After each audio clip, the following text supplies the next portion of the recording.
Chapter 1. Su Weiwei wiggled her numb little finger, gradually regaining her senses from the tingling shock. Is the household current this strong? She groggily rose from the ground, attempting to grasp the desk for support, but after several futile attempts, she fell short each time. With a throbbing headache that felt as if it might explode, Su Weiwei forced her eyes open. Goodness, where on earth is her study? Towering broadleaf trees stretched skyward, their dark green vines cascading down. The slightly damp grass was dotted with vibrant mushrooms, resembling twinkling stars. This scene was all too familiar to her. A blogger who had immersed herself in retro living for 3 years, was this not the very backdrop of her studio, a primordial forest? Yet, she distinctly remembered dining at home for the New Year's Eve dinner. How did she suddenly end up in her studio? And the floral fragrance permeating the air, along with the occasional chirping of birds, felt far too vivid. A hazy recollection flickered through her mind after finishing the New Year's dinner. She had just opened her computer, intending to consolidate information on ancient artifacts she had previously researched, only to receive a shock the moment she unplugged her USB drive. Wait, did I just travel through time? Su Weiwei lamented, slapping her thigh in frustration. Suddenly, she realized she was gripping something in her hand. Upon opening it, she was astonished to find it was the very USB drive containing her data. What use are you to me? Su Weiwei retorted.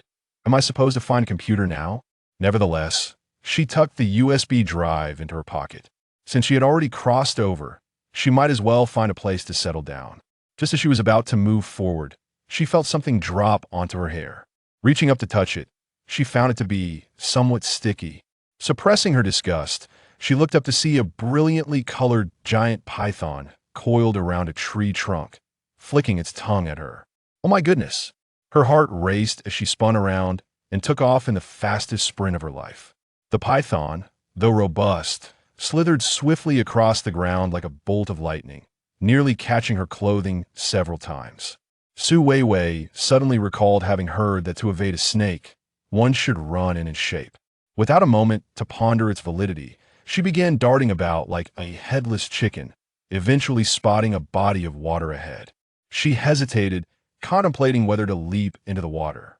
A glance over her shoulder revealed that the giant python had inexplicably halted. Why had it stopped pursuing her? Pausing cautiously, Su Weiwei watched as the python retreated, its head curling back in apparent fear, completely devoid of its earlier ferocity. Finally, it wiggled its body a few times before slithering away. Gazing at the tranquil lake before her, Su Weiwei felt a shiver run down her spine. A place that could frighten off a giant python must harbor something far more terrifying. That was close. Su Weiwei exhaled in relief, grateful she hadn't jumped in. Realizing this was no place to linger, she hurried in the opposite direction of where the python had fled. However, after only a few steps, she suddenly felt a gust of wind behind her, and in an instant, someone hoisted her over their shoulder. Let me go, Su Weiwei protested, striking the broad bare back before her, her legs kicking wildly in a futile attempt to break free. The man paid her no mind, carrying her into a nearby cave and depositing her onto a patch of animal hide. Almost immediately, a tall, muscular figure loomed over her. Su Weiwei widened her eyes, taking in the sight of the man before her. Beneath his flowing golden hair, enchanting peach blossom eyes sparkled with desire. As a connoisseur of beauty, she couldn't help but swallow hard, acknowledging that this man was strikingly handsome. Before she could fully shake off her daze, the man, gasping heavily, tore her clothing apart.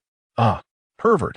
Su Weiwei exclaimed, attempting to cover herself, but he held her down firmly. The man's face flushed, and in a deep, melodious voice, he spoke a torrent of words that Su Weiwei could not comprehend. She could only infer from his expressions and tone that he might be uttering sweet nothings or expressions of gratitude, filled with an intimate fervor. Yet, even as a lover of beauty, she could not simply surrender herself.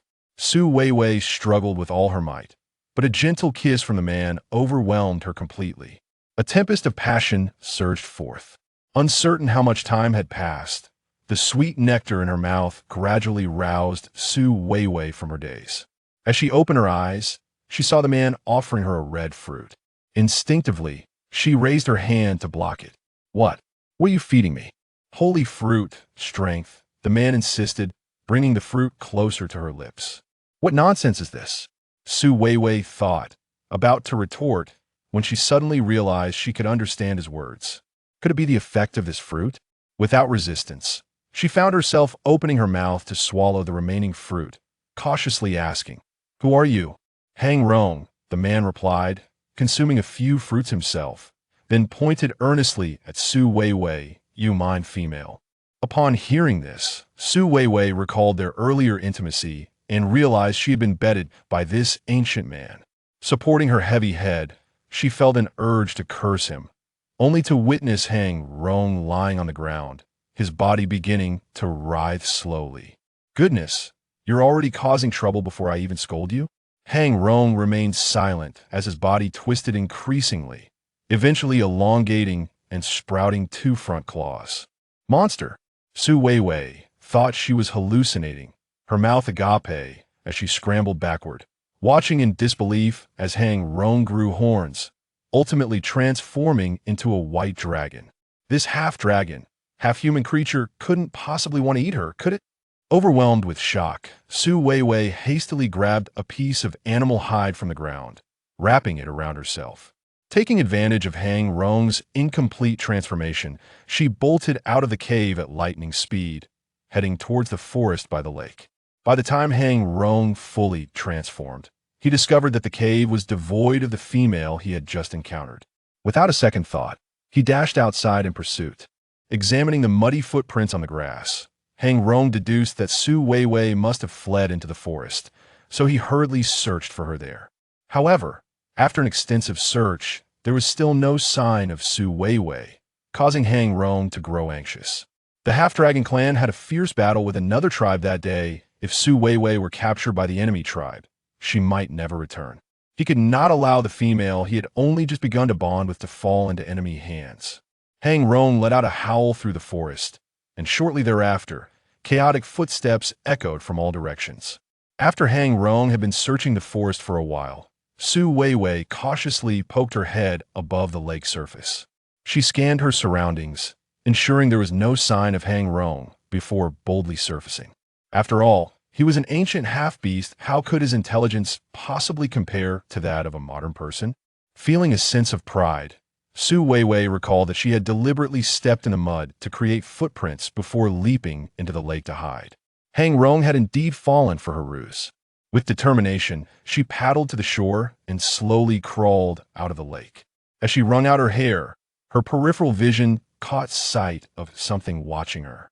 Turning her head, she saw two wolves standing nearby, their eyes glowing with an eerie green light as they fixated on her. Su Weiwei nearly blacked out. This was only her first day after crossing over. Did the heavens truly wish for her demise? Just as she contemplated fleeing, the two wolves suddenly stood upright. To Su Weiwei's astonishment, the wolves howled and slowly transformed their forelegs into hands, shedding their fur to reveal two completely naked humans. Moreover, they were two utterly bare individuals. Su Weiwei turned away, covering her face, and cursed vehemently, "Damn it, it's actually the beast world." Having just witnessed Hang Rong transform from man to dragon, she had begun to suspect this place might be the beast world. The transformation of these two half-wolves only solidified her theory. The beast world was far more perilous than the ordinary primitive-era half-beasts were notoriously fierce, often engaging in brutal conflicts over territory, females, and food, with the constant threat of death looming. Glancing at the two men with a mix of fear and disdain, Su Weiwei noted that while both were half-beasts, Hang Rong was undeniably pleasing to the eye, whereas these two appeared like poorly molded plastic. The two half-wolves approached her with a lewd demeanor, seemingly devoid of harmful intentions, yet their bodies were utterly embarrassing for Su Weiwei to behold. "You escape?" One of the half-wolves pointed at the water behind her, incredulously inquiring. "Forbidden land?" Su Weiwei, disregarding her embarrassment, retorted, "Is this a forbidden land?" "Half-dragon clan, forbidden land." The other half-wolf regarded her with some trepidation, then shook his head. "You not." Piecing together their words, Su Weiwei began to understand that they believed she was not of the half-dragon clan. But how could they know she wasn't? Su Weiwei was no fool. Dragons were undoubtedly more advanced than wolves, so she decided to use that to intimidate them. "I am the half-dragon clan," Su Weiwei boldly proclaimed, imitating their tone and thumping her chest.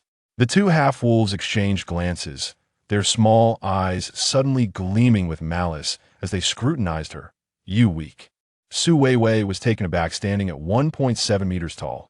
She may have seemed somewhat slender compared to Hang Rong, but surely she was not too diminutive compared to other females, was she? Strength.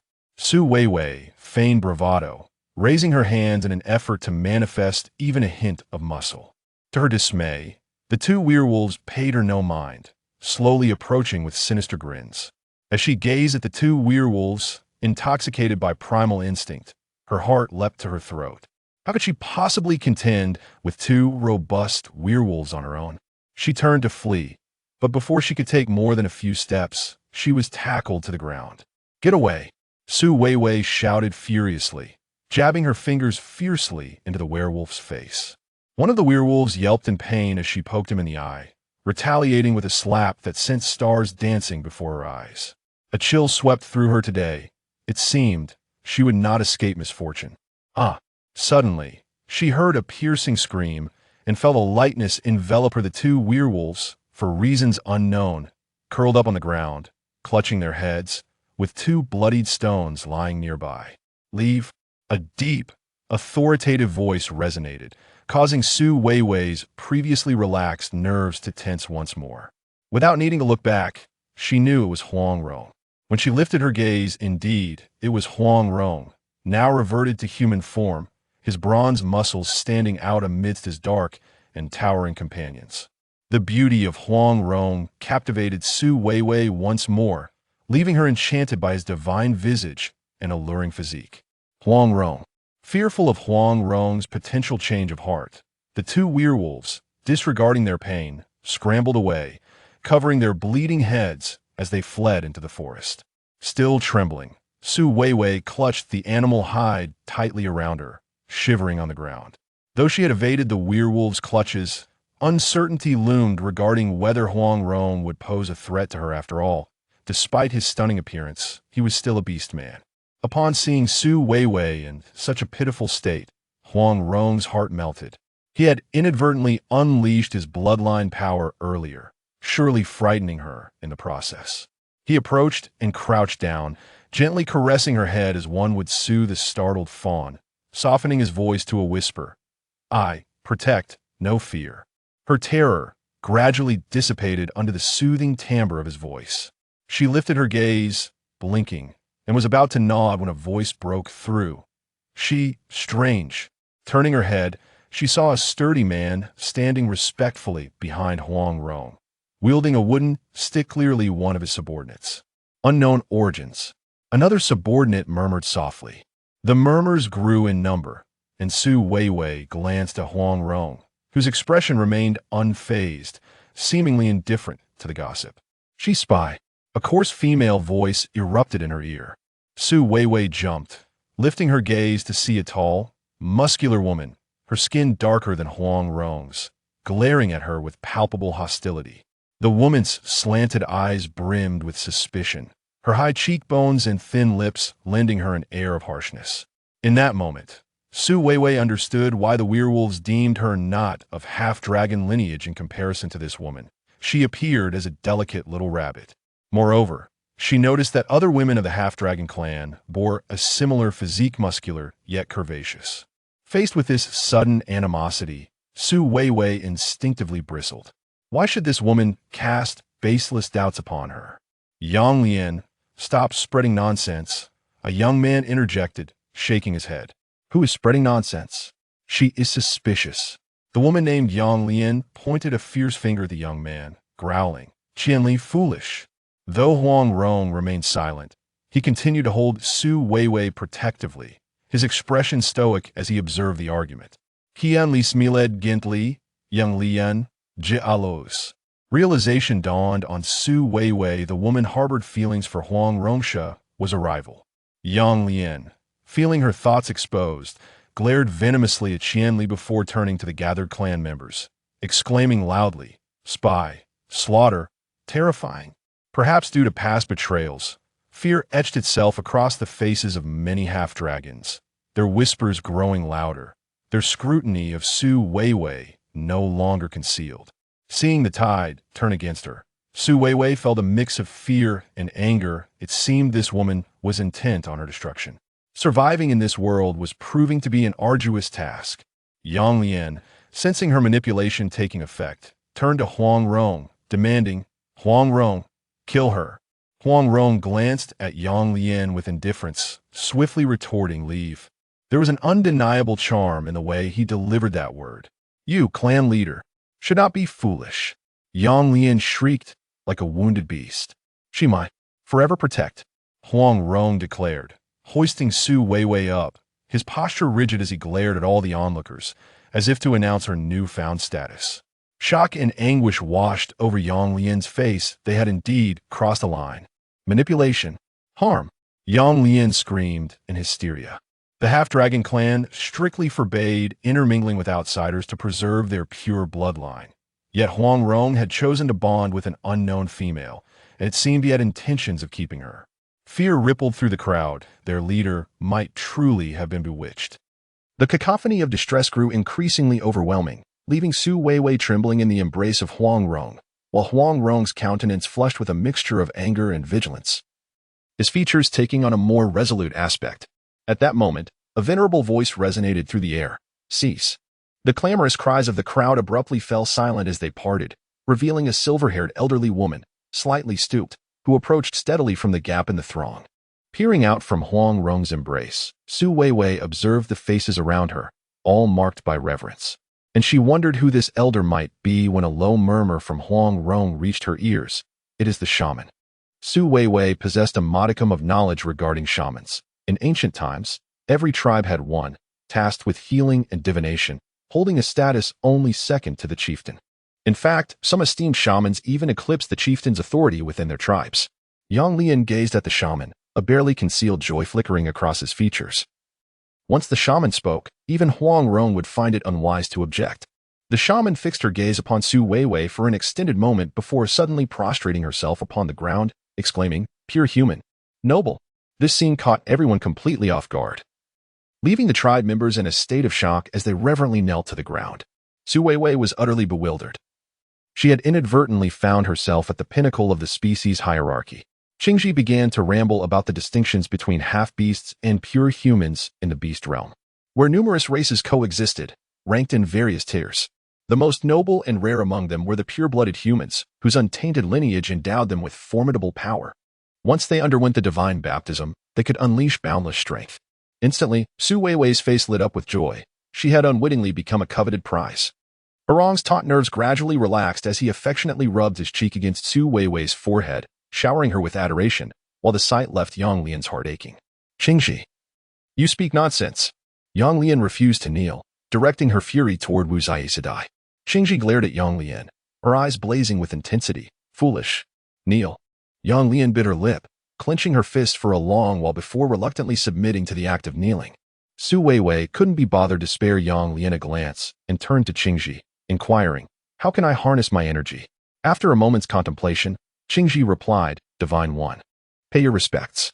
Before Su Weiwei could respond, Orang suddenly interjected with a vehement shout. "No. Why?" Su Weiwei questioned, perplexed by Orang's opposition. Was it not a good thing to have energy to wield? Why was he attempting to prevent it? Bloodline, activation, injury. Orang's eyes brimmed with compassion. Su Weiwei grasped only fragments of his meaning. Perhaps he was implying that awakening her bloodline could inflict harm upon her body. "This situation is rather unfortunate," Su Weiwei pouted, pondering the folly of inflicting harm upon oneself to hurt an adversary. "No, she is different. She does not cause harm," Qingji asserted with unwavering certainty. A glimmer of light flickered in Su Weiwei's eyes. Indeed, those who stand at the pinnacle possess an extraordinary essence. Suddenly, an idea struck her, prompting her to inquire hastily, "Can I wield this power at any moment?" "No," Qingji shook his head, "it is occasional. So there is a limitation on its usage." Su Weiwei felt a tinge of disappointment. Yet, having it is better than not. Seizing a moment of Su Weiwei's contemplation, Qingji quickly signaled to Huang Rong. indicating the importance of retaining this rare pure human. Huangrong nodded slightly, fully aware that pure humans are a coveted resource fiercely contested by every tribe. The number of pure humans within a tribe directly determines its strength. Moreover, on a personal level, he could not bear the thought of Su Weiwei departing. This little female had undeniably captured his heart. "Stay," he urged, his hands clasped together near his ear, assuming a posture of rest, his eyes brimming with affection. Together? Sleep? The mere thought of their previous encounter in the cave sent a flush to Su Weiwei's cheeks. This fellow actually wished to keep her for slumber. She felt an urge to scold him, yet recollecting her circumstances of traversing into this world alone and defenseless, she realized that despite his unfamiliarity, Huangrong had exhibited protective instincts. Most importantly, he was undeniably handsome. The most compelling reason for a beauty aficionado to remain is, without a doubt, an exquisite visage. Su Weiwei lowered her head. Speaking softly, you cannot have other females. Huangrong's face lit up with surprise, and without hesitation, he vigorously nodded in agreement. Also, Su Weiwei gazed earnestly at Huangrong. I believe this place is exceedingly perilous. I wish to undergo the baptism to awaken my bloodline. Huangrong was taken aback, his smile gradually morphing into something more mischievous. His eyes gleaming with a mix of intrigue and intimacy. Su Weiwei regarded him with uncertainty, sensing something amiss. I will assist you. Qingji slowly rose to his feet. Now? This vital matter of survival, of course, should be addressed without delay. Su Weiwei nodded earnestly. Now. Qingji promptly summoned 3 to 5 young individuals, instructing them to arrange offerings at the tribe's altar, while also preparing a sheep's head and a bowl of wild pheasant blood. Once everything was meticulously prepared, all the half-dragon tribe members knelt before the altar. Qingji, adorned with strange symbols drawn on her face and wild pheasant blood, solemnly accepted a staff presented by a tribesman and stood with an air of gravity atop the altar. Su Weiwei was designated to sit at the center of the altar, surrounded by a scattering of crimson petals. Qingji approached her with the blood, intending to draw symbols upon her. Despite feeling a wave of nausea, Su Weiwei closed her eyes and endured the ritual. As Qingji called out loudly, the tribesmen below began to chant a low, resonant hymn. The meaning of the song eluded Su Weiwei, who felt as though the melody was a deep, mysterious vortex, nearly drawing her within its embrace. Accompanied by the sacred song, Qingji gracefully commenced the ancient dance of the half-dragon tribe, moving with a measured rhythm, occasionally gesturing towards the heavens or the earth. Having previously envisioned ancient sacrificial ceremonies, Su Weiwei found herself profoundly moved by the raw, primordial force that enveloped her in this authentic ritual. After a while, a tribesman approached the altar bearing a large leaf, upon which rested several fruits. Qingji selected one and held it to Su Weiwei's lips, signaling her to consume it. A twinge of fear crept over Su Weiwei as she cast a questioning glance at Huangrong, who nodded reassuringly. Steeling herself, she swallowed the fruit whole. The moment it slid down her throat, a flash of white light illuminated her mind. Never before had she experienced such clarity. Icons of folders materialized vividly in her consciousness. And to her astonishment, she realized they were the very documents she had organized before her transmigration. Qingji's affirmation jolted Su Weiwei back to reality as she inquired. Bewildered, is it over? Qingji nodded affirmatively. Su Weiwei was left speechless, realizing that the power she had just awakened, after an extensive baptism, was none other than the very knowledge she had meticulously compiled. This diverged significantly from her expectations. She had anticipated that such a grand baptism would at least evoke a summoning of divine beasts, or perhaps bestow her with innate strength, at the very least. She hoped for the ability to move with incredible swiftness, which would prove invaluable in times of peril. As Su Weiwei wallowed in her disappointment, she gradually sensed an electric current surging within her, coursing through her body with a tingling intensity that was both delightful and unbearable. She touched her increasingly warm cheeks, her thoughts drifting towards the embrace of Huangrong. Oh no! Su Weiwei's gaze became unfocused as she raised her head, realizing that this sensation was akin to arousal. She vigorously shook her head, attempting to regain her composure. However, her peculiar state had not escaped Huangrong's notice. He rose from the crowd and strode directly to her, lifting her effortlessly into his arms and turning to leave. Nestled within Huangrong's embrace, the tingling sensation intensified, and she gasped, asking, "Where are you taking me?" "To help you, to calm you," he replied. Su Weiwei was perplexed by what Huangrong sought to quell. Yet the smile playing upon his lips sent shivers through her heart.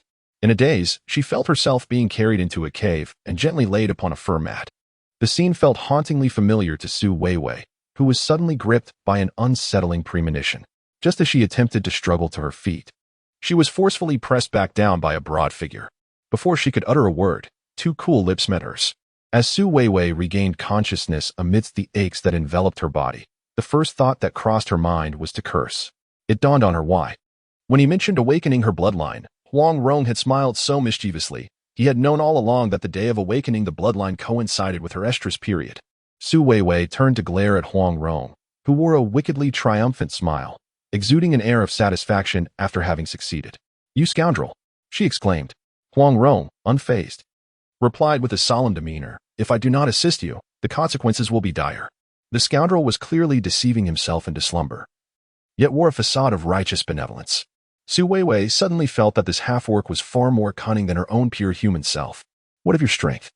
Huang Rong suddenly inquired. Upon hearing the word strength, Su Weiwei could not help but feel despondent again. She shook her head.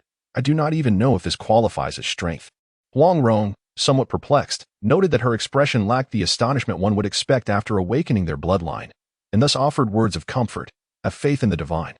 Su Weiwei understood that he likely meant for her to trust in the power bestowed by the deity, and with a sigh, she nodded in agreement. Huang Rong gently patted her head, saying, "Pray, gather, then sleep later." "Sleep again."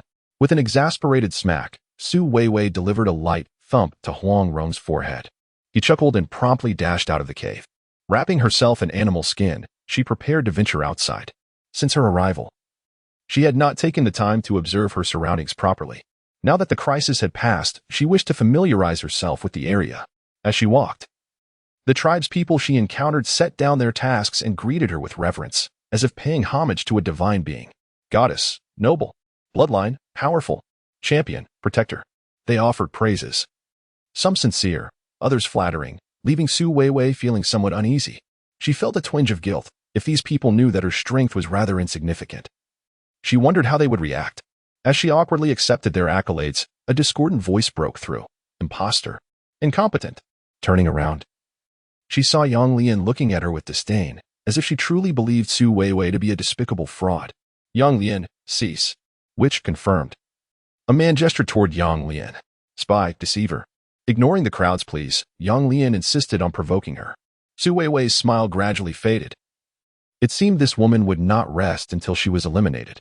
"On what grounds do you claim that I am an imposter?" Su Weiwei raised her chin defiantly, unafraid even in the presence of the taller Yang Lian. "You are weak." Yang Lian spat contemptuously on the ground. Observing this uncouth behavior, Su Weiwei's lips curled into a hint of mockery. "Have you ever encountered a pure human?" Yang Lian was momentarily taken aback. The question struck a chord.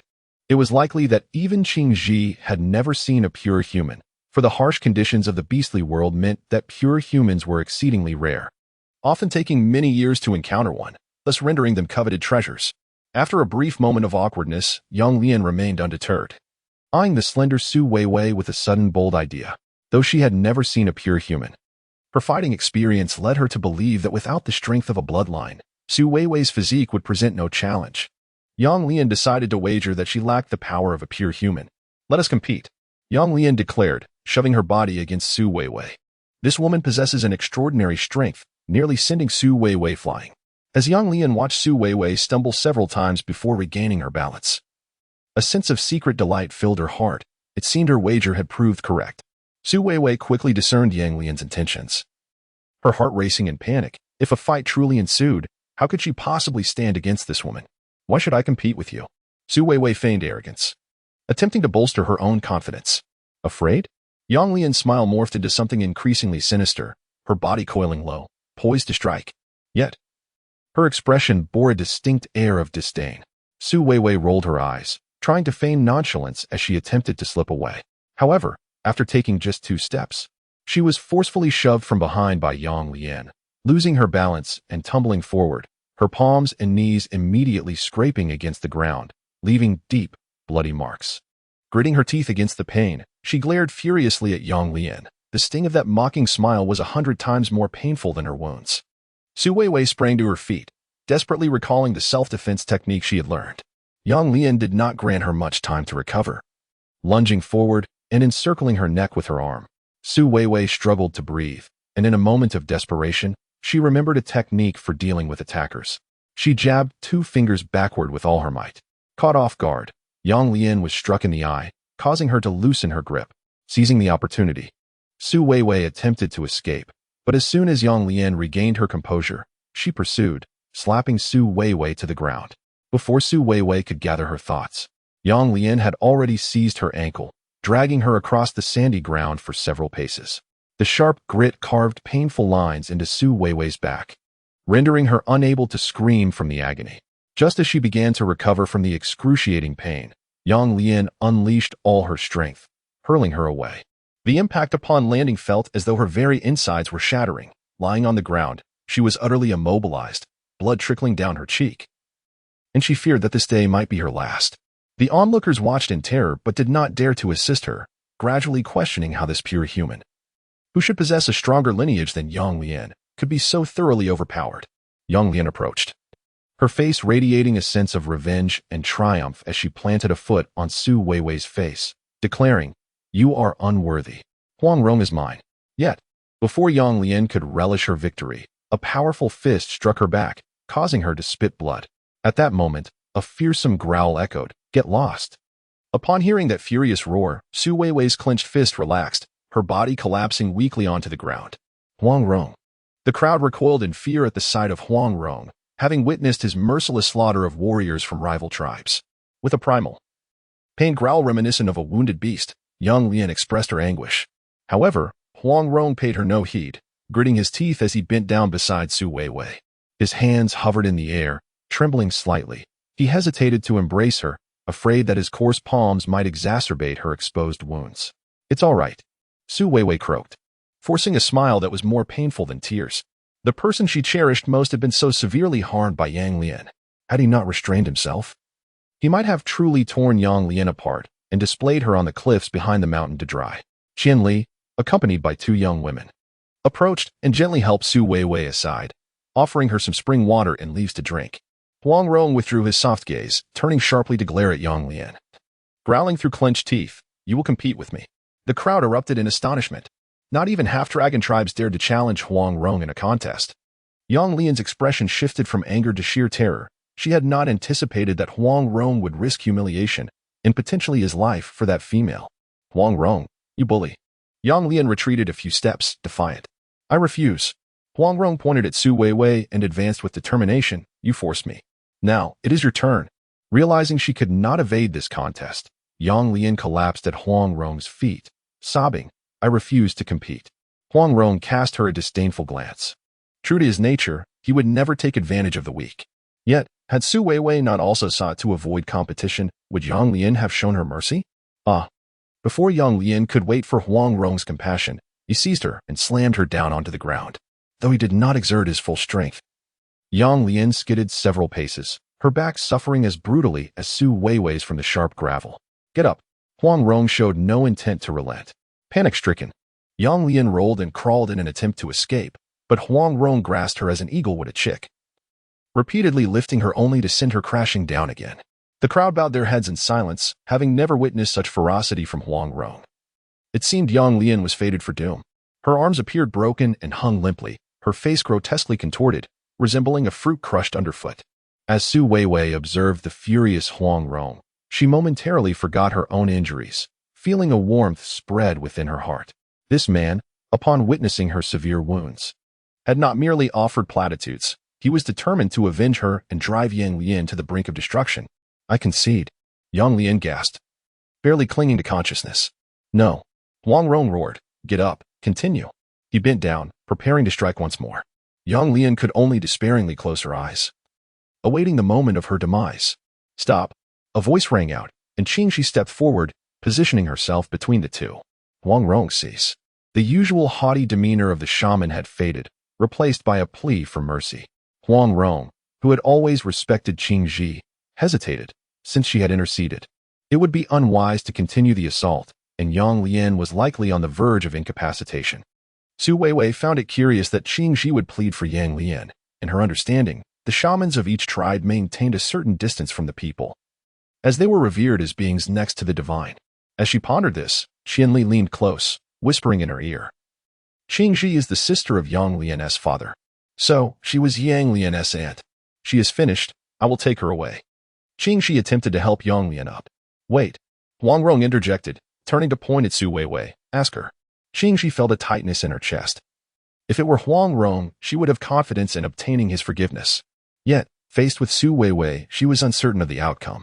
Su Weiwei merely wished to return to rest, unwilling to become further entangled with Yang Lian and the others. Just as she contemplated dismissing them with a wave of her hand, Qianli suddenly murmured, "No forgiveness, death." It turned out that the half-dragon tribe's laws dictated that causing grievous harm to a tribesman without obtaining forgiveness warranted capital punishment. Su Weiwei's expression hardened. Since Huang Rong had entrusted this decision to her, it signaled his unwavering support for whatever choice she made, filling her heart with even greater emotion. I do not forgive her. Su Weiwei shook her head coolly. Both Qingxi and Yang Lian felt a profound heaviness in their hearts. Qingxi, still unwilling to relent, pointed at Yang Lian's injuries, pleading, she has only half her life left. Su Weiwei let out a cold laugh, gesturing towards her own wounds with the words. Half a life. A subtle smile flickered at the corner of Huang Rong's mouth. This young female was certainly no pushover. You, noble one, should not be so relentless. Qingxi said, lowering her voice, imbued with a sense of moral coercion. She is strong. She should not be forced. Su Weiwei stood her ground resolutely. Qingxi bowed her head in silence, about to seek another justification, when Su Weiwei coldly interjected, it is understandable that you feel compassion for your niece. Yet as a shaman of the tribe, you ought to treat everyone equally. Otherwise, you are unworthy of this title. These words left Qingxi speechless and instilled a deeper respect in Huang Rong for Su Weiwei. This little female was indeed remarkable. As Su Weiwei refused to forgive, Huang Rong resolved to have the sheep dragged away. Just as he was about to speak, a tribesman rushed in. Half-wolf tried. Outside. Huang Rong's gaze instantly turned sharp and cold, realizing that the half-wolves had likely come due to the earlier incident involving the two werewolves. The previously silent crowd erupted into commotion, swiftly arming themselves and gathering around Huang Rong in an orderly fashion. Wait for me, Huang Rong whispered to Su Weiwei. Be careful. Su Weiwei couldn't help but feel anxious. Huang Rong nodded and led his fellow tribesmen out to confront the threat. Two young women assisted Su Weiwei back to the cave, where she lay on a fur bed, enduring excruciating pain while hoping for Huang Rong's swift victory. As the sky darkened, the sounds of hurried footsteps echoed from outside the cave. Gritting her teeth against the pain, she attempted to rise and investigate. But before she could stand, she saw Qianli and others rushing in with something. The group lit several torches, illuminating the cave as bright as day. Su Weiwei squinted, nearly gasping in shock. Huang Rong was covered in blood, his body exposed, and the wounds were starkly visible, even though Su Weiwei had imagined countless scenarios of battle. The sight before her left her momentarily stunned. Compared to the injuries she had sustained from the sheep, hers were trivial in comparison. Watching him writhe in pain was unbearable, especially for Huang Rong, who was curled up slightly. Though Qianli and the others bore their own injuries, they were still able to walk. After carefully placing Huang Rong down, they took a handful of mud, kneaded it in their palms, and pressed it against the wound on his arm. What are you doing? Su Weiwei pushed Qianli away. Qianli looked at her with a puzzled expression, pointing to the unconscious Huang Rong, then to the mud in her hands. Su Weiwei finally understood that Qianli was attempting to treat Huang Rong's wounds. However, this method? She grimaced at the sight of Qianli's filthy hands. The clump of mud mixed with dirt and debris making her feel nauseous. This is exceedingly unsanitary. Is this truly how you tend to your wounds? Qianli nodded, seemingly to demonstrate his lack of malicious intent, and with a sharp sound, he applied mud to the wound on his arm. Su Weiwei furrowed her brow in concern and said, You all should leave. I will find a way to treat him. Though it may not be possible to fully heal Huang Rong, it is certainly inappropriate to employ such methods. The soil, laden with an abundance of bacteria, poses a grave risk if applied to a wound, potentially suffocating it and leading to severe rot, given his already critical injuries. The application of such dirt could very well spell the end of his life. At this moment, the few individuals carrying Huang Rong hesitated, exchanging uncertain glances. Ultimately, it was Qianli who spoke, gesturing toward the men behind him, and then indicating Su Weiwei, assuring them that her presence would not harm Huang Rong. Upon hearing Qianli's words, the men regarded Su Weiwei with a mixture of skepticism and eventual resignation, before stepping back. Su Weiwei then turned to reassess Huang Rong's wounds. The injuries were grave. If not attended to with urgency, they could indeed become life-threatening. With such thoughts in mind, she hurriedly exited the cave. Despite the primitive lifestyle of the half-dragon orcs, they possessed an innate understanding of dwelling near water. Nearby, a small river meandered past the cave, and she gathered some leaves, intending to fetch clean water. However, the leaves she found were too small to hold much water, compelling her to make multiple trips to gradually cleanse the wounds of the injured warrior, Huang Rong. The most severe injury was a gash on his abdomen, appearing as if inflicted by a sharp claw. Had it been any deeper, he would not have survived this long. While collecting water, she recalled having organized documents regarding medicinal plants during her previous tasks. As she focused, a vision of mist enveloped her, revealing a folder that could be opened to unveil its contents. In the primeval era, the mountains were abundant with naturally occurring anti-inflammatory herbs. Observing her surroundings, she discovered several honeysuckle and fishmint plants among the wild grasses. After gathering them and cleansing a few smooth stones, she placed the herbs on a relatively clean piece of animal hide, grinding them with the stones and applying the paste to Huang Rong's wounds. Even though his eyes were tightly shut, she feared causing him pain. Thus her movements were gentle and cautious, merely layering the herbs upon his injuries. Huang Rong seemed to react slightly, mumbling as his striking, unkempt brows furrowed in discomfort. With each sound he made, her already tender touch became even more delicate. Occasionally, she would stroke the lush hair atop his head, soothing him like an infant, whispering reassurances that he would soon recover. Sensing her tenderness, his murmurs gradually subsided. Once she had applied all the herbs, beads of sweat dotted her forehead, and she finally sat beside him, panting heavily. Previously, she had been so cautious not to hurt him that she had restrained her own breaths. Wiping her brow, she turned to see him curled upon the hide, his face serene in slumber, prompting a smile to grace her lips. Fatigued, she found her eyelids growing heavy and leaned closer to Huang Rong. His shallow, warm breaths inexplicably brought her a sense of comfort. Overcome by drowsiness, she surrendered to sleep. When she awoke again, daylight had broken. Weiwei found Huang Rong still asleep, and after adjusting the hide that served as a blanket for him, she stepped outside the cave. Outside, injured orcs dotted the landscape. Following the previous day's fierce battle, they appeared utterly exhausted, resting against the stones in small clusters, some murmuring quietly among themselves, creating a rather oppressive atmosphere. The scars of war marred their bodies. Some women, reminiscent of Qian Li from the day before, kneaded clumps of mud in their hands before applying it to the wounds of the injured. Unable to restrain herself, Weiwei interjected, asserting that this method was futile and would only exacerbate the wounds. She gestured towards another man nearby, who was slumped against a stone, barely clinging to life, with a large mass of mud affixed to his chest, which was utterly ineffective. The mud, aside from concealing the wound, serves no other purpose. The woman gazed vacantly at Weiwei, holding the clump of mud, and suddenly appeared at a loss. Throughout history, this has been their method of treating wounds. Although the efficacy is negligible, they have not discovered any other effective alternatives. Now that Weiwei forbade the application of mud, they found themselves in a quandary. If you trust me, follow me. Together, we shall gather some medicinal herbs, which will undoubtedly yield far superior results, Weiwei earnestly proposed. The woman, somewhat skeptical, cast a glance at Weiwei before turning to confer with the other women nearby. After a brief discussion, she returned her gaze to Weiwei and nodded. Humans, noble beings, we trust you. In this primordial society, noble races effortlessly commanded trust, and Weiwei felt a surge of joy as she led several women to the riverbank. The previous day, she had diligently perused some materials and observed her surroundings, discovering an abundance of treasures. In addition to basic anti-inflammatory herbs like honeysuckle and fishmint, there were also hemostatic plants. Weiwei gathered some and instructed the women to cleanse the stones, mimicking her actions from the previous day.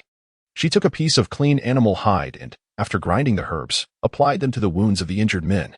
Initially, the coolness of the herbs elicited amusement, but it was not long before excruciating pain radiated from the wounds, causing the men to grimace in agony. Some, in a fit of rage, charged forward, their eyes aflame with fury. Fortunately, Qianli arrived just in time to shield Weiwei, exclaiming, "Do you wish for death? She intends for us to perish." The men's eyes remained bloodshot, reminiscent of an enraged lion. However, Qianli staunchly defended Weiwei, though he struggled to articulate the reasons behind his actions. Weiwei, undeterred, picked up a sharp stone from the ground and stepped out from behind Qianli, offering the stone. "I mean you no harm. Grant me a moment. If the effects of the medicine prove fatal to your comrades, you may take my life without a word of protest." Taken aback, Qianli rushed forward to shield Weiwei again, but she halted him with her hand. "Do not fear. Nothing will happen." The man was indeed furious. Yet he was taken aback by Weiwei's unexpected courage in confronting his wrath. He glared at the sharp stone in her hand, and then at her resolute expression. Ultimately, as if conceding, he stomped his foot and retreated to the large stone to rest. However, his gaze remained fixed on Su Weiwei, piercing and unyielding. It appeared they would refrain from attacking her for the time being. Qianli let out a sigh of relief and hastily discarded the stone from Su Weiwei's hand. His tone laced with reproach that was perilous. Su Weiwei, a woman of the wilds, posed a challenge for Qianli. If he failed to protect her while he was incapacitated, he could only imagine the consequences from the wilds.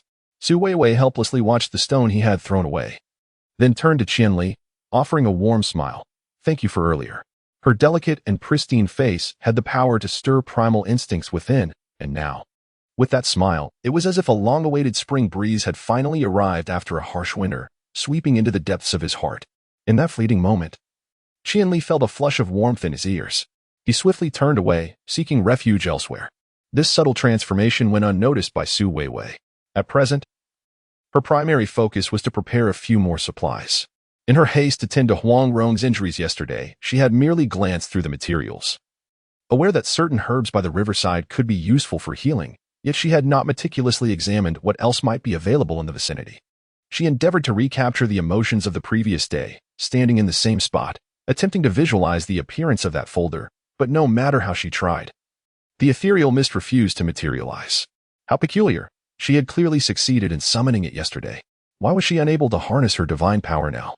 After several futile attempts, she eventually conceded defeat. Qingxi had mentioned that her divine power was finite, and once expended, it required a significant period of rest to recover. Su Weiwei could not help but curse inwardly. How frustrating. Was it truly gone after just one use? Had she known, she would have perused the content more thoroughly during that initial moment. Yet, since the opportunity had slipped away, lamentation was futile. After wandering the riverside for a couple of laps, she returned empty-handed, her stomach growling with hunger. Originally, she had hoped to find some wild delicacies nearby, but in the end, she returned clutching a few fruits to stave off her hunger. Aside from the peculiar fruits the orcs of her tribe had consumed these past few days, it seemed there was little else worth eating. Following her usual routine of collecting a bit of water and leaves, she also brought back 2 fruits. Upon finding Huang Rong still lying in the cave, she gently helped him sit up and meticulously fed him the clear water, drop by drop. Feeling the refreshing river water soothe him, Huang Rong, in a daze, slightly opened his blurred eyes, and through the narrow slits, he could faintly discern the woman's gentle visage. Sunlight streamed into the cave from all directions, and a gentle breeze playfully lifted her hair, suddenly causing his heart to feel a semblance of healing. At that moment, Su Weiwei remained oblivious to Huang Rong's secretive gaze. After feeding him the water, she softly laid him back down, tidied up her belongings, and exited the cave. He needed rest, and she had to assess the situation outside. When Huang Rong was carried back, everyone had witnessed it. The fierce battle between the half-dragon clan and the werewolf clan was still raging. And with Huang Rong in a coma, his fate uncertain, they required a new leader. The man with reddened eyes, glaring fiercely at Su Weiwei, now stood at the center of the crowd, pounding his chest with his fists as if to showcase his strength to his kin. Huang Rong is dying. I am the leader. Su Weiwei pursed her lips. She had not anticipated that while Huang Rong lay unconscious in the cave, others would seek to usurp his position. However, considering the current tumultuous situation, a robust man was indeed needed to lead their tribe to victory in this war. Yet, Qianli was evidently reluctant, insisting, Huang Rong is not dead. The once mighty man, already displeased with Su Weiwei over her actions, now approached Qianli angrily, seizing him by the throat. You traitor, he exclaimed, before forcefully tossing Qianli to the ground. In truth, Qianli was not small in stature, nor lacking in strength, but in comparison to the man, he appeared somewhat feeble. The man disregarded Qianli entirely, raising a stark white beast bone in his hand, shouting, fight, food, women. The others seemed to be invigorated by his fervor, raising their own beast bones and joining in the chant. Meanwhile, Qianli, struggling to regain his footing, glared at the man, poised for retaliation, but to his surprise, Su Weiwei stepped forward to support him. At such a moment, a strong man was indeed needed to stabilize the situation, for the sake of the entire tribe that could allow him to lead the fight, granting Huang Rong some much-needed time to recuperate. Hearing this, Qianli cast a deep, complex glance at Su Weiwei. Finally, he appeared to acquiesce, withdrawing his hand from hers and spitting in the direction of the departing man, Muda. No good intentions. Su Weiwei remained rooted, watching as the towering Muda, along with a few lightly injured young warriors, made their way toward the battlefield. Those with more severe injuries stayed behind to recuperate. Su Weiwei, clutching the remaining bit of freshly prepared anti-inflammatory medicine, wrapped it in a small piece of beast hide and followed their footsteps toward the battlefield. Encouraged by Muda, the other half-dragons appeared spirited, their pace quickening as they swiftly traversed the forest, reaching the battlefield in no time. By the moment Su Weiwei arrived, the clash between both sides had already commenced. The combatants, clad in mere scraps of beast hide, bore different patterns, yet in the chaos, she found it challenging to discern who among them were allies. Thus, she took refuge behind a large tree, observing the fray. This was her first encounter with the savage warfare of an ancient tribe at such close quarters. Previously, while organizing materials about this era in her studio, she had only come across simplistic textual descriptions and reenactments of warfare, aesthetically enhanced by modern sensibilities. At that time, Su Weiwei felt little resonance, but now, witnessing the fierce battle before her, she truly comprehended the meaning of terror. Each blow was a visceral confrontation, blood and flesh flying about. Su Weiwei's heart trembled, and her legs grew weak. She slid down the tree trunk and fell to the ground, uncertain of what to do. Before long, the battlefield began to encroach upon her, and a robust man collapsed at her feet. His face was smeared with blood, which stained the patterns etched upon it. She could not discern his allegiance. He appeared gravely wounded yet still clung to a semblance of life. Turning his head, he caught sight of Su Weiwei, who was hiding behind the tree trunk, and reached out his hand towards her, as if beckoning her. However, he lacked the strength to rise and defend himself, given that fate had delivered him to her feet. She could not stand idly by and watch him perish, could she? What if he were one of her own? Even if he were not, judging by his condition, he was unlikely to pose a threat to her. If she wished to flee, it would be effortless. Thus, Su Weiwei hastened toward him, grasped his arm, and dragged him behind the tree trunk. After scanning the surroundings and assuring herself that no one was paying attention to their commotion, she felt a modicum of relief. She first examined the man's wounds, soon discovering a deep gash on his back. After briefly cleaning the injury, she unfurled the animal skin she carried and retrieved some herbs to apply to his wounds. The pain from the herbs elicited a startled cry from the man, and he suddenly erupted, turning to glare at Su Weiwei with eyes wide as saucers, filled with rage. Startled, Su Weiwei instinctively took 2 steps back, intending to retreat, only to suddenly realize that 2 other beastly figures had appeared behind her without her noticing. A shiver ran down Su Weiwei's spine. Unbeknownst to her, the 2 orcs had positioned themselves behind her. Moreover, the markings adorning their faces were evidently not those of the half-dragon lineage. Coupled with the swishing wolf tail that trailed behind them, it was a disaster looming on the horizon. The 2 orcs exchanged a rapid exchange of words, and shortly thereafter, one of them stepped forward, hoisting Su Weiwei onto his back, while the other orc lifted the man who had just received herbal treatment from her, and together they departed. Wolves are inherently social creatures, thriving in the depths of the forest and preferring to act in unison. Before long, as the 2 orcs made their way, several wolves emerged from the shadows, trailing behind them towards the wolf den. This place truly resembles a den of wolves. Most of the werewolves have transformed into their most primal forms, draped in shaggy fur, leaning against one another, sprawled on the ground, appearing somewhat listless. As Su Weiwei passed by, she noticed the severity of their wounds, which were not much better than those of her injured kin she had encountered among the half-dragons. Warfare inherently inflicts harm upon both adversary and self, yet, in the relentless pursuit of sustenance and territory, they are compelled to endure such strife. Su Weiwei could not help but sigh inwardly. They led her to the base of a grand tree deep within the forest, where they excavated a small refuge in the trunk. Although the space was already limited, her petite form nestled within it exuded a certain pitiful charm, perhaps perceiving her fragility. The werewolves, after depositing her there, lowered their guard, occasionally glancing back at her alabaster figure as they passed by, drawn to her beauty, which evoked an inexplicable stirring of desire. Though she appeared somewhat feeble, there was an alluring beauty about her that was strikingly novel in this untamed land.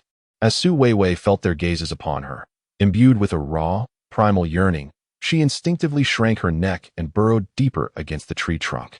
Soon, twilight enveloped the surroundings, blurring her vision, and a wave of inexplicable panic surged within her. Simultaneously, she began to yearn for Huang Rong. When he was by her side, she felt a sense of security, even as night descended, an emotion she had never experienced as intensely as now. The cold winds that occasionally swept by sent shivers down her spine, rekindling memories of Huang Rong's embrace. It seemed that having him around would indeed be quite comforting. She wondered if he had healed any, The medicinal herbs, after all, required frequent replacement. If he awoke and could not find her, would he come looking? As her thoughts meandered chaotically, fatigue began to seep in, and she gradually closed her eyes. Time slipped by, and suddenly, a rustling sound reached her ears, as if something had approached her. Startled, she opened her eyes wide. The figure before her was the man she had rescued the previous day, flanked by the two orcs who had brought her back. The orcs pointed at Su Weiwei and said, "Sheep weeds, back." Upon hearing this, the man took a few strides toward her, scrutinizing her youthful face closely, and then suddenly broke into a grin, a smile that was particularly unsettling. Heaven knows. Upon witnessing that grin, goosebumps erupted along Su Weiwei's arms. The visages of the half-wolf orcs, a product of their evolution, predominantly feature protruding jawlines, with 2 rows of sharp teeth embedded within their mouths. When they smile, an eerie sharpness emerges, evoking an unsettling impression of predation. Brother. Perhaps it would be wise to refrain from smiling, she mused internally, though the words remained unspoken. Instead, she merely recoiled slightly, offering a nervous chuckle. You sustained quite severe injuries yesterday. I managed to procure some herbs to assist in your healing. Otherwise, you might not have had the fortune to witness the sun of today. Upon reflecting on her choice of metaphor, she deemed it somewhat obscure and swiftly added, "If I had not taken such action, your fate would have been dire. This is not intended to frighten him. The climatic conditions here are quite poor, and the hygiene is equally lacking. Without any clothing and covered in filth, if the wounds are not promptly disinfected and treated, such severe injuries could easily fester and become inflamed, posing a grave threat to life." The man looked at Su Weiwei with a mixture of skepticism and uncertainty, clearly unconvinced. After all, they were merely ordinary herbs. Although wild medicinal plants are somewhat superior to modern cultivated ones, it still takes 3 to 5 days to observe any effect. Convincing the man at this moment would indeed prove challenging. After scrutinizing Su Weiwei for a while, the man eventually gestured for the beastmen to step back, before he himself squeezed into the tree trunk. The already confined space shrank further with his presence, forcing Su Weiwei to curl up in a corner. Too anxious to make a sound, the man reached out, grasped her ankle, and effortlessly pulled her beside him. His eyes sparkled as he regarded Su Weiwei, a human. She was unlike anyone he had ever encountered, as if she had emerged from another realm, fragile, beautiful, yet remarkably resilient. Su Weiwei nodded slightly, then shook her head. Her petite face flushed with embarrassment, rendering her both nervous and undeniably adorable. The man chuckled, pointed to his face, and uttered Yao Song. Yao Song? This must be his name. He nodded, and upon seeing Su Weiwei repeat his name, his expression transformed into one of delight. He took her hand, placing her palm against his chest, and continued, "Yours, male." Ah? Before Su Weiwei could fully comprehend, she felt herself being forcibly turned by the man, kneeling in a humiliating position. In the next moment, a chill enveloped her as he lifted the beast hide wrapped around her lower body. At this moment, Su Weiwei finally comprehended the man's intentions. Terrified, she rolled over and burrowed deep within the hollow of the tree trunk. Just moments ago, his demeanor had seemed somewhat gentle, leading her to believe he sought friendship and amicable relations. Little did she know he was employing a guise of civility before resorting to aggression. While she yearned for camaraderie, he harbored ulterior motives. Regret washed over Su Weiwei. Had she known better, she would never have saved him in the first place. With these thoughts swirling in her mind, she instinctively shrank further into the darkness. The deeper she retreated, the more confined the space became, making it impossible for the man to follow. Yet, his long arms were capable of reaching her, and with a mere stretch, he could easily pull her out. Indeed, Su Weiwei found herself yanked from the safety of the trunk. The dawn had barely broken, the sun still hidden behind the trees, and a lingering chill from the night air mingled with the dew, causing her to shiver slightly. However, the cold was overshadowed by a more profound fear. In a desperate bid for freedom, she struggled, and as she neared the wild pine, she instinctively kicked at his chest with little hesitation. Her body was frail, lacking significant strength, yet the impact was not negligible. Coupled with his prior injury, her kick exacerbated the wound on his back, prompting him to release her ankle. Seizing the opportunity, Su Weiwei rolled and crawled back into the hollow, trembling uncontrollably. After a while, hearing no sounds from outside, she cautiously peeked out, only to discover the man sitting nearby. Alarmed, she quickly withdrew her head. Waiting for an extended period without seeing him enter, she dared to look again. Finding him lying on the ground, gasping for air, his lips and cheeks pale, blood trickled from his back. Observing his condition, Su Weiwei furrowed her brow but mustered the courage to speak. "Your wound is quite severe. I will tend to it, but in exchange, you must promise not to force me, all right? His gaze lingered on her for a considerable time, silence enveloping the moment. Eventually, perhaps due to the unbearable pain from his back, he nodded faintly. Only then did Su Weiwei cautiously emerge from the trunk, taking tentative steps towards him. Confirming his inability to retaliate, she felt reassured enough to assist with his injury. The medicinal herbs she had applied previously remained, but upon cleaning the wound, she realized they had proven ineffective. The vigorous movements had caused the wound to reopen, revealing a sight far more gruesome than the day before. Biting her lip, she retrieved all the herbs she carried, meticulously applying them to his injury while advising, "This wound is quite deep. You must remain still for the time being. If it does not heal properly, it may easily become infected." Her voice was as soft as her appearance, reminiscent of the tender warmth of spring after a long, harsh winter, bringing a sense of comfort to the injured man. He could not help but lean slightly towards her. Instinctively, Su Weiwei pushed him away, unprepared and already wounded. He collided with a nearby rock, gritting his teeth in frustration while glaring at her. Su Weiwei stood there, flustered. "I didn't mean to," she stammered. When she had previously aided the injured barbarian, he had leaned against her without such a reaction. Yet for some reason, the proximity of this man triggered an involuntary aversion within her. Perhaps the memory of his earlier brutish behavior had left an impression, causing her body to react defensively. Though momentarily incensed, the man, weakened by his injury and unable to move freely, refrained from retaliating against her. At that moment, the haunting howls of wolves echoed in the distance. The wolf howled repeatedly, its urgent cries evoking in Su Weiwei memories of the battle horns. Suddenly, she was jolted to awareness as she noticed the slight pallor on Yisong's face. He scanned the surroundings with heightened vigilance, signaling that something significant was afoot. Not far away, the rustling of grass grew ever closer. Abruptly, from the thicket nearby, a naked man burst forth. The moment she laid eyes on him, Su Weiwei felt an exhilarating surge of energy. It was Huang Rong. His athletic form surged toward her with remarkable speed, and before Yisong could react, he leaped into action, delivering a powerful kick directly to Yisong's face. Su Weiwei barely registered how Yisong fell before Huang Rong swept her into his arms and dashed away. That kick had been incredibly stylish. As he leapt, his muscles seemed to emanate a radiance, and though the morning light had yet to fully penetrate the forest, he shone like a miniature sun, illuminating Su Weiwei's entire world. As she gazed at his striking profile, drawn close by his embrace, a flush crept to her cheeks. The chilling wind whipped past her, yet she felt no coldness. Behind them, the wolf's howls persisted, but they gradually waned, fading into the distance. After running for a short while, Huang Rong's pace began to slow. His warm breath brushing against her skin, a gentle tickle that made her shift slightly to adjust her position. Sensing something, he halted and set her down. His cheeks flushed, speckled with dirt, yet his handsomeness remained undeniable. His starry eyes held a mix of determination and tenderness as they met hers. Su Weiwei averted her gaze, shifting her focus elsewhere, only to suddenly realize the extent of his injuries. His body was marred with wounds, stained with blood. He had already been gravely wounded in battle. Teetering on the brink of death, although she had treated his injuries with herbs, their effect was not instantaneous. With each new injury, his condition seemed to deteriorate further, and she sensed that Huang Rong was nearing his limits. She hurried to rise, but he grasped her wrist firmly. Despite his labored breathing, his eyes remained steadfast and reluctant as they locked onto Su Weiwei. She gently patted the back of his hand, reassuring him, "Do not worry. I shall fetch you some water." Only then did Huang Rong release her grip, leaning against the tree roots to rest. Nearby, there flowed a gentle stream. Su Weiwei gathered several fresh leaves, intertwining them into a slightly larger vessel, capable of holding a considerable amount of water.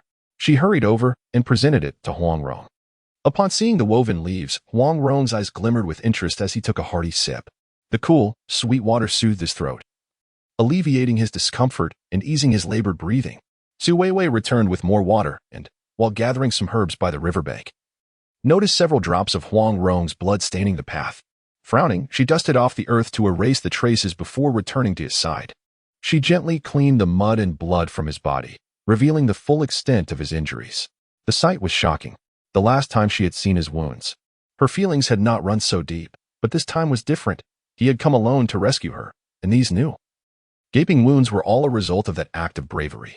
She crushed the herbs and carefully applied them to his wounds, her heart aching as tears began to well in her eyes.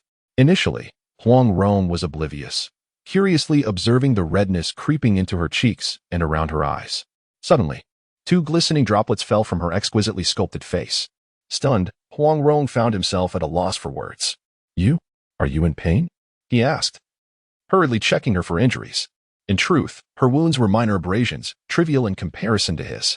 Despite his own excruciating injuries, he was more concerned for her. Overwhelmed with guilt, she replied, "I'm not in pain. I'm worried about you." Worried? Huang Rong appeared perplexed, clearly not understanding the meaning of her concern. He continued to examine her, finally discovering a more serious abrasion on her leg. "Does it hurt here?" he asked. Su Weiwei shook her head. But he insisted on applying some of the herbs he had gathered to her injury. The herbs she had brought were already scarce, nearly depleted after treating the wild pine that morning. After painstakingly gathering what little remained, he carelessly used it all on her insignificant scrapes. "Don't waste it," she exclaimed, reclaiming the herbs from her leg and applying them to his wounds instead. "I'm fine, really, it doesn't hurt." Yet, her tears betrayed her words. Seeing her cry pained Huang Rong, his handsome features contorting in distress as he struggled to comfort her, wiping her tears with his muddy hands. Ironically, while he managed to remove her tears, he inadvertently smeared dirt across her face. Feeling the grime on her skin, she instinctively recoiled from his touch. "I'm all right." Noticing that she had ceased crying, Huang Rong nodded, though his eyes remained filled with worry. His gaze was clear and pure, reflecting her own image back at her. She felt a stirring within her. In all her life, no one had cared for her with such genuine sincerity. Since her earliest memories, her mother had toiled tirelessly to raise her, and now, as she finally sought to honor her mother, the latter had grown frail and gray. To provide her mother with a better life in her twilight years, Su Weiwei worked diligently, often sacrificing sleep to create brief videos, nursing her own illnesses in solitude. Without a single word of concern from anyone, the busyness of her work masked her loneliness, yet it did not erase it. Now, faced with Huang Rong's raw, unadulterated affection, her heart felt as though it was being filled, warm enough to bring her to tears once more, fearing she might cry again. Su Weiwei averted her gaze and resumed tending to his wounds. After managing to clean some of his larger injuries, she was interrupted by a rustling sound in the forest. A sudden commotion startled the birds overhead as they took flight. It seemed the half-wolf tribe was pursuing them. Sensing danger, Huang Rong swiftly scooped Su Weiwei into his arms and dashed deeper into the woods without hesitation. His strong arms enveloped her, providing a sense of security. Yet recalling his labored breathing and the wounds he bore, she urged, "Let us rest for a moment." It appeared as though he had not heard her. She felt as if she were on a jostling ride, with the wind howling past her ears. Observing their surroundings, she realized they were climbing steep terrain. And carrying her was undoubtedly taxing for him. Indeed, it was too long before she noticed his abdominal wound threatening to burst open once more. "No, this cannot continue," she insisted, gently tapping his shoulder. "Put me down. We need to think of another way." But there seemed to be no alternative.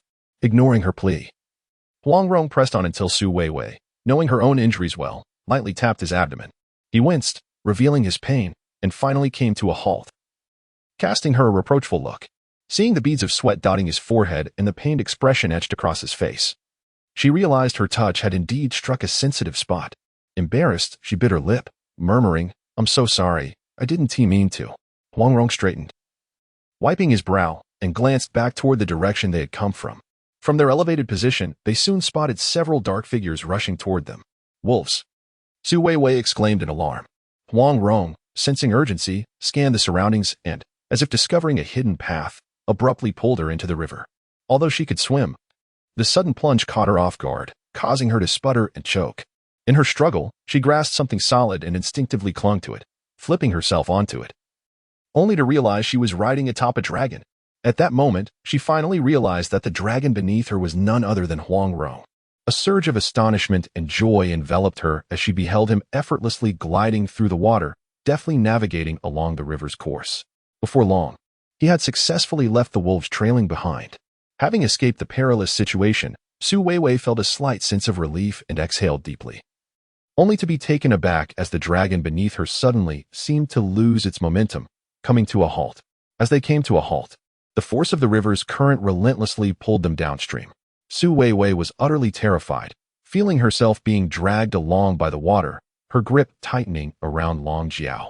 Yet soon after, the dragon too lost all semblance of control. Together, they plunged into the depths. Su Weiwei could scarcely recall how much water she had swallowed. But when she regained consciousness, she found herself upon the riverbank. Sunlight filtered down through the gaps in the leaves above, casting fragmented rays upon her face, which felt somewhat blinding. Instinctively, she raised her hand to shield her eyes from the glaring light and slowly sat up. A wave of pain coursed through her body. While she was mostly dry, she bore several scrapes and was smeared with mud, rendering her quite uncomfortable. Fragmented memories from before her unconsciousness began to flood back into her mind, and she suddenly turned her head to see Huang Rong lying beside her. His condition appeared to be no better than hers. In fact, it seemed worse. Already injured, the turmoil had robbed him of the herbal poultices she had applied, leaving her with no choice but to scour the riverbank for suitable herbs, to no avail. Returning to his side and observing his unconscious form, she was overtaken by a sense of frustration. He had exerted himself so valiantly to rescue her from peril, yet now he lay injured, and she felt utterly powerless to assist him, lacking even the simplest remedies. Lost in her thoughts, she couldn't help but burst into tears once more. It was at this moment that Huang Rong awakened, likely stirred by the sound of her sobbing. He furrowed his brow and murmured something indistinctly. Realizing this, she hastily wiped away her tears and fetched a bit of water for him to drink. Supporting him upright, she watched as he opened his eyes and offered her a gentle smile. Anxiously, she inquired, "Do your wounds hurt? Are you hungry? I can find something for you to eat." Huang Rong shook his head lightly, yet Su Weiwei rose to seek sustenance. After such a prolonged ordeal, she too felt famished. It was implausible that Huang Rong was not. In her search, Su Weiwei discovered several fruit trees nearby, but their height and her weakened state prevented her from climbing. Resorting to a long branch, she labored for some time before finally knocking down a few fruits. After toiling for half the day, she returned with only 2 golden yellow fruits in hand. After devouring one, Huang Rong offered the other to her. Su Weiwei shook her head, saying, "I'm not hungry." However, as soon as the words left her lips, her stomach betrayed her with a loud growl. Huang Rong chuckled, insisting, "My female, my offspring, healthy," while gesturing towards her abdomen. Understanding his implication, Su Weiwei felt a blush creep across her cheeks as she shyly accepted the fruit and took a bite. Her appetite was modest. The small fruit barely sufficed, let alone for Huang Rong. Observing his robust physique, she felt a pang of guilt and declared, "I'll go find more to eat." But Huang Rong grasped her firmly, pulling her into his embrace with gentle insistence, "Stay with me." His voice was soft, tinged with exhaustion. Consequently, Su Weiwei decided against further exertions, planning to seek food once Huang Rong had drifted off to sleep. However, he remained awake, merely resting. As dusk approached, he gently set her down and stood. His muscular form unfurled before her, bathed in the crimson glow of twilight, rendering him even more captivating. Though she had traversed several days in this realm and had seen his body numerous times, she was taken aback by the flush of warmth that surged through her, nearly causing her nose to bleed. When Huang Rong turned to her, he caught sight of Su Weiwei hurriedly covering her nose, her face flushed like the evening sky. He rushed over, concern etched across his features. Su Weiwei shook her head repeatedly, assuring him, "I'm fine. I just need to acclimate to the climate. A bit of water will suffice." Wiping her nose and tending to the trickle of blood, she took a large gulp of water. Huang Rong observed her quizzically for a moment before scanning their surroundings. "Wait for me." "Huh?" Su Weiwei was momentarily taken aback, but in an instant, his powerful silhouette vanished into the jungle. Left with no choice, she settled down to wait. As the sun dipped below the horizon, the jungle gradually succumbed to darkness. Vast shadows creeping forth from the distance, enveloping her entirely. In this dimly lit expanse, where the foliage is so dense that the moonlight barely penetrates, she curls up in fear, listening to the faint yet haunting howls of wolves in the tranquil night. Reflecting on the pack that has been pursuing them all day, Su Weiwei reaches for a nearby branch, wielding it as a makeshift weapon, contemplating that perhaps if an enemy draws near, she might delay them until Huang Rong returns. As time drips away, her sense of dread swells like the tide. Suddenly, a rustling in the underbrush sends a jolt through her. With heightened vigilance, she gazes towards the source of the sound, and in an instant, a figure leaps from the thicket. Startled, she raises her branch and swings it wildly. The figure, however, is remarkably agile, evading her frantic strikes and swiftly grasping her wrist, pulling her into an embrace. "It is me." Recognizing the familiar scent and voice of Huang Rong, Su Weiwei instinctively clings to him, confessing her fear. Huang Rong's eyes soften, turning into pools of tenderness. He had not anticipated the extent of her fright. He merely sought to forage for food. Overwhelmed by guilt, he tightens his embrace. After a moment, he releases her and steps aside to prepare the game he has brought back. The moonlight cascades softly, and Su Weiwei is hit by a strong metallic scent of blood. She watches as Huang Rong's hands morph into elongated claws, skillfully eviscerating the prey to extract its flesh and liver, offering it to her. Before she can comprehend what lies before her, the overwhelming scent causes her stomach to churn violently, and she recoils several steps, covering her mouth. Huang Rong, sensing her distress, displays a fleeting expression of resignation before turning back to hand her some fruits. Su Weiwei, suppressing her nausea, consumes a few fruits and sits nearby, observing as Huang Rong devours the raw meat with gusto. The size of the prey suggested is substantial, and within moments, Huang Rong has consumed half of it, methodically categorizing the remainder and wrapping it in the hide. Having completed his task, he leaps into the river for a quick wash before approaching Su Weiwei, stating, "Let us return." Nodding, she rises and clambers onto his sturdy back. It feels as though she is resting upon a small vessel, the warmth emanating from him providing a profound sense of comfort and security, lulling her into slumber. When Su Weiwei awakens, the dawn has broken, and her surroundings are familiar. They have returned to the territory of the half-dragon clan. The clan members greet Huang Rong joyfully, each one affectionately kissing his forehead and gesturing reverently on their chests. Su Weiwei understands that this is a gesture of gratitude for the divine protection bestowed upon Huang Rong. From the crowd, Qingxi and Muda emerge, their eyes widening in surprise upon seeing Huang Rong and Su Weiwei. Yang Lian rushes over in excitement, but halts abruptly upon noticing Su Weiwei. Huang Rong gently sets Su Weiwei down and strides towards Qingxi, bowing slightly. Qingxi kisses his forehead, performs the same gesture as the others, and exclaims, "Divine blessing." Huang Rong nods, murmuring, "The divine saved me." Upon hearing this, the other clan members kneel, raising their hands skyward as if to lift the heavens, chanting fervently. After completing their rituals, they rise. Qingxi admonishes, "You, the clan leader, should not act recklessly." She casts a reproachful glance at Su Weiwei, implying her culpability.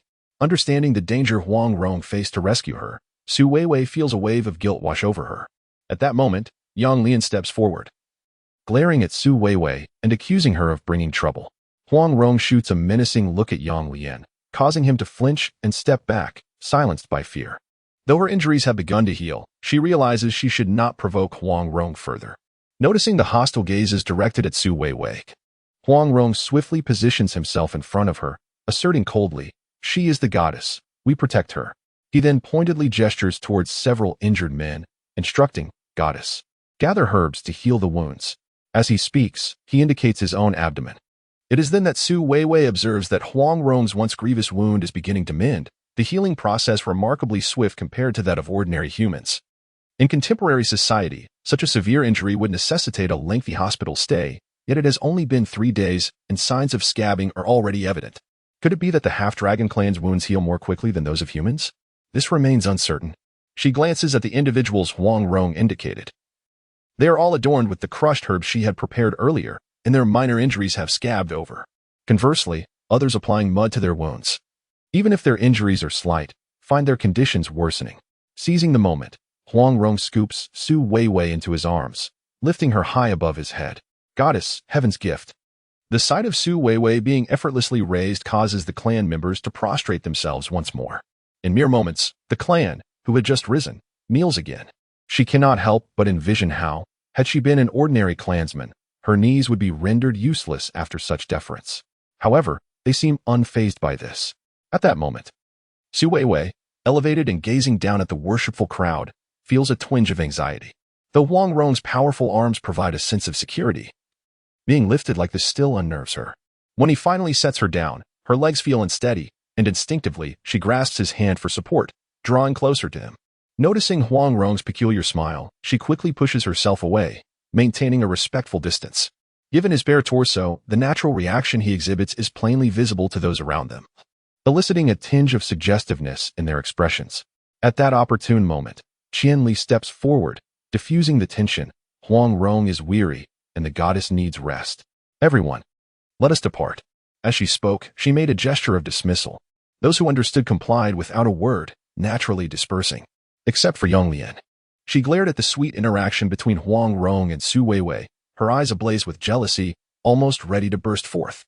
Qingxi, noticing her niece's distress, approached her and urged her to leave. After the crowd departed, Huang Rong eagerly carried Su Weiwei back to his cave, gently placing her on a blanket. He lowered himself beside her, only to suddenly realize that the woman beneath him was trembling slightly. Looking down, he saw her pouting, her eyes glistening with a hint of panic, and his heart softened instantly. He could not bear to see her distressed. A wave of tenderness washed over him, and instead of pressing closer, he simply turned onto his side and lay next to her, draping a hide over her form. Su Weiwei curled herself up within the hide, and for a while, she was oblivious to Huang Rong's movements. Stealthily turning her head, she discovered him lying quietly beside her, seemingly asleep. After observing him for some time to confirm his slumber, she slowly shifted closer and shared half of the hide with him, a gesture of companionship in their shared sleep. She gazed at Huang Rong's serene profile for a while before carefully extracting herself, taking another piece of hide to wrap around herself, fastening it with vines before stepping outside. The gravel outside was somewhat uncomfortable underfoot, causing her to tread a bit slower. Along the way, she picked 2 flowers and tucked them into the vines, enhancing her appearance. With her fair complexion and the floral adornments, she became even more striking. The half-dragon women, upon seeing Su Weiwei's outfit, approached her with delight, chattering excitedly. The desire for beauty is inherent in humanity, and women, in particular, are drawn to it. Su Weiwei recognized this as an opportune moment to integrate with them. And thus she offered, "If you wish, I can teach you how to beautify yourselves." The women, not fully grasping the meaning of beautify, nevertheless understood her intentions and began to gather around her in small groups. They all made their way to the riverbank. Su Weiwei collected some wild rose petals, crushed them, and applied them to the women's skin. After a refreshing bath, she taught them to wrap themselves in hides, securing them with vines and embellishing them with flowers. The women seemed to perceive this as a delightful game. For them, donning clothes was a cumbersome yet fascinating endeavor. They were eager to try, motivated by the desire to resemble Su Weiwei in beauty, and found the binding process amusing. By the end of the day, however, the women had not donned any garments. For them, nudity was the norm, devoid of the shame experienced by Su Weiwei. Moreover, the skirts they fashioned to cover their lower bodies hindered their mobility. The only notable outcome was that their relationships had grown more amicable. While they frolicked by the river, the men had ventured out to forage for food, returning to their territory just in time for a meal. It was Su Weiwei's first encounter with a grand family banquet. In her previous visits, it had always been the solitary figure of Huang Rong delivering fruits for her consumption. This magnificent spectacle was truly a novel experience for her, seemingly undocumented even in the materials she had previously perused. She observed as the half-dragon clan members formed concentric circles, each individual prostrating reverently on the ground, their hands raised high above their heads, palms facing the heavens. The women beckoned Su Weiwei to join their ranks, encouraging her to kneel alongside them. Suddenly, Qingxi let out a resounding cry of "Ula!" and the clan members sprang into action, rising to their feet while maintaining their elevated hand positions, tilting their heads back to shout, "Ula!" Clumsily mimicking their actions. Su Weiwei also tilted her head back and echoed their call. After 3 repetitions, upon a gestural cue from Qingxi, they finally stood upright and eagerly lunged towards the food at the center of the circle, positioned at the back of the crowd. Su Weiwei watched in trepidation as the half-dragon clan members, resembling individuals who had not eaten for days, ferociously scrambled for food. Fearful of being accidentally knocked aside by their fervor, she hesitated to approach. At that moment, a woman emerged from the throng, her hands clasped together as if cradling something precious. With an expression brimming with excitement, she hurried towards Su Weiwei. "Eat this," she at that moment. The woman seemed to sense something, and her gaze towards Su Weiwei abruptly became somewhat peculiar. Su Weiwei hurriedly explained, It's my first time eating this." The woman did not respond, but her eyes reflected disappointment as she swiftly consumed the morsel in her palm and turned to leave. Su Weiwei stood there, feeling a sense of desolation. She still felt out of place. She recalled how Huang Rong had so fiercely protected her, disregarding all dangers to rescue her from the wolf's den, and how he had even defied the odds to secure her a place among the half-dragon clan. Yet, here she was. With a soft sigh, she gazed at the distant scene of the half-dragon clan reveling in their feasting, and ultimately turned away, lost in her thoughts. She returned to the cave, only to find that Huang Rong had not yet returned. She imagined he was outside celebrating with his kin. They belonged to the same world. But she did not. From the very beginning, she should never have come here. Once again, loneliness and fear of this unfamiliar realm enveloped her. Su Weiwei curled up, burying her head in her knees, reflecting on the events of the past few days. Suddenly, a voice broke through her reverie, and she looked up to see Huang Rong standing before her, having appeared unbeknownst to her. Surprised, she exclaimed, What brings you here? Nalu, Huangrong replied, presenting her with 2 orange-yellow fruits. Holding the fruits, Su Weiwei inquired, is Nalu the name of this fruit? Huangrong nodded earnestly. Thank you, Su Weiwei beamed, her smile widening as she took hearty bites of the fruit. Observing her joyous expression, Huangrong felt an inexplicable brightness in his heart. Earlier, while feasting with the others, he had sensed a subtle gloom within himself. After searching the surroundings and failing to spot Su Weiwei, he had thought of her lovely face and realized she might not be accustomed to such food. Thus, he had taken the trouble to gather some fruits for her. Finding her curled up in the cave had pained him deeply. He now recognized that this creature known as a human seemed to consistently tug at his heartstrings, as if his own emotions were intertwined with hers. The sensation was peculiar. He himself could not discern whether it was a blessing or a curse. Once Su Weiwei finished the fruit, twilight descended upon the land. As nightfall approached, an inexplicable fear enveloped her. Having grown up in a single-parent household, she had never known security, always needing to leave a light on to drift into slumber. Now, transported to this primordial era, the absence of light rendered the darkness around her akin to an unending abyss. At night, most races ceased their activities, and the half-dragons were no exception, plunging the surroundings into an eerie silence, a deathly stillness. Instinctively, Su Weiwei nestled closer to Huangrong. They were already sharing a hide blanket, and as she pressed herself against him, her body nearly adhered to his heated skin, offering her a modicum of comfort. However, Huangrong stirred awake, a primal desire surging within him. Yet, recalling her panicked expression from earlier and her current curled-up form, he restrained himself, hesitant to embrace her. He endured the entire night, and only when dawn's light began to break did he venture outside to the river for solace. When Su Weiwei awoke, the day was already bright, and she found herself alone. Huangrong was nowhere to be seen. She donned her hide and stepped out of the cave, immediately spotting the woman who had fed her maggots the previous day. The woman glanced at her oddly before turning away. Su Weiwei forced a bittersweet smile, her stomach grumbling from hunger. Surrounded by fruit trees laden with the fruits Huangrong had referred to as nalu, she picked up a sturdy branch to knock down a few lower-hanging fruits. After washing them, she savored their sweetness, a familiar delight that lingered on her palate. Currently, this is the sole source of sustenance for Su Weiwei. Just as she savored the return of Nalu, a towering figure suddenly obstructed her path. Upon looking up, Su Weiwei's expression faltered. It was Yang Lian. Yang Lian stood a full head taller than her, her muscular physique resembling an imposing wall that blocked Su Weiwei's way. Su Weiwei could only gaze upward at her. The memory of their previous contest lingered in her mind. Although her scrapes had healed considerably, a sense of trepidation remained. Nevertheless, she steeled herself and inquired, "Do you need something?" The visitor did not seem benevolent.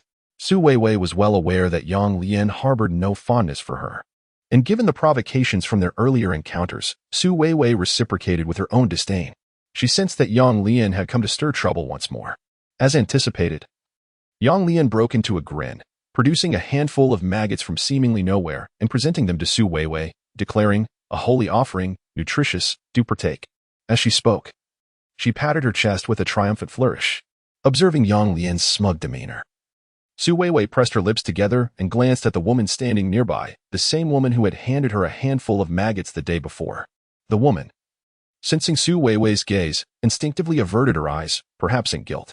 Noticing the pale hue of Su Weiwei's complexion, Yang Lian's smile grew even more arrogant and brazen. A monster, fearful, must not be spared. It appeared that Yang Lian was confident that Su Weiwei would not dare consume the offering. Yang Lian's provocations attracted a throng of onlookers from their clan, all drawn closer to witness Su Weiwei's embarrassment. Fearful, a monster, Yang Lian reiterated, inching closer while brandishing the maggots. The onlookers' gazes were intense and menacing, as if they could burn a hole through Su Weiwei with their fervor. In such circumstances, Su Weiwei's first thought was of Huangrong. She hoped he would descend from the heavens, much like he did when he heroically rescued her from the wolf's den. However, she quickly regained her composure. Huangrong was now in the wild continent, embodying his own masculinity, akin to a partner or spouse in her civilized world. If they were indeed partners, should they not face adversity together and navigate the remainder of their lives side by side? It was impossible for him to be by her side at all times. Certain challenges she must confront alone. She recalled the wound that bled profusely after Huangrong had escaped the wolf's den, since he had fearlessly ventured into the den to save her. What was a mere ordeal of consuming a couple of worms? At worst, it would only be distasteful, but it would not lead to her demise. What was there to fear? With such thoughts in mind, a surge of courage suddenly welled up within her. Resolutely, she stepped forward and grasped the wriggling insect in Yang Lian's hand, unhesitatingly placing it into her mouth. She began to chew. A wave of nausea surged from her stomach, and a chilling sensation coursed through her entire body. Yet, she stood tall, unwavering, and gazed calmly at Yang Lian. Yang Lian's face turned pale with disbelief as she looked at Su Weiwei. "It's not that I cannot eat it," she stammered. "I simply do not wish to." Su Weiwei scoffed lightly, deliberately raising an eyebrow. "I am a noble human being. I have no regard for such fare." With that, she strode away, leaving the crowd in stunned admiration. Before others, she exhibited an air of arrogance. However, after walking a short distance, she suddenly turned around and, upon realizing that no one had followed her, expelled the contents of her mouth. A nauseating sensation pervaded her entire oral cavity, leading her to believe she might bear a psychological scar for life. In a flurry, she dashed to the riverbank, rinsing her mouth repeatedly. Once the queasiness subsided, she caught sight of Huang Rong standing nearby, gazing at her with a look of tender concern. Startled, she wondered how he always appeared so suddenly. Su Weiwei furrowed her brow and smiled. "You're back?" Huang Rong stepped forward, gently wiping the moisture from the corner of her mouth, and then inquired, "Yang Lian?" Su Weiwei was momentarily taken aback, only to see Huang Rong clenching his fist, his expression radiating fury as if he were about to confront Yang Lian. In a rush, she reached out and grasped his arm. "Please, don't." As Su Weiwei lifted her gaze, her clear eyes reflected deeply in his. He felt the stirrings in his heart. "I understand that I may appear different from you all, but since I have become your woman, your female, I must strive to blend into your world. Please don't seek her out. I am willing to adapt for you." As she spoke, her eyes brimmed with profound affection, akin to a tranquil pool of water. With just a glance, Huang Rong felt himself on the verge of being completely ensnared.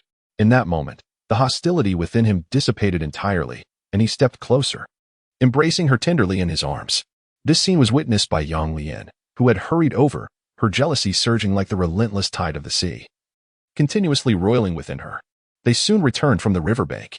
It turned out that Huang Rong had taken his people out early in the morning to seize their new territory, and now he had returned to lead the main force to their new home. From Huang Rong's fragmented descriptions, she learned that during the war, the leader of the half-wolf clan, Yi Song, had sustained grave injuries. Without a leader to guide them, the half-wolf clan was swiftly repelled, allowing them to acquire new territory deep within the jungle. The dense foliage promised greater resources, providing better sustenance and supplies. Upon hearing this, the crowd erupted in excitement, cheering exuberantly. Su Weiwei stood amidst them, and as she listened to their jubilant cries and watched their animated gestures, she felt an infectious joy swell within her, prompting her to smile along. Soon, they would need to pack their belongings for the move. In truth, their possessions were few, merely some beast bones for defense and a few pieces of animal hide. Recalling the previous circumstances in the wolf's den, Su Weiwei pondered the likelihood of finding fish mint or similar medicinal herbs in that place. Thus, she gathered a considerable amount of it here, wrapping it in animal hide to take along. Although Huang Rong found Su Weiwei's actions somewhat peculiar, regarding these wild herbs as inconsequential, he respected her reasoning and refrained from commenting further. The distance from here to the wolf's den was indeed considerable, and as Su Weiwei lagged behind, Huang Rong opted to carry her on his back, eliciting envy from the clan members trailing behind. Yang Lian followed closely behind Qing Ji, her gaze fixed on the scene of Huang Rong and Su Weiwei not far ahead, her teeth clenched in displeasure as she muttered, "Disaster." Qing Ji turned back, casting a cold glare at Yang Lian. Despite Yang Lian's lingering dissatisfaction, she stepped forward and insisted, "It's fate. It must be wrong. We need to redivine." Qing Ji regarded Yang Lian with a penetrating gaze, aware of her discontent. Yet she spoke earnestly, "The divine will must not be spoken of lightly." Yang Lian, unable to counter Qing Ji, fell silent, maintaining a sullen demeanor for the remainder of the journey. Meanwhile, Su Weiwei, blissfully unaware of the tension, remained comfortably nestled on Huang Rong's sturdy back, her curious, glistening eyes observing everything along the path. There exist numerous disparities between her life and the modern world. Although she had gained some understanding during her research, she was acutely aware that throughout the vast expanse of 10 millennia, many flora and fauna have gradually vanished with the passage of time and shifts in climate, or transformed into entirely different forms. Consequently, Numerous species she observed in the present era were absent in this time. Just as many beings that once thrived in this epoch have long since perished in the modern age. Initially, while dwelling within the territory of the half-dragon tribe, she did not experience such a sense of wonder. However, as they ventured further into the realm of the half-wolf tribe, they increasingly discerned the rich biodiversity surrounding them. From the moment they departed the half-dragon territory and entered the lands of the wolf tribe, a multitude of ethereal, white, drifting creatures began to accompany them. These beings, translucent and resembling a gelatinous white form, floated gracefully around them like jellyfish, their delicate bodies swaying gently with the breeze. It appeared as if they were guiding the way. Weiwei gazed at them for an extended period, and at last, unable to contain her curiosity, she reached out with her slender, pale hand to touch them. At that moment, a sharp reprimand rang out from behind her. No. Startled by the exclamation, Weiwei's hand trembled. The white creatures, seemingly frightened, drifted away in another direction, gradually obscured by the trunks of several large trees until they vanished from sight. Turning to see the source of the admonition, she caught a glimpse of the irate green pheasant, whose expression bore an unmistakable anger. She instinctively recoiled. The green pheasant coldly declared, "Matcha, spirit of the divine, is not to be touched." The term spirit of the divine sounded particularly sacred, which explained the sudden seriousness etched across the green pheasant's face, forbidding her from making contact. Thus, Weiwei chose to remain silent, albeit with a tinge of regret as she gazed towards the direction where the matcha had departed. Huangrong cast a glance at the woman resting upon his back and smiled before continuing their journey. She had not touched the matcha, and for them, it was merely a fleeting incident, unworthy of note. However, unexpectedly, they had not traveled far when a refreshing breeze swept over them, followed by a multitude of drifting matcha that began to float towards their direction. It seemed they had a purpose, as if wary of disturbing these divine beings. The previously boisterous half-dragon tribe members fell silent, each one holding their breath, their eyes fixated on the suddenly emerging creatures. After floating around them for a while, the little beings appeared to respond to some unseen call, drifting towards Weiwei, eventually landing in clusters upon her. In an instant, she found herself adorned with these seemingly transparent creatures. Her naturally fair complexion and striking beauty, now accentuated by the presence of these little beings, rendered her a breathtaking spectacle, compelling everyone to gaze in her direction. Weiwei was filled with wonder. The creatures lingered on her, allowing her to observe them up close. They resembled diminutive jellyfish, yet it was impossible to discern where their mouths or eyes might be. After countless years of transformation, these ancient beings, undocumented and unknown to humanity, now presented themselves before her in this primordial age. She felt an extraordinary sensation. Perhaps these were the incarnations of deep-sea jellyfish, having adapted to life on land after millennia of evolution, as this land gradually sunk beneath the sea to survive in their new environment. Once these speculations took shape in Weiwei's mind, her interest in them deepened. However, recalling the stern warning from Qingji, she ultimately hesitated to reach out and touch them. Instead, she merely sensed a tingling sensation as they brushed against her skin. Unable to suppress a shiver, she felt as if those tiny creatures were shaken off her body, drifting away into the air. Gradually, they disappeared once more into the depths of the jungle. Such a scene was unprecedented, not only for Weiwei but also for the half-dragon inhabitants who had long resided on this continent. They stood there, momentarily dazed, gazing at Weiwei in disbelief. Seemingly delighted, Weiwei waved farewell to the small creatures as they departed. Even Qingji found himself at a loss for words in the face of such an extraordinary occurrence. Previously, their encounters with matcha had been singular, with only a few appearing at a time, unlike today, where they manifested in droves, lingering extensively around Weiwei. In their recollection, these small beings were timid, typically hiding among the trees and rarely venturing out, let alone alighting upon a person.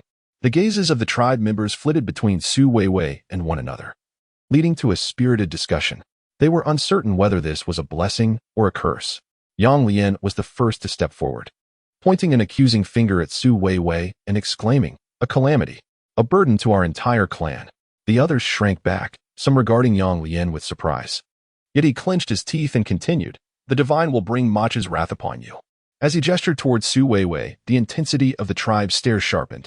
Their understanding of this world was limited, and they held a profound reverence for the forces of nature, the divine, and the unknown. Thus, the emergence of such an enigmatic event instilled a sense of fear within them. However, Huangrong abruptly turned, casting a cold gaze at Yang Lian, and declared, "Matcha is sacred. She is a goddess, and the divine favors the pure. In just a few words, he restored Su Weiwei's image. One cannot deny Huang Rong's wisdom in this moment. Yang Lian, evidently irked by Huang Rong's defense of Su Weiwei, opened his mouth, intending to retort. But Huang Rong seemed to anticipate his next move, bluntly interrupting, Yang Lian, cease your nonsense. The divine shall bring retribution. Yang Lian's complexion paled slightly. Realizing that he was unlikely to prevail against Huang Rong's support for Su Weiwei. With a final grimace, he uttered, Macha's actions are peculiar. The divine must punish her, and she must be slain. With that, he deliberately made a slashing motion across his throat, directing it toward Su Weiwei. This can be perceived as a form of intimidation directed at Su Weiwei. Indeed, her complexion paled slightly, and she instinctively glanced back at Huang Rong. Yet, upon witnessing Huang Rong's composed demeanor, her heart settled considerably. Though she remained oblivious to the unfolding events, she reasoned that these jellyfish-like creatures had not posed any threat to her. Perhaps it was merely a simple encounter with nature. Consequently, she chose not to dwell on it further. Having learned from this previous experience, Su Weiwei obediently remained nestled upon Huang Rong's back, refraining from any reckless movements. Nevertheless, she encountered numerous intriguing sights along their journey. Before long, they arrived at their new territory. Huang Rong had discovered a prime location within the realm of the half-wolf clan, ideally situated adjacent to a small waterfall. Beside it lay a cavern, shimmering with the reflection of water, spacious and reminiscent of a water-curtain cave. However, this place appeared to be somewhat more chaotic than the water-curtain cave, overgrown with a variety of weeds. Yet, for the half-dragon clan, such untamed growth seemed to be a source of joy. As long as there was water and grass, they were content. The clan members each selected a patch of land to claim as their own, spreading animal hides to create their cozy abodes. Meanwhile, Huang Rong led Su Weiwei deeper into the cavern, where they discovered a quaint little garden. This garden was bursting with an array of vibrant flowers, all competing for attention in a splendid display. Upon choosing the location, the sight of this small flower bed immediately brought her to mind. Huang Rong surmised that she would have an affinity for flowers, yet he was unprepared for the astonishment that filled her eyes upon seeing the garden. Her gaze sparkled as if it contained stars, and an unmistakable smile graced her face upon encountering the blossoms. She dashed forward, joyfully embracing the flowers and inhaling their delightful fragrance, while Huang Rong did not share her exuberance for the colorful blooms. The sight of her elated countenance imbued even the most ordinary flowers with a newfound vibrancy. They appeared not only vivid but also animated and beautiful. After twirling in delight, she approached him, wrapping her arms around him and exclaiming her gratitude. Her joy was infectious, prompting him to smile in return. Now that they had relocated to a new home, the environment offered richer resources compared to their previous territory, yet it was undeniably different from their former dwelling, necessitating some time for adjustment. As Huang Rong stepped out to organize the clan's accommodations, Su Weiwei took the opportunity to tidy up their new abode. One cannot deny that Huang Rong demonstrated a commendable eye for selecting this location. Though this modest cave harbored nothing but a flower bed, the entrance was rather narrow, providing a degree of concealment and enhancing its privacy compared to the original. The base of the flower bed was adorned with soft grass. She meticulously trimmed the weeds, laid down 2 layers of animal hides, and removed some wildflowers. With a touch of care, it transformed into a particularly exquisite flower bed. Su Weiwei reclined upon it, finding it immensely comfortable. Furthermore, she gathered fresh flowers and vines at the cave's mouth to embellish the interior. After toiling for the better part of the day, she felt it still bore a certain simplicity, yet it was vastly improved from its initial state. When Huang Rong returned from outside, he initially thought he had entered the wrong cave. After circling the entrance, he finally dared to step inside. Upon entering, Su Weiwei approached him with a triumphant smile, cheerfully inquiring, "What do you think?" Huang Rong stared at her for a moment, pondering deeply before managing to utter a single word through clenched teeth. "Beautiful. Do you like it?" Su Weiwei's eyes sparkled, radiant as a summer night sky. Huang Rong nodded earnestly. Soon after, he witnessed the woman before him erupt in joyful celebration. Due to it being their first night in the new home, the entire clan gathered once more for a grand feast. This time, Su Weiwei found herself beside Huang Rong, seated at the very heart of the circle. Unlike her fellow tribesmen, she was not required to prostrate herself. A slight bow of her head sufficed to convey her respect. The locale was distinct, and thus the gathered provisions varied. This time, there were not only maggots but also several varieties of delectable fruits.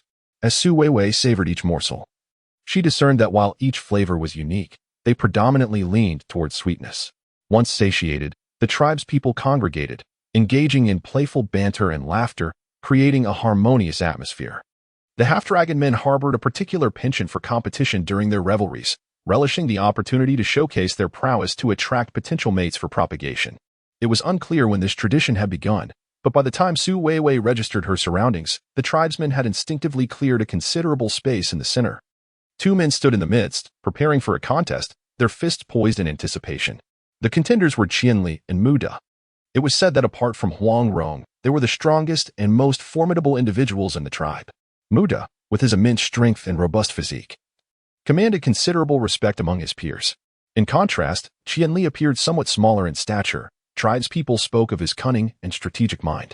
As they took center stage, an eruption of cheers resonated from the crowd, their excitement palpable. Amidst the enthusiastic shouts, the two competitors dashed towards each other, their feet stirring up a veil of dust. They engaged in combat, and it was evident that while Muda possessed great strength, his movements were somewhat clumsier compared to Qianli's agility. Rather than confront him head-on, Qianli circled around, seeking an opportune moment to strike. As Muda grew impatient, Qianli seized the chance to dart in and deliver a superficial blow. However, this tactic proved largely ineffective. Muda stood resolute, unperturbed by Qianli's teasing jabs. When Qianli's speed momentarily waned, Muda capitalized on the moment, swiftly grasping Qianli's hand and, with a powerful motion, flung him away. The force behind this blow was tremendous. Qianli was flung to the ground, yet Muda showed no intention of sparing him. Advancing relentlessly to unleash a flurry of punches upon Qianli, Su Weiwei, watching from the sidelines, felt a pang of pain herself. However, the onlookers appeared unusually exhilarated. Their fists clenched as they cheered and shouted, as if rallying support for Qianli while simultaneously inflating Muda's bravado. Lying on the ground, Qianli was utterly defenseless, enduring blow after blow. Unable to bear the sight any longer, Su Weiwei turned to grasp Huang Rong's arm, expressing her concern. If this continues, someone may truly be harmed. Yet, Huang Rong merely shook his head, declaring, "A warrior fears not death." Su Weiwei bit her lip. Contemplating Huang Rong's resolute demeanor and the fervent crowd, feeling powerless to intervene, a sense of dread washed over her. Sensing her unease, Huang Rong pulled her into his embrace, offering a semblance of comfort. The contest was finally halted when Qianli fell unconscious, unable to move. Muda emerged victorious, triumphantly standing atop Qianli, relishing the moment like a celebrated boxing champion, basking in the cheers of the crowd. All eyes were drawn to Muda as they joyously called out his name. With a pallid complexion, Su Weiwei retreated from the throng, circling around to find Qianli, who appeared gravely injured. In a flurry, she rushed to tend to his wounds, applying herbal remedies. Just then, a jar she had set aside was accidentally kicked over. Looking up, she met the scornful and incensed gaze of Yang Lian, who shouted, "Qianli, be strong. Healing is unnecessary." Unfazed by their customs regarding contests, Su Weiwei retorted, "I only know that when one is injured, they must be treated." Despite her reluctance to engage with Yang Lian, Su Weiwei was not one to be trifled with. She knew when to stand her ground. The more compliant she was, the more they would take advantage. Yang Lian sneered, "Qianli, a brave soul, blessed by the divine. You are harming him." Su Weiwei was perplexed. How could assisting with healing be construed as harm? She furrowed her brow in confusion. Yang Lian grit her teeth and continued, "The contest is sacred. Divine blessing forbids healing." Was there truly a divine connection? If sacred contests disallowed healing, what would happen if a mere scratch led to infection and death? What began as a light-hearted post-meal entertainment had devolved into a battleground for life and death. Su Weiwei found herself bewildered, adhering to her principle of inquiry. She abruptly lifted her gaze, fixating on Yang Lian and asking, "Why?" Yang Lian was momentarily taken aback by the question. She herself did not have an answer. Since her birth, this rule had existed. She had been indoctrinated with such beliefs from a young age, unconsciously molding them into the fabric of her daily life. This is the first time someone has inquired about the reason behind their own existence. The answer to this question eluded her as well. Just as the two were at an impasse, Qianli, who had been lying nearby, finally stirred, groggily opening his eyes to behold the herbs laid upon him. And with a swift motion, he cast them aside. Su Wei, witnessing this, expressed her concern, "Your wounds are not yet healed. You must not act recklessly." However, Qianli paid her no heed, boldly discarding the herbs and declaring, "I am a warrior." His words seemed to elevate Yang Lian, who wore a smug smile, as if he had gained the upper hand. Despite their lack of gratitude, Weiwei did not insist. She merely cast a lingering gaze at Qianli before gathering her belongings and departing in a state of despondence. Alone, she exited the gathering area and sought a secluded spot, settling against the sturdy trunk of a grand tree. Feeling diminutive and hesitant to wander far, she remained there. Faint echoes of her kin's cheers from their contests drifting through the air. The tree against which she leaned boasted a robust root system and an abundance of foliage, with its lowered branches entwined with hanging vines. Golden sunlight filtered through the leaves, as though tinged with a touch of verdant hue. The distant cheers of her people faded into a soothing backdrop. If she closed her eyes and listened intently, the harshness of the earlier scene could be forgotten. Drawn in by the symphony of nature, she could hear the whisper of the wind through the forest and the cheerful chirping of birds overhead. These harmonious sounds, a stark contrast to the raucous clamor of her kin, enveloped her in tranquility and comfort. Gradually, her spirit began to unwind. At that moment, she felt a tickle in her nose and, upon opening her eyes, discovered a translucent, gel-like creature perched upon the tip of her nose, allowing her to observe it up close. How wondrous! This time, she distinctly observed the little creature before her. Its umbrella-shaped head indeed resembled that of a jellyfish. However, its tentacles appeared rather short, and it seemed that they did not rely on these appendages to traverse the air. What, then, was the source of its locomotion? What sustenance did it consume? How did it manage to survive in such a manner? These curious thoughts unfurled within Weiwei's mind, and she could not resist the urge to reach out and grasp the small creature. However, it seemed to sense her movement and timidly floated away. Left in a state of helplessness, Weiwei remained seated, watching the tiny being depart, pondering that perhaps she had been too hasty. With a sigh, she glanced up at the sky and suddenly noticed that the golden light above her had begun to fade into a deep crimson hue. Nightfall posed dangers. Even beings as robust as the half-dragons dared not venture out lightly, and she too needed to return early. In an instant, the entire wilderness seemed to be enveloped by an unseen shroud. As Weiwei hurried into the cave, a wave of darkness washed over her. Even within her own sanctuary, she felt a twinge of fear. She had an innate fear of the dark and lacked a sense of security. The cave was devoid of light, and after standing still for a while, she could no longer bear the solitude. Just as she was about to step outside in search of her kin for solace, she turned and was startled to discover a source of light. To her astonishment, the source was none other than the wild warrior. She gazed in amazement at the approaching figure, nearly gasping in surprise. The wild warrior had taken a thin piece of animal hide, resembling sheepskin, and carefully wrapped several tiny fireflies within it, presenting them to her as a gift. In the desolate expanse of the wilderness, this was the only source of light known to them that glimmered in the night. He cradled the fireflies as if holding a lantern in his hands. Their faint glow, though dim, was sufficient to bestow upon Weiwei a sense of wonder and security. Enthusiastically, she accepted the makeshift lamp crafted for her by Huang Rong. "Thank you," Weiwei said, leaning forward to bestow a fleeting kiss upon his cheek. Though it was merely a delicate brush, akin to a dragonfly skimming the surface of water, an inexplicable surge of electricity coursed through him, starting from where her lips met his skin and spreading throughout his entire being, leaving him tingling and unsettled. However, Weiwei appeared oblivious to his discomposure, joyfully spinning around within the cave until she found a suitable spot to place the lamp. Before turning back to gaze at Huang Rong, the ethereal glow enhanced the aesthetic ambience. In the flickering light, his cheeks took on a subtle flush, accentuating the striking handsomeness of his features in an indescribable manner. Although Weiwei did not make any further gestures, her unwavering gaze intensified the heat coursing through him, compelling him to suddenly leap forward and pin her down. This is the flower bed she had freshly laid out during the day, accompanied by a subtle fragrance and a soft glow, creating an atmosphere that is just right. However, Huang Rong felt a sense of caution, fearing that she might, once again, break into tears as she did last time. The silence lingered for an extended period.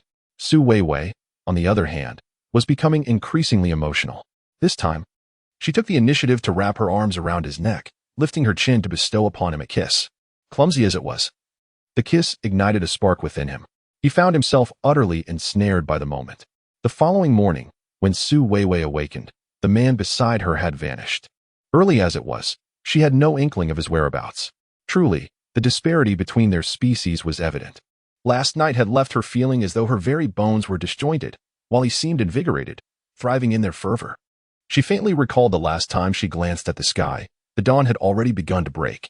He, however, showed no signs of fatigue, having risen before her. As she muttered complaints about the wildness of their night, she dressed and turned to glance at the lamp from the previous evening. The fireflies had glimmered throughout the night. Now they lay still upon the hide, seemingly exhausted. After all, they too were living beings, deserving of equality. They ought not to be confined here. With these thoughts in mind, Su Weiwei gently unwrapped the animal skin and laid it softly on the ground. Last night, she expressed her gratitude to them. Fireflies began to flutter out from the skin. Su Weiwei gazed at them with a faint smile before rising and stepping out of the cave. The brilliant sunlight once again bathed the earth, golden rays illuminating from every direction. It was a brand new day. Most of the tribe had already awakened. The men ventured out early to hunt, while the women remained at home, tending to the children and managing household chores. Throughout the ages, life in both the and Su Weiwei's world had followed a similar pattern. Thanks to the fireflies, she had slept particularly soundly the previous night. However, she pondered the impracticality of relying on to catch fireflies every night. It was not only time-consuming and laborious, but also seemed to inflict harm on living beings. Regardless of size, every creature deserves to be free. In this era, which appears quite remote, it seems that the orcs inhabiting this continent have yet to master the use of fire, as observed from their daily habits over the past few days. Given this, she must devise a means to create fire. An electric light, a marvel of sophistication, cannot be conjured instantaneously. However, a flicker of flame at night would not only illuminate the darkened world but also deter wild beasts. But how could she produce fire? Su Weiwei furrowed her brow in contemplation until, at last, she recalled the most primitive method, friction to ignite wood. Without hesitation, she gathered 2 sticks, settled on the ground, and began to rub them together fervently. Yet, reality proved to be unforgiving. After an arduous struggle, her efforts yielded no sparks. Her delicate hands, already tender, became red and bloodied. Why was it so challenging? With a sigh, Su Weiwei shifted her position, resolutely persisting in her endeavor. The other half-dragon women, passing by, exchanged bewildered glances at her peculiar actions, each reflecting confusion. Consequently, they shrugged their shoulders, indicating their lack of understanding.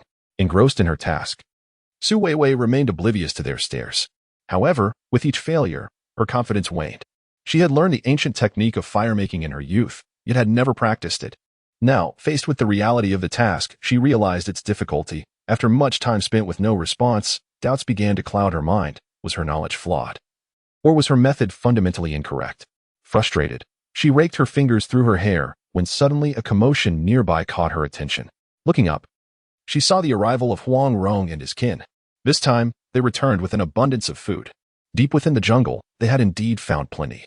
In addition to the usual fruits and grubs, they had hunted numerous game, bringing back several carcasses of antelopes. Each antelope was robust, equivalent to 2 of Huang Rong, suggesting it would sustain them for 2 or 3 days. The clan erupted in cheers. After instructing the women and several men to prepare the antelopes, Huang Rong turned upon hearing a woman mention Su Weiwei, glancing in her direction. Sure enough, Su Weiwei still wore a disheartened expression, pouting as she lay there.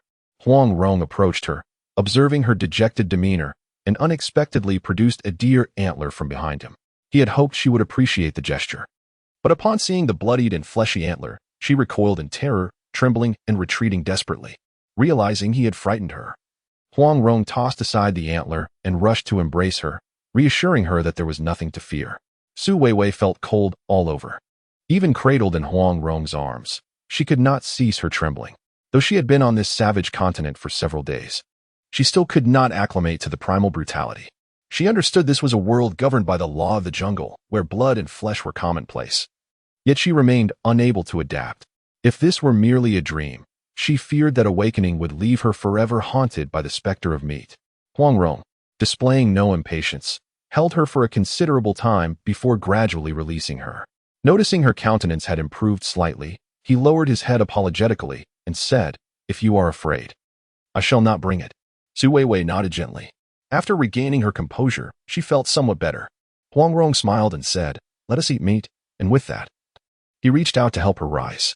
At that moment, she suddenly recalled the day when Huang Rong rescued her from the den of wolves. Relishing the raw flesh with a ferocious appetite, which sent a shiver down her spine. That night was shrouded in darkness. She could not discern his bloodthirsty demeanor, nor could she fathom the scene that unfolded. Now, she was about to confront it. Grasping Huang Rong's hand, She gazed at him imploringly, shaking her head repeatedly. Huang Rong pressed his lips together, understanding her discomfort, and thus did not insist. He nodded and said, "Very well, you shall have the nalu fruit." His intention was to prepare the nalu fruit for her. However, subsisting solely on fruit was not a viable solution. He had never witnessed such a spectacle before, nor had he ever experienced it. The sight of two robust wooden sticks incessantly rubbing against each other, producing an astonishing phenomenon, had indeed startled him just moments ago. At that moment, Su Weiwei seemed to sense something amiss. She hurriedly approached and grasped his hand, furrowing her brows as she inquired, "What is wrong? Is your hand all right?" Earlier, her slow rubbing had yielded no sparks, and her hands were marred with abrasions. She surmised that with the speed at which Huang Rong had just acted, his hands were likely to be injured. However, upon examining his hands closely, she discovered that apart from a few wood shavings and some dirt, there were no injuries at all. She couldn't help but feel a sense of astonishment. Yet, she noticed Huang Rong pointing toward the two wooden sticks.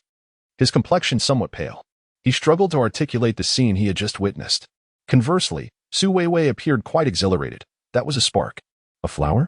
Images of blossoms flitted through Huang Rong's mind, yet he felt it was not quite right, leaving him gazing at Su Weiwei in perplexity. Fire is an essential element. With fire, we need not fear the cold and darkness at night, Su Weiwei stated earnestly. Huang Rong, only partially comprehending, nodded in acknowledgement and then moved forward, resuming the motion he had been performing earlier, continuing to rub the sticks together. This time, Su Weiwei had prepared in advance. She gathered a good amount of dry firewood and branches, stacking them together, awaiting the sparks that Hu Ying or Ying would produce to ignite the pile. Gently fanning the flames with leaves, a gentle breeze swept through, causing the fire to gradually blaze to life, growing ever more vigorous. Hu Ying or Ying squatted nearby, marveling at the flames as they danced higher, his eyes increasingly filled with the fiery glow. Unconsciously, he reached out, but before Su Weiwei could react, he quickly withdrew his hand, rubbing it in discomfort. Su Weiwei chuckled softly, explaining that it was hot and should not be touched carelessly. Listening to her advice, he nodded earnestly and went to fetch some pieces of meat. To his surprise, he saw Su Weiwei selecting several sharp stones, struggling to cut the meat into smaller portions. Hu Ying or Ying hastily approached, transforming his hands into claws to assist her in dividing the meat. Su Weiwei skewered the small chunks of meat onto sharpened twigs and placed them over the fire to roast. The vigorous flames licked the greasy meat, intensifying as the pieces gradually transformed. After rinsing the initially bloody meat, Su Weiwei cleaned it somewhat before placing it above the flames, where the skin and flesh began to curl up tightly. Soon, a tantalizing aroma filled the air. Hu Ying or Ying squatted beside her, eyes wide with curiosity, fixated on the meat as it slowly cooked, while the surrounding tribespeople were drawn closer, intrigued by Su Weiwei's method. They chattered excitedly, their mouths watering at the sight of the meat roasting. As the meat approached a medium doneness, Su Weiwei squeezed some fruit juice over it, enhancing the aroma to a mouth-watering intensity. Satisfied, she observed the eager expressions of those around her, unable to suppress a smile herself. Before long, the meat was ready. However, Su Weiwei was still uncertain about the cooking time, so she took a piece and tasted it, finding it delectably fragrant. After finishing one piece, she offered another to Hu Ying or Ying, warning him to eat slowly as it was hot. Yet, Hu Ying or Ying seemed not to heed her caution, hastily tossing the piece into his mouth, only to leap up in surprise moments later. It was hot. After a brief moment, he spat it out, helpless. Su Weiwei took another piece, carefully blowing on it until it cooled sufficiently before offering it to him again. Hu Ying or Ying eyed her warily, but upon receiving the meat, he cautiously took a bite. This time, he felt no pain, and emboldened, he devoured the entire piece. After tasting the meat, Su Weiwei distinctly noticed Hu Ying or Ying's face light up with joy, his smile radiating innocence as he exclaimed, "Delicious." Seeing this, the tribespeople eagerly approached, wanting to experience the flavor for themselves. With great enthusiasm, Su Weiwei helped them ignite several more fires, teaching them the art of roasting meat. This was the first time Su Weiwei had tasted meat since arriving on this desolate continent. Her appetite was insatiable, and she consumed in abundance, leaving her stomach round and full. This marked the first occasion when Huang Rong witnessed Su Weiwei consuming such an abundance of food.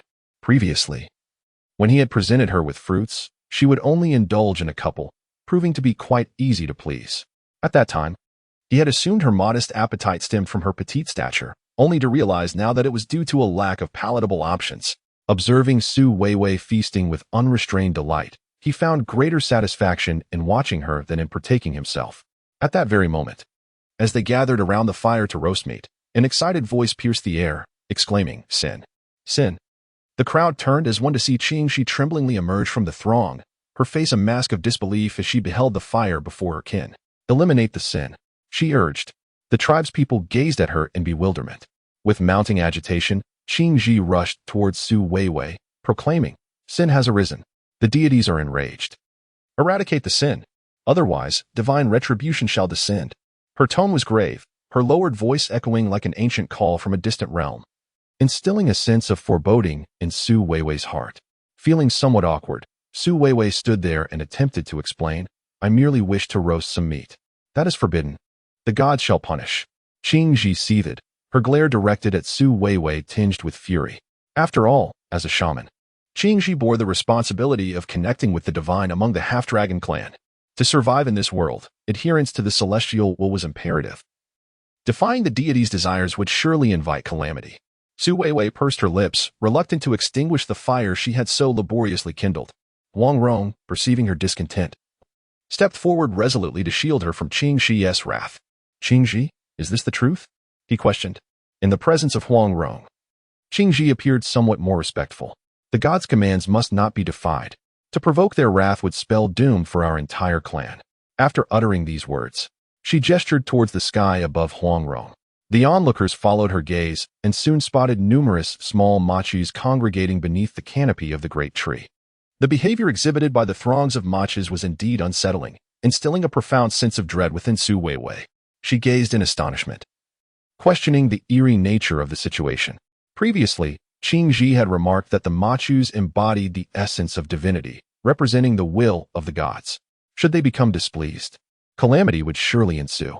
Qingxi, visibly shaken, found her legs weakening, and she knelt before the machus, prostrating herself upon the ground like a pitiful ant trampled underfoot. Her voice, hoarse and tinged with sorrow, called out, "Divine One, spare us. Divine One, grant us protection." The other tribespeople, moved by her fervent emotion, instinctively followed suit, each one kneeling in reverence toward the machis. Su Weiwei furrowed her brow, a sense of unease gnawing at her.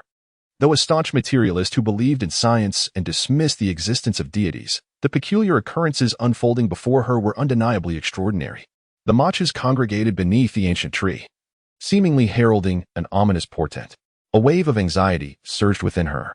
After some time spent in worship, led by Qingxi, she suddenly lifted her head, glaring at Su Weiwei with fierce intensity, exclaiming, "Eradicate the sin."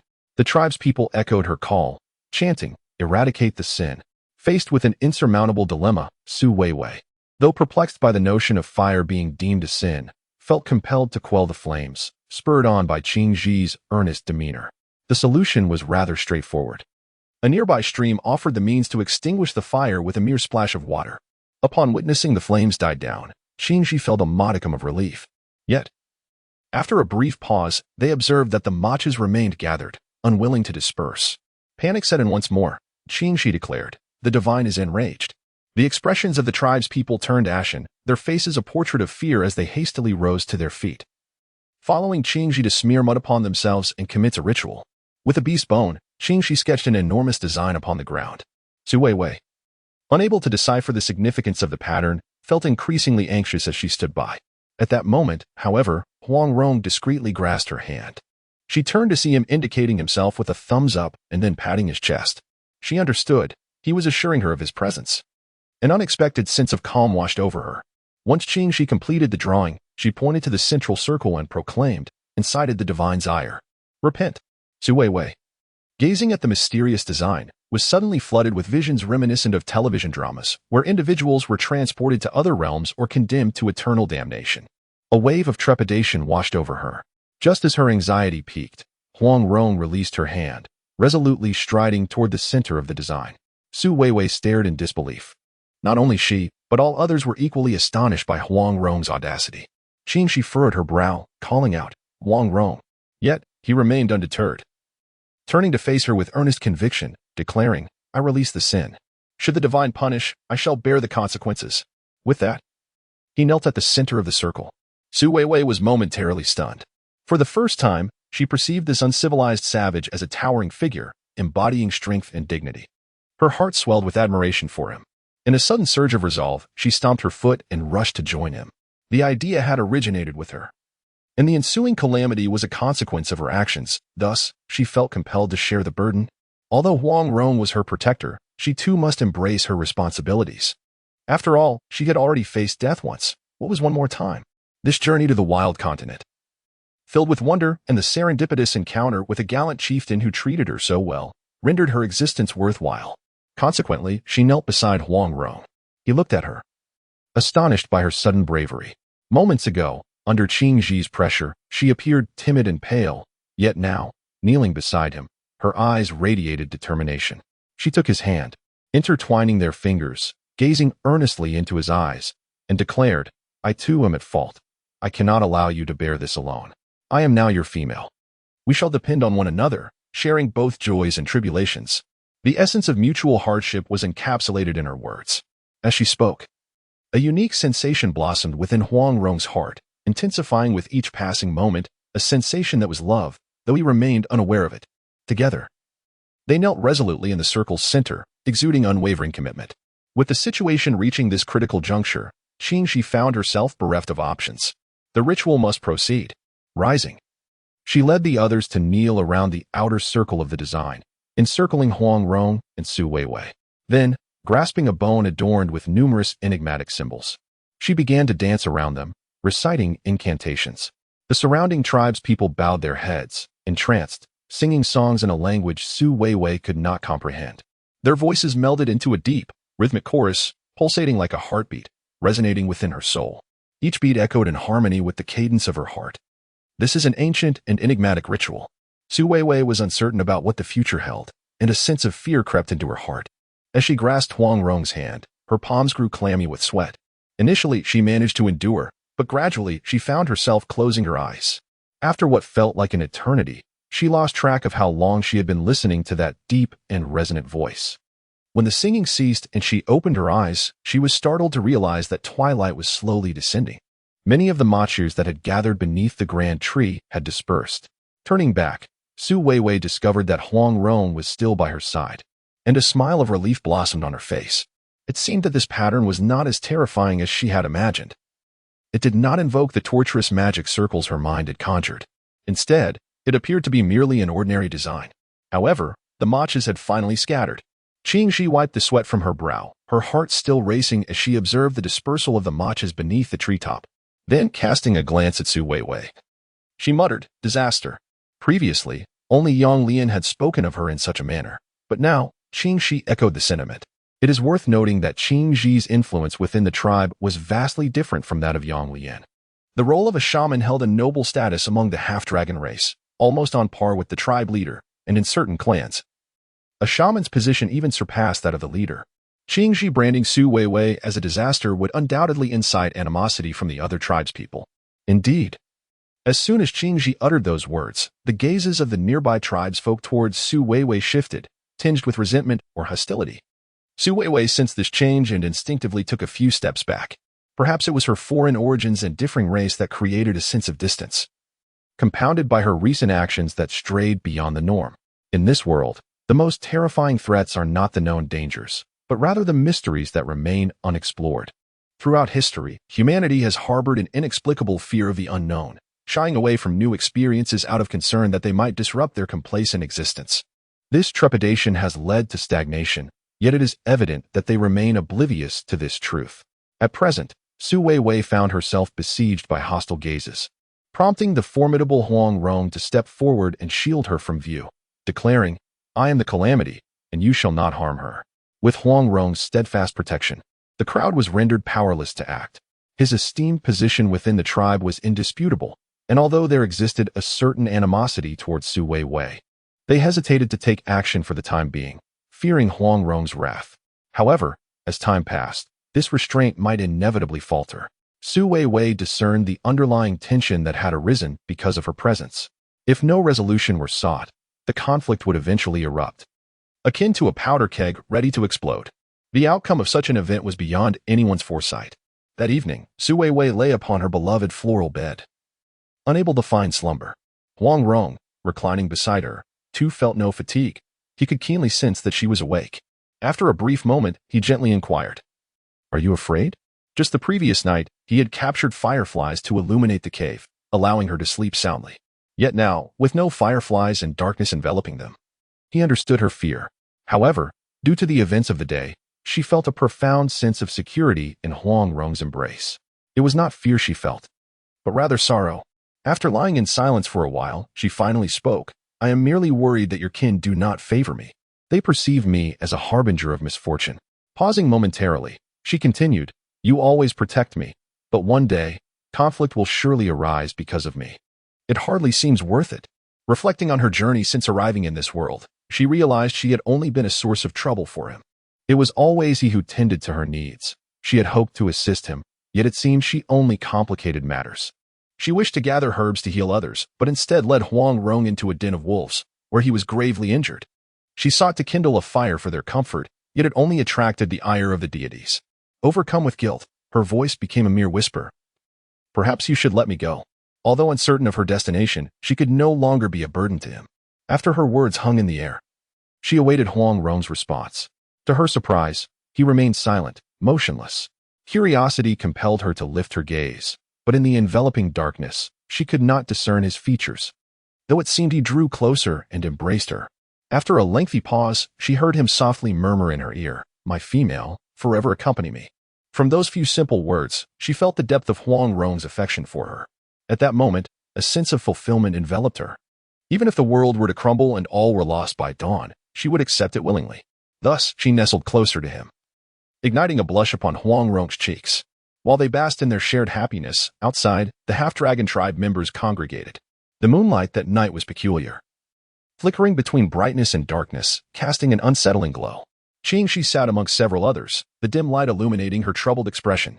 Yang Lian, seated nearby, furiously pounded his fist into the ground, exclaiming, "Huang Rong, foolish, misled." In their eyes, Su Weiwei had transformed into a malevolent creature. Her recent actions did not reflect the noble savior they had hoped for, but rather a being intent on their destruction. This is evident from the gathering today at Michaji, where the wrath of the divine is palpable. Qingxi cast a glance at Yang Lian, her expression fluctuating between clarity and turmoil, revealing her own distress regarding the situation. Yang Lian gritted her teeth and declared, "I, the warrior, shall eradicate the menace. It is my divine duty." She had long harbored resentment over Su Weiwei's theft of the arid beast, her heart unable to reconcile with Su Weiwei's divine status. Now, given the opportunity, she was eager to eliminate Su Weiwei. However, Qingxi seized her hand firmly, stating, "The arid beast is your protector. You are no match for it." Yang Lian retorted, "The arid beast hunts. I shall eliminate the threat." Yet, Qingxi shook her head, fully aware of the arid beast's temperament. If any harm were to befall Su Weiwei at this juncture, it could incite a considerable uproar. Qingxi's timidity only served to heighten Yang Lian's agitation. "I fear no monstrosity. For the tribe, for the arid beast, I am a warrior," Yang Lian proclaimed, raising a bone from a beast and standing tall, her eyes brimming with animosity. At that moment, Muda, seated nearby, observed Yang Lian's apparent confidence and could not suppress a laugh, tinged with mockery. Upon hearing him, Yang Lian felt a wave of discomfort and glared at Muda, asking, "Do you dare to defy me?" Muda replied bluntly, "The divine healer excels at mending wounds. You cannot."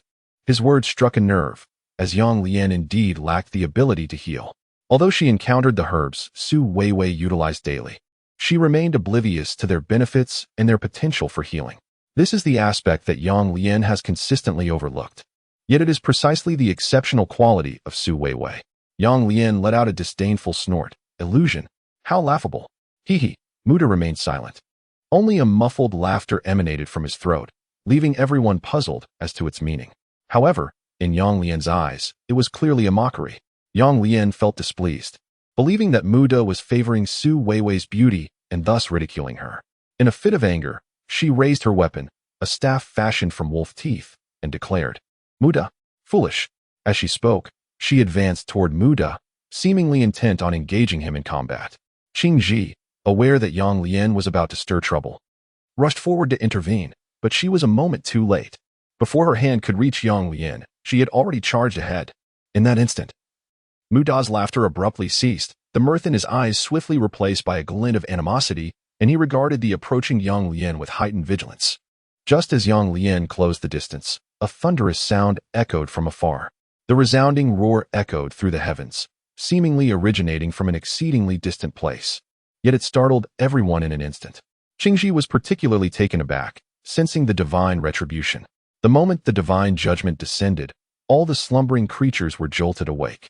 The once eerily silent forest, shrouded in darkness, suddenly came alive. With the eruption of the thunderous sound, numerous birds took flight, fluttering their wings and soaring away from the treetops, while various other animals scurried in unison towards a singular direction. In that very moment, Su Weiwei also sat up abruptly. Huang Rong, equally startled, leaped from his bed and dashed outside, but as he reached the entrance, he seemed to recall the presence of a woman inside and turned back to utter a warning, danger. With that, he departed without hesitation. Su Weiwei understood that Huang Rong was cautioning her about the perilous situation outside. However, she had heard distinctly that the thunderous noise was indeed thunder. In the past, she had harbored a profound fear of thunder. Whenever it roared, accompanied by flashes of lightning, she would illuminate every light in her home, then don her headphones to watch a show, diverting her attention until the stormy night passed. Yet now, without headphones and engulfed in darkness, it was impossible for her to remain here alone. With this thought in mind, she adorned herself with the animal hide and stepped out towards the cave's entrance. The weather felt oppressively humid, a harbinger of the impending downpour. As Su Wei stepped out of the cave, she gazed upwards, only to behold the sky painted in a vivid crimson hue, which, upon reflection, possessed a certain unique beauty. It seemed that a heavy rain was imminent. Just as she took a few steps outside, a flash of lightning abruptly tore through the night sky. The brilliance of the lightning illuminated Su Weiwei's face, highlighting her pallid complexion. Shortly thereafter, a distant rumble of thunder echoed. With a crack, another bolt of lightning struck, igniting the crown of a nearby tree. Su Weiwei focused her gaze and suddenly realized that this tree was the very one where they had held their ceremony during the day. Its towering height and lush foliage made it impossible to escape the wrath of lightning. Su Weiwei furrowed her brow, watching the flames fiercely engulfing the treetop, reaching towards the heavens as if to rival the sky itself. The half-dragon clan members, upon witnessing this scene, erupted into wails of despair. Qingji was the first to react, kneeling before the tree and pleading, "Divine Spirit, forgive us." The other clan members followed suit, kneeling in reverence, "Divine Spirit, forgive us." This is not a divine punishment. It is merely a commonplace meteorological phenomenon. However, she understands that given the cultural level of these individuals, it would be exceedingly challenging to convey an explanation they could comprehend. Su Weiwei could only press her lips together and stand there, watching as her fellow tribesmen bowed their heads, gradually gathering towards the great tree. This is indeed a forest. The abundance of towering trees serves as a potential conduit for lightning strikes. Should another bolt descend, the likelihood of survival diminishes significantly. Despite the evident peril, they still venture forth. What kind of theology is this? Su Weiwei, feeling a surge of urgency, rushed forward and unexpectedly encountered Huang Rong, who was also heading toward the grand tree. She seized his wrist and implored, "Call your kin back. It is far too perilous there, and a torrential downpour is imminent. We must prepare swiftly." Huang Rong, taken aback by her urgency, paused, unsure of how to respond. In his understanding, this was a divine punishment. They had to approach to beseech the gods for forgiveness. Yet, Su Weiwei's sudden intervention bewildered him. As he stood in confusion, Su Weiwei, growing increasingly anxious, reiterated, "I speak the truth. Trust me. If we delay any longer, your people will surely be harmed." Huang Rong furrowed his brow, torn between conflicting thoughts. Just then, Yang Lian emerged from behind Su Weiwei, her stature imposing, with robust arms that effortlessly lifted Su Weiwei as if she were a mere feather. Like a giant with its prey, she chuckled softly at the sight of the diminutive Su Weiwei in her grasp, uttering words of calamity, sacrifice, and deities. With that, she strode purposefully toward the great tree.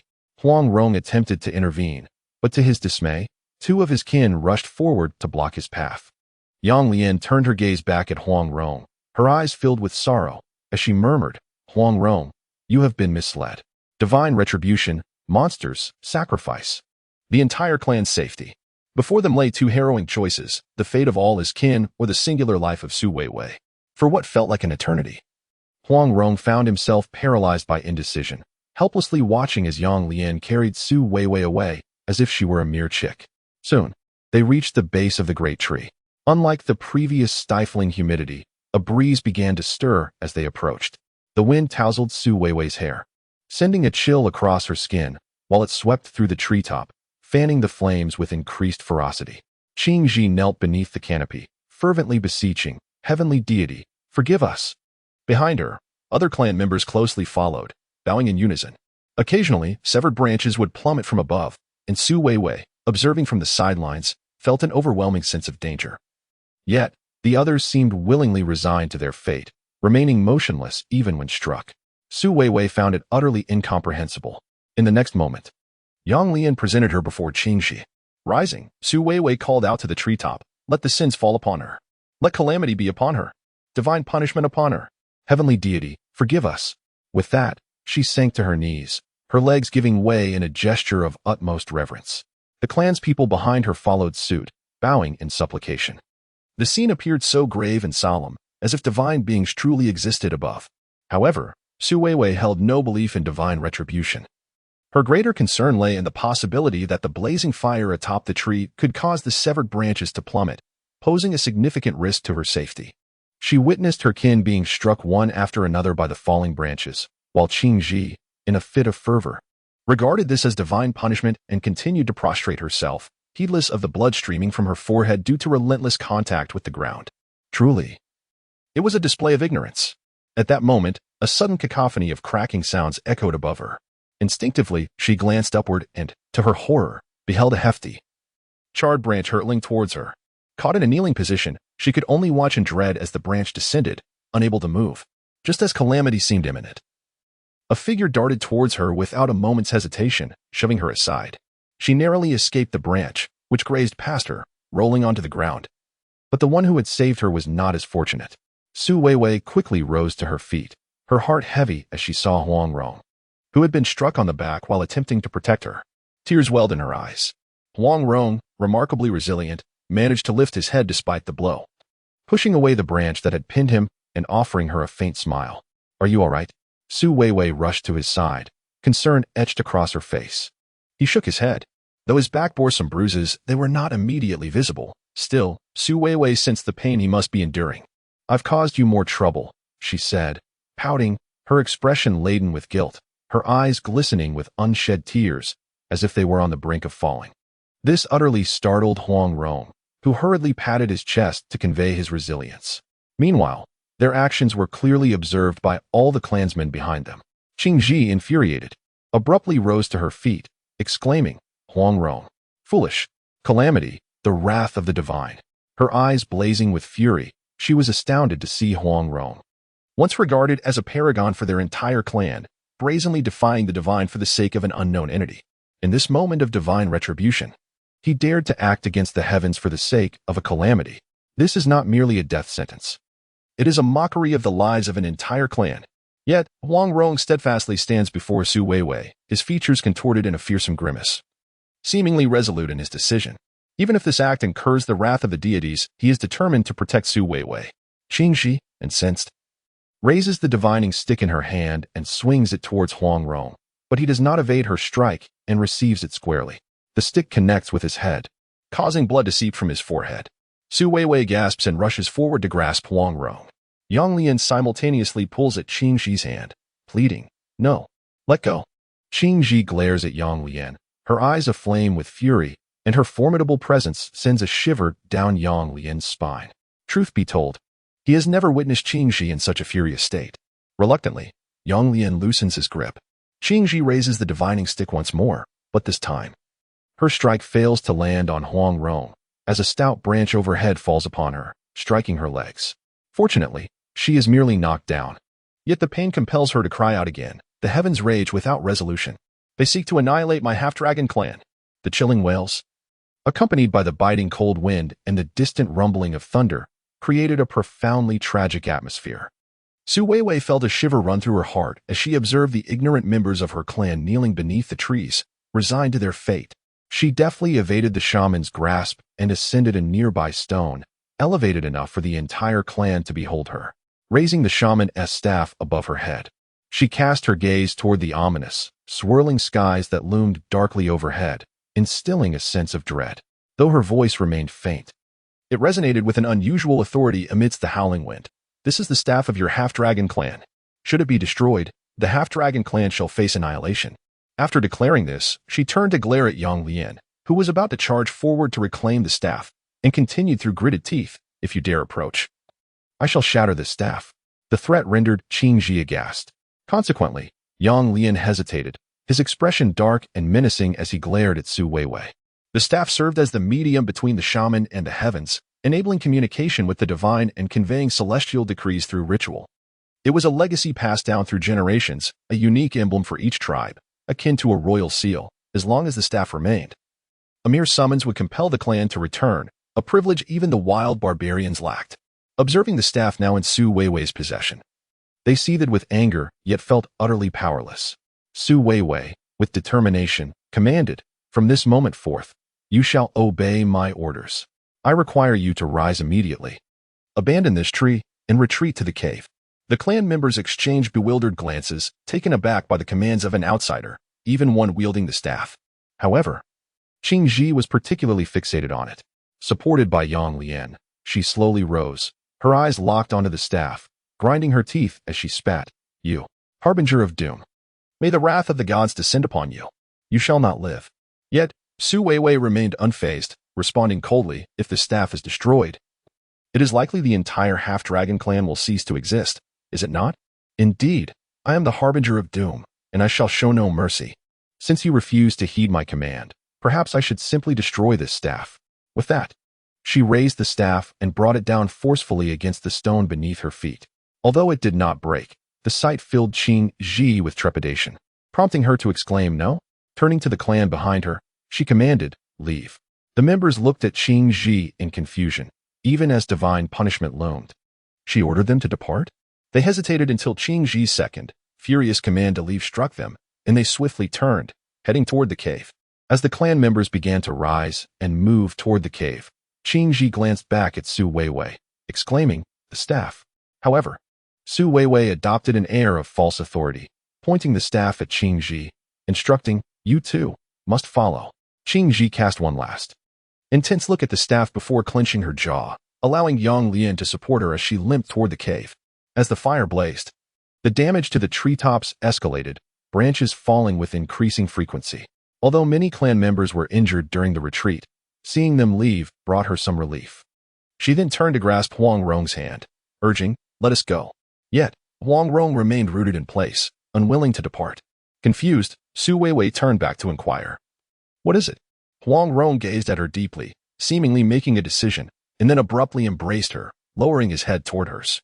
Su Weiwei was caught off guard. Suddenly feeling warmth upon her lips, she realized, in shock, that she had been kissed passionately at such a critical moment. How absurd.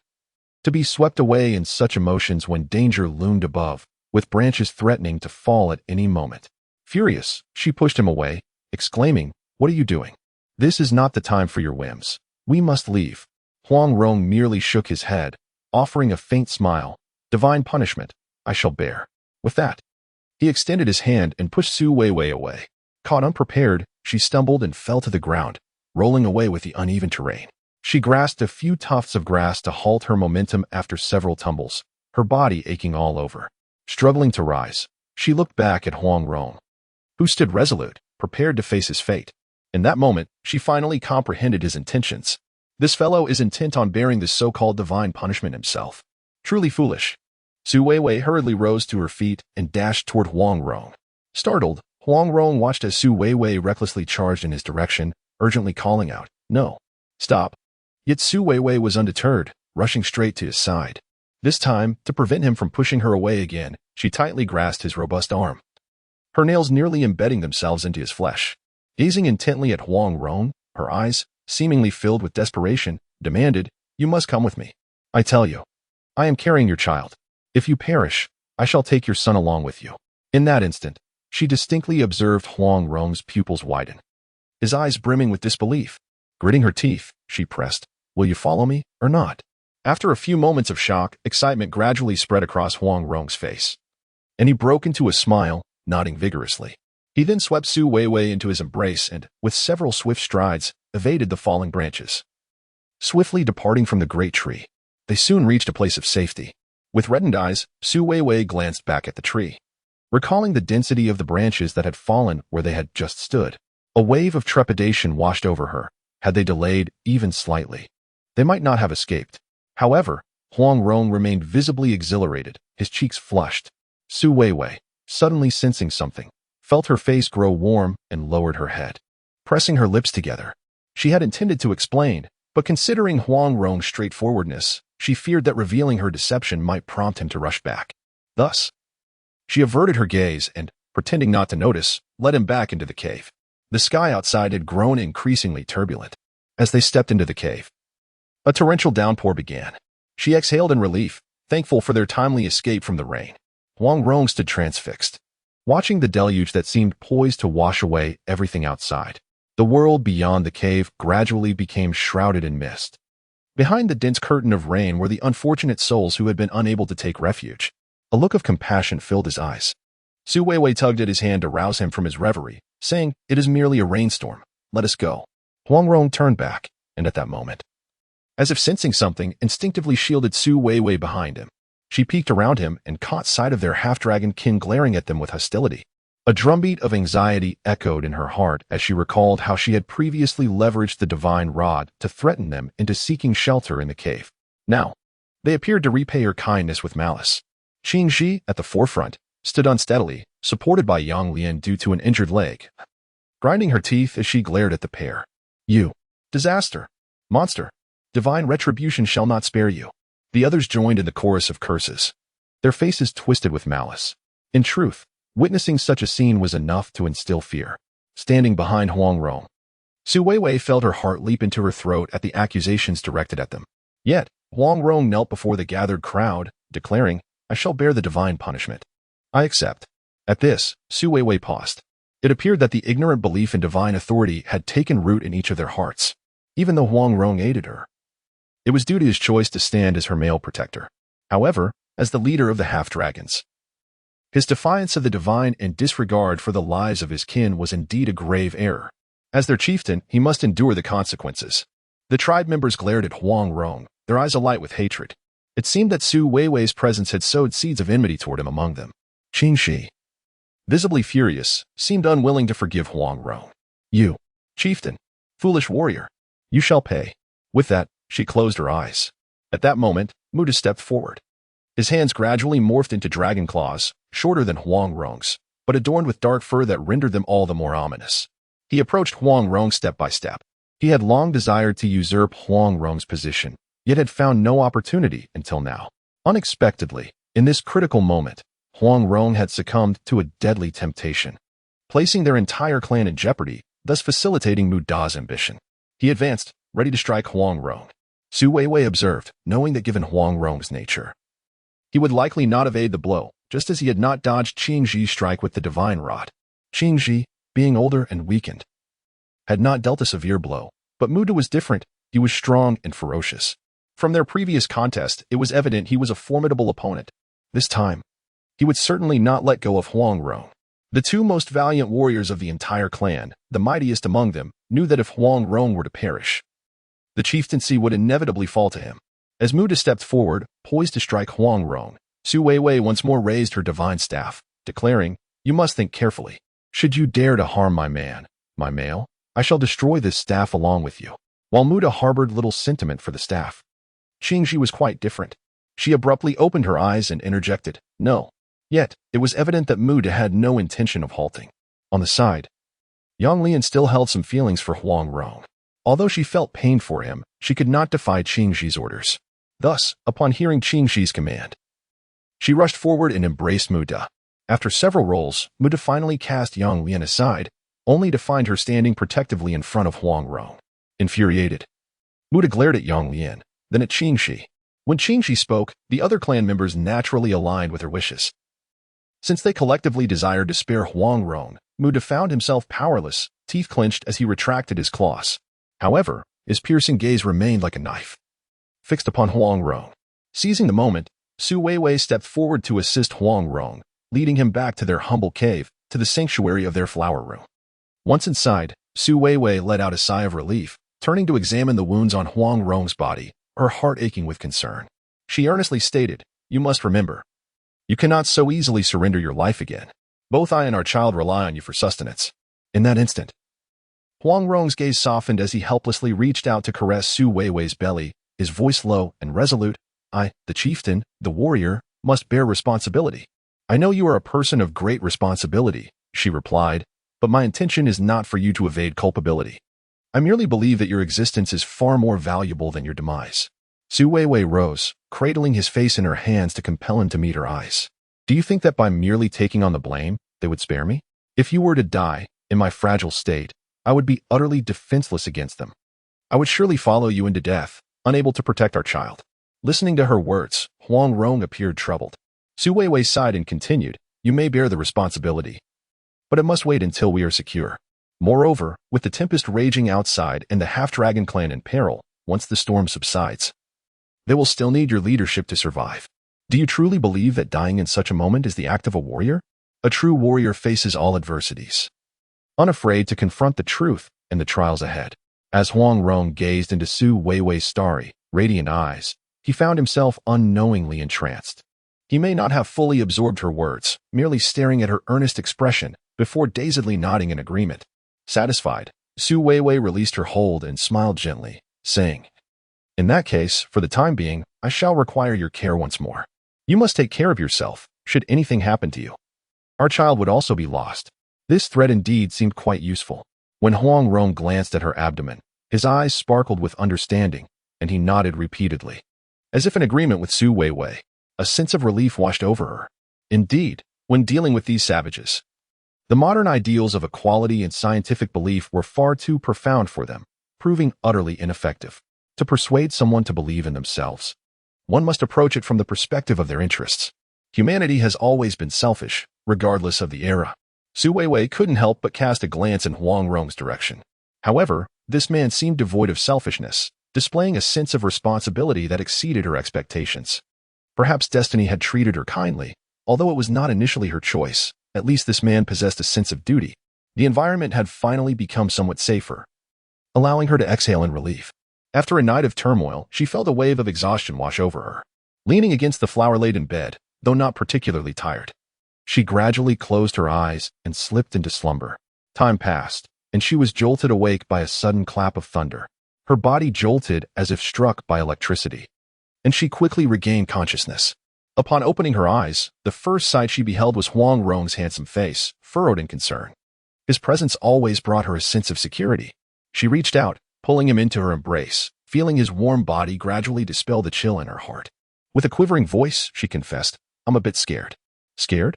Huang Rong looked at her with confusion. Su Weiwei nodded gently, her voice tinged with a hint of grievance. "Perhaps it's because I have lived alone with my mother since childhood. When I was by myself at night, fear would always creep in, thus my fear of darkness."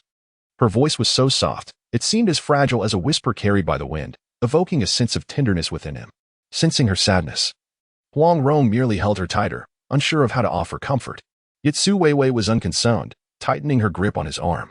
"But after meeting you, I've realized that as long as you are by my side, I am no longer afraid." She nestled her head against his chest, and then lifted her gaze to meet his, her eyes glistening with unshed tears. Her voice trembled slightly as she implored, "Promise me. Don't leave me alone here, all right?" He was the only person she trusted on this continent. Gazing into her clear eyes, Huang Rong nodded earnestly. He was clumsy yet sincere. Filled with joy, Su Weiwei burrowed back into his embrace. Outside, the storm continued to rage, the fierce winds howling like a ferocious beast. By the clock, it should have been daylight, but the weather rendered the sky murky and unclear. The tempest brought a sudden chill. Nestled in Huang Rong's arms, Su Weiwei felt warmth, yet the relentless storm suggested they would be confined in the small flower house for some time, and their supplies would eventually dwindle. Fortunately, prior to the storm's onset, Huang Rong had gathered a significant amount of provisions. Based on their current stock, it was sufficient for the time being.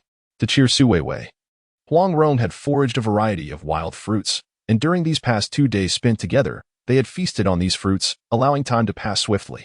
However, after 2 days, Su Weiwei grew weary of the monotony. Confined within the flower house, she longed for fresh air. Moreover, with Huang Rong's robust physique, It seemed unreasonable for him to subsist solely on wild fruits. Thus, on the third day, she decided to venture out with him. Outside the flower house were the caves of their tribe, where the inhabitants had draped themselves in animal skins. The cave ceilings were not entirely sealed, allowing rainwater to seep in during such a storm, spreading across a considerable distance. Though they had attempted to block it with vines, the results appeared less than satisfactory. During these days, Su Weiwei and Huang Rong have been diligently nurturing their plants in the greenhouse, completely oblivious to the happenings outside. Upon exiting the small flower chamber, they realized that their kin had been enduring great suffering for the past few days. Moreover, those who, like the green pheasant, had been injured by branches before entering the cave were now facing the dire consequences of untreated wounds, which had begun to fester alarmingly due to the lack of mud or medicinal herbs. Even worse, several children with weakened immune systems had already fallen ill. The specter of death loomed ominously throughout the cave, casting a pall over the spirits of the inhabitants. As Su Wei stepped out of the flower chamber and beheld this distressing scene, she could only surmise the reaction of Huang Rong, who, upon turning around, was indeed filled with palpable sorrow. Just then, an injured tribesman attempted to rise and retrieve some of the stored fruits. The sight of him struggling to stand, limping painfully, caused Huang Rong immense distress. Without hesitation, he approached and offered to fetch the fruits for him, only to be met with unexpected pride from the tribesman, who swatted the fruit away with disdain. Spitting in Huang Rong's direction, he called him a traitor. How curious it was that he had become a traitor in their eyes. Su Wei felt a surge of anger and stepped forward, but was restrained by Huang Rong, whose demeanor was one of defeat. The green pheasant lifted his head, coldly scrutinizing Huang Rong, and questioned, "Disaster. Traitor, are you pleased?" How could he possibly be pleased? Yet, in that moment, Huang Rong found himself at a loss for words, his expression a mixture of helplessness and pleading as he cast a deep, sorrowful glance at the green pheasant. "It is not divine retribution, it is punishment, and you shall perish," the green pheasant declared, his eyes brimming with hatred. Huang Rong was taken aback by the icy glare of the green pheasant. Instinctively recoiling a few steps, looking around, he saw the same intense hatred reflected in the eyes of his fellow tribesmen. In that instant, his composure began to falter. He stammered an explanation. "No, I did not intend," but the tribespeople were unwilling to hear his words, shouting, "Get lost." Su Wei understood that the tribespeople were still engulfed in their anger, and no matter what he said or did, they would not forgive him. Therefore, she stepped forward and gently urged Huang Rong, "Let us return for now." Huang Rong, clearly reluctant, wished to stay and assist his kin. Yet they seemed to reject his help. He hesitated for a moment before ultimately following Su Wei back into the flower chamber. Huang Rong appeared quite despondent, and his downcast demeanor weighed heavily on Su Wei's heart. Feeling equally troubled, she lacked the energy to offer him comfort, so she leaned against the side, lost in contemplation of the events that had transpired recently. In recent days, the torrential rains had been foreshadowed by subtle signs that had been overlooked. The low flight of birds and the increased activity of antelopes were among these omens. Consequently, after moving into their new home, Huang Rong and his kin had ventured out to hunt, effortlessly capturing numerous antelopes. Most notably, they had encountered the beings known as machas, revered by the Qingxi as divine spirits. In retrospect, the congregation of these machas beneath the treetops was not an indication of divine wrath, but rather a warning of the impending downpour. The lightning strike that had struck the great tree was merely a coincidence explainable by science. Unfortunately, the semi-dragon kin, still ensnared in ignorance, were unable to grasp this reality. Huang Rong, being one of the more astute among them, also seemed perplexed. As Su Wei pondered these thoughts, she let out a long sigh. It appeared that her desire to integrate and coexist harmoniously with them would require a lengthy period of gradual transformation. The outcome of this transformation would ultimately lead to one of two possibilities. She could either overcome her delicate habits and descend into a savage existence, or she could guide them step by step towards civilization. After much contemplation, she resolved to choose the latter. Although the path would be arduous, she could not abide the brutality of their current state. The thought of enduring such a life, fraught with fear, was unbearable should she venture out and meet her demise. It was likely that she would be reduced to mere prey, perhaps leaving no trace behind. The more Su Wei contemplated, the more unsettling her thoughts became. Remaining cooped up indoors had rendered her existence dull and monotonous. Eventually, she could no longer endure it, and after 2 long days, she noticed the rain had begun to lighten. She considered taking Huang Rong for a brief excursion. Naturally, the shaman would accompany them. As they stepped outside, a light drizzle continued to fall, yet it did not hinder their plans. Meanwhile, their kin watched eagerly as they approached the cave's entrance. Although the rain had diminished, many among them felt that divine retribution had yet to pass, and they hesitated to take unnecessary risks. Moreover, several individuals had sustained injuries, and the outside world remained uncertain, making it unwise to gamble with their lives. They awaited Huang Rong and Su Wei to take the lead. If the two returned safely, it would signal that the outside posed no danger. Unbeknownst to them, Huang Rong and Su Wei were oblivious to the thoughts of their kin. Upon exiting the cave and gazing upon the world outside, they were taken aback. The dense forest had weathered the storm remarkably well, aside from a few fallen trees. It remained lush and vibrant. The large tree near their cave, though singed by lightning, still stood tall, albeit somewhat disfigured. The path had been washed anew, muddy and slippery, prompting them to tread carefully. Scattered beneath the towering trees, they discovered many fruits that had been blown down, allowing Su Wei to gather in abundance that she would typically find unattainable, some of which were even unblemished. As she munched on the fruits, a sense of satisfaction washed over her as she continued on with Huang Rong. The rain persisted in a gentle patter, enveloping the surroundings in tranquility, devoid of any other signs of life. The once vibrant and serene forest seemed a distant memory. Within the rain-soaked woods, apart from the fallen fruits, they stumbled upon a few unfortunate creatures that had perished beneath the branches. After collecting a considerable amount of supplies, they bound them with vines and made their way back. To the astonishment of their kin, Huang Rong and Su Wei returned to the cave unscathed, save for a tear in Su Wei's animal skin garment. Unbeknownst to her during their outing, a branch had snagged her clothing, leaving a significant gash that revealed her long, porcelain-white legs, accentuating her allure, especially with the damp fabric clinging to her skin. The semi-dragon men were captivated by the sight, feeling the weight of their gaze. Su Wei instinctively sought refuge behind Huang Rong. Oblivious to the peculiar stares, Huang Rong simply placed the gathered items in the center of the cave without uttering a word, then led Su Wei back to the flower room. His actions conveyed a clear message. Regardless of their acceptance or lingering hostility towards him, he cared little. As the leader, he had brought back the resources, and it was now up to them to decide whether to accept them. The kin, uncertain, cast glances toward the Qingji for guidance. At this juncture, Qingji found himself at a loss. According to the divine edicts, they could not harbor the Yurong, and no matter what the Yurong did, it would be futile. However, having lingered in the cave for such an extended period, their supplies were nearly depleted. Should they fail to procure more provisions, their survival would be gravely compromised. Glancing at his kin, Qingji clenched his teeth and ultimately declared, "It is forbidden. The deity will impose punishment." Upon hearing these words, despite their yearning for the supplies, the tribe members hesitated to act. After a brief moment of contemplation, their endurance waned. Mutin, the first to rise, rallied several robust members of the tribe, exclaiming, "We shall gather." With that, he brandished a beast's bone, exuding an aura of determination. If the Yurong could venture forth, so could they. Observing Mutin's resolute demeanor, Qingji nodded in agreement. Soon thereafter, Mutin and the others set out. Little did they know, tumultuous skies were brewing. Shortly after their departure, the sound of thunder echoed ominously, and the rain began to intensify. A wave of concern washed over Qingji as he pressed his hands against his chest, closed his eyes, and fervently prayed for divine protection. Yet, time dragged on, and Mutin's return was delayed, leaving Qingji in a state of uncertainty regarding their fate. As each moment stretched into eternity, Qingji silently offered his blessings for Mutin and the others. Unbeknownst to him, 2 entire days would pass in this anxious wait. In recent days, the incessant rain outside shows no sign of abating. In fact, it seems to be intensifying.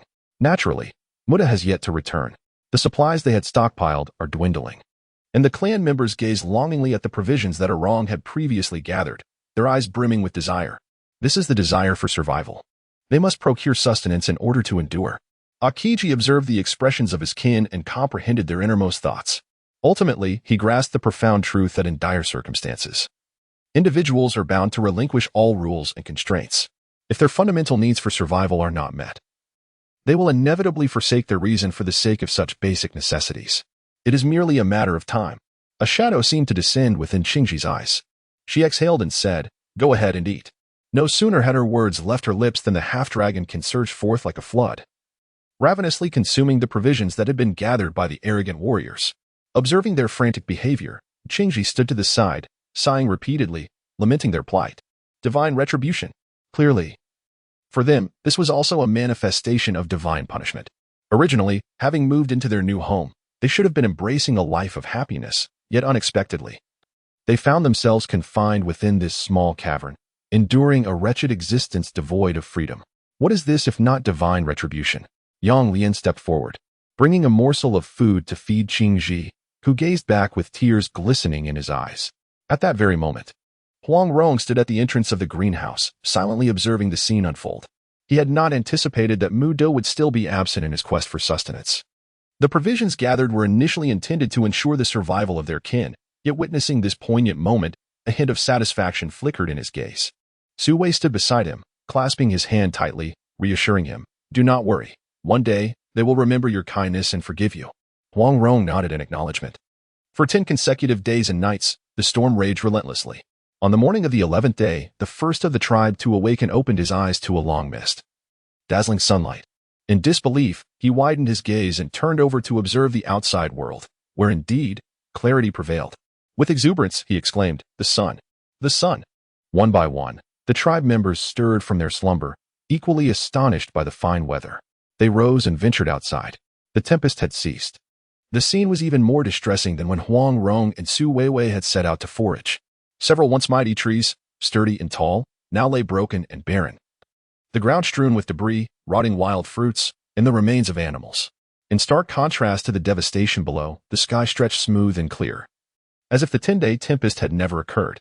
Qingji, supported by Yang Lian, cautiously emerged from their cave, and upon witnessing the radiant sky, joyously proclaimed, "Blessings upon our tribe.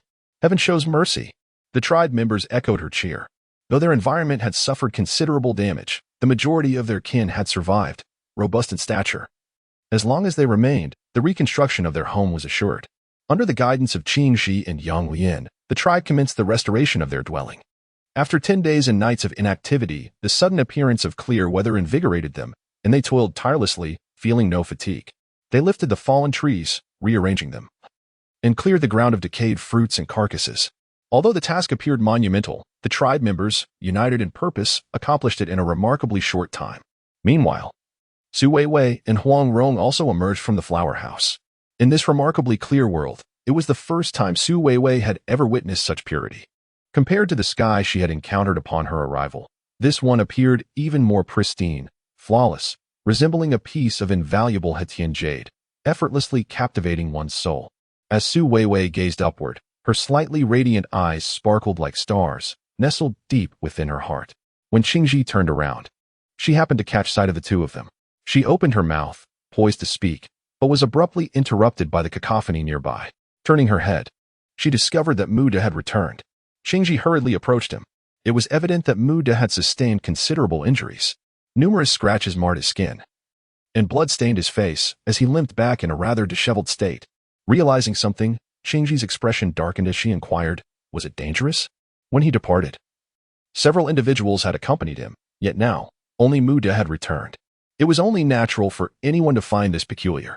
With a pale complexion and weakened breath, Mu De cast a deep glance at Qingji and replied, "It was perilous. Tingu and Rahar are dead." As these words escaped his lips, the expressions of all the clan's people nearby darkened considerably. A few women, upon hearing this, began to weep, suggesting that they were likely the wives or mothers of the deceased. In an instant, the atmosphere grew profoundly sorrowful. No one spoke much, enveloped in their grief. Akiji stood aside, his gaze cast down as he sighed deeply, ultimately gesturing for someone to assist Muda in resting. Such an event was undoubtedly something no one wished to witness. The group remained silent, continuing to clear the surrounding devastation. Akiji finally turned his attention back to the divine staff in Su Weiwei's hands, his voice low and grave. "That staff, give it to me. I seek blessings and protection." After enduring such calamity, they were to conduct a ritual to express gratitude to the heavens for sparing the lives of those remaining and for preserving the bloodline of the half-dragon clan, while also beseeching divine favor for the days to come. This is their tradition. Su Weiwei firmly grasped the sacred staff, her heart wavering. Consequently, she turned to look at Huang Rong, who nodded in affirmation. Having grown up within this tribe, he was well aware of its customs. At this moment, it was merely a simple ritual.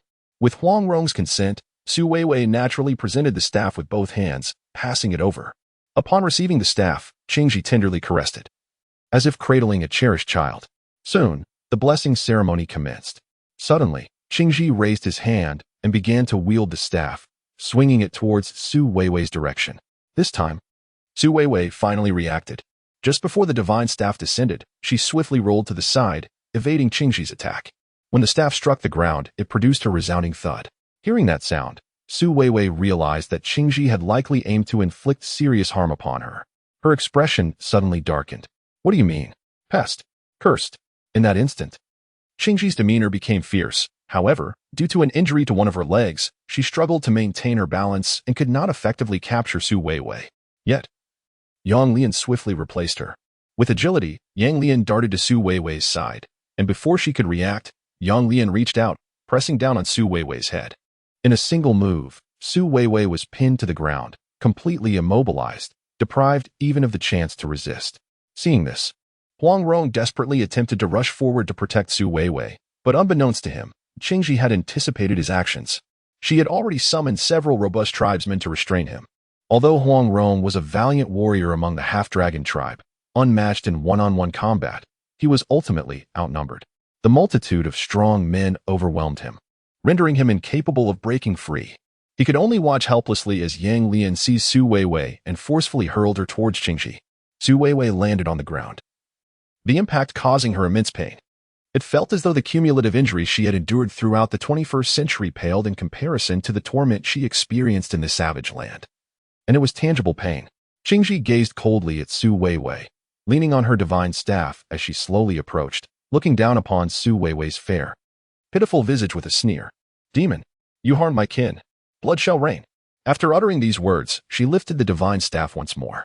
The sharpened tip of the staff, though somewhat blunt compared to modern blades, effortlessly pierced into Su Weiwei's abdomen. Ah! Su Weiwei gasped, feeling a sharp pain radiate from her stomach. The old witch was indeed merciless. In that moment, she felt as though her entire being was on the verge of being pierced. The tail of the divine instrument was stained with blood, appearing particularly vivid. Qingji smiled with satisfaction, and then centered around Su Weiwei. She used her blood to inscribe a pattern in the surroundings. Huang Rong gazed at the design in disbelief, exclaiming, "A curse." His emotions began to spiral out of control. His eyes reddened, as if they had been tainted by Su Weiwei's blood, and his fury bestowed upon him an unparalleled strength. Those of his kin who held him back felt as though they could scarcely withstand his intensity. Yang Lian turned back. Unable to bear the sight of Huang Rong's almost maddened expression, he rushed forward and delivered a sharp slap to Huang Rong, exclaiming, "Mischief, seduction, you must awaken." Stunned by the blow, Huang Rong looked at Yang Lian in bewilderment. Yang Lian gazed at him with compassion. At this moment, Qingji had completed the intricate design, gathering her fellow tribesmen who danced and swirled around the pattern, performing their ritual with fervor. Amidst the clamor, Huang Rong suddenly lifted his gaze, piercing through the crowd to find Su Weiwei at the heart of the ceremony. She curled into herself, her expression fraught with anguish. In that instant, she appeared as fragile and helpless as when he had first encountered her, evoking a profound sense of affection within him. He recalled that night when she had nestled in his embrace, seeking the warmth of his body. An overwhelming surge of anger erupted from his chest. As he felt the temperature of his blood rise, his body uncontrollably beginning to transform into that of a dragon. The change arrived with startling suddenness, catching the clan members completely off guard. The ongoing ceremony was abruptly interrupted by the transformation of the monstrous Orang. Once transformed, Orang towered over the already imposing half-dragon kin, resembling a colossal entity standing before the gathered crowd. With a thunderous roar that stirred the winds and kicked up the sands, he sent the other clan members staggering back several paces. Before they could fully comprehend the situation, Orang leapt forward, his dragon claws seizing Su Weiwei, the central figure of the ritual, and soared into the sky. In a moment of realization, Qingji cried out in despair, "Orang, foolish, you doom us all." Yet, it seemed Orang was oblivious to her anguished cry as he swiftly vanished from sight. Behind him, several clan members transformed into black dragons, pursuing Orang's trajectory. However, to their dismay, Orang's speed was extraordinary. In the blink of an eye, he had disappeared among the clouds, leaving the pursuers to return empty-handed. In truth, Orang had not fled far. He sought refuge in a secluded area, finding a cave where he carefully placed Su Weiwei. Her wounds continued to bleed profusely as she lay against the stone wall, clutching her abdomen, her complexion pale and grim. She feared she could not endure much longer. Having transformed back into human form, Orang crouched beside her, his gaze fixated on her bleeding abdomen, panic beginning to set in. Suddenly, he recalled the medicinal herbs Su Weiwei had applied to his own injuries in the past and hurriedly dashed out in search of them, with her eyes half closed. Su Weiwei felt a sense of disorientation as Rong ran off. She wished to call out to him, but the pain in her abdomen was excruciating, rendering her immobile. Even breathing sent waves of agony through her wound. The discomfort was overwhelming. If this was to be her end, she longed for the chance to return to the modern world, vowing never to return. Perhaps she could dismiss it all as a mere dream. Though Rong was undeniably handsome, the pain was simply too great to bear. As she pondered, a vivid image of her modern life surfaced before her. Her studio, cluttered with a computer and a haphazard pile of documents strewn across the desk, alongside unfinished instant noodle containers and several snack wrappers. She felt a haze enveloping her mind, a disorienting fog, and was just about to blissfully close her eyes when a sudden pull in her abdomen jolted her with a wave of intense pain. Reluctantly, she reopened her eyes. Before her stood Huang Rong, cradling a handful of clear water, attempting to tend to her wounds with clumsy motions that only intensified her agony. Yet, he seemed oblivious to her suffering, continuing to work on her injuries, causing her abdomen to throb even more fiercely than the earlier stab from Qingxi. She steadied her breath, gazing at Huang Rong, and slowly articulated, "Do you wish for me to die more swiftly?" The pain felt as if it might shatter her. Upon hearing her soft voice, Huang Rong abruptly lifted his gaze, and his tear-filled eyes appeared before her without warning, piercing her heart. His expression was brimming with sheer panic.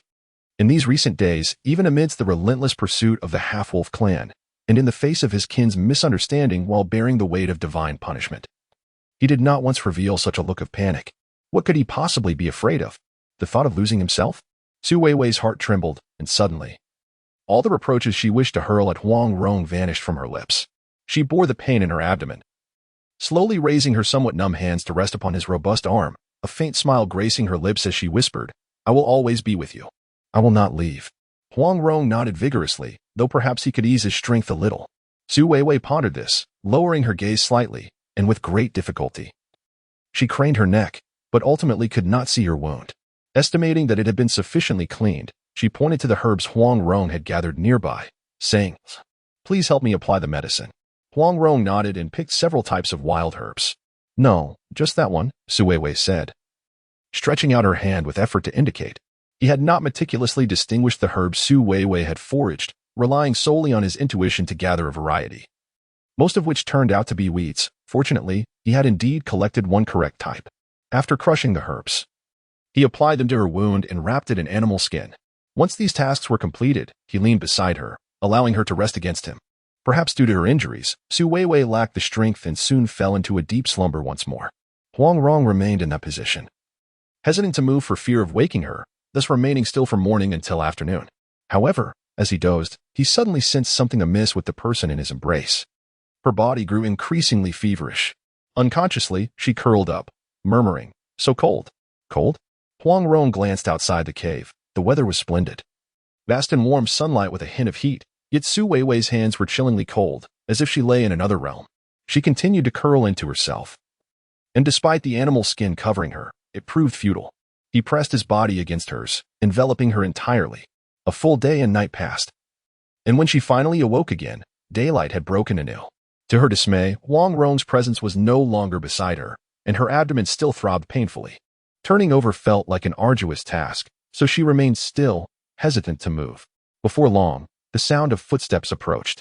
She turned her head slightly and indeed saw Huang Rong rushing in, cradling several fruits in his hands. The sight of the fruits brightened Su Weiwei's spirits. After being fed one, the weakness she felt upon waking seemed to dissipate without a trace. Huang Rong leaned in close, pressing against Su Weiwei's skin momentarily to ensure she had cooled down, finally allowing himself to relax, a radiant smile blooming on his face. That smile was as warm as the sunlight outside. Su Weiwei returned a gentle smile, leaning into his embrace, softly saying, "It's truly wonderful to have you here." Huang Rong lowered his head, resting it against hers, savoring her warmth. "It is a wondrous sensation." He gradually succumbed to it, unable to extricate himself. For nearly a month following, due to Su Weiwei's injury, they scarcely ventured beyond the confines of the cave, foraging for wild fruits to satiate their hunger. Fortunately, with no Qingji present to hinder them, Su Weiwei could finally indulge in the use of fire without restraint. As night descended, she ignited a torch, illuminating the entire cavern. The flickering flames banished the chill of the night and dispelled the malevolent darkness. Su Weiwei sat beside the fire, guiding Huang Rong as he roasted a few mushrooms for their shared meal. Observing Huang Rong's earnestness as he tended to the food, Su Weiwei's gaze lingered on his face, radiating warmth. The fiery glow danced unabashedly upon his features, accentuating his visage, which appeared even more handsome and ethereal before her. Yet, his striking brows were furrowed in contemplation. She understood that within his heart lay the burden of his half-dragon heritage. He did not exhibit the joy one might expect. This is akin to self-preservation. It is his promise. Naturally, safeguarding the members of the half-dragon clan is also his commitment. He yearns to fulfill this vow. It has been an entire month since he last returned, and he remains unaware of the well-being of the half-dragon people. A flicker of concern lingers in his heart. Su Weiwei gazes at his profile for a while before she can no longer restrain herself and inquires, "Huang Rong, do you regret it?" Huang Rong, slightly puzzled, lifts his head, clearly not comprehending her meaning.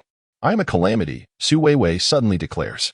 Noticing Huang Rong's instinctive reaction to refute her, she does not afford him the opportunity, continuing, "At least in your eyes and those of your kin, I am perceived as such, a deviant, employing fire and utilizing herbs to heal wounds. These are practices unknown to you." Her voice, gentle and soothing, harbors no hint of danger, yet, to Huang Rong, it resonates with a piercing pain. He lowers his gaze. Su Weiwei looks at him with eyes filled with tenderness. "I do not wish for you to harbor regrets. If you desire to return now, I can willingly let you go. In the future, I shall never become a burden to you." Huang Rong remains hesitant, his head still bowed, revealing his inner turmoil. The mushrooms in his hands are perilously close to falling into the flames, yet he remains oblivious. Su Weiwei's attention shifts to the fire as she continues, "In truth, I am not with child. My previous statement was merely to dissuade you from that tree, to prevent you from foolishly accepting some divine punishment. I have never been one to believe in deities. I am an outsider among you. For the half-dragon clan, the most significant matters revolve around worshipping the heavens and honoring the gods. Regardless of the circumstances, whether fortune or misfortune, they must express gratitude to the divine and seek its favor." In contrast, Su Weiwei prefers to place her faith in herself. Everything, she believes, is a result of her own creation. These words successfully prompted Huang Rong to lift his head. He gazed at her in astonishment, his eyes brimming with disbelief. Su Weiwei pressed her lips together and confessed, "I deceived you. I am not carrying your child. You may feel angry now." Huang Rong's gaze lingered on himself for a while, and only after a moment did he sluggishly react, slowly rising to his feet and staring at her for an extended period. Su Weiwei closed her eyes and said, "You may leave." She was unwilling to witness the disappointment in Huang Rong's eyes. Thus, she merely heard the sound of footsteps fading away, growing distant until they vanished into the horizon. The cave was instantly engulfed in silence. She opened her eyes and glanced around. He was indeed gone. Tears streamed down her cheeks. Even with the flickering firelight, she felt the terrifying darkness of the night outside creeping into the cave, inch by inch, occupying her heart. Finally, she could no longer contain her sorrow, and she began to weep. Intense loneliness and despair overwhelmed her entirely, a sorrow beyond words. Within the cave, her cries were soft and delicate, akin to a young creature's whimpering. When Huang Rong returned and saw her in tears, he was momentarily stunned. At that moment, Su Weiwei seemed to sense something. She raised her head and immediately spotted Huang Rong standing at the cave entrance, bewildered, holding several fresh wild fruits. With a choked voice, she asked, "Why have you come back?" Huang Rong shook the fruits in his hand and replied, "Weiwei, do you like them?" After saying this, he placed the fruits down and cautiously approached Su Weiwei, gently cradling her head and tenderly wiping away her tears. "Does it hurt?" Su Weiwei shook her head repeatedly. "I am merely saddened." "Are you sad?" Huang Rong paused as if recalling a similar experience. When he first entered the cave and saw Su Weiwei's pale face, he too had felt a pang of sorrow. A heaviness settled in his chest, making it difficult to breathe. This sorrow was more painful than his own injuries. He mused that for someone as delicate as Su Weiwei, it must be even more unbearable. Thus, he reached out and enveloped Su Weiwei in his embrace. Her petite frame felt as though it might crumble with a mere touch. He held her gently, and within Su Weiwei's heart, his tenderness became an enduring warmth. This time, Huang Rong indeed ventured out to gather fruits.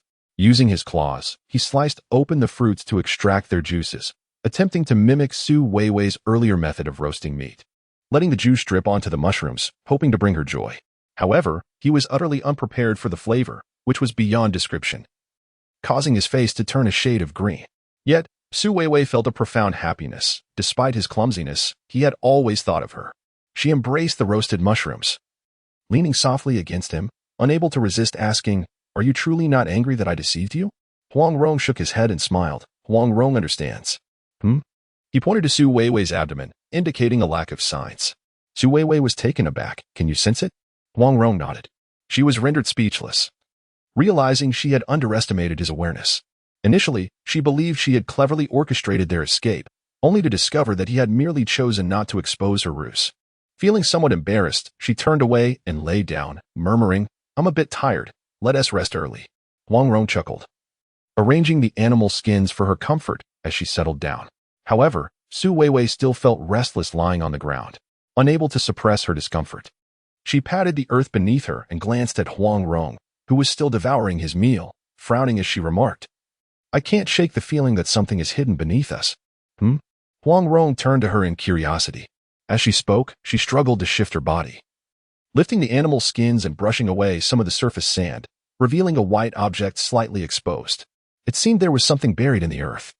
Given that her injuries had yet to heal, Huang Rong couldn't bear to watch and stepped forward to assist. In just a few moments, he had unearthed the soil, revealing the white object before them. As it lay fully exposed, their expressions darkened in unison. They exchanged a glance. It was the weapon of Muda. This is related to the beast bones, which left a profound impression on Su Weiwei. Wasn't it the case that Muda brought these items to the battlefield to confront the half-wolf tribe? How could they possibly be found here? Reflecting on the earlier incident when Muda and several tribesmen ventured out in search of food, both of their eyelids grew heavy with realization. It seemed they must have visited this cave. Shifting her gaze away from the beast bones, Su Weiwei pointed towards the small hole excavated by the Huang Rong, indicating that there appeared to be something inside. Indeed, it seemed as though there was a hand within. Huang Rong also discerned this, his complexion paling as he redoubled his efforts to dig deeper. However, upon reaching the very bottom and uncovering the truth, he found it nearly impossible to maintain his composure. Beneath the earth lay the remains of those several missing tribesmen. Remarkably, they had remained oblivious for an entire month. Beneath them lay the remains of several tribesmen, their flesh largely absent, leaving behind only stark white bones. The remnants of blood and decaying flesh presented a gruesome sight. Today, she had merely changed her sleeping spot. Her constitution was somewhat more delicate than that of the others, and the discomfort from the hard ground was unbearable. Otherwise, they would have been forced to sleep atop the corpses for an entire month. The more she pondered, the more her scalp prickled with unease. She couldn't help but glance at the nearby figure of Huang Rong, whose pallid complexion prompted her to gently tug at his hand. It seemed that Huang Rong, stirred by Su Weiwei's call, returned to awareness and embraced her, whispering softly, "Do not fear. I am here. I am not afraid. I merely fear for your discomfort." Su Weiwei replied, her delicate, alabaster hand gliding over his chest. She could feel his heart rising and falling beneath her touch, and she surmised that within him, a tempest of resentment must be brewing. The corpses of their tribesmen, upon closer inspection, had only succumbed to death a month prior. It was implausible for them to have decayed into mere bones so swiftly. Some remnants of flesh had yet to rot, and the visible wounds upon their bodies unmistakably bore the marks of some creature's claws. As he contemplated this, Huang Rong's hands indeed transformed into dragon claws. He extended his hand, comparing it to the scars on the bodies of several clansmen. It appeared that this matter was far from simple. When Muda returned, he had found it peculiar. Given the tempest outside, it was reasonable to assume that this territory was exclusively theirs, making encounters with other races unlikely, and such scars improbable. Furthermore, Muda carried the sin of his companion's blood. While this alone could not condemn Muda, he had not given it much thought now, gazing at the corpses of the clansmen. He was filled with fury. Suddenly, Huang Rong sprang to his feet, cursing Muda. Su Weiwei deeply understood Huang Rong's feelings, had she been in his position. Discovering such a situation would naturally incite anger.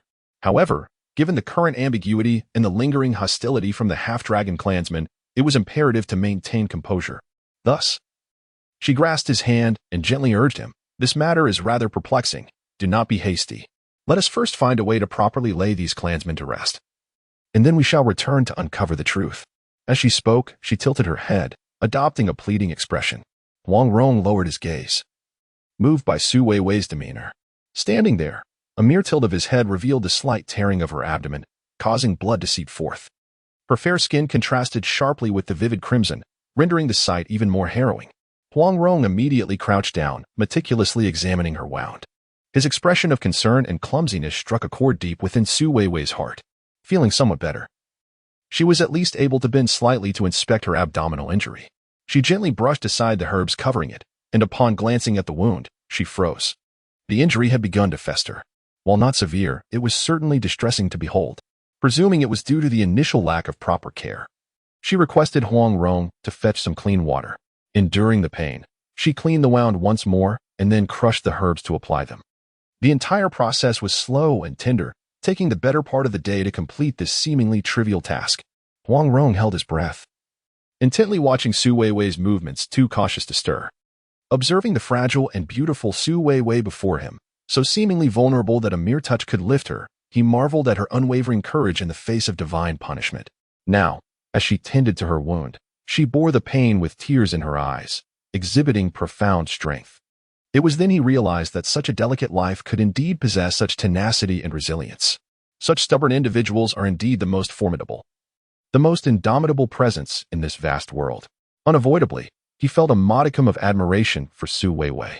Perhaps sensing the intensity of Huang Rong's gaze, Su Weiwei suddenly lifted her head, and upon encountering his infatuated expression, her cheeks flushed. "Why are you looking at me like that? You are resilient," Huang Rong stated plainly. His eyes devoid of any impurities, radiating a profound purity akin to the most innocent essence in existence. His praise stemmed from a genuine place, free from flattery or ulterior motives. "I like you." Nearly those two words ignited a deeper warmth within Su Weiwei. She lowered her gaze. "I too wish to strive to survive in this world. Life is fleeting, and I desire to traverse this journey with you." Huang Rong nodded affirmatively. "All right. At present."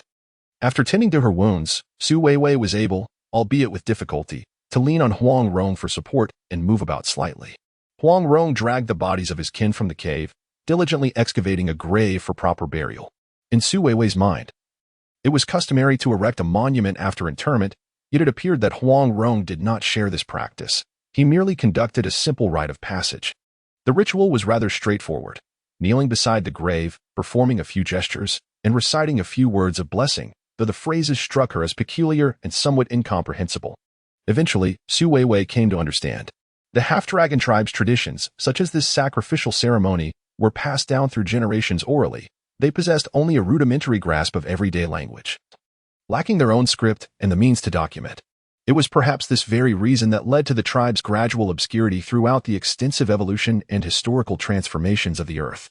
Su Weiwei could not help but feel a sense of regret. Subsequently, she picked up a twig and inscribed a few words in the earth. "The members of the half-dragon tribe are laid to rest here." This can be considered a form of tribute. At this moment, Huang Rong gazed at Su Weiwei as she gracefully swayed a branch to inscribe a few characters upon the ground. His eyes suddenly sparkled with curiosity, prompting him to inquire, "Is this your design? A blessing?"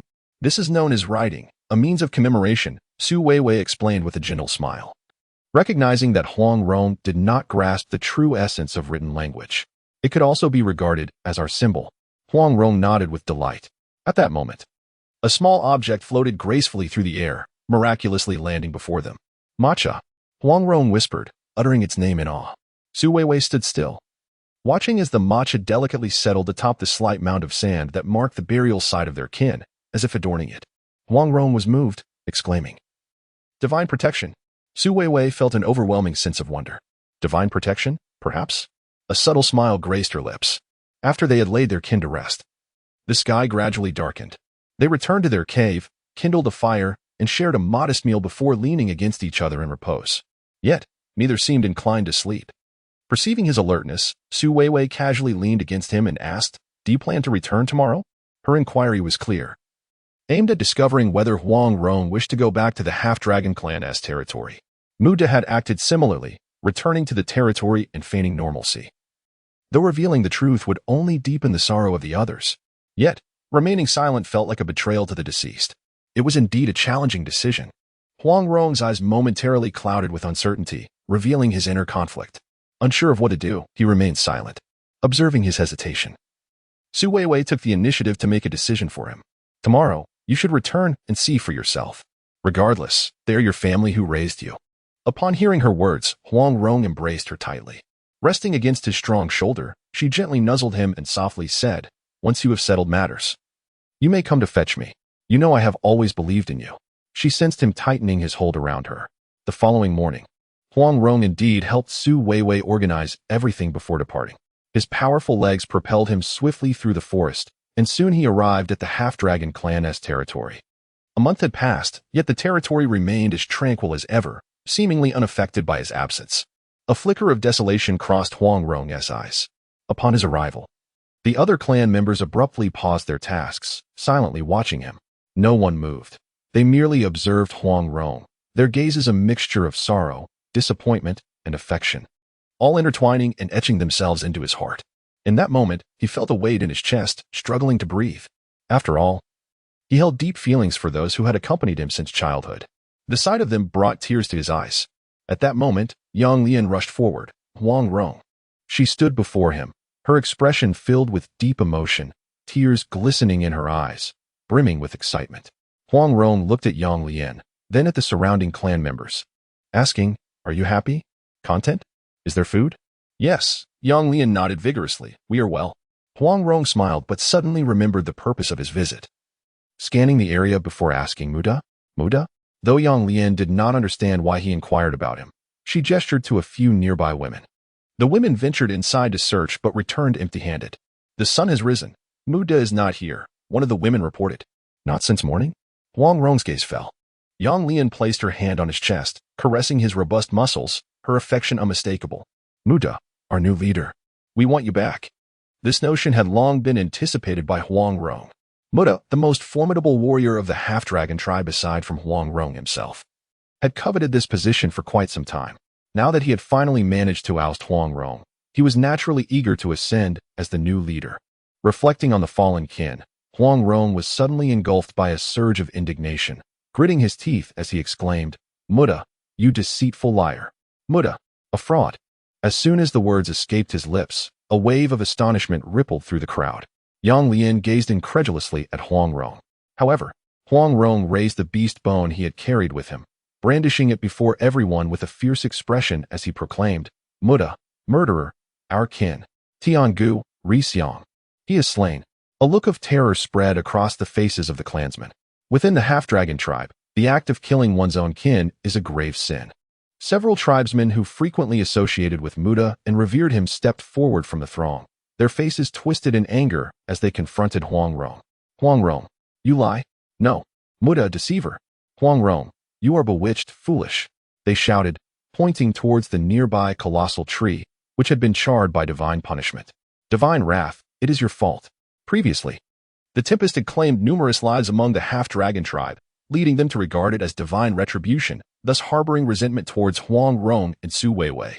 Now, witnessing the scorched tree and Huang Rong's demeanor, their emotions were ignited. Huang Rong, bewitched. He has harmed Muda. Huang Rong, foolish, cursed. The clamor for retribution intensified, swelling like the relentless tide, threatening to engulf Huang Rong entirely. He found himself retreating several paces, staring at the vengeful faces of his kin, who seemed eager to consume him. To his dismay, he realized there was no sanctuary left for him, as among the rising voices of condemnation, several tribesmen had armed themselves and advanced toward him with menacing intent. The time for confrontation has arrived. Huang Rong, reluctant to engage in conflict, deftly leaped onto a nearby small tree, surveying his kin from a lofty vantage point. "Muda, beware of harm," he exclaimed before departing. With his kin unwilling to accept him, there was no reason for him to linger further. He had offered his counsel. Whether it was heeded was now a matter for his people. Disheartened, Huang Rong made his way towards Su Weiwei, unaware that she was on the brink of a life-and-death ordeal. Su Weiwei had never anticipated that danger would soon encroach upon her after Huang Rong's departure. She had been resting in the cave, contemplating ways to document her experiences and cultivate the habit of daily journaling, hoping to leave something for future generations. Just then, she was startled by the sound of footsteps outside. It was peculiar. Although Huang Rong had left only a short while ago, it seemed too soon for his return. Curiosity piqued, she cautiously leaned forward, only to catch sight of a figure outside. To her horror, it was Muda. Recalling the recent revelation of Muda's nefarious deeds against their kin, She felt a chill run down her spine and retreated deeper into the cave. The innermost part of the cave was darker, shrouded in shadows where sunlight could not reach. Su Weiwei concealed herself in a corner, holding her breath as she watched Muda enter the cave. Indeed, Muda appeared oblivious to her presence, his attention drawn instead to the traces left behind by their group. Scattered within the cave were heaps of firewood, remnants of a previous fire, and some wild fruits, provisions for their survival. After examining the items, Muda began to dig in the area where they had discovered the bodies of their kin. After a considerable effort, he finally unearthed a hollowed space beneath, and in a fit of frustration, he shouted, kicking over a nearby pile of firewood. The wood cracked and scattered chaotically. Su Weiwei was genuinely startled by Muda's outburst and instinctively gasped, quickly covering her mouth with her hands. The sound was faint, and she clung to a sliver of hope that Muda had not heard her. Otherwise, given her current predicament, even the prospect of escape would be a challenge. Muda stood still for a moment, lost in thought, before abruptly making his way outside. At this moment, Suwei finally felt a sense of relief, her entire body leaning weakly against the stone wall of the cave. However, even in this state, she dared not breathe heavily. After calming her emotions slightly, she contemplated venturing outside. She feared he might still be lingering nearby, for this cave was indeed somewhat perilous, and she needed to hasten in search of Huang Rong. With this thought in mind, she cautiously shifted her position. In that moment, every nerve in her body tensed, her form rigidly inching towards the entrance. She felt a tremor coursing through her entire being, her hands and feet icy cold. After what felt like an eternity, she finally reached the cave's mouth. Outside, silence reigned. Sunlight seeped gently into the cave, warming Su Weiwei's feet, offering a semblance of comfort. Peering cautiously around, she ensured no one was present before daring to fully emerge. Just then, a light laugh echoed from above. Humans. It was over. She feared this was truly the end. Su Weiwei's face turned as pale as a ghost. With an expression that suggested she was prepared to face her doom, she lifted her gaze to find Muda perched on a tree, wearing a smug grin. Muda leapt down, his towering figure looming before her like an impenetrable wall of flesh, robust and unyielding. Su Weiwei felt tears welling in her eyes. Yet she forced a smile, saying, "Hello, Muda. It's been a while." However, Muda merely sneered, narrowing his eyes with malice. A menace. Noting the palpable hostility directed her way, Su Weiwei realized that any attempt to ingratiate herself would be futile. She promptly adopted a more defiant demeanor. Her voice icy as she retorted, "In comparison to a menace, you are unmatched, having cruelly slain your own kin." Muda, as if struck at his core, erupted in fury, his eyes blazing with rage. "You. Despicable." With that, he charged directly at Su Weiwei. The speed was so swift that Su Weiwei had no time to evade. As he reached out and grasped her, she lost her balance entirely. In the next moment, she felt herself being flung away, crashing violently against the stone surface. She rolled twice before finally coming to a halt, lying on the ground, unable to move. The pain was excruciating. Had she known better, she would have refrained from provoking him with her sharp tongue. Now, enduring such suffering was undeniably her own fault. In that moment of contemplation, she found herself engulfed in regret. As Gauda drew near once more, she yearned to flee, yet her body was devoid of any strength. It seemed that today, she was destined to meet her end here. In despair, she closed her eyes. However, the attack from Muda did not strike her as Su Wei had anticipated. Instead, she heard a resounding thud beside her. Opening her eyes, she was astonished to see Muda collapsing in the very posture she had just assumed. Sensing something amiss, she swiftly turned around, and there, before her, stood the imposing figure of the god of ruin, descending like a celestial being. This man truly instills an overwhelming sense of security. Huang Rong did not hold back with Mudak, advancing with a few swift steps before pinning him down, unleashing a relentless barrage of punches. The force of each blow was so intense that Su Weiwei, observing from the side, felt a pang of pain herself. Each fist struck with a visceral impact, reminiscent of the sound made when pounding meatballs in a modern restaurant. Yet, the thought of Huang Rong directing this fury at Mudak sent a shiver down her spine. Huang Rong seemed to channel all the anguish of his kin's demise into this act, rendering Mudak utterly defenseless. He continued his assault for quite some time, showing no signs of mercy. Concerned that this might escalate to a fatal conclusion, Su Weiwei raised her head, her voice weak yet urgent, pleading, "Huang Rong, please, stop." It appeared he did not hear her. With no other recourse, she clutched her own wounded abdomen, attempting to rise, but finding herself unable to do so. Instead, she could only inch closer to Huang Rong, calling out his name. Yet the agony from her injuries was overwhelming, pushing her towards unconsciousness. With each movement, pain clouded her senses, and gradually she succumbed to darkness. At that moment, Huang Rong seemed to grasp the situation. Halting his assault and turning to gaze at the unconscious Su Weiwei on the ground. Alarmed, he abandoned Mu Dak and hurriedly lifted her, carrying her into a cave. In a flurry, he searched for herbs to tend to her wounds, cradling her gently as he guarded her. After what felt like an eternity, Su Weiwei finally emerged from the haze of unconsciousness. She felt a lingering ache from her injuries and looked down at the haphazardly bound animal skins across her abdomen. Managing a wry smile, Huang Rong turned to her, noticing her pallid complexion, and offered her a fruit. She accepted it, taking a couple of bites. But the pain rendered her unable to eat further, so she set it aside, nestling deeper into his warm embrace, which felt like a sanctuary. Outside, the night enveloped the landscape, while a flickering fire illuminated the cave's interior. Su Weiwei lifted her gaze slightly, glancing at the entrance, and noticed that Mu Dak, who had lain there during the day, had vanished. She did not dwell on it for long, instead focusing on the man beside her. His expression appeared somber, his gaze fixed on the distance, lost in thought. She reached out, gently tracing his features with her fingers, and softly inquired, "Was your return today uneventful?" Huang Rong lowered his head to meet her gaze, a bittersweet smile gracing his lips. He was not one to lie or feign happiness. And Su Weiwei could sense that his return was likely fraught with difficulties. Otherwise, he would not bear such sorrow. Su Weiwei proposed, "Let us leave this place. Seeking refuge in a hidden locale where they can no longer find us. Just the two of us living together, shall we?" Huang Rong, regaining his composure, met her hopeful eyes and nodded. For him, as long as she was by his side, everything would be well. Meanwhile, Mu Dak, severely injured during the day, finally dragged his weary body back to his territory. The sight of him alarmed his kin, who rushed to offer their support. Qingxi arrived, observing the disheveled Mu Dak being assisted by the others, and inquired with furrowed brows, "Is there danger?" It was Huang Rong. "Huang Rong, he has slain our kin and seeks to kill me," Mu Dak exclaimed, his face a mask of terror. Yang Lian, witnessing this, quickly interjected in disbelief, "Nonsense. Huang Rong is noble and valiant. That is impossible." Earlier, Huang Rong had returned, claiming that Mu Dak had murdered his kin. Yang Lian, harboring affection for Huang Rong, was naturally inclined to defend him, standing apart from the other clansmen.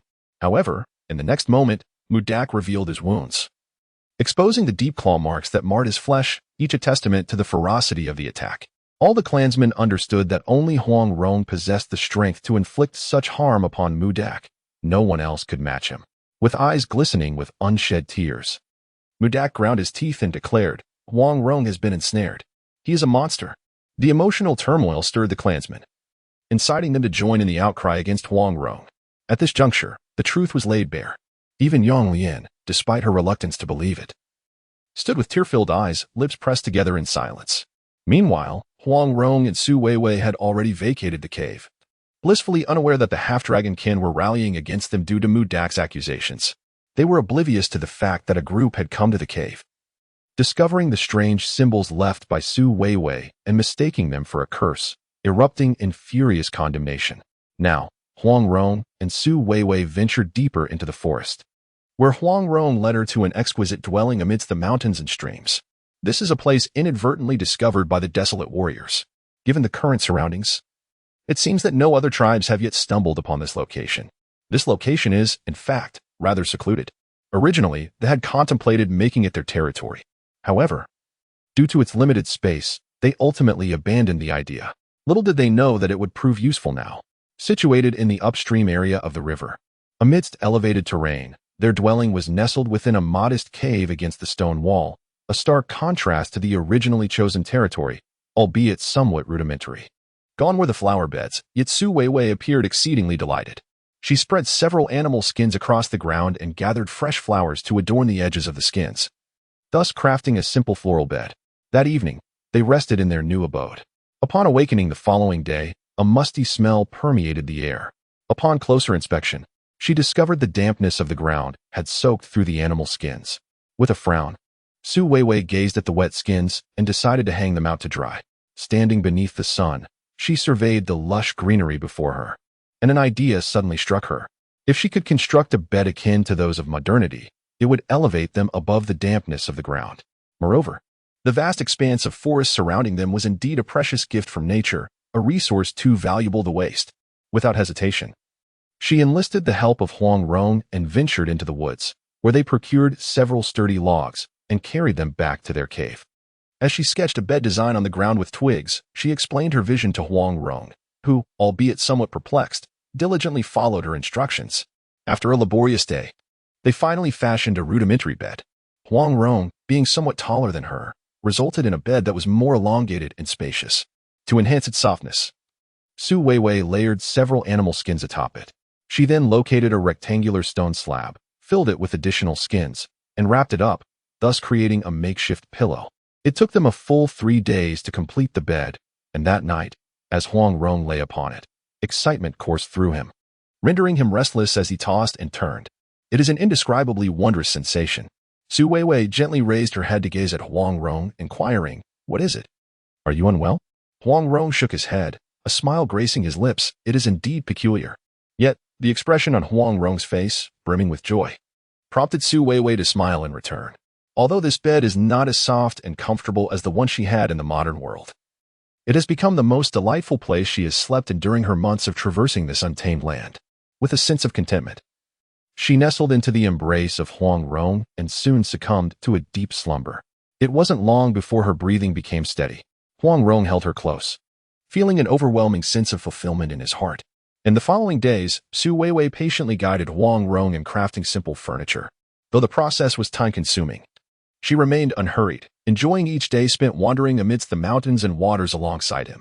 Su Weiwei soon realized that this place truly was a treasure trove of natural beauty. Situated upstream of the river, the water was remarkably clean, and an abundance of herbs grew nearby. Her wounds healed swiftly, and in about half a month's time, she would be able to run and jump just as she once did. In recent days, Su Weiwei found herself led by Huang Rong, wandering a little further afield. She gathered some exquisite leaves, adorning herself with them and binding them tightly with vines. In accordance with contemporary aesthetics, she crafted numerous alluring garments, each time igniting an undeniable passion within Huang Rong. With only the two of them in each other's company, devoid of any prying eyes from their kin, there was no need for modesty. Huang Rong unabashedly revealed his primal instincts, succumbing to desire and pressing Su Weiwei down without hesitation. To temper his beastly demeanor, she even designed an outfit for him, grooming and embellishing him, which, upon reflection, granted him a semblance of refined elegance. This might be what people often refer to as a dressed beast. Su Weiwei pondered to herself. A month later, they had traversed nearly all the nearby areas. Perhaps due to the higher altitude, the temperature was slightly lower than that of the mountainside and foothills, resulting in a scarcity of species. Prey such as antelopes were rarely seen. In pursuit of more hides and meat, they decided to descend. Fortunately, they had not been at the mountainside long when they unexpectedly encountered a wild boar, entirely cloaked in black fur. However, the boar was not charging towards them, but rather barreling towards an orc not far away. The orc had no time to evade. Upon being struck by the boar, he crashed into the trunk of a large tree, rolling over twice before collapsing on the ground, motionless. The wild boar lunged at the orc, beginning to bite. The orc appeared quite feeble, unable to withstand the boar's assault, only able to lowly roar and struggle against the ground, but to no avail. It seemed that he was about to become the boar's meal. At that moment, a figure suddenly dashed forward, delivering a flying kick to the boar's belly, sending it sprawling. Taken by surprise, the boar tumbled twice before regaining its footing, furiously charging at the figure that had appeared. Yet, it was no match. As it lunged, before even making contact, it found itself marked with 2 gashes on its belly. In pain, it yelped a few times, realizing it was outmatched, and began to turn away. Just then, a female voice rang out behind. "Huang Rong, don't let it escape." Huang Rong leaped forward, grasping a branch to swing ahead. With a mighty jump, he landed on the wild boar, immediately driving his claw-like hand into its neck. The boar let out a mournful howl, but soon fell lifeless. Huang Rong rose, binding the boar with vines, dragging it back to where the attacked orc lay. At that moment, Su Weiwei also arrived. Upon seeing the orc, who was barely clinging to life, they were taken aback.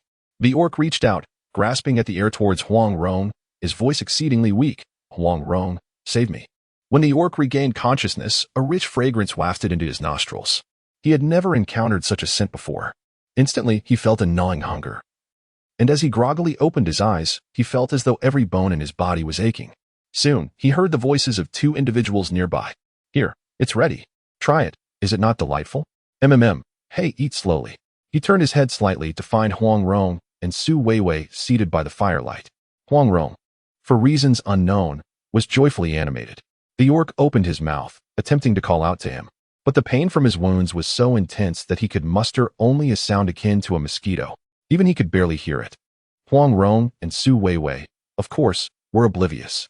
After Huang Rong had satisfied his hunger, Su Weiwei seemed to recall something, carrying a bowl of hot soup to the bedside. Seeing the person on the bed awake, a serene smile graced her face. You're awake? Would you like some soup? Yet, the orc paid her no mind, fixating intently on Huang Rong. Su Weiwei seemed to grasp the situation, turning to Huang Rong. Huang Rong, come here. Yang Lian is awake. Huang Rong hastily set down his bowl and hurried over. As Yang Lian watched Huang Rong approach, her eyes indeed brightened slightly. Supported to sit up, she accepted the bowl of soup that Huang Rong offered. At that moment, Yang Lian was utterly exhausted, her stomach growling in hunger, and the enticing aroma made her hesitate. However, recalling that Huang Rong had just drunk some, she tentatively leaned down and took a sip. That single mouthful opened up a new world for her. She lifted the bowl and poured the contents into her mouth. This scene resembles the way the barbarians consume their meals. Indeed, the inhabitants of this desolate land are remarkably straightforward and unrefined. After several bowls, Yang Lian finally experienced a sense of satiety. The bowl was merely a larger stone that Su Weiwei had painstakingly polished over several days until it formed a vessel capable of holding sustenance. While it sufficed for her modest appetite, it posed a challenge for the larger half-beasts like Huang Rong and Yang Lian. After satisfying his hunger, Yang Lian wiped the corners of his mouth carelessly, feeling a surge of energy, and turned to Huang Rong, exclaiming, Half-Dragon Clan, danger.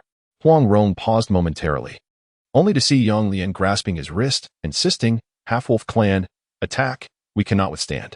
Following their previous battle, the Half-Wolf Clan had been severely weakened, and their leader, Yi Song, had sustained grave injuries. Logically, they should have been in a period of relative peace, so how could they return so swiftly? Huang Rong bit his lip, recalling Muda, gravely injured. Yang Lian's voice softened as he mentioned Muda, his gaze dropping slightly. Huang Rong then realized that he had previously discovered Muda's treachery against their kin and had dealt him a severe beating. Now, barely a month later, it was unlikely that Muda had healed sufficiently. Moreover, with himself absent from the clan, the half-dragon tribe lacked a leader and was thus vulnerable to defeat. As Yang Lian spoke, he grasped Huang Rong's hand, earnestly pleading, return, save our kin. A flicker of compassion crossed Huang Rong's eyes. But he quickly shook off Yang Lian's grip and turned away, exiting the cave. Su Weiwei watched Huang Rong's departing figure with concern. Upon seeing Huang Rong leave, Yang Lian felt a wave of sorrow wash over him, but when he caught sight of Su Weiwei standing nearby, he could not help but exclaim, You pest. You deserve to suffer. With that, he lunged at Su Weiwei, but in her current state of injury, she was unable to catch the agile Su Weiwei. Missing her target and almost tumbling off the bed, Su Weiwei frowned in resigned frustration. Why does Yang Lian always harbor such intense anger upon seeing herself? Whatever the case, remaining here and exchanging silent glares with Yang Lian was tiresome, so she chose to follow the footsteps of Huang Rong and exited the cave. After all, there were still 2 women inside the cave, and the night in the deep forest is fraught with peril. Huang Rong did not venture far, merely seated by the banks of a small river, lost in contemplative thoughts. At this moment, it is likely still summer, sweltering and oppressive, with only wisps of cool breeze drifting through the night. However, the moonlight is exceptionally bright, as if a celestial fairy is generously scattering a handful of pearls upon the earth. She sits by the desolate ridge, gazing at the riverbank, where the shimmering waves glisten with a silvery radiance, creating a captivating sight. In this world, she beheld a reality she had never encountered in modernity. The forest was not entirely tranquil. The chirping of insects and the occasional calls of birds punctuated the silence, and if one closed their eyes and listened intently, the distant croaks of frogs could be discerned. Su Wei leaned against Huang Rong's shoulder, uttering not a word. Huang Rong merely sat there, unresponsive. After an eternity, when he finally reached out to embrace her, she spoke. How are you? Feeling any better? Huang Rong nodded slightly. A myriad of thoughts had entwined within his heart, and he could envision the plight of the half-dragon clan, torn between turmoil and unease. He recalled the moment over a month ago when he returned to the half-dragon territory and recounted the heinous deeds to Muda. The looks of hatred and disappointment he received from his kin forced him to depart. Since then, he had resolved never to return to the half-dragon clan, believing their fates were no longer entwined with his. Yet, now, upon witnessing the wounds on Yang Lian, his resolve wavered. Yang Lian was gravely injured, not merely from the attack of a wild boar, but due to prior severe wounds. He imagined that other clan members might be similarly afflicted, and this thought filled him with profound unease. Alone, he contemplated the daunting task of rescuing the entire half-dragon clan from the clutches of the half-wolf tribe. Furthermore, this journey might well be one of no return. He found himself torn between his attachment to Su Wei and his allegiance to the half-dragon clan. Leaning against him, Su Wei gently inquired, "Do you know what I admire about you?" Huang Rong regarded her curiously, noting how the moonlight bathed her face, casting a luminous glow akin to that of the river's surface. Unlike the glimmer by the riverbank, the radiance surrounding her was particularly gentle. A slight smile graced her lips, as though her warmth could illuminate the entire world. She continued, "It is your sense of responsibility. You are a warrior of the half-dragon clan, their leader. You are my support, and I can be yours as well." After speaking, she lifted her gaze and looked directly into his eyes, declaring, "If you decide to go and rescue them, I shall accompany you. Such an ambience is just perfect." For some reason, in this moment of desolation, looking at the gentle Su Weiwei under the moonlight, I find myself unable to absorb her words. I am merely overwhelmed with emotion as I lean in closer to kiss her cheek. This is his primal instinct. He has no desire to restrain it. This instinctual impulse led him, his lips gliding from her cheek to the soft petals of her lips. Su Weiwei gazed, wide-eyed, at the figure of Huang Rong leaning towards her. Could it be? Was he truly in heat? Spring had long since passed. An entire hour later, Su Weiwei groggily rose from the ground, casting a somewhat reproachful glance at Huang Rong. She found it perplexing. They were merely discussing serious matters, and she had done nothing to provoke such unexpected consequences. It seemed necessary to dedicate some time to thoroughly research Huang Rong's mating season and triggers. Sitting beside him, she regarded Huang Rong with earnestness and inquired, "So, have you made your decision? Will you go to rescue them?" Huang Rong slightly lowered his gaze, nodding, and patted his chest, proclaiming, "Your male warrior." Perhaps it was Su Weiwei's previous words that inspired him. With her admiration, he felt compelled to perform admirably before her. Su Weiwei chuckled. Indeed, the Pygmalion effect held true for Huang Rong as well. As there were still sheep in the cave, they decided to sleep under the stars, using the earth as a bed. It was only when dawn broke that they returned to the cave to check on the sheep. Whether due to the local herbs or other factors, the sheep's wounds healed remarkably quickly, and by the next day, it was able to rise and move about. Su Weiwei stared in disbelief. "Are you truly all right?" Such a grievous injury is reminiscent of the time she was pierced by Akiji's spear. She felt that even the slightest movement was a tremendous challenge. It took her a full fortnight of rest before she could manage to walk again. Now, observing Yang Lian's condition, she noted that although his gait was still somewhat awkward, it was undoubtedly an improvement compared to her own initial state. Yang Lian turned back, casting a cold glance at Su Weiwei, frail and diminutive. "This is a self-mockery." Su Weiwei pressed her lips together, disliking the haughty demeanor of Yang Lian. All races are equal. While some individuals may naturally possess a more delicate stature, they should not be underestimated, for the seemingly frail may harbor boundless strength. However, considering that the current Yang Lian resembled an uncivilized primitive from an ancient era, lacking even the most basic literacy and shamelessly wandering about in the nude, she ultimately forgave him. As Qing Ji had stated, she was a noble human and should not stoop to the level of such uncultured beings. Thus, her mindset gradually shifted. Observing Su Weiwei's disdainful expression, Yang Lian felt his face flush with anger, yet, constrained by the presence of Huang Rong, he refrained from saying much, merely pouting in silence. After they consumed a modest meal, they set out on their journey. Along the way, Yang Lian intermittently recounted the current plight of the half-dragon clan. The half-wolf clan had seized control of their former territory, inflicting harm upon many members of the half-dragon kin, while those who survived endured daily torment at the hands of the half-wolves. Listening to Yang Lian's account, Huang Rong chose not to approach the territory directly. Instead, he circled around to a higher vantage point to survey the situation below. From this elevation, the interior of the territory remained obscured, yet he could discern a significant number of werewolves patrolling the vicinity. Clearly, the situation was dire. After observing for some time, Huang Rong's expression darkened. While breaching the territory would not pose a significant challenge, the unknown conditions inside stirred his apprehension. Should they enter without locating their kin, they risked falling into a trap, resulting in a fruitless endeavor. For 2 days, they circled the perimeter without discovering a viable solution. However, during this time, the half-wolves continued to cast out the lifeless bodies of half-dragon clansmen. Huang Rong grew increasingly uneasy, yet remained at a loss for an effective course of action. Ultimately, it was Su Weiwei who proposed, "Let me venture inside. Once I ascertain the situation, I will devise a way to relay information back to you." Huang Rong grasped Su Weiwei's hand firmly, objecting, "No. If we delay any further, our kin will perish." Su Weiwei turned to glare at Huang Rong, asserting, "You are our hope. You cannot afford to be harmed. However, given the current circumstances, someone must take the risk." Huang Rong shook his head resolutely. Su Weiwei then turned to him, cradling his face in her hands, compelling him to meet her gaze. "Do you remember when I was captured by the half-wolves before? Trust me, they will not harm me. I will be fine." Huang Rong continued to shake his head, unwilling to accept the thought of losing Su Weiwei. This is indeed perilous. However, Su Weiwei insisted, "My warrior, I have faith in you, and I hope you trust me as well. Though I am but human. I am not feeble. I wish to be your support. You must promise me." Huang Rong contemplated shaking his head, but Su Weiwei embraced him tightly, leaving him with no choice but to gaze at her with tears in his eyes. Su Weiwei pressed her lips to his and said, "Wait for me." After uttering these words, she rose abruptly and dashed toward the territory. Huang Rong stood, initially intending to follow her, but was abruptly halted by Yang Lian. "Huang Rong, remain calm. She is a menace, cursed be she. We should rejoice." Upon hearing this, Huang Rong swung his hand and struck Yang Lian with a punch. Yang Lian fell to the ground, blood spilling from her mouth, glaring at Huang Rong with malice. Huang Rong bit his lip, yet remained rooted to the spot. Watching as Su Weiwei was discovered by the half-wolf clan and swiftly taken away. Su Weiwei was seamlessly ushered into the territory of the half-dragon clan, which appeared unchanged, save for the presence of half-wolves. She surveyed the terrain and the number of half-wolves within the domain before being brought before Yi Song.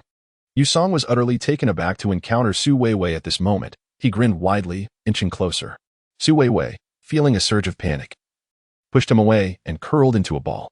Yi Song, recognizing her fear, merely scoffed, "Huang Rong?" He then glanced around, noticing the absence of Huang Rong, and swiftly seized the petite Su Weiwei, caressing her still fair and delicate skin with a lewd grin.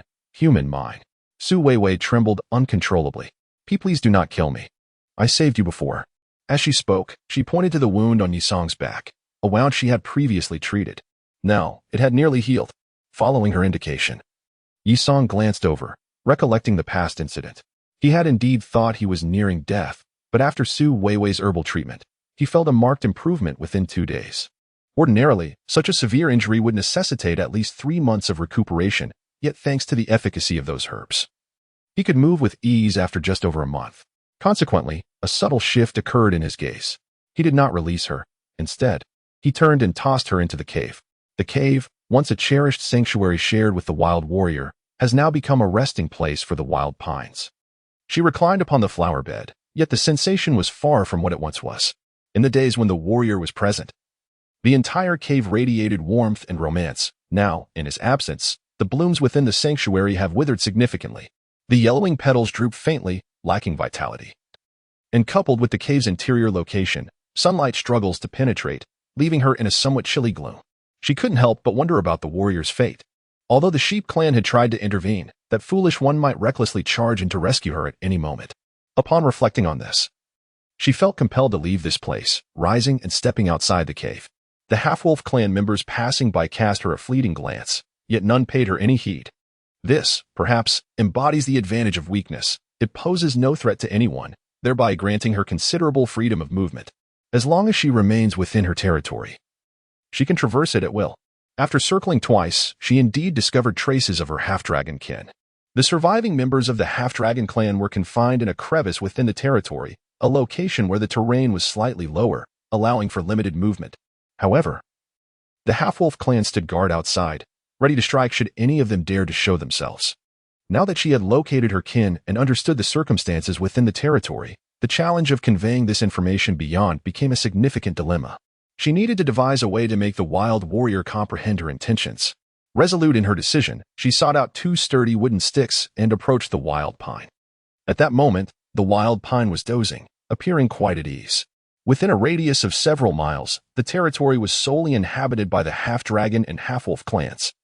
If she could subdue the half-dragon kin, this land would belong to her. After being driven away by the half-dragons, they had been forced to relocate to a barren area where survival was a constant struggle, suffering from hunger daily. However, this place was a stark contrast. Life here is indeed remarkably tranquil. The abundance of food is plentiful, and there is no concern of anyone attempting to seize it. At that moment, Yisong heard footsteps and alertly perked up his ears. However, upon squinting his eyes and realizing it was Su Weiwei, he lazily let his eyelids droop once more. Su Weiwei looked at him with a sense of helplessness. It seemed that being too diminutive was not necessarily a disadvantage. He appeared to regard himself with even greater disdain than Yang Lian did. "Get up," Su Weiwei urged, nudging him with her hand. Yisong feigned a sudden leap, growling ferociously at Su Weiwei, which startled her, leaving her pale and retreating several steps. He stood there, reveling in her frightened expression, thinking to himself, humans, so weak. Yet it was precisely this fragile human that captivated him. When she had previously applied herbal medicine to him, her gentle touch felt like feathers gently brushing against his heart. And since that moment, he had found himself thinking of Su Weiwei almost daily, recalling her movements and her visage. Now, with Su Weiwei standing before him, he found himself at a loss for how to interact with her. Regaining her composure, Su Weiwei regarded Yisong's mischievous smile, realizing he likely bore no ill intentions. Yet she dared not approach him any closer. Instead, she pointed to the wooden stick that had fallen beside him and asked, "Could you assist me?" Yisong's gaze followed her finger to the two sticks, his brow furrowing slightly in confusion. Su Weiwei continued, "When night falls, I fear the darkness. Can you help me start a fire?" Yisong still wore a puzzled expression. With no other option, Su Weiwei demonstrated the motion of friction with the sticks. To her surprise, Yisong mimicked her actions for quite some time, yet failed to produce any flame. Initially, she patiently instructed him, but witnessing his utter bewilderment, she ultimately gave up. Indeed, intelligence seemed to be an innate gift, something that some possessed while others did not. Given the impossibility of conveying new messages through fire, she sighed and waved her hand dismissively, concluding it was futile. However, Yisong seized her arm, resolutely continuing to rub the wood as he understood it. In the end, he had ruined both sticks, yet he refused to yield. Su Weiwei let out a sigh.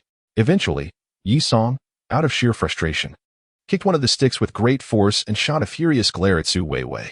As nightfall approached swiftly, Su Weiwei found it impossible to sleep in the chilly flower house. Opting instead to sit outside the cave, she gazed up at the moon. The round moon increasingly resembled the face of the wild warrior. Su Weiwei vigorously rubbed her cheeks, wondering if she had succumbed to madness. It has only been half a day since their separation, yet she finds herself missing him so profoundly. It appears that they are destined to be bound together. Thus, she conjures an image in her mind of herself tied to Huang Rong with a vine, envisioning him darting and leaping through the dense forest. A vine tethered around his waist, while she, unable to touch the ground, floats behind him, frothing at the mouth in a comical manner. Unable to suppress her laughter, she revels in this whimsical daydream of Huang Rong. However, her reverie is abruptly shattered by a distant wolf howl, yanking her back to the harshness of reality. The howl of the wolf came at a most inopportune moment.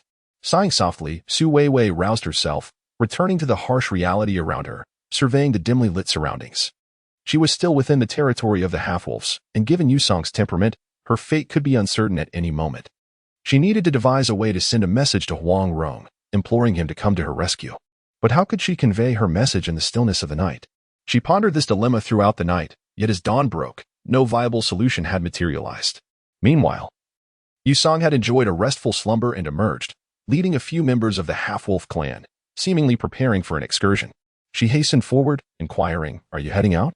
Yisong nodded in affirmation. Su Weiwei's eyes sparkled with hope as she continued, "Could you assist me in bringing back a wild boar?" Yisong regarded her intently, a hint of hesitation flickering in his gaze. Wild boars were formidable prey, and due to their existence, large animals were scarcely found in the vicinity of their territory. To hunt a wild boar would necessitate venturing further afield. It appeared that Yisong was indeed reluctant. Seizing the moment, Su Weiwei offered encouragement, gently grasping his hand and smiling sweetly. "If it is possible, I would be most grateful. Perhaps I might even wish to become your mate." This presented a considerable temptation for the wild pine. His eyes indeed gleamed with determination as he nodded earnestly, promptly setting off with several robust tribesmen. Su Weiwei feigned a farewell, escorting Wild Pine to the edge of their territory. After ensuring he would not return soon, she cried out for help. Save me. Huang Rong. Help. As she spoke, she flailed her arms dramatically. The half-wolf tribe was startled by Su Weiwei's peculiar behavior before they could react. They were ambushed by the suddenly emerging Huang Rong. Huang Rong and Yang Lian, having grown up as partners, exhibited a remarkable synergy.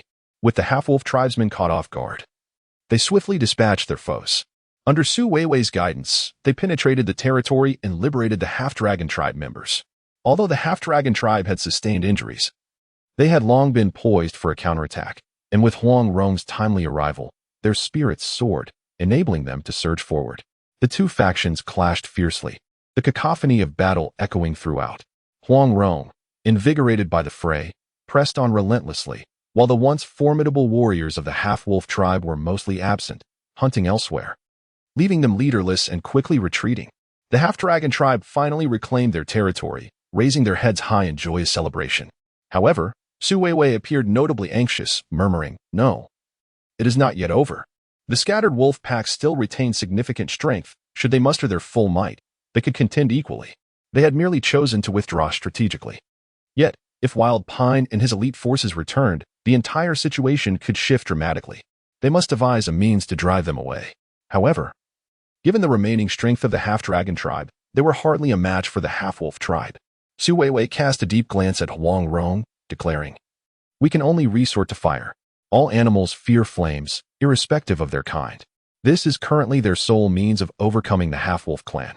The members of the half-dragon clan, having narrowly escaped destruction, found themselves at a loss regarding the subsequent course of action.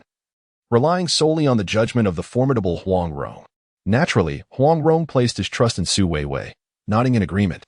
However, amidst the crowd, an unexpected voice suddenly resonated. "No, Sin." The voice belonged to Su Weiwei, and she needed no contemplation to discern its source. After a lapse of a couple of months, Qingji appeared to have fared poorly, exhibiting signs of considerable aging, his gait unsteady and faltering. It seemed that his previous leg injury had not been treated properly, leaving him somewhat disabled. Qingji glared at Su Weiwei, exclaiming calamity and divine retribution. Even in this dire moment, when lives hung in the balance, he clung to this feudal dogma, inciting Su Weiwei to retort fiercely, questioning the validity of his claims. "What divine punishment?" she challenged. "You, who have lived a life of strict adherence to rules and reverence to deities, look at the wounds that mar your body. Has any god come to your aid? If I am indeed a harbinger of misfortune for disregarding the divine, then pray tell, where is the evidence of divine retribution upon me? Here I stand, an embodiment of survival." Fuming with rage, Qingji trembled, uttering curses and threats of divine wrath that would not spare her. "I eagerly await that day," Su Weiwei scoffed, shoving him aside and turning her gaze to their kin. "At this juncture, you must decide whether to devise a strategy against the half-wolf clan or join Qingji in prayers for divine intervention. My companion, Huang Rong, and I have returned to save you, but we shall not sacrifice our lives for your sake. Should you choose to trust us, then seize a torch and together we shall repel the half-wolf clan." After delivering her proclamation, she dismissed them from her mind and proceeded to ignite a fire alongside Huang Rong. Huang Rong's sagacity far surpassed that of Yi Song. He swiftly struck sparks and ignited the torches. At this moment, Qianli stepped forth, accepting the torch from Su Weiwei. Being Huang Rong's brother, he was naturally inclined to aid him, and his initiative inspired others to follow suit, taking up torches from Su Weiwei. However, a considerable number of clansmen remained aligned with Qingji. After Qingji led a simple blessing ritual, both factions prepared themselves to confront the impending storm. Soon, Yusong received word and returned with his pack of half-wolves. Witnessing the devastation of his homeland, Yusong was consumed with rage. He looked at the leader and could not suppress a derisive laugh. Huang Rong. Initially, he had doubted the news, but upon reclaiming the territory, the truth of Huang Rong's expulsion became undeniable. Now, with Huang Rong's return, he was taken aback. Huang Rong regarded Yi Song with cold disdain. "Yi Song, you shall pay dearly." Yi Song's eyes blazed with fury. Previously, Huang Rong had infiltrated his territory and taken Su Weiwei, driving them out. Feeling humiliated, he had yearned for revenge, but to his surprise, Huang Rong had not been with the half-dragon clan. Now, the opportunity for resolution had finally arrived. "I shall emerge victorious," Huang Rong shouted, charging toward Yusong. Without further ado, the two leaders clashed, and their followers eagerly joined the fray, resulting in a chaotic melee. With the blessing of Su Weiwei's torches, the half-dragon clan fought with increasing fervor. As anticipated by Su Weiwei, the flames inflicted pain upon the half-wolves, instilling a sense of fear and retreat among them. They were unafraid of the half-dragon warriors but dreaded the burning torches. Reluctantly, they withdrew, witnessing the half-dragon clan brandishing their fiery weapons, forcing them to retreat step by step. Meanwhile, Yu Song, a valiant warrior, faced Huang Rong, who was no pushover either.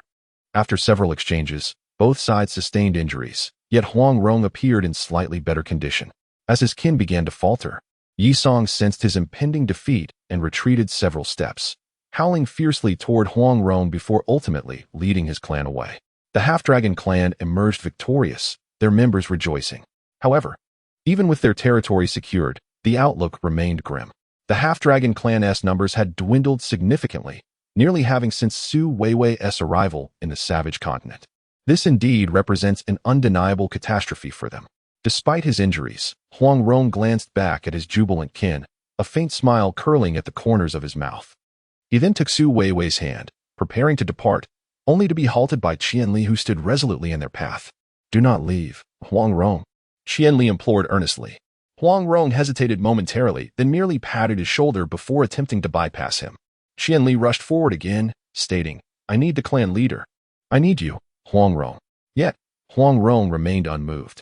Since his return, when he spoke of Mu Da's heinous deeds only to be met with disbelief and condemnation from his own people, he had grown despondent. He no longer considered himself a part of the half-dragon clan. Seeing Huang Rong's resolute demeanor, Qianli cast a glance at the other clansmen behind him and declared through gritted teeth, "I will leave with you." He sought to accompany Huang Rong, willing to depart the half-dragon clan alongside him.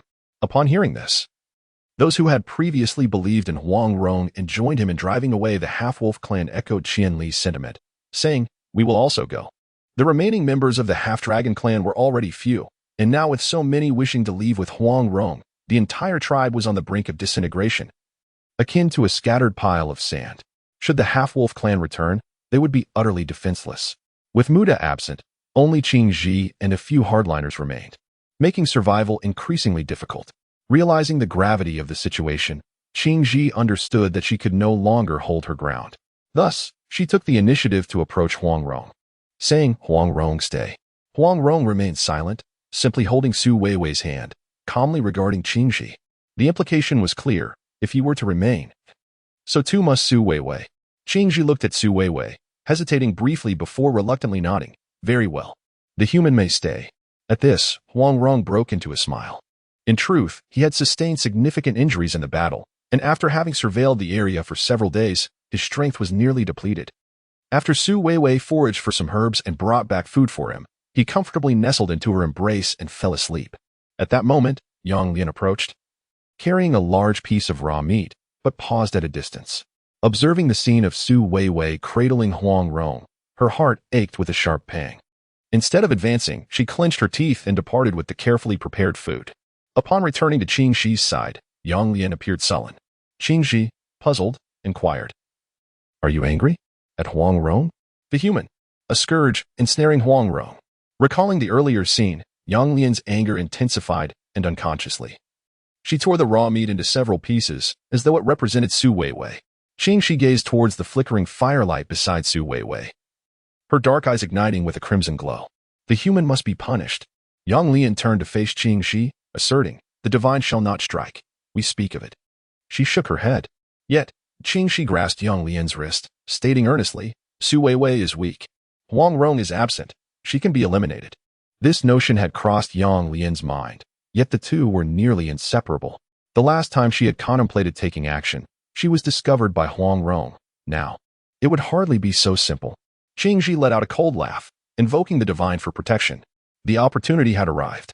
Observing Qing Shi's face, which grew increasingly shadowed by the dimming light, Yang Lian's lips curled into a smirk. At that moment, their covert machinations remained unknown to Huang Rong and Su Weiwei. Leaning against Huang Rong, Su Weiwei had unknowingly drifted off to sleep. The following morning, as per their recent routine, Su Weiwei and Huang Rong finished their breakfast and set about constructing a bed, along with restoring their former flower chamber. The other tribespeople, perplexed by their unusual behavior, were left bewildered.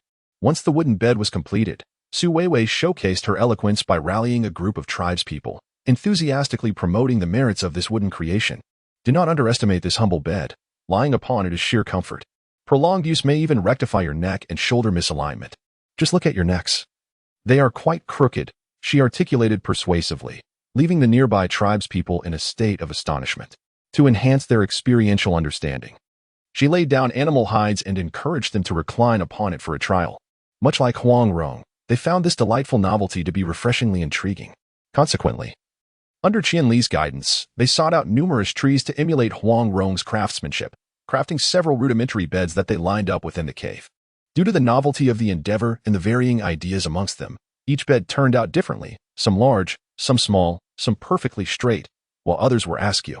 Su Weiwei furrowed her brow, noting that it bore a striking resemblance to a furniture market.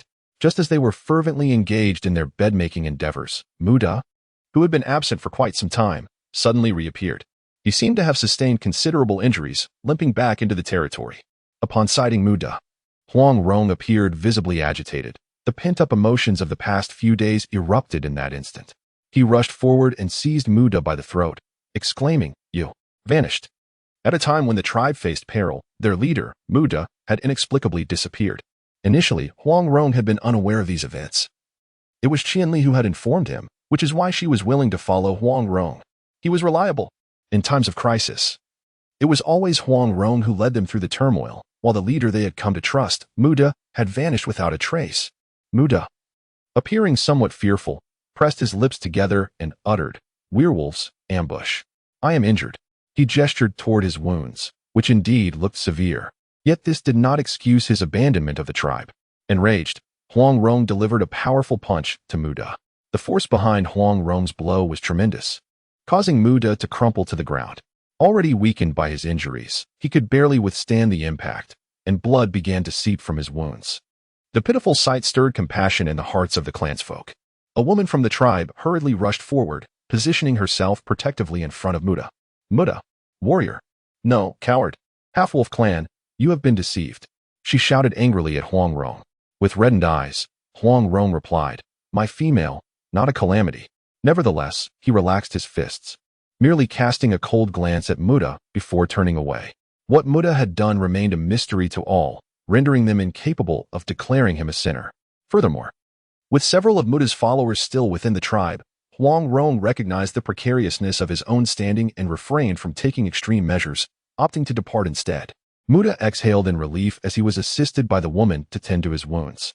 Meanwhile, Su Weiwei stood quietly at the side, observing Huang Rong's furious demeanor. Fully aware of his inner turmoil, she stepped forward, grasping his hand. Upon turning to face her, his expression softened, and a faint smile begrudgingly appeared. Su Weiwei, the grimacing visage is hardly an improvement over silence. With the war now concluded, they have commenced the meticulous reorganization of their territory, crafting numerous wooden beds. Although these new arrangements occupy more space than their previous sleeping arrangements, the diminished number of tribe members renders this setup somewhat more lively. On this occasion, Qingji once again conducted a ritual, seeking divine guidance regarding the matter of fire. Su Weiwei discerned that their ceremonies were quite similar. This blessing ritual resembled the one they performed upon their arrival in this place. They formed one circle after another, with Qingji standing at the center, wielding a divine staff, gesticulating passionately while reciting incantations. The ceremony was not particularly challenging. Su Weiwei had observed it twice and was well acquainted with the proceedings. She mused that any member of her clan could probably lead this ritual. Once the ceremony concluded, Su Weiwei ignited the bonfire, illuminating the entire night sky. During this prayer ceremony, Qingji also agreed to use fire. The tribe members, who had initially felt an inexplicable excitement upon witnessing fire for the first time, were now joyfully dancing around the bonfire under Su Weiwei's guidance. Su Weiwei approached Huang Rong, holding a fruit, and noticed that no one was watching them. She discreetly inquired, "Why is Qingji a shaman?" Huang Rong looked at Su Weiwei with a hint of confusion, evidently not grasping her intent. "What I mean is, was Qingji born a shaman?" Huang Rong shook his head and replied, "A shaman is chosen." Su Weiwei then understood. She continued, "So, if Qingji no longer wishes to be one, can she transfer her role at any time? Regardless of whom she chooses, anyone can become a shaman, even her own daughter or confidant." Huang Rong shook his head and then nodded, explaining, "When a shaman dies, the gods are angered, and a new one must be chosen. A shaman is selected. That is the essence of being a shaman. She began to comprehend Huang Rong's meaning. The role of a shaman can only be transferred upon death, which signifies that once chosen, a shaman must fulfill their duty until their last breath before passing it on to another. This bowl of rice must be consumed until death. How tragic that is. However, considering the immense power of the shaman, who appears to be quite respected within the tribe, it doesn't seem entirely unfavorable. After a moment of contemplation, Su Weiwei continued to inquire, "In our tribe, is it you who holds the authority, or is it she?" This question had always eluded her understanding.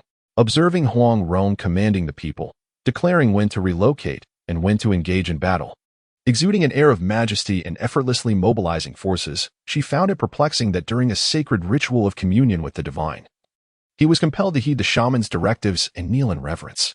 When conflicts arose between the two, it seemed the tribe's people leaned more towards the shaman.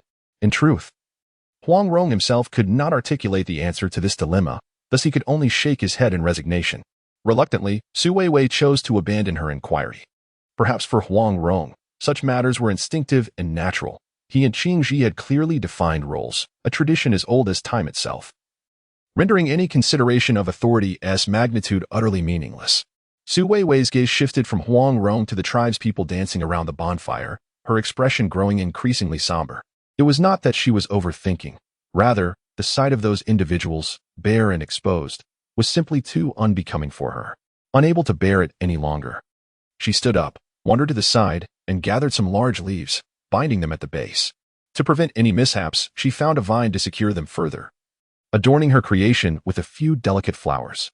Clad in her handmade leaf skirt, she rejoined the crowd. The flickering flames of the bonfire cast a vibrant glow upon her fair skin, enhancing her allure. Wearing her self-crafted dress, she swayed her hips while singing. "The vast horizon is my love, beneath the endless green mountains, flowers are blooming." The onlookers stared in a daze. As Su Weiwei danced joyfully, she realized the crowd remained unresponsive, compelling her to muster the courage to approach Huang Rong, extending her hand towards him. He regarded her with utter bewilderment. "Dance with me," she urged, pulling him up. He, baffled, began to mimic her movements clumsily. Her actions, though peculiar, possessed a compelling charm, and coupled with her radiant smile, soon enveloped the surrounding tribespeople in her exuberance, prompting them to join her in the dance. Under her influence, Huang Rong gradually seemed to find his rhythm. He was evidently more astute than the others, displaying a remarkable capacity for learning. Within mere moments, he began to synchronize with her movements. She taught, he learned. And laughter echoed in harmony with the crackling flames. The previously silent night blossomed with sound, dispelling the solitude. Upon awakening the next day, the scene outside lay in disarray. This is the consequence following the revelry. Due to the bonfire gathering, they retired late into the night, awakening only at noon when the sun was high in the sky. After partaking in a meal and tidying up briefly, twilight descended swiftly once more, and the clan's people eagerly resumed their merriment around the bonfire. This time, Su Weiwei designed grass skirts for them and taught them the hula dance. It was yet another joyous evening. However, revelry often comes at a cost. Ever since they began cooking over fire, the delectable barbecue and delightful soup that Su Weiwei introduced had quickly depleted their supplies. Groggily following Huang Rong, Su Weiwei observed their readiness to embark on a hunting expedition. She leapt forward, clinging to Huang Rong like a koala, and pouted playfully, expressing her desire to join them. Her large, sparkling eyes and delicate demeanor drew the envious gaze of the onlooking tribespeople. Qianli, a strategist with both intelligence and emotional awareness, noticed the curious stares directed at Huang Rong and Su Weiwei. He quickly waved his hand to avert their gaze. How could they dare to gawk at such intimate moments? Indeed, those who merely seek amusement are unbothered by awkwardness. It is the participants who bear the embarrassment, even though Qianli shielded them from prying eyes. The inquisitive hearts of the onlookers could not be suppressed, their heads bobbing in an attempt to catch a glimpse. Huang Rong appeared somewhat bashful. Although they had previously shared such closeness, it had been just the two of them. Now, with so many tribespeople watching, a faint blush crept onto his face. Lowering his voice, he warned Su Weiwei, "It's dangerous." Su Weiwei widened her eyes in curiosity, poking his cheek and teasing, "You're blushing." Huang Rong quickly turned his head away. Giggling, Su Weiwei deliberately leaned closer. Having grown accustomed to his usual brazen demeanor, she found this shyness endearing, and his flushed cheeks seemed almost irresistible. "Anyway, I don't want to leave you today. You must take me with you." With that, she wrapped her arms around his waist, initiating her playful tactic. Huang Rong glanced helplessly at the nearby tribespeople, who stifled their laughter, seemingly unopposed to the situation. With no other recourse, he nodded and found a vine to securely tie Su Weiwei to his waist, feeling a bit more at ease. Just as they were about to set off, a voice suddenly called from behind, "I want to go too." Turning, they saw Yang Lian, and frowns appeared on their faces. The unwritten rule of their tribe dictated that only men ventured out hunting, while women remained at home to rest. Yet here was Yang Lian, determined to join them. Qianli waved his hand dismissively, declaring, "Danger. You will get hurt. Return." "I am a warrior," Yang Lian retorted, flexing her sturdy arm and thumping her solid chest, insisting. "I want to get hurt." Qianli, seeing her determination, turned to Huang Rong for support. Huang Rong, maintaining a stern expression, commanded, "Go back." Yang Lian pursed her lips and, casting a deep gaze at Huang Rong, pointed at Su Weiwei on his back, exclaiming, "Human. Weak. She goes. I go too." Originally, Yang Lian had intended to take advantage of Huang Rong's absence to confront Su Weiwei, but now that Su Weiwei was accompanying him, she felt compelled to prove her own abilities. Huang Rong glanced back at Su Weiwei and coldly stated, "She is different. Biased. Foolish." Yang Lian exclaimed, pushing Huang Rong aside and rushing forward. "Yang Lian!" Qianli called out from behind, but his words fell on deaf ears. Yang Lian dashed into the forest, quickly disappearing among the thickets.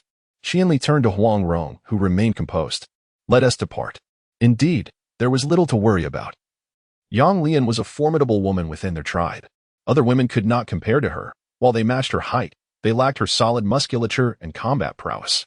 Without gender distinctions, Yang Lian would rank among the top 5 in strength within the half-dragon tribe. In truth, there was no issue with her joining the hunt. However, the tribe's ancient traditions had always dictated such roles. Su Weiwei, being an outsider, was not bound by the same sentiments toward the tribe and its mysterious rituals. In contrast, Yang Lian and the others felt a strong sense of obligation. Thus, they decided to follow Huang Rong on their journey. The territory belonging to their half-dragon tribe was relatively expansive, though their activities were primarily concentrated near the caves. To pursue larger and more abundant game, they needed to venture deeper into the jungle. However, they had never explored the depths of the forest and were uncertain of what awaited them, so they treaded carefully. This time, they arrived at a secluded valley. From their vantage point above, they beheld a river flowing below, flanked by numerous large creatures that thrived in the area. Su Weiwei peered over the back of Huang Rong, catching sight of antelopes and reindeer. Noticing the gleam of excitement in her kin's eyes, she inferred that they would undoubtedly feast on meat that evening. Huang Rong, a natural leader, swiftly assessed the terrain and commanded his clan to encircle the area from all sides, while waiting for his people to take their positions. He gently set Su Weiwei down from his back, instructing her to wait. On his back, he felt constrained, distracted by the worry of her falling. Understanding his concern, she nodded earnestly, assuring him, "I shall remain here." In her hand, she gripped a sharpened beast bone, a makeshift weapon for her defense.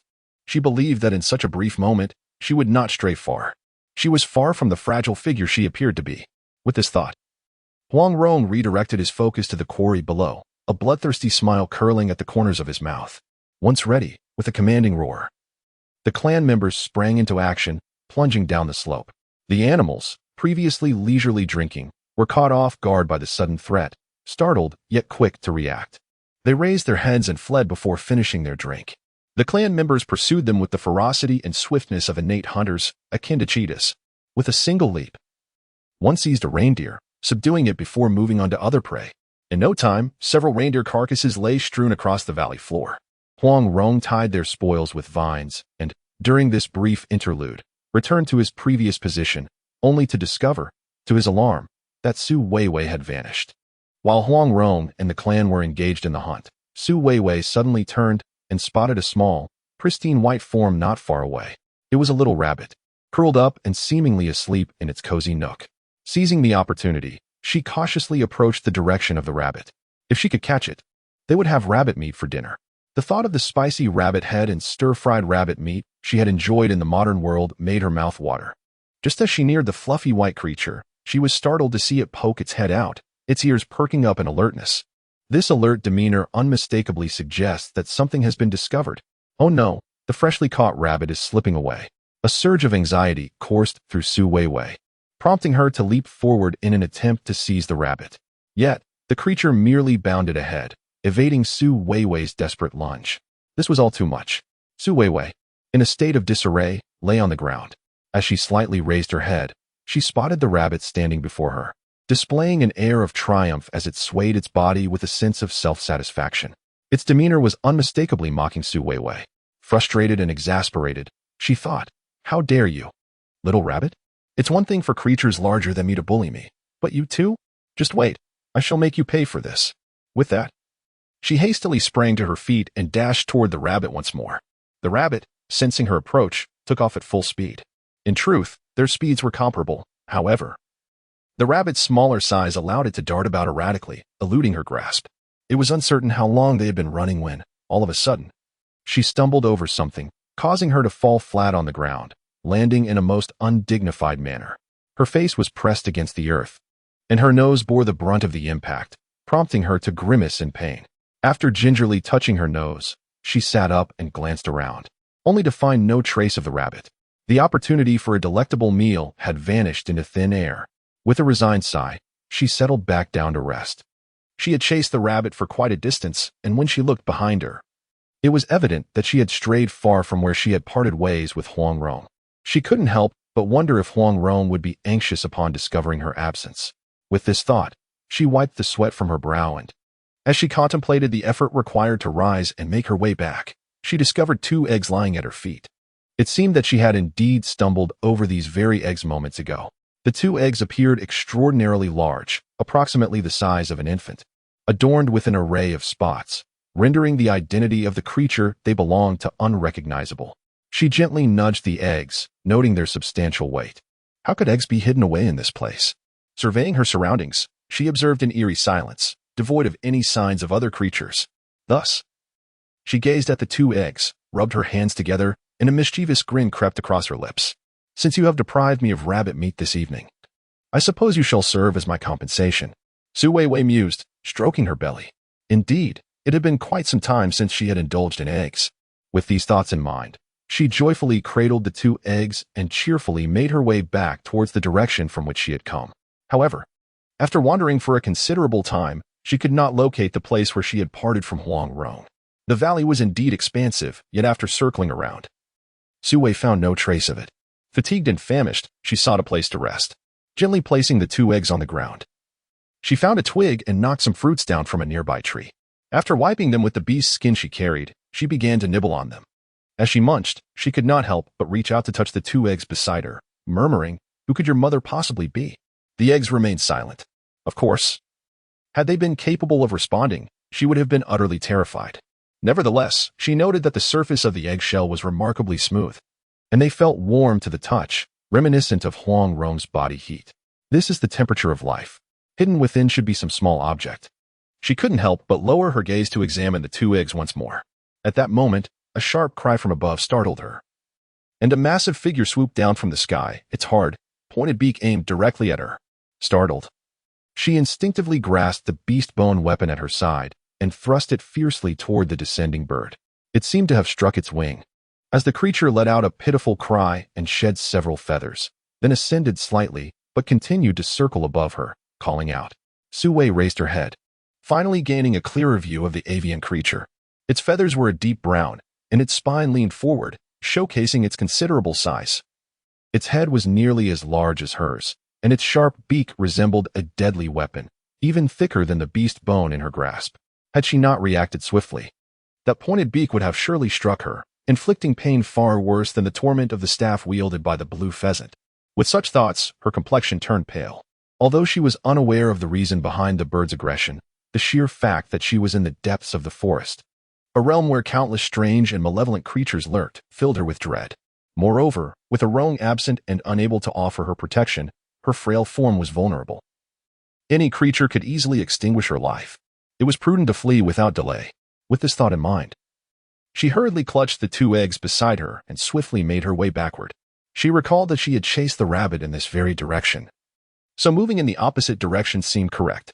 However, for reasons unbeknownst to her, after traversing a considerable distance, she found herself unable to return to her original location. To make matters worse, the large bird above continued to trail her, circling ominously, as if searching for an opportunity to strike. After walking for a while, she began to feel breathless. The weight of the two eggs was overwhelming, akin to carrying two enormous burdens, preventing her from moving swiftly and exhausting her further.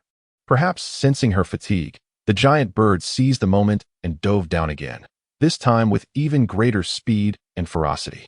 In a state of urgency, Weiwei hurriedly set down the eggs and brandished a bone weapon to defend herself. In her imagination, she envisioned striking the bird as one would hit a baseball. However, she was unprepared for the immense strength of the creature. Instead of repelling the bird, she was knocked down by its force. She fell to the ground, nearly crushing the eggs, but fortunately, her quick reflexes allowed her to brace herself just in time, seemingly emboldened by its minor victory. The colossal bird showed no intention of granting Weiwei a moment's respite. After circling around, it returned, its sharp beak aimed directly at her, charging fiercely. Weiwei sensed the impending danger and turned sharply, only to find the menacing beak mere inches away. Her eyes widened in horror, her clear gaze entirely consumed by the reflection of the beak. Just as the beak was about to make contact, the formidable half-orc arrived, leaping into action and extending his claw towards the bird's back with ferocity. The giant bird, stung by the attack, rolled twice and landed on the ground not far away. Visibly enraged, it stretched its long, thick neck and opened its sharp beak, incessantly screeching at half-orc. The sight reminded Weiwei of a villain making threats after being bested by the hero. She was astonished to find that even the creatures here exhibited such human-like traits. Indeed, the emotions and behaviors of living beings were fundamentally universal. half-orc clenched his fists, gritting his teeth as he approached the giant bird, clearly still intent on a confrontation. However, the bird, sensing its peril, flapped its wings frantically. Dust swirled around them, a thin veil of sand rising into the air. Soon, it managed to lift its entire body off the ground, circling once more before letting out a few cries and taking flight. At that moment, Weiwei finally breathed a sigh of relief. It had been an incredibly dangerous encounter. Had half-orc not arrived in the nick of time, she might not have survived. Raising her head, she caught sight of half-orc's grim expression and surmised that he was indeed angry. Thus, she took the initiative to grasp his hand, her voice softening as she said, "I'm sorry, it was my fault. Don't worry, I promise I won't do it again." After speaking, she purposely lifted her chin and pouted, putting on a pitiful expression as she gazed at him. Surely, he would forgive her, wouldn't he? She had expertly identified his weakness. He was quite susceptible to her charm. As expected, upon seeing Weiwei's demeanor, half-orc's previously furrowed brow relaxed in an instant. He looked at her with a sense of helplessness and ultimately reached out to pinch her cheek. There was no escaping the fact that he was thoroughly captivated by her. Seeing this, Weiwei beamed with pride, hanging on to him as she exclaimed, "You're the best." half-orc pressed his lips together, but suddenly, they both heard a few distant roars of wild beasts, echoing from afar, yet alarmingly close to their location. "This place is hardly a sanctuary for lingering. Let us depart. Danger lurks." Weiwei nodded thoughtfully, suddenly recalling something, and leaped down from him to embrace the two eggs. Upon seeing the eggs, half-orc suddenly comprehended why the enormous bird had targeted her. His expression grew cold, and he pointed at the two eggs, warning of peril. "They are merely two eggs," he remarked. Cradling the eggs, Weiwei gently caressed them, her demeanor tender, reminiscent of a mother nurturing her child. "I rather adore them," she declared. Ultimately, half-orc's heart softened. He sighed in resignation, saying, "Very well." Filled with excitement, Weiwei approached and planted a fervent kiss on half-orc's cheek. Thus, cradling the two eggs, she leaped onto half-orc's back, and together they ventured forth. At that moment, she could not ascertain whether the colossal bird was the mother of these eggs. According to her understanding, birds typically lay their eggs in nests high among the trees. However, she had discovered these eggs on the ground, suggesting they likely belonged to a terrestrial creature. Moreover, estimating the size of the eggs, it seemed probable that the creatures that would hatch from them would grow larger than the giant bird itself. From observations over the past few days, it appeared that the giant bird was likely not the egg's mother. If that were the case, it would imply that the giant bird intended to steal the eggs. Such occurrences are not uncommon in nature. Adult birds often pilfer the eggs of other species, shattering them to consume as sustenance. Additionally, the hatchlings of certain ground-dwelling creatures may also fall prey to adult birds at a tender age. A quintessential example is the chick, which, before maturing, may be hunted by eagles, although once it grows into a full-sized hen, it will no longer be preyed upon by eagles, yet it remains vulnerable to weasels and humans. Contemplating this, one cannot help but feel a twinge of sympathy for the chickens. Su Weiwei, bringing her thoughts back into focus, touched the two eggs before her and murmured, "And what about you? What are you?" The eggs offered no response. However, the man named Huang Rong, bearing the woman on his back, could not suppress a smile at her musings. Although Su Weiwei was unfamiliar with the path, Huang Rong was well acquainted with it. He swiftly located the route they had taken, and soon enough, the valley where they had parted ways came into view. Perhaps due to their earlier hunting expedition in the valley, only a few scattered animals remained to drink from the water source. As she lay on his back, observing Huang Rong's unwavering stride as he retraced his steps, she could not resist asking, "Did they return ahead of us?" Huang Rong nodded in affirmation. Indeed. Upon realizing Su Weiwei was missing, he had promptly made arrangements. He instructed the others to take the game back while he sought out Su Weiwei. Within the dense forest, they ventured into uncharted territory, unaware of the dangers that might lurk therein. Thus, he would not permit his kin to take unnecessary risks. Had he not heard several piercing cries of birds, he likely would not have followed the sounds to find Su Weiwei. This is indeed perilous. In his heart, Huang Rong silently rejoiced at his timely arrival. Contemplating this, he could not help but cast a lingering glance back at Su Weiwei, pressing his lips together and declaring, "Danger. You cannot leave." Women have always been the most scarce resource in the tribe, a notion that resonates across various races. Thus, men are inherently imbued with a sense of duty to protect women, and safeguarding one's own woman is a profound responsibility. Su Weiwei lowered her head, leaning against his back, basking in his warmth. With a vague nod, she murmured, I understand. I will be obedient from now on and will never trouble you again." She gently caressed Huang Rong's back and then the two eggs, her face radiant with joy. Before long, they returned to the territory of the half-dragon clan, where the tribespeople had already begun to carve the antelope and reindeer meat they had brought back, commencing their barbecuing or consuming it raw. Ever since Su Weiwei introduced them to the novelty of grilling raw meat, they seemed to have developed an affinity for this intriguing method. Every time they feasted on meat, it appeared they felt compelled to grill it first, as if to imbue the experience with a sense of ritual, regardless of whether the grilled meat was fully cooked. Their way of life was undeniably evolving, even if only incrementally. This is indeed a remarkable phenomenon. However, at that moment, Su Weiwei was clearly too preoccupied to concern herself with whether they consumed raw meat. Her sole focus was on safeguarding the two precious eggs. Upon noticing the objects cradled in her hands, the tribe members gathered curiously around her, intrigued by what they presumed to be fruit. Yet, it was not fruit. Observing their gleaming eyes, Su Weiwei instinctively enveloped the eggs in her embrace, sensing a glimmer of covetousness in their gazes. Indeed, in the next moment, she heard a tribe member inquire, "Can it be eaten?" "No. These eggs are inedible." Su Weiwei's fib slipped from her lips effortlessly. Initially, she had intended to bring the eggs back for consumption, just like the others, but inexplicably, after holding them for a while, she felt a surge of tenderness emanating from the warmth of their shells. There were no signs or traces of colossal creatures nearby. Perhaps the eggs had matured sufficiently, rendering them unsuitable for consumption at this juncture. She glanced at the tribe members, who regarded her with skeptical eyes, fearful that they might harm the eggs. Thus, she cradled them and hurried into the cave. Once back in the flower chamber, she carefully placed the eggs upon their flower bed, layering several furs beneath to ensure their comfort. Indeed, the eggs appeared more precious than their own bodies.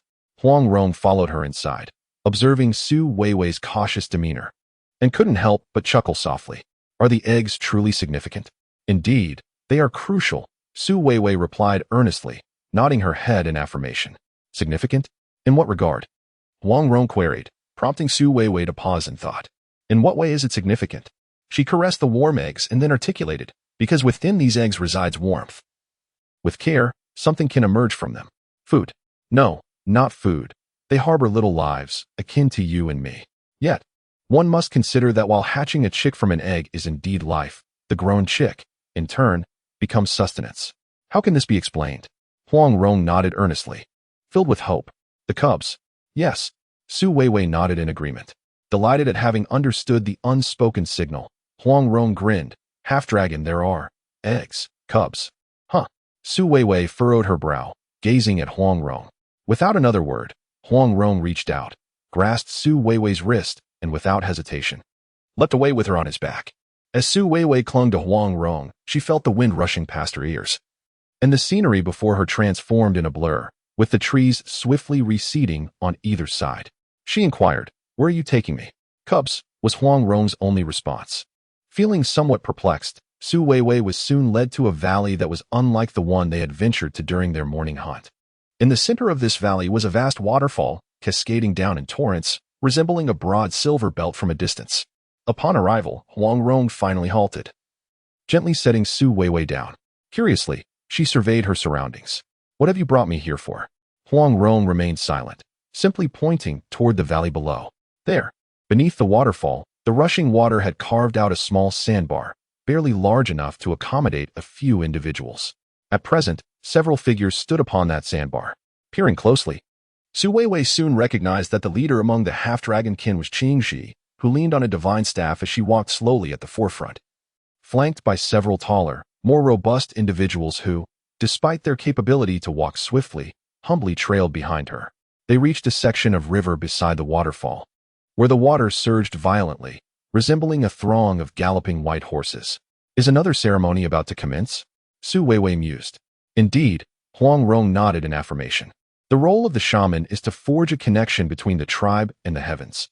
In simpler terms, it is about conjuring illusions to instill fear. On this untamed continent, such professions are highly sought after, allowing one to command others without bearing any responsibility. Su Weiwei decided to sit by the side, curious to see what Qingxi intended to do this time. On this occasion, Qingxi altered her previous method of supplication. She raised her divining stick and gestured several times towards the heavens, as if inscribing grand characters in the air. Subsequently, she crossed her hands over her chest, bowed her head slightly, and assumed a posture of humility while murmuring a few incantations to the sky. Only after this did she lift her gaze. She set aside the divining stick and beckoned a woman from behind her to kneel by the riverbank. With outstretched hands, she scooped a handful of clear water from the river and then poured it over the woman's head while continuing her enigmatic mutterings. Once the water had thoroughly soaked the woman, she uttered a phrase that Su Weiwei could just about comprehend. O divine spirit, great. O divine spirit, wise. We, in obedience, for generations, remain unchanged. Please, cleanse the sins and leave the offspring. Upon finishing her incantation, she snatched a handful of objects from the woman's hands and, without hesitation, cast them into the river. Su Weiwei was left utterly astonished. She had clearly seen that what Qingxi had thrown into the water was an oval object, resembling an egg. In disbelief, she glanced back at Huang Rong, questioning, "Is that an egg?" Huang Rong nodded, seemingly pleased to showcase his knowledge of eggs, affirming, "Yes, an egg." Then, "Whose egg is it?" Su Weiwei asked. "Yuli Yun. This sounds like a name." Su Weiwei pointed to the woman kneeling by the river and inquired, "Is that woman Yuri Yun?" The woman bore two slightly protruding horns atop her head, possessed a tall stature, and exhibited skin with a reddish hue, complemented by a long draconic tail that trailed behind her, indicative of her half-dragon lineage in a semi-transformed state. Remarkably, half-dragons also emerged from eggs. No, that is not the crux of the matter. The real question lies in why they would cast the egg into the river. Su Weiwei anxiously gazed at the egg that had been discarded into the water. Is it not akin to discarding a child into the water after giving birth? Su Weiwei turned a glance at Huang Rong's calm demeanor and hurriedly inquired, "What on earth is happening? Why would you cast the egg into the water? Will it be retrieved?" Huang Rong gently shook his head, replying, "This is divine selection." "What does divine selection entail?" Su Weiwei asked. "The deities choose the finest eggs to survive," Huang Rong stated in a tone as tranquil as his eyes, resembling a still lake devoid of any emotional ripples. Su Weiwei was momentarily taken aback. "And what if one is not chosen by the deities?" She pressed. "Death," Huang Rong responded, seemingly indifferent to the gravity of the word, his tone light and untroubled. At last, Su Weiwei comprehended why the half-dragon clan members have struggled to increase in number. Originally, their population was already scarce, and subsequent wars and natural disasters had led to a sharp decline. Had they engaged in more fruitful exchanges, they could have undoubtedly produced a greater number of offspring. After all, she had observed the frequency of estrus among the wild dragons to be quite high. Moreover, some half-dragons were accompanied by more than one female. Yet, it was perplexing that within their territories, the number of younglings was almost non-existent, with only 2 or 3 present. Witnessing this so-called divine selection ritual, Su Weiwei finally grasped why the half-dragon clan had vanished without a trace in the modern era, thousands of years later. Wasn't it all a consequence of their own actions? The level of civilization is so primitive, not only do they fail to contemplate development, but they also discard the precious eggs before the hatchlings even emerge, casting them directly into the river. With such a survival rate, it would indeed be a miracle if any succeeded. Su Weiwei tapped her forehead, exclaiming in exasperation, "Are you truly serious about this?" In response to Su Weiwei's profound inquiry, Huang Rong nodded earnestly. "So, you two were retrieved from the river?" Huang Rong pondered for a moment before nodding once more. "Then, when will they be brought ashore?" "In winter." This time, Arong finally found the right way to express himself. No wonder the half-dragon can possess such extraordinary swimming abilities. It turns out their tragic childhoods are intertwined with this talent. With this thought in mind, Su couldn't help but feel a wave of sympathy. At this moment, after waiting for Qing Ji to complete the ceremony and depart with that woman and several tribesmen, Su Weiwei rose and intended to follow.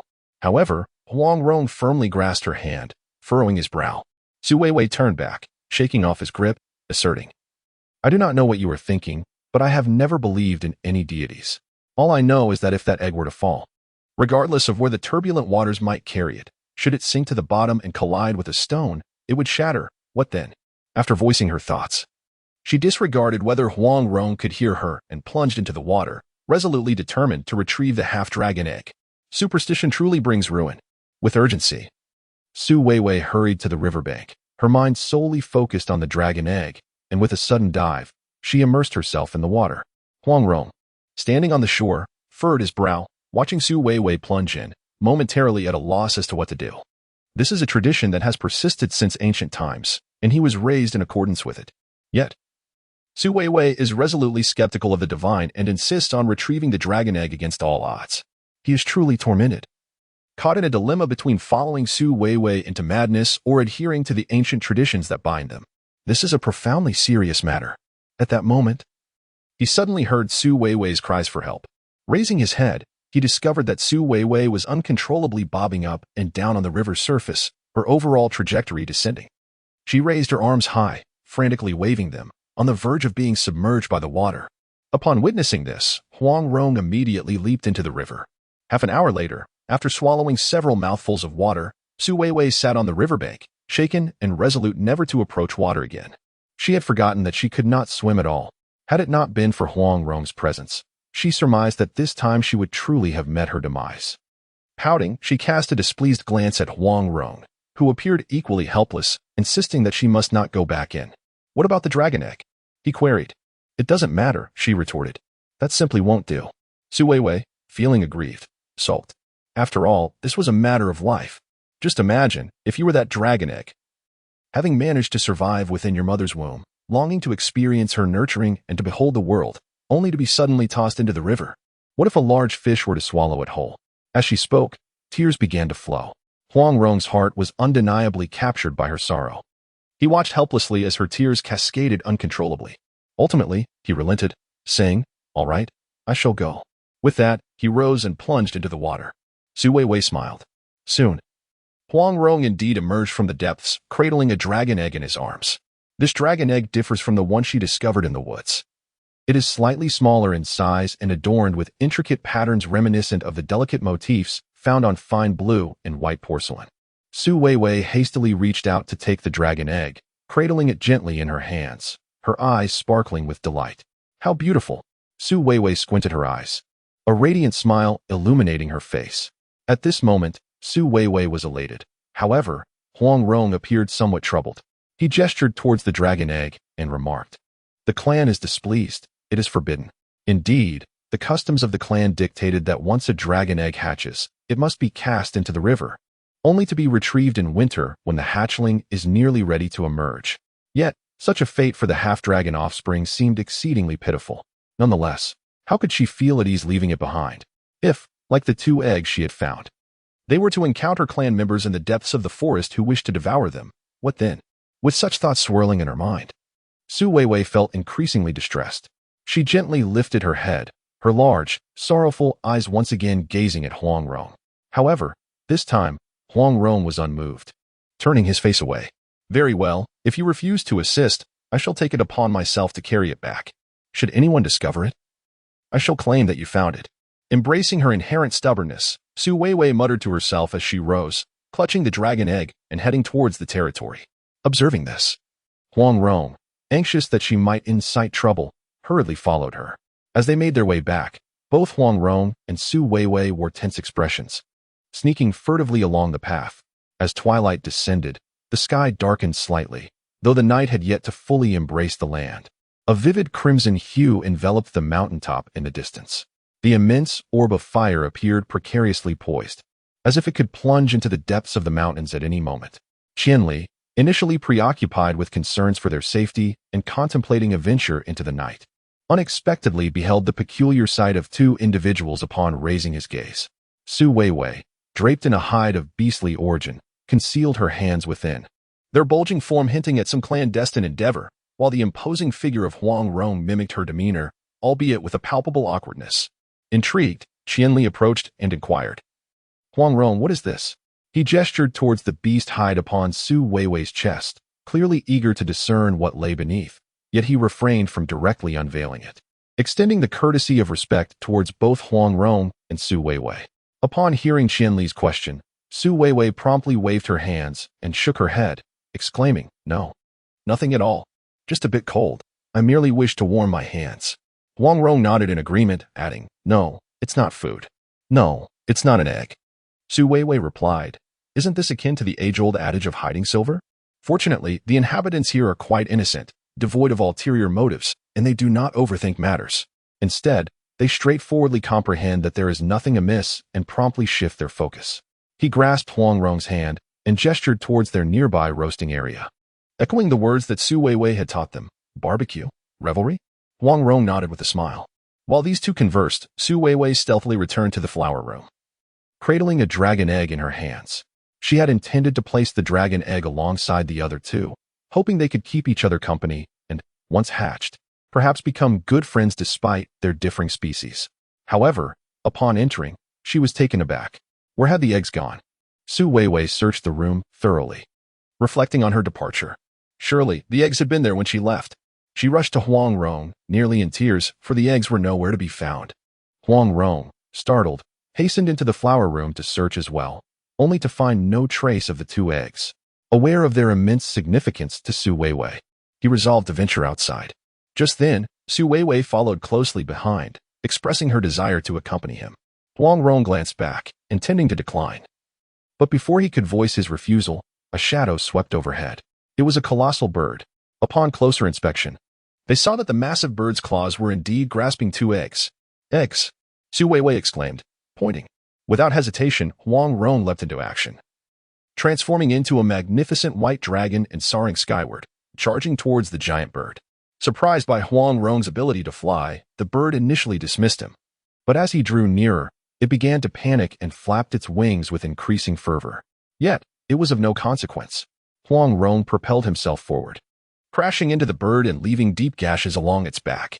The bird screeched in pain, releasing its grip on the two eggs, which plummeted to the ground. Huang Rong instinctively dove to catch them, but despite his utmost efforts, he could only save one. The other egg shattered upon impact, producing a resounding crack. Lying on the ground, Huang Rong shielded the egg he had salvaged. His elbows and arms scraped and bloodied, yet he paid no heed to his injuries. What pained him most was the realization that he had been so close to catching the other egg, cradling the precious egg he had rescued. He slowly rose and approached the shattered remains of the other. The eggshell lay in fragments, revealing its contents, a viscous yellow liquid oozing forth, and a small, half-formed mass of flesh becoming visible. Though its species remained indiscernible, he could distinguish its mouth and eyes, the head and body nearly separated. It lay tranquil, enveloped in a layer of membrane, a serene sight indeed. Huang Rong closed his eyes and stood still for a moment. Suddenly, he heard footsteps and turned to see a worried Su Weiwei. He instinctively turned to shield her view, peering over. She could not see the interior of the egg, but sensed from its appearance that it had indeed broken. Tears welled in her eyes as she looked up, exclaiming in disbelief, "How could this happen?" Huang Rong, head bowed and lips pressed together, remained silent. A wave of sorrow enveloped them both. A sleepless night passed. The following morning, Su Weiwei appeared visibly distressed, having spent the entire night preoccupied with thoughts of the broken egg. Huang Rong had already conducted a burial for the shattered egg according to tribal customs, yet Su Weiwei seemed unable to find solace. When he returned with fruits and roasted meat, she merely glanced at them and shook her head gently, devoid of appetite, observing her frail demeanor. Huang Rong felt a pang of sympathy. Eat. Nurture the egg. If you do not eat, the egg may be stolen, he reasoned wisely. Su Weiwei turned slightly, gazing deeply into Huang Rong's eyes before leaning against him, tears and snot staining his clothing. But I still feel so sad. Eggs, do not cry. Huang Rong's voice was soft and tender, akin to soothing a child, yet filled with patience. Su Weiwei pouted, her glistening eyes fixed on him, and nodded vigorously. I will not cry. I will care for the remaining egg. I vow never to let such a thing happen again, to thwart any future egg thieves. Su Weiwei devised several precautionary measures. She resecured the animal's skin draped over her, utilizing vines to fashion a sling-like cradle that could conceal the egg against her back, allowing her to carry it wherever she went. Additionally, she gathered several stones of similar size to the egg, painted them with leaves as camouflage, creating decoy eggs to trick potential thieves. Furthermore, she enlisted the help of Qianli to procure numerous wooden sticks, which she meticulously carved into sharp arrows. The larger sticks were slightly bent and bound with resilient vines, crafting bows and arrows. After testing her creation, she found it possessed considerable range, and with lighter arrows, the distance could be even greater. However, the potency of the bow and arrow ultimately relied on her strength. The archer possesses remarkable strength, capable of drawing a fully strung bow. Once an arrow is loosed, the target is unlikely to escape. The reason the half-dragonkin seldom consume avian flesh lies in the fact that very few among them possess the ability to soar, even in their transformed state. Typically, they capture birds by waiting until these creatures descend to forage, seizing the moment to rush in unexpectedly, or by lying in wait atop trees, ready to pounce with agility as the birds draw near. Regardless of the method employed, both time and effort are significantly expended, and even after a day's labor, they may only capture a handful of birds. Moreover, their prior habitation near the forest's edge has meant encounters with predominantly smaller avian species. Thus, the birds caught throughout the day may scarcely exceed the size of a palm, rendering the endeavor rather unprofitable. However, with the advent of bows and arrows, a formidable challenge has been surmounted. At this moment, Su Weiwei found herself unable to draw the bowstring fully, feeling utterly diminutive in strength, and thus opted to let Huang Rong take a turn. Mimicking Su Weiwei's stance, Huang Rong clumsily knocked an arrow and pulled the bow, yet after 3 attempts, his performance was even less impressive than Su Weiwei's. It seemed that Huang Rong was not adept at everything. Considering his striking appearance, it was understandable. Usually, whatever she taught him, he mastered with remarkable ease, grasping the essence with just a glance. However, archery proved to be a formidable challenge for someone of this era. Su Weiwei did not press him further, merely shrugged and relinquished that method. Her own strength was insufficient, and since Huang Rong was inexperienced, the bow and arrow were of little use. Nonetheless, Huang Rong appeared undeterred, diligently practicing throughout the morning without a hint of fatigue. She ventured out to gather some fruits and, after cleansing the tools of her assistant Qianli, she relentlessly pressed the fruits within a bowl she had meticulously crafted from 2 stones, ultimately extracting several cups of juice. To express her gratitude towards Qianli, she allowed him to partake first and subsequently offered a portion to Huang Rong. Yet, just as she was about to hand it to him, a sudden exclamation pierced the air. Turning around, she noticed her fellow tribespeople pointing towards the sky, their faces etched with fear. Upon glancing upward, Su Weiwei was startled, nearly spilling the juice in her hand. In the distance, a myriad of birds had congregated, forming a dark, oppressive canopy that enveloped the sky. More alarmingly, this ominous mass was advancing towards them. Su Weiwei felt a shiver run down her spine. Huang Rong swiftly raised his gaze to the looming shadow, his expression hardened. Yet he maintained his composure, decisively instructing the tribespeople to seek refuge in the caves. Retreat. Hide. Young ones, take cover. Under Huang Rong's command, the tribe orderly made their way into the cavern. Even within the cave, they were gripped by terror, watching as the sky outside grew increasingly dark beneath the encroaching shadow. As the ominous mass drew nearer, Su Weiwei finally discerned that the shadow was comprised entirely of gigantic birds. It seemed the egg-thieving creature, wounded by Huang Rong during its last raid, had summoned reinforcements in a fit of rage, resulting in their current predicament. Clenching her fists, she instinctively shielded her egg, resolute in her determination not to back down. She understood these colossal birds were likely coming for her egg, but she would not yield without a fight, absolutely not. The depths of her gaze grew tinged with the dark hues of the approaching avian horde. However, she remained steadfast, raising her head defiantly. Do not presume I fear you. I assure you, there is no way you shall take my egg. Huang Rong, caught off guard by Su Weiwei's audacity amid such peril, swiftly turned and rushed towards her, lifting her effortlessly into his arms. Humans were inherently smaller than the half-dragon kin, and with her petite stature, she felt no weight as she was hoisted aloft. Suddenly realizing she was floating, she found herself thrust into the safety of the cave. Even inside, Huang Rong remained vigilant, casting worried glances at the other tribespeople huddled in the cave.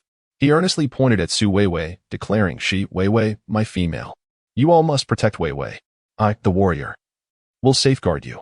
This is a most equitable transaction." Upon hearing this, the tribesmen naturally nodded in agreement, murmuring their assent. "Ah, good." Huang Rong nodded with satisfaction at last. He felt a measure of relief. After ensuring Su Weiwei's safety, he made his way to the very center of the celestial net. Gazing up at the throngs of colossal birds swirling ominously above, one could hardly blame anyone for feeling a twinge of fear. Not only Huang Rong and the tribesmen standing outside, but even those hidden within the caves felt a sense of unease upon witnessing such a spectacle. Their adversaries were undoubtedly in a far more dire predicament. Yet, Huang Rong exhibited no trace of trepidation, with a resolute gaze fixed on the celestial net above. He gritted his teeth and proclaimed, "I, Huang Rong, half-dragon kin, a warrior, decree to the divine, no slaughter shall occur, I shall spare you." After these words were spoken, none of the individuals present responded, not even the colossal bird that continually circled overhead. It remained uncertain whether they had comprehended the utterance. After a considerable pause, as Huang Rong awaited a reply that never came, he was on the verge of abandoning hope and initiating an offensive. However, the giant bird, mistakenly believing that they were intimidated and let their guard down, suddenly let out a piercing cry and dove toward Huang Rong. To his astonishment, the giant bird had learned to take the initiative. Huang Rong, however, remained unperturbed, fixating on the descending giant bird as dragon claws began to manifest gradually in his hands. The elongated claws glimmered with a chilling light, appearing exceptionally sharp. As the colossal bird approached in its dive, he instinctively raised his hand to block its assault, unaware that the bird had anticipated this very move. As it neared Huang Rong, it abruptly spread its wings, executed a somersault, and swooped down from the left, colliding forcefully into him from the side. Huang Rong could hardly believe the intelligence exhibited by the giant bird, which had mastered the art of feints. The impact sent him sprawling to the ground, where he rolled helplessly, clearly in considerable pain. Su Weiwei was about to rush to his aid when she was firmly grasped by the hands of her kin, warning her of the imminent danger. "I must assist him," she thought, but her family's merciless words struck a nerve. Weakness is a burden. With lips pressed tightly, Su Weiwei found herself powerless, standing anxiously as she watched Huang Rong on the ground. The bird's sharp beak was incredibly hard and keen. She had witnessed its prowess in the dense forest, when it struck a massive tree, creating a gaping hole with a single blow, far more efficient than a woodpecker. Now, observing Huang Rong's form, she surmised that his body was likely not much sturdier than that tree trunk, and she could only imagine the excruciating pain he must be enduring. Indeed, as Huang Rong shakily rose to his feet, supporting himself with one hand on his waist, a crimson stain appeared on his abdomen. Su Weiwei gasped, unable to suppress her shock. Yet, Huang Rong seemed unfazed, gazing up at the colossal bird with a sudden, bloodthirsty smile gracing his lips. At this juncture, one of the giant birds seemed to sense something amiss, opening its beak to emit a hoarse roar, prompting the others to react and ascend into the sky. Previously, the giant birds had suffered at Huang Rong's hands. He could transform into a dragon to pursue them.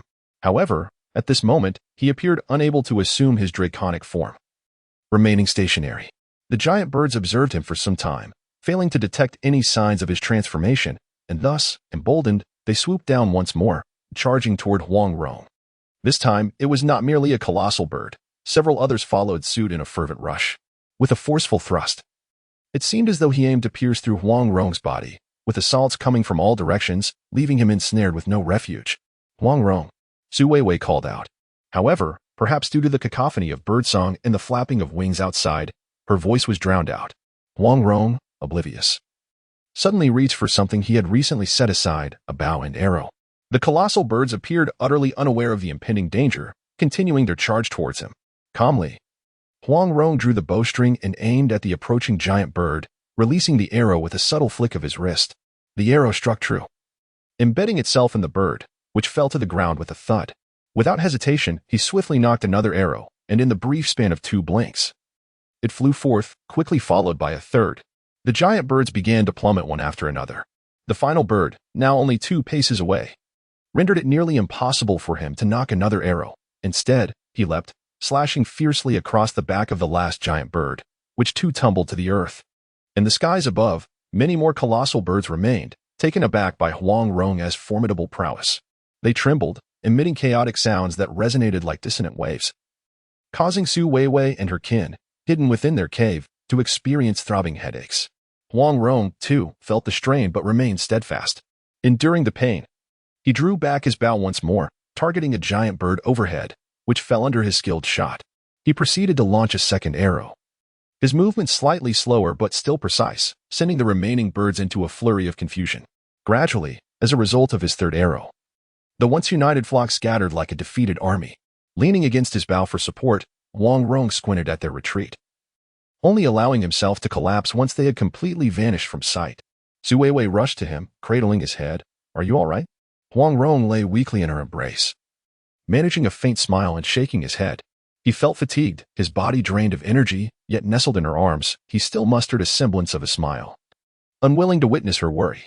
However, Su Weiwei's expression darkened in that instant, for she felt that his body was unusually warm. Typically, his warmth was comforting, but this time it was alarmingly feverish. She touched his forehead, then her own, and panic surged. He was burning with fever. Anxiously, she turned to the gathering tribesmen. "Quickly, lift him and take him back to the room. He needs rest and medicine." The tribesmen gazed at her in confusion, but seeing her distress, they approached to assist. Yet, upon making contact with Huang Rong's skin, they recoiled in horror, their faces reflecting sheer terror. "Sin, sin." The words were incomprehensible to Su Weiwei. Yet, since they were unwilling to aid her, she resolved to drag Huang Rong's massive form toward the flower room herself. At that moment, however, Qingxi obstructed her path. This time, Qingxi circumvented her and directly approached Huang Rong, reaching out to touch his body. Subsequently, she rose and cast a resentful gaze at Su Weiwei, exclaiming, "You, a calamity. Huang Rong has been tainted by sin." According to Qingxi's previous words, sin is akin to fire, a searing entity for them, and with Huang Rong currently in a fevered state, his body burning hot, it was perceived as being afflicted by sin. Well, even if he had indeed been tainted, surely with proper recuperation, all would be well. However, observing Qingxi's expression and the fierce demeanor she displayed when looking at Huang Rong, Su Weiwei sensed that they seemed poised to undertake something grave. Indeed, as expected, Qingxi raised her hand, and 2 clansmen emerged from behind, swiftly approaching Huang Rong and lifting him up. In his current state of unconsciousness, Huang Rong was entirely unaware of the unfolding events and thus could not resist. Yet, Huang Rong's inability to resist did not imply that Su Weiwei would acquiesce. Upon witnessing this, Su Weiwei seized Huang Rong's hand, compelling the 2 clansmen to refrain from easily taking him away. Turning back, she regarded Qingxi with displeasure and inquired, "Where are you intending to take him?" "The divine beings, in wrath, to cleanse the sin," Qingxi praised fervently, raising her hands and waving them above her head, adding, "Otherwise, it endangers the entire clan." Su Weiwei frowned, once again confronted with the notion of invoking the fate of the entire clan. The old woman consistently exploits her status as a witch, spreading her malevolent words everywhere. Now, in a bid to save the ailing Huang Rong, they regard him as tainted by sin. Su Weiwei clutched Huang Rong's hand tightly, exclaiming, "You speak nonsense." However, Qingxi paid no heed to her, instead glaring at the 2 tribesmen and commanding, "Leave." The 2 tribesmen promptly hoisted Huang Rong away. Given Su Weiwei's petite stature, she lacked the strength to impede their departure. A collision sent her tumbling to the ground, scraping her palm. Yet, Su Weiwei seemed unfazed, swiftly rising to follow, only to be suddenly struck by a swinging beast bone. Fortunately, she reacted in time, evading a fatal blow, though her arm still suffered a painful hit. Clutching her arm, she turned to see Yang Lian, who stood nearby, coldly observing her.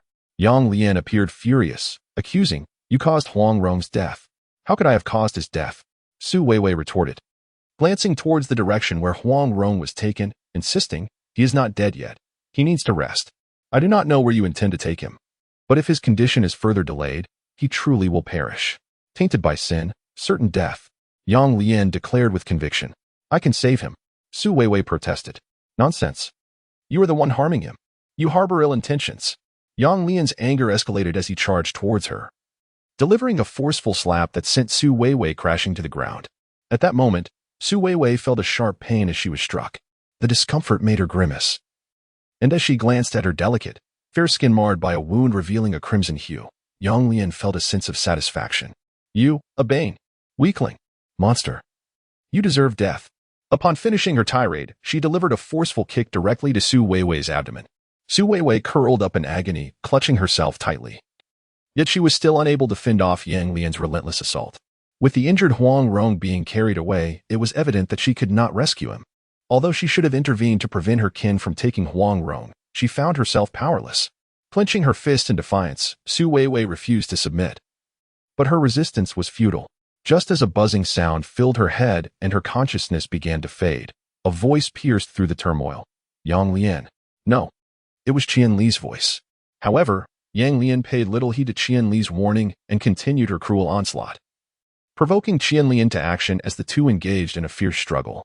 Qian Li, not one to rely on brute force, found the contest evenly matched after several exchanges. Both parties sustained injuries. Yang Lian was taken aback by Qian Li's unexpected aggression, her frustration boiling over. Qian Li, she is a scourge, leave. Qian Li gazed intently at Yang Lian, his eyes brimming with determination. To Qian Li, Su Weiwei was Huang Rong's female counterpart, a being who deserved protection. With Huang Rong absent, he could not stand idly by while Su Weiwei was subjected to harm. He harbored a faint hope that Huang Rong would awaken. Should he discover Su Weiwei had perished, he would undoubtedly bear the blame for failing to safeguard her. Foolish. She brings ruin to our clan. Yang Lian shrieked in hysteria. She has aided us. Qian Li remained steadfast.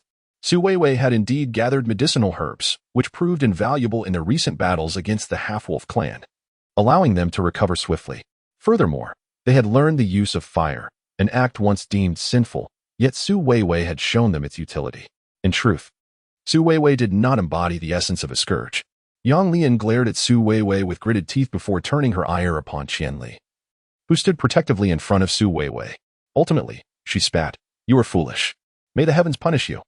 Recognizing that her success was thwarted as long as Qian Li stood in her way, she stomped her foot and departed.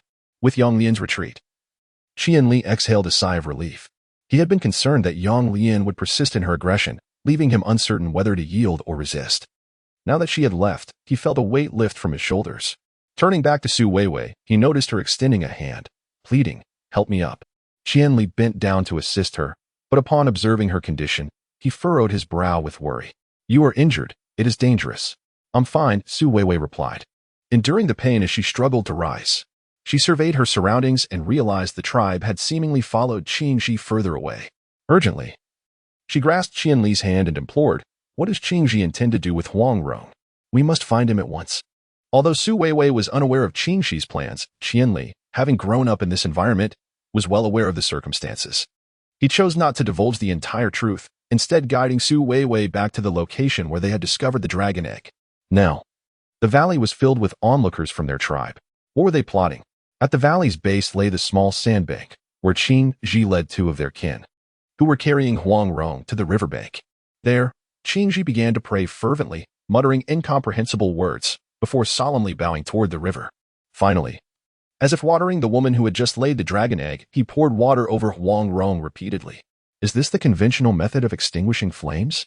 Yet, it is not a fire. It is a living, breathing individual. Pouring water onto this fiery situation is akin to adding fuel to the flames. With such a searing body, it is no wonder that Qingji anticipated that Huang Rong would not survive this ordeal. Such an approach, if it were to yield life, would indeed be miraculous. Su Weiwei could no longer bear to witness this. She grasped Qian Li's arm and limped toward Huang Rong. Soon, they arrived at the sandbar. Qingji was busy piling sand onto Huang Rong's body, sketching something upon it. Upon noticing Su Weiwei rushing over in a fit of anger, he merely cast a calm glance towards his clansmen. Immediately, two of them stepped forward to restrain Su Weiwei and Qian Li. The clansmen glared at Qian Li, questioning his foolishness and defying the will of heaven. Qian Li understood that this was tradition, a custom as ancient as time itself. Since he could remember, the necessity of these rituals had been deeply ingrained in his mind. He knew that this could not be halted. Though concerned for Su Weiwei, he dared not take any further action at this juncture. With Su Weiwei blocked from advancing, she could only watch helplessly as Huang Rong's body was adorned with sand and then, under Qingji's gentle push, was slowly directed towards the river. This is an attempt to push Huang Rong into the water. Su Weiwei could not help but feel anxious. Without hesitation, she leaned forward and bit down on the arm of the clan member blocking her path. The clan member yelped in pain, momentarily lowering his guard. Seizing this opportunity, she lunged forward and embraced Huang Rong. Although Qingji was elderly, his size and strength were comparable to Su Weiwei's. Thus, it was far easier to push than to pull. Moreover, he was already at the riverbank. Su Weiwei had no chance to pull Huang Rong back, and she watched in dismay as he turned slightly and plunged into the river. His weight caused him to sink swiftly. Su Weiwei stared blankly at the surface of the water. She could not swim. Yet, if Huang Rong were to perish, what meaning would her existence hold? She made a bold decision, took a deep breath, pinched her nose, held her breath, and leaped in. Without even a struggle, she sank, flailing her limbs in the water. She realized that it was nothing like she had imagined. She could not swim to Huang Rong's side directly. Instead, she sank deeper. Miraculously, due to the current, her body gradually descended until it rested upon Huang Rong's. Suddenly, her vision was filled with a carousel of images. Flashing like scenes on a movie screen, snippets of her modern life intertwined with events that had transpired since her arrival in this world. Each frame was unique and captivating. After a final flail, she seemed to grasp a firm muscle and instinctively held on. Meanwhile, on the bank, Qingji and the other clan members stood, watching for quite some time. The torrent of the river surged tumultuously. It was a formidable challenge even for the petite figure of Su Weiwei, let alone for anyone attempting to swim against its relentless current. The notion that she could drag forth a creature as heavy as the formidable Huang Rong was nothing short of a fanciful delusion. Qingji contemplated that they had likely sunk beneath the surface, never to resurface, and thus decided to lead her kin away. However, just as they were about to depart, an instinct seemed to stir within her, prompting her to glance back. To her astonishment, a colossal dragon burst forth from the water, soaring into the air. It was Huang Rong. The crowd gasped in unison, their gazes following the majestic white dragon as it danced momentarily in the sky before vanishing into the depths of the distant forest. Huang Rong, Yang Lian shouted, and without hesitation, he dashed toward the direction where Su Weiwei had fallen. Following closely behind was Qianli, accompanied by several other tribespeople. Compelled by an irresistible urge to pursue, left with no choice, Qingji also trailed behind, eager to ascertain the situation. At that moment, Huang Rong had exhausted his final reserves of strength, collapsing beneath a great tree, transforming into human form, and lying upon the ground. His eyes could no longer be opened. Su Weiwei, having swallowed too much water, remained unconscious. The two lay there in stillness. The sunlight in the forest was abundant, filtering through the myriad green gaps and casting gentle ripples across the ground. Gradually, the animal hide draped over Su Weiwei began to warm under the sun's embrace. Emerging from a shroud of darkness, she started to regain consciousness, hearing the faint melodies of birdsong. As the calls of the birds beckoned her from the shadows, she felt a tingling sensation on her face and slowly opened her eyes. She was met with a pair of round, glistening eyes. Startled, she gasped and instinctively recoiled, stepping back several paces.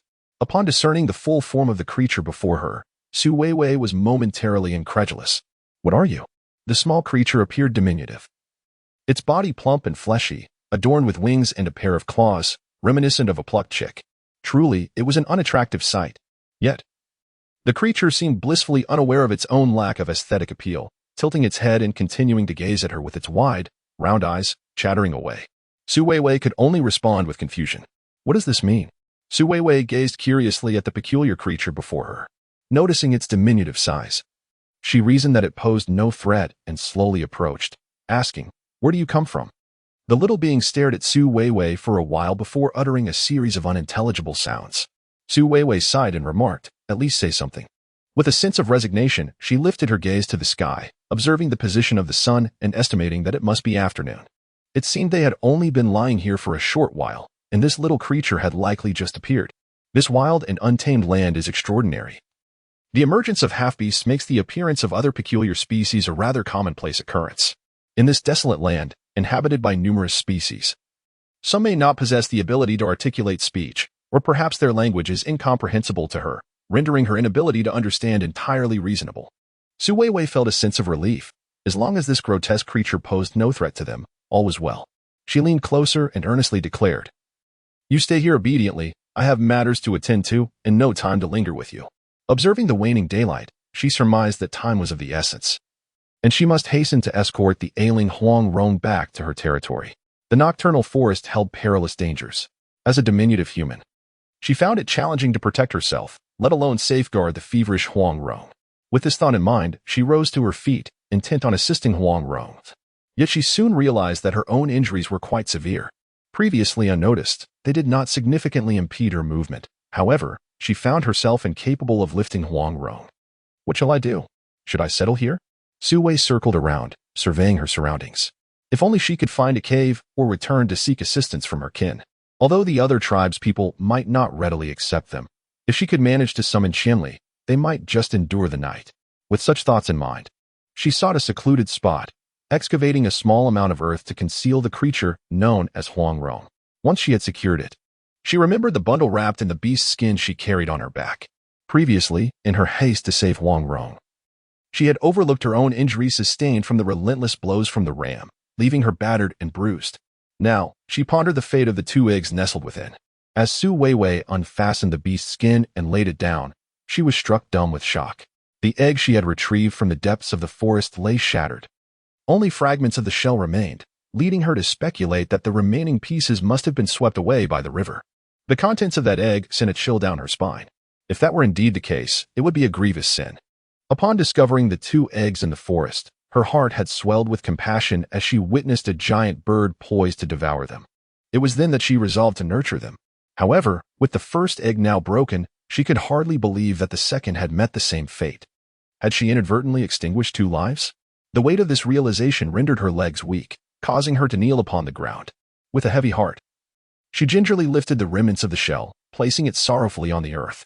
The other egg, the dragon egg, was hidden deep in a more secure location, and miraculously, it remained intact. Truly, a dragon's egg was unlike any other. Yet the egg she had found in the forest was now destroyed. Tears streamed down Weiwei's cheeks as she lamented her actions. I am truly sorry. It was never my intention. If you harbor hatred for me, then let the punishment befall me. I acknowledge my fault, she murmured, bowing towards the shattered shell. However, Huang Rong has devoted himself to protecting you. While you may blame me, please ensure that you treat him with kindness. Just then, the peculiar creature, which could only make a series of curious sounds, approached her with inquisitive eyes, emitting another of its characteristic noises. Weiwei glanced at the odd creature and managed a wry smile.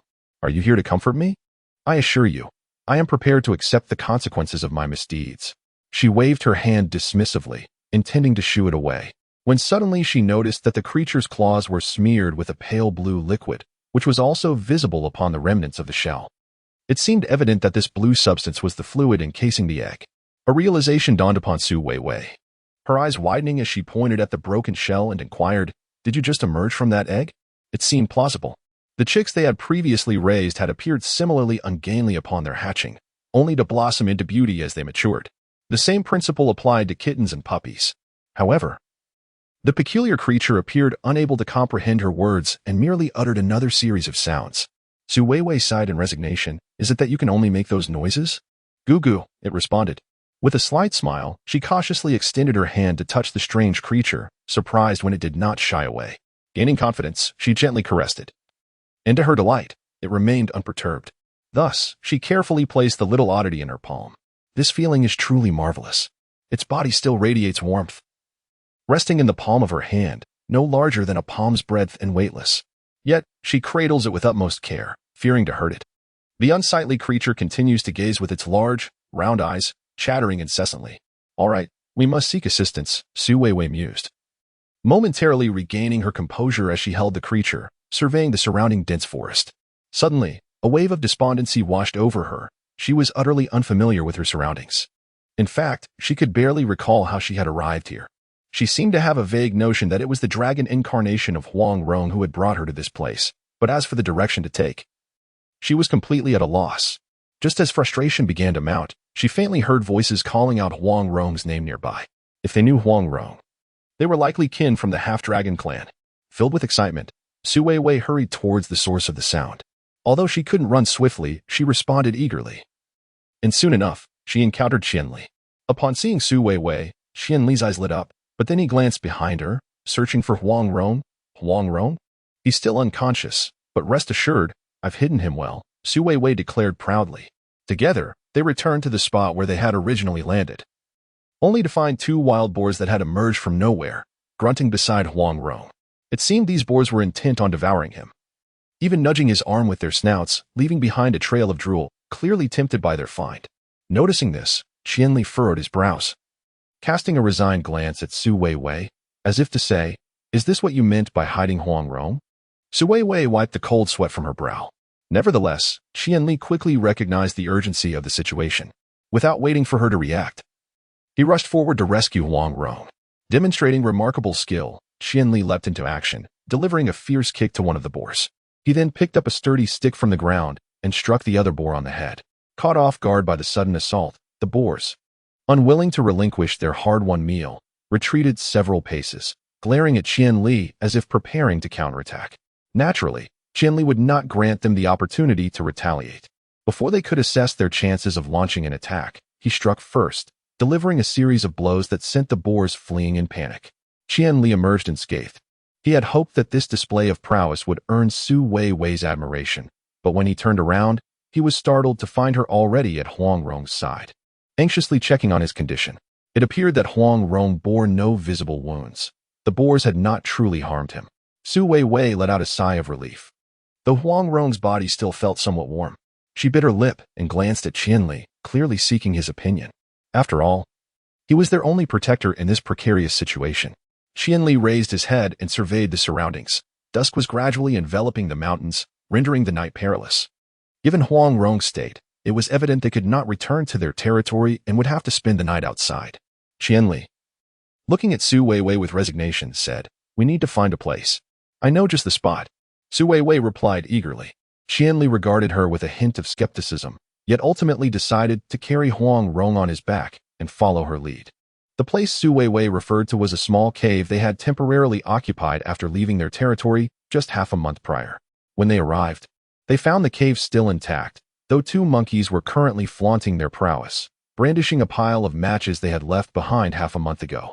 As they stood at the entrance, the monkeys, seemingly unafraid, tightened their grips on their sticks upon noticing the trio outside. Su Weiwei pursed her lips, pondering how to coax the monkeys away when Qianli strode in boldly, disregarding their presence, and gently laid Huang Rong on the bed. The bed remained in its original state, albeit marred by remnants of blood from the injured sheep that had occupied it before. However, this did not deter them.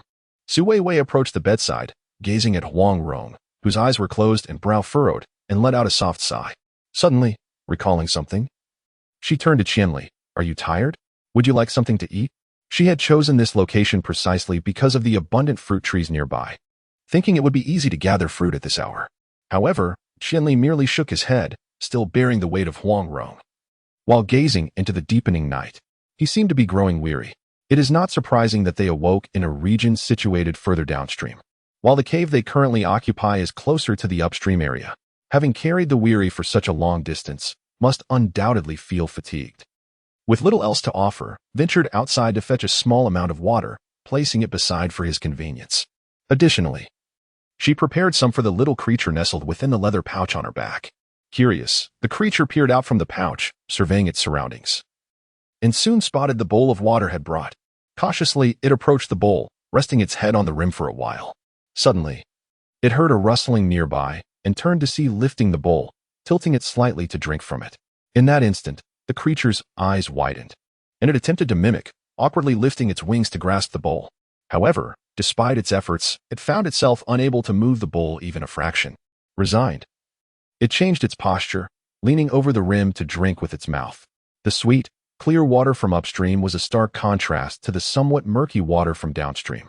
And as it drank, the creature danced joyfully beside the bowl. Soon, two large monkeys noticed it. As they approached, they half sat before the creature, resembling a towering wall.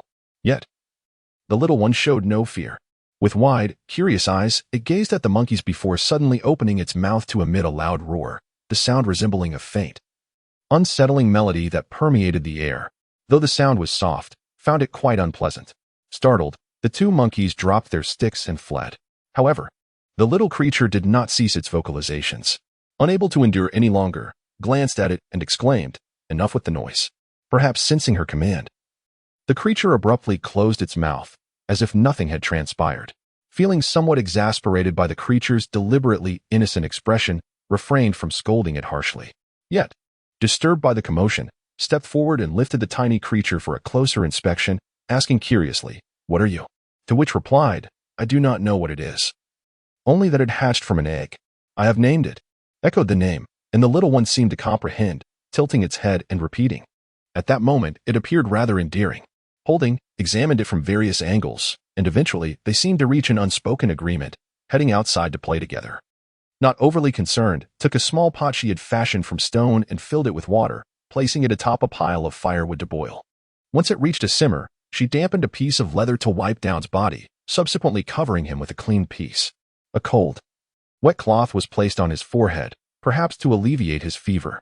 As night began to envelop the surroundings, the cave was filled only with the crackling sound of burning wood. Leaned beside its resting place, closely observing his features. Indeed, he bore some differences from his fellow half-dragon kin. While most of the half-dragon tribe had prominent cheekbones that hinted at a draconic visage, S features were delicate and refined. During her time among the half-dragons, had studied their societal structures and lifestyles, noting that despite status as the tribe's foremost warrior, he did not possess the same popularity as. It was said that his appearance was particularly appealing among the half-dragons. His pronounced cheekbones and dragon-like features were highly sought after, making him quite favored among the women of the tribe. This illustrates the divergence between contemporary aesthetics and those of this primitive era. As Weiwei gazed upon the man reclining before her, a subtle smile flickered across her face. She found herself unable to comprehend the beauty standards of this time, just as the people of this era could not fathom hers. Nevertheless, she simply perceived the rugged warrior as strikingly handsome. Furthermore, he exuded a remarkable tenderness and attentiveness. Yet it was evident that only Yang Lian seemed to recognize the merits of this rugged figure. With this thought in mind, she drew even closer to Huang Rong, unable to resist bestowing a kiss upon his lips. Surely she had not been discovered. Weiwei mused as she observed Huang Rong's seemingly indifferent reaction. Encouraged, she placed a second kiss, satisfied, before rising to gaze at him with a playful smile. Suddenly, she felt a twinge of embarrassment, realizing how forward her actions had been. Cradling her slightly flushed face, she endeavored to divert her attention elsewhere. After a while of keeping vigil by Huang Rong's side, Qianli finally returned with Ji Ligu Lu in tow. It was unclear what they had been up to outside, but Ji Ligu Lu appeared quite fatigued. Peacefully nestled in Qianli's arms, Qianli carefully placed the creature back into the animal skin pouch that Weiwei had originally been carrying. Inadvertently, he stumbled upon a dragon egg. Observing the egg, he couldn't help but cast a furtive glance at Weiwei. Although he maintained a facade of composure, internally, he was in turmoil, grappling with the realization of how many half-dragon customs Weiwei had transgressed. Nevertheless, they were now all in the same boat. In contemplating the swift currents ahead, he acknowledged that without Huang Rong's assistance, it would be exceedingly difficult for Weiwei, with her diminutive stature, to retrieve the dragon egg from the river. With such thoughts, he silently chose to forget the matter. Oblivious, utterly unaware, he knew nothing at all. While he sought solace within himself, he turned and leaned against the side, beginning to doze off. Weiwei remained steadfast by Huang Rong's bedside, occasionally replacing the damp animal skin upon his forehead. As midnight approached, when she changed the skin once more, a sudden movement found her drawn into Huang Rong's embrace. Caught off guard, she tumbled onto the bed. She could feel the searing heat of his skin. He had developed a fever again, despite having just recovered from one approximately half an hour prior. As she sensed the increasing intensity of his hold, she ceased to struggle, nestling into his arms. Yet her concern grew with the rising temperature. Previously, when Huang Rong had been injured, she had discovered rare anti-inflammatory herbs native to this wild land, which could be utilized once crushed. However, now, faced with his fever, she felt utterly helpless. What could she possibly do? She recalled that while organizing her notes earlier, she had indeed compiled a study on the medicinal herbs of the primitive era, which likely contained information on antipyretic herbs. Unfortunately, all of that knowledge had since slipped from her memory, leaving not even the faintest impression. Feeling the heat radiating from him, Weiwei clenched her fists, and just then, a miracle unfolded before her eyes. A shimmering mist appeared, within which the familiar computer screen re-emerged. Eagerly, she clicked open the folder, this time paying close attention as she meticulously reviewed the wealth of information she had gathered. Initially planning to peruse through the night, she was taken aback when, halfway through, the luminous mist vanished before her eyes. She barely had time to react. Why had it disappeared? Furrowing her brow, Su Weiwei surveyed her surroundings. The tranquil environment remained unchanged. No matter how she turned, the computer screen was nowhere to be found. Was there a time limit on accessing the information? With a sigh, she resigned herself to the situation. This so-called divine power seems rather unreliable. Not only is the timing of its occurrence uncontrollable, but its duration is also exceedingly brief. In her helplessness, she could only recall the information she had recently encountered in her mind. When dawn broke the next day, she rose early, nibbling on a fruit as she ventured out to gather herbs. They had indeed made the right choice in selecting the location of this cave. She had scarcely walked far when she stumbled upon a plentiful supply of plantain, patchouli, and purslane. Eagerly, she approached to collect them, only to suddenly realize that the two little monkeys who had appeared in the cave the previous day were standing nearby, watching her intently. Sensing a shift in the atmosphere, Su Weiwei placed the remaining 2 fruits before the monkeys, inviting them to partake. The monkeys did not react, yet she remained unperturbed, turning instead to focus on her herb gathering. As she busied herself, the 2 monkeys cautiously approached, mimicking her earlier actions to eat the fruits. The fruits were modest in size, and they soon finished, discarding the remnants. It was then they noticed Su Weiwei returning, grasping a handful of verdant herbs. Upon her return, she discovered a woman standing at the cave entrance. Su Weiwei recognized her immediately. It was Yang Lian. Yang Lian had visited this place before, and so, after they had been unable to find the wild roan in the mountains, she had instinctively thought of this location. However, fearing that the fiery presence of the wild roan would not be welcomed by Qingxi, she had approached stealthily. This time, she dared to undertake a bold endeavor. Concerned for Huang Rong, she wished to ascertain his condition. However, Qianli stood in her way, preventing her from entering. Yang Lian, depart. Qianli extended her hand, glaring at Yang Lian with an unmistakably rude demeanor. Yang Lian bit her lip and gazed deeply into the cave, but the darkness within, combined with Qian Li's towering figure, rendered her unable to see anything clearly. With a resigned droop of her eyelids, she turned away, only to inadvertently meet the gaze of Su Weiwei, who had just returned from gathering herbs.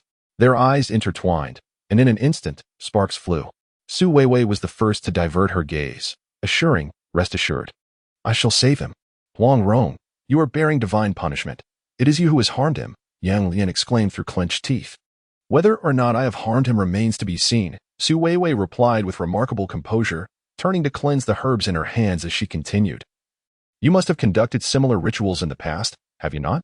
How many feverish individuals have you seen thrown into the river only to return alive?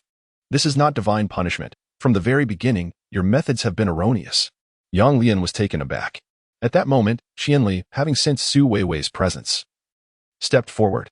Upon hearing Su Weiwei's words, she too appeared momentarily stunned. They had adhered to this regulation for countless years, considering it eternal and absolute. Yet Su Weiwei was now proclaiming it to be wrong. How could they accept such a revelation? Yang Lian, indeed unwilling to believe, glared at Su Weiwei and accused, "You are lying.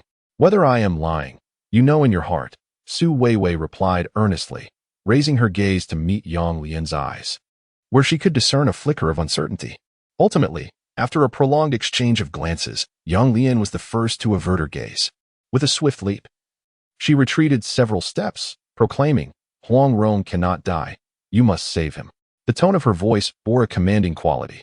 Perhaps it was due to Yang Lian's robust physique, which exuded an aura of strength, that she harbored a deep-seated disdain for the seemingly delicate and fragile human race. Nevertheless, Su Weiwei merely smiled and nodded in agreement.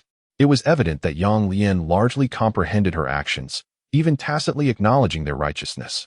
After bidding farewell to Yang Lian, Su Weiwei busied herself, promptly procuring a small pot fashioned from stone. She filled it with water and set it upon a pile of kindling to ignite. Gradually, a rich medicinal aroma began to permeate the air. Clearly, regardless of the species, it was challenging for anyone to endure the bitter scent. The creature that had remained in the cave could no longer contain itself and let out a cry before dashing outside. Qianli, catching a whiff of the odor, instinctively covered his nose. However, witnessing Su Weiwei's resilience, he too refused to be outdone, albeit visibly distressed. Noticing his discomfort, Su Weiwei empathetically suggested, "The odor in this cave is quite unpleasant. Perhaps you should step outside. I can take care of Huang Rong here." Qianli promptly nodded and hurriedly exited. Observing his hasty retreat, Su Weiwei let out a helpless smile before resuming her task. Once the water in the pot was nearly evaporated, leaving just a small bowl, she served it, allowing it to cool before sampling a taste. Indeed, it was unbearably bitter. Her delicate features contorted in distaste.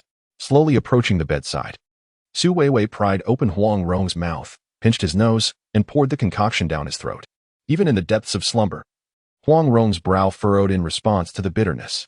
As she administered the remedy, Su Weiwei incessantly murmured, "Good medicine tastes bitter, just bear with it." Regardless of whether Huang Rong could hear her, once the potion was administered, she exited, having fulfilled her task.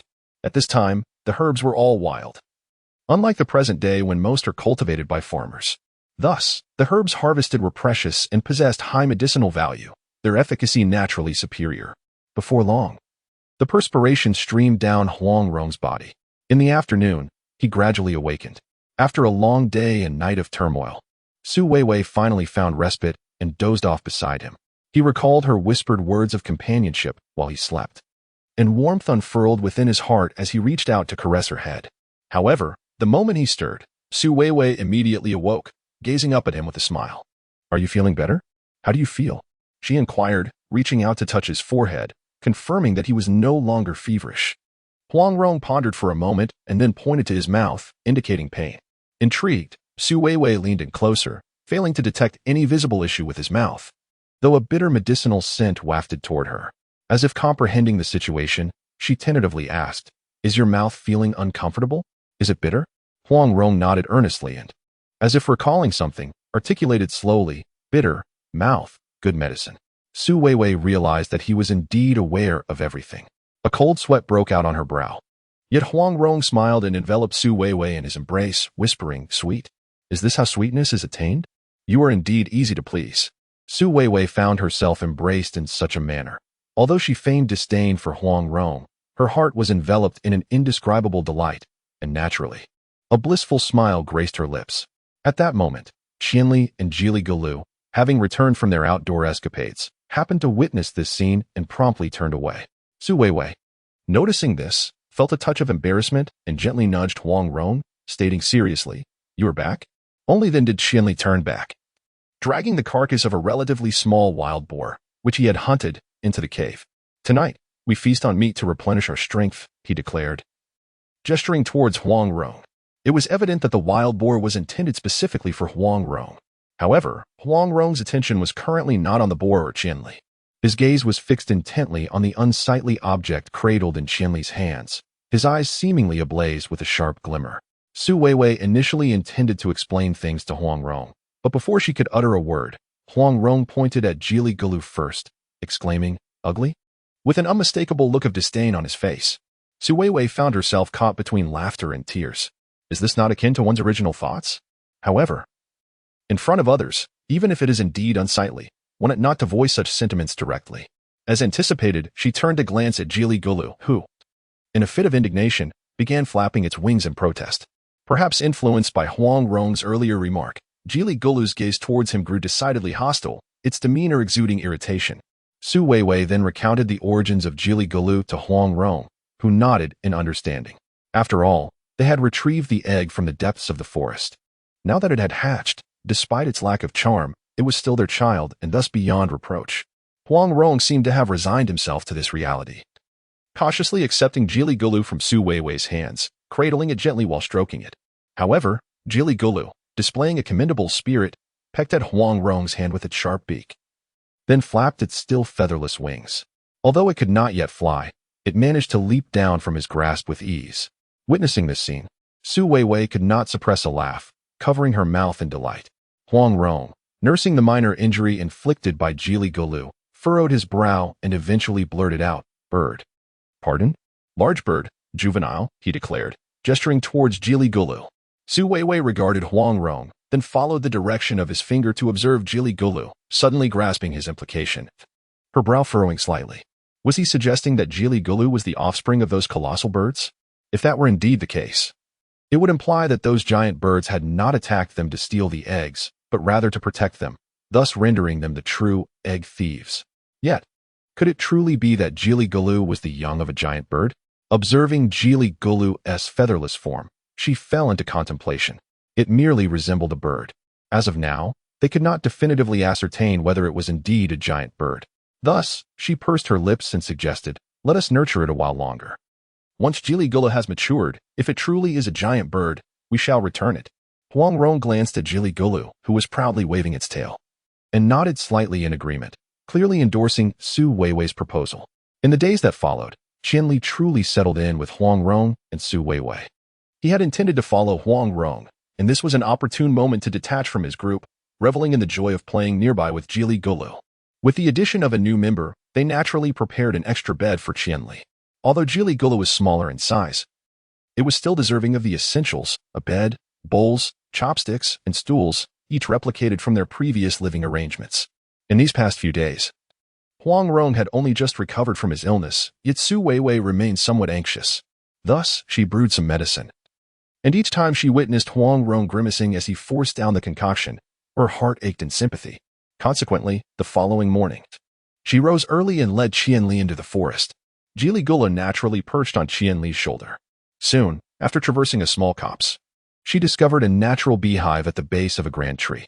The hive was substantial, with several bees buzzing about. Su Weiwei pursed her lips and pointed at the hive above, instructing, "Retrieve a piece of it. If the bees swarm out and pursue you, transform and ascend into the sky. They will not be able to catch you." Qianli regarded her words with a degree of skepticism, yet he swiftly climbed the tree, unhesitatingly breaking off a chunk of the hive and placing it within a piece of bee skin that Su Weiwei had prepared. As anticipated, a swarm of bees erupted from the hive, darting after Qianli, who promptly transformed into a flying dragon and soared into the sky. The bees pursued in fervent haste. Witnessing this, Su Weiwei caught the piece of hive wrapped in bee skin that fell from Qianli's grasp, her heart brimming with joy as she returned home. The hive still contained a few bees, but she merely needed to shoo them away. She procured a small pot, placed the hive inside, ignited a fire, and began to simmer it slowly, stirring with a pair of chopsticks. Before long, a rich, aromatic fragrance began to waft through the air. Qianli returned, dirt-smudged and looking forlorn, yet upon catching a whiff of the sweet aroma emanating from the pot, he quickly approached with curiosity. Inside the pot was a viscous, golden liquid, slightly sticky and exuding wisps of white smoke. Evidently, this delightful scent was emanating from the golden concoction. Qianli, intrigued, cupped his face in his hands and asked, "Fruit juice?" This is the vocabulary that Su Weiwei had previously entrusted to them. In the age of savagery, these orcs had no concept of juice. They merely gathered fruits to consume directly, addressing their basic needs without a thought for juicing. The struggle for sustenance was their paramount concern. In the territory they once inhabited, which belonged to the half-dragon clan, resources were scarce and fruit-bearing trees were few. Once they had consumed all that was available, they were compelled to seek out the next wilderness, perpetually caught in this cycle. Thus, after long centuries, they continued to survive, preoccupied solely with the necessity of sustenance. This era bears its own share of heartache and challenges. Su Weiwei gently shook her head, correcting, "Honey, honey." Qianli murmured the words after her, and upon seeing Huang Rong return from outside, she abruptly lifted her head, a hint of pride in her expression as she arched an eyebrow and proclaimed, "Honey." Huang Rong set down the game he had caught and approached, neglecting the contents of the pot, instead tenderly wiping the beads of sweat from Su Weiwei's forehead. In this age, the resources available are woefully limited. The process of boiling honey relies solely on the most rudimentary methods to prevent it from sticking or burning. Su Weiwei must continuously stir. By the time Huang Rong returned, she had been at this task for quite some time, her arms weary and sore. Sensing her fatigue, Huang Rong took over her task, mimicking her movements as he gently stirred. Such delicacy is rare among their kind, yet Huang Rong exhibited remarkable patience, gradually coaxing the honey into a syrupy consistency. Finally, once the honey melted into a bubbling liquid, Su Weiwei lowered the pot and covered it with a flat stone, allowing it to cool. At that moment, they were sharing the spoils brought by the wild warriors, perhaps due to the lively chatter filling the air. Their conversations became more animated, and bouts of laughter echoed through the cave even during mealtime. Su Weiwei felt as though she had grown accustomed to life in this place, and their days had become increasingly delightful. She began to sense that living here, without the desire to return, might not be so bad after all. The following morning, she rose and sliced the cooled honey into long strips. The cutting tool remained a relatively sharp stone. Although the shapes were somewhat unrefined, The taste was distinctly exquisite. This is Su Weiwei's first experience in creating pure, natural honey. The taste differs remarkably from the honey she previously purchased in modern markets. It possesses a sweetness imbued with the fragrant essence of nature. It is not overly sweet, yet it delivers an unforgettable flavor that lingers in the mind. The aroma enveloped her, reminiscent of the sweetness shared with Huang Rong during their moments together. Lost in her thoughts, a smile unconsciously graced her lips. Regaining her composure, she hastily set the honey aside and prepared a generous bowl of medicine for Huang Rong. Yet, before he could take a sip, his expression darkened. With a look of resignation, he gazed at Su Weiwei, silently lamenting that this would be the last time. Su Weiwei sighed, recalling how he had sneezed during the night. Just one more time, and then no more, she said. At her words, he reluctantly nodded, lifting the bowl and downing the concoction in one go. Upon finishing, a wave of bitter warmth escaped from his mouth. Seizing the moment, Su Weiwei slipped a honey stick into his mouth. As he chewed, his eyes sparkled with delight. Is it delicious? She inquired. Huang Rong nodded vigorously, and once he finished, he opened his mouth with an expectant expression, clearly yearning for more. However, Su Weiwei clapped her hands, declaring, that is all. Though it is delectable, one cannot indulge excessively. Disheartened by her words, Huang Rong pouted and lowered his head. With a sigh, Su Weiwei retrieved another honey stick and fed it to him. The sweet, rich flavor flooded his mouth once more, dissolving the lingering bitterness. The more he savored it, the brighter his smile became. With the introduction of honey, Su Weiwei began to routinely prepare honey water for them, using just enough to last them for 10 to 15 days. As summer approached, the forest buzzed with life, and, naturally, the insect population surged. A river flowed in front of their cave, surrounded by abundant vegetation that attracted swarms of mosquitoes. Particularly after Huang Rong and Qianli returned from their hunts, the carcasses they dragged back invariably attracted a multitude of flies and mosquitoes, becoming quite a nuisance. They had to regularly bury the animal remains and wash the ground with river water. Amidst this tranquil time, Su Weiwei took the opportunity to excavate deeper into the cave, creating a small inner chamber. She adorned the space with modest decor, relocating their resting bed inside, and hanging fragrant herbs to ward off mosquitoes. The outer chamber remained their dining area, similarly decorated with herbs to keep the pests at bay. Thus, a preliminary scale for the house has emerged. Regarding these daily matters, she is not in a rush to effect changes. Qianli and Huang Rong have always lived in harmony with nature, using the sky as their blanket and the earth as their bed, resting wherever they may feel weary, without any complexities. However, they are gradually adapting to Su Weiwei's lifestyle. Naturally, she does not impose her expectations upon them, nor does she seek to transform them into more civilized versions of themselves all at once. This is unrealistic. She understood that in order to receive fair treatment from others, one must extend the same courtesy to them. Their tranquil existence was once again disrupted by the arrival of Yang Lian. She arrived during the sweltering noon of midsummer. The heat was oppressive. Despite the surrounding verdant trees offering some shade, the discomfort was still unbearable, and they languidly sought refuge in the cave to cool off. As Yang Lian approached, a few flies accompanied her, clinging to her soiled appearance, which immediately alerted Qianli. You, halt. Do not take another step. Yang Lian was evidently taken aback by Qianli's stern demeanor, momentarily frozen in place. Qianli regarded her with evident disdain. Although Yang Lian's physique remained admirable, with well-defined calves and arms, her skin bore unsightly patches of dark filth, and even dried blood stained her arms. The dietary habits of the half-dragon clan predominantly consisted of raw meat, making the presence of blood on one's body a common occurrence. After a month of consuming cooked food alongside Su Weiwei, Qianli found himself repulsed. Especially in the intense heat, a foul odor emanated from Yang Lian, prompting him to pinch his nose. You leave. Unaware of any offensive odor, Yang Lian misinterpreted Qianli's reaction as a personal slight, and, with an anxious glance toward Huang Rong, exclaimed, "Clan member, something's amiss." Each time trouble arose, Yang Lian sought him out. Huang Rong merely frowned slightly, offering no response. Seeing this, Yang Lian attempted to approach, but was abruptly blocked by Qianli. Qianli, move aside, Yang Lian demanded impolitely. You, step aside, Qianli retorted, scrutinizing Yang Lian with a look of disgust. You're filthy. Wash up and return. He gestured toward the river flowing outside the cave. This is undoubtedly an affront to Yang Lian. Yang Lian pondered, certain that Qianli was deliberately provoking him. He intentionally waved his fist and gritted his teeth, saying, Are you not dirty as well? It was evident that before leaving the half-dragon clan, Qianli had spent his days indulging in the consumption of raw flesh and blood, making it entirely natural for him to be stained with gore. One could only wonder what had transpired over the past month.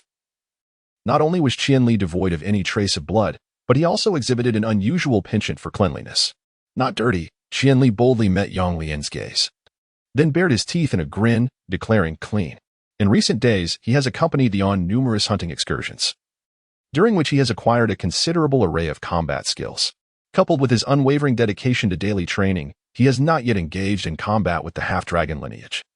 Yet he harbors a profound confidence in his significant growth. Yang Lian, being merely a woman, could hardly pose a substantial threat to him. Frustrated, Yang Lian contemplated that her purpose for this journey was not to engage in conflict, and thus she chose to endure the situation. She turned and leaped into the river. Although this area is located upstream, the terrain is relatively flat, resulting in a gentle current. Upon her descent, she felt little impact.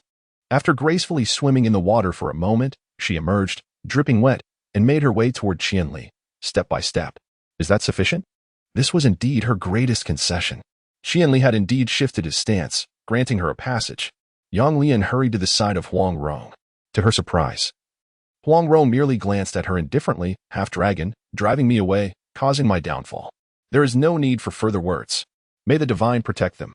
His frosty demeanor left Yang Lian momentarily speechless. She had yet to utter a word. In disbelief, she gazed at Huang Rong, unable to fathom that he could truly be so heartless. The clan, tainted by sin, Qingji, on the brink of death. As Yang Lian spoke, her knees buckled, and she knelt beside Huang Rong, pleadingly looking up at him. Qingji, I implore you. Huang Rong, save us. Previously, Huang Rong too had been ensnared by sin. Yet now he appeared untouched. All Yang Lian could think of was seeking his aid. Normally capable of fighting and enduring, she found herself utterly helpless in this situation. As the highest authority of the half-dragon clan and a shaman, Qingji had also succumbed to sin, even if they wished to beseech the heavens. Without the shaman to preside, they had no means to connect with the divine. They had lost all avenues for salvation. Huang Rong regarded Yang Lian with his usual icy countenance. I cannot save. Huang Rong. Yang Lian stepped forward, grasping his hand, tears cascading down her cheeks, each drop glistening as it fell to the ground. We need you. Perhaps it was this very plea that caused a flicker of emotion in Huang Rong's eyes. Yet he remained unmoved. His expressionless indifference pierced Yang Lian's heart. In a sudden surge of frustration, she stood abruptly, gritting her teeth, glaring at him. Huang Rong. Foolish. Unfeeling. You, monster, we will not forgive. With that, she angrily wiped the tears from her cheeks and stormed away. She had once believed that Huang Rong, as their former clan leader and foremost warrior, would still harbor a sense of responsibility despite living away from their territory. However, it seemed she had been utterly deceived by Weiwei. He had completely abandoned the half-dragon clan. Such a person, she need not beseech. Indeed. Regarding Yang Lian's frantic gestures, Huang Rong felt no particular emotion. What truly troubled him was the plight of his fellow clansmen, whose fates remained uncertain. In the past, when he was feverish and unconscious, his kin not only refrained from aiding him but even cast him into the water. Had it not been for Weiwei's timely intervention, he might have resigned himself to the clan's rigid customs and met an untimely end. However, upon her arrival, he realized that taking medicine was the genuine means of self-preservation. The deities had never made their presence known. Their survival depended solely on their own efforts.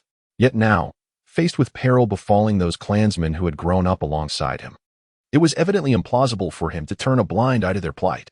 In the midst of such turmoil, he suddenly sensed a hand resting upon his shoulder. Lifting his gaze, he beheld Weiwei's radiant smile. I have prepared the herbs. I shall accompany you back to rescue them. A flicker of surprise crossed Huang Rong's eyes. Yet ultimately, he shook his head. He was acutely aware that his kin did not hold Weiwei in high regard. Even if a rescue was to be attempted, she should not be the one to undertake it. However, Weiwei seemed entirely unfazed by such considerations, simply responding with a smile, if we do not save them, you will surely feel a sense of regret. I do not wish for you to carry that burden in the future. Rescuing others, only when calamity struck would they think of themselves, and once the crisis was averted, they would revert to their ungrateful ways. Yet even so, he could not bring himself to abandon them. Huang Rong lowered his gaze, glancing at Qianli, who stood nearby with a similarly worried expression. Resolutely, he rose to his feet. Let us go back. Very well. Although he was unaware of the exact situation with the half-dragon clan, the arrival of Yang Lian indicated that a significant event had indeed transpired. According to Yang Lian, it seemed that many from the half-dragon clan were afflicted by fever. In this weather, it is indeed quite common to accidentally suffer from heat stroke and fever. However, she faintly sensed that something was amiss. As they made their way, Su Weiwei, resting upon the back of Huang Rong, gently tapped him and inquired, "Have you ever encountered such a situation before? Specifically, a scenario where many of our kin collectively fell ill and became tainted by sin?" Huang Rong, as expected, shook his head. This indicated that it was indeed the first occurrence of its kind. Previously, their half-dragon territory had not been as lushly surrounded by greenery, although there was vegetation. It lacked the coolness of their current domain. If heat stroke were the cause, there would be no reason for the situation to be more severe now than it was before. Just as Su Weiwei found herself in a state of perplexity, they soon returned to the half-dragon territory. As they cautiously stepped inside, a repugnant stench assailed their senses. A noxious amalgamation of rotting food and blood. Qian Li and Huang Rong exchanged glances, their brows slightly furrowed, and pinched their noses as they ventured further in. Indeed, as they had anticipated, the ground was saturated with traces of blood, some dried, others still fresh, intertwined in a manner that resembled a painting executed in several layers of crimson pigment. However, under the sunlight, it exuded a pungent scent of gore. Before long, the sight of animal carcasses greeted their eyes. Bones lay ominously piled, evidently intended by their kin for the crafting of bone weaponry, though they had yet to be processed. Remnants of flesh clung to the bones, gruesomely vivid, while insects buzzed around the morbid scene. Such a scene was rarely witnessed in the past. Although the half-dragon tribesmen engaged in hunting, they seldom succeeded as effortlessly as they do now. Thus, their diet primarily consisted of wild fruits, and there were times when they could scarcely satiate their hunger. However, upon arriving in this new territory, abundant in biological resources, they found themselves able to indulge in copious amounts of meat. Yet, they struggled to properly dispose of the animal carcasses. Consequently, this led to the current situation where swarms of insects hovered throughout the territory, presenting a rather alarming sight. Despite the tribesmen being rugged and resilient, the insects here were particularly venomous, incessantly biting them. Nevertheless, the tribesmen seemed to have grown accustomed to such stings, languidly sitting there, occasionally swatting at the insects with a weary hand when the biting became bothersome, but otherwise displaying no further activity. Not only Su Weiwei, but even Qian Li and Huang Rong were left in stunned silence. This is rather untidy, isn't it? In such a deplorable hygienic environment, how do they manage to survive? The group lingered at the entrance of their territory for quite some time, until, at last, someone noticed their presence. Whether it was due to illness or some other reason, they could not shake off the feeling that the half-dragon kin appeared remarkably dispirited, their heads drooping as if burdened by an unseen weight. In this sweltering summer weather, one would expect other creatures to be at their most vibrant, yet they appear utterly listless. Atarong gazes upon them, his heart heavy with sorrow. At that moment, Muda emerges. He seems relatively healthy, yet his skin bears several angry red welts from mosquito bites, some even oozing blood, a sight most distressing. Standing before Atarong, he forces a strained smile, imploring, "Atarong, save us." Atarong's gaze sweeps across Muda's face as he inquires, "Are they ill?"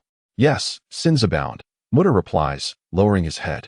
They could hardly have anticipated that, despite adhering to the ancestral customs, even in their prayers guided by the shaman in reverence to the deities, they would one day find themselves ensnared by their own transgressions. Doubts arise regarding the efficacy of their daily supplications. As their conversation unfolds, two seemingly healthier tribesmen approach, carrying another member of their clan. Their faces are pallid, and upon seeing Atarong, they too bow their heads in deference. A month prior, they had denounced Atarong for his supposed sins.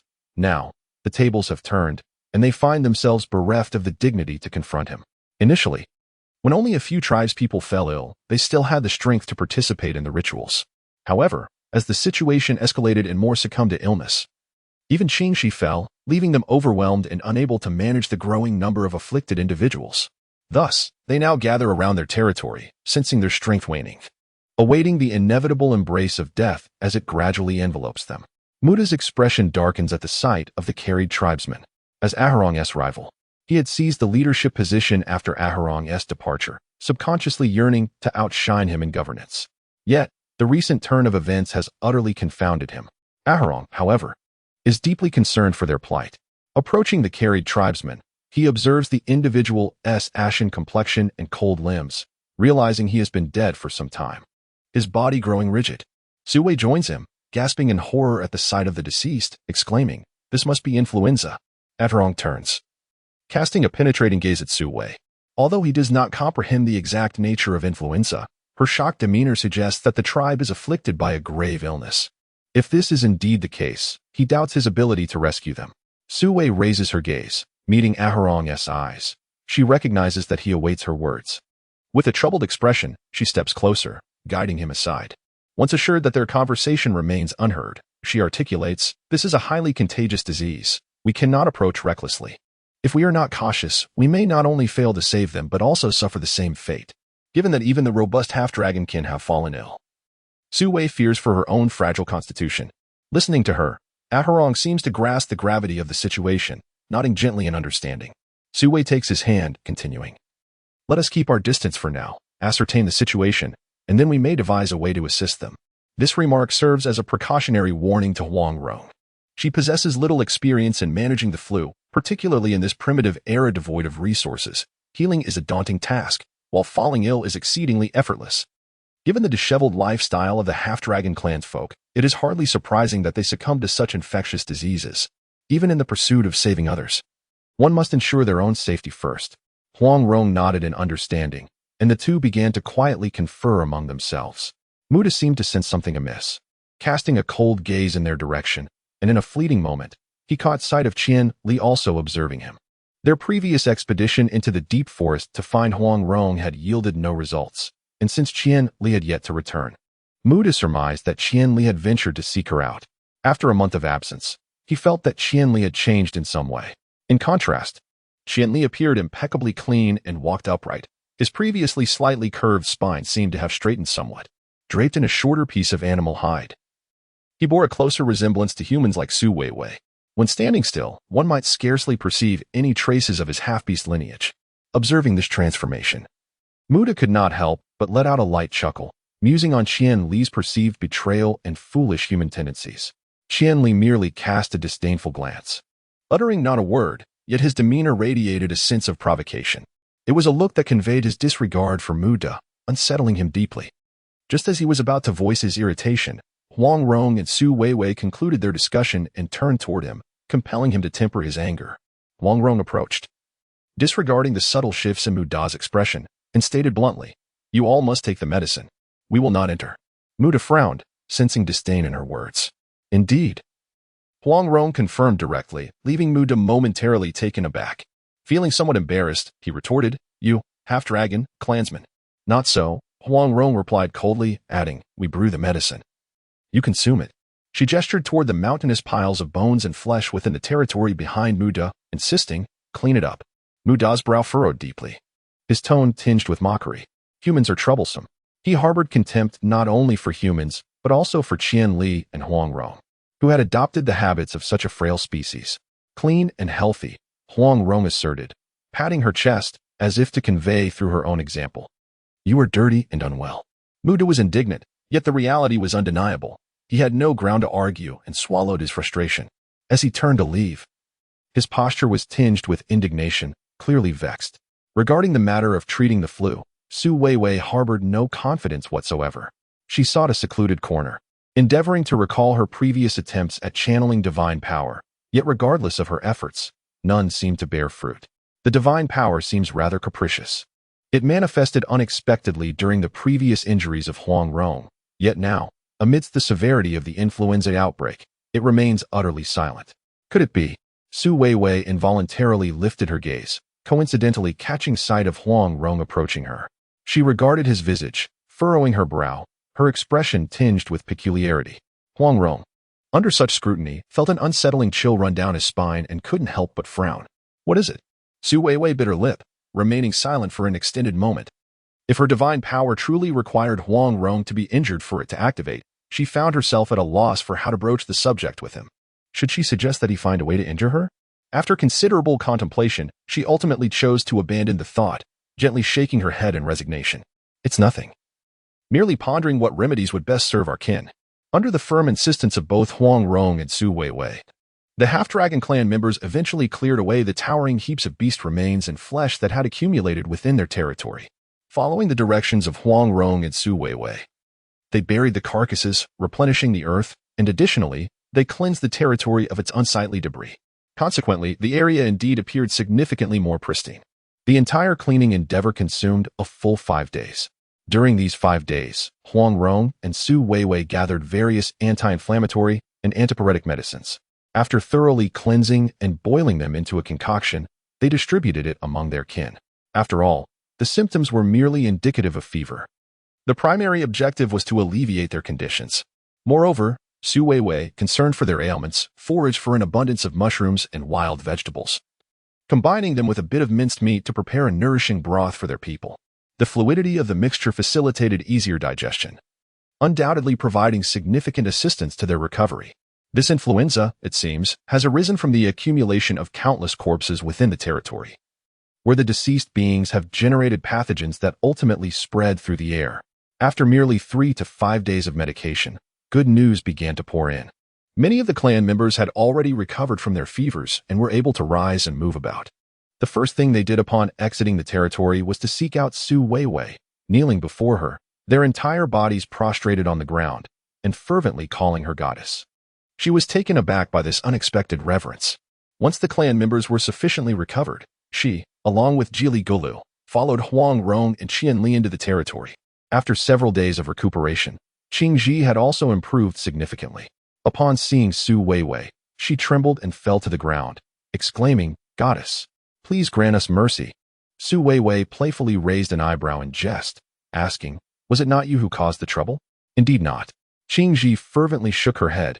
"You, noble human, are deserving of honor. We, who lack insight, deserve our fate." It appeared that she was filled with regret for her previous prejudices against Su Weiwei. Observing this, Su Weiwei smiled with satisfaction and gently nodded, saying, "From now on, you must remember, it is entirely acceptable to beseech the heavens for blessings. Yet one must never trivialize the lives of your kin. A fever is not a mark of sin, but rather a simple ailment. Living in this world, one is bound to fall ill. This is not a punishment from above, but merely a normal physiological occurrence." Her tone was earnest, devoid of jest. Qingji nodded vigorously. During her days of illness, she had genuinely felt the sentiments of those clan members whom she had previously cast into the river, labeling them as sinful. They had earnestly prayed, yet had been unjustly deemed guilty of grave sins, deserving to be cast away. There was a time when she had feared that, should she fall ill, she too would be discarded into the river to drown. Now, it was evident that she had been mistaken. Seeing Qingji's quick and sincere acknowledgement of her errors, Su Weiwei surmised that this bout of illness had indeed been a trial for her. Yet she chose not to make it difficult for her. At present, the situation of the half-dragon tribe members had been well arranged. They were gradually recovering. And in their eyes, the figure of Huang Rong grew ever more towering. As long as Huang Rong and Su Weiwei were present, the stability of the entire clan was assured. Thus, as dusk deepened, while Huang Rong and Su Weiwei still rested within the territory, Qing Ji approached Su Weiwei, accompanied by a few trusted followers. "Weiwei," she began. This could be considered the first instance of Qing Ji calling her name. Su Weiwei was momentarily taken aback and turned around abruptly, only to see Qing Ji kneeling before her without uttering a word. Startled, she quickly rose to her feet, exclaiming, "What are you doing?" Yet, Qing Ji remained remarkably composed, nearly prostrating herself on the ground, exhibiting an air of profound reverence. Her voice was steady, tinged with a hint of resignation, as she declared, "I, the shaman, foolish and unworthy, am ashamed to bear such responsibility. The divine staff is entrusted to you, the goddess, chosen by the heavens." After speaking, she presented the divine staff with both hands, elevated above her head, directed towards the starry night sky. In that moment, she lowered her gaze, embodying the essence of a devout follower. Su Weiwei found herself at a loss. Accepting the divine staff meant assuming the role of a shaman of the half-dragon clan, did it not? She pressed her lips together and glanced back at Huang Rong, only to find him gazing intently at her. To be honest, Huang Rong had never witnessed such a scene before, where a shaman willingly relinquished their position. This position is nearly capable of leading the entire half-dragon race. Typically, such immense power resembles a quagmire. Once one falls into it, escape becomes both undesirable and impossible. Currently, Qingji finds himself utterly helpless. A series of events that have upended their understanding has transpired, from the initial deluge to the subsequent influenza outbreak.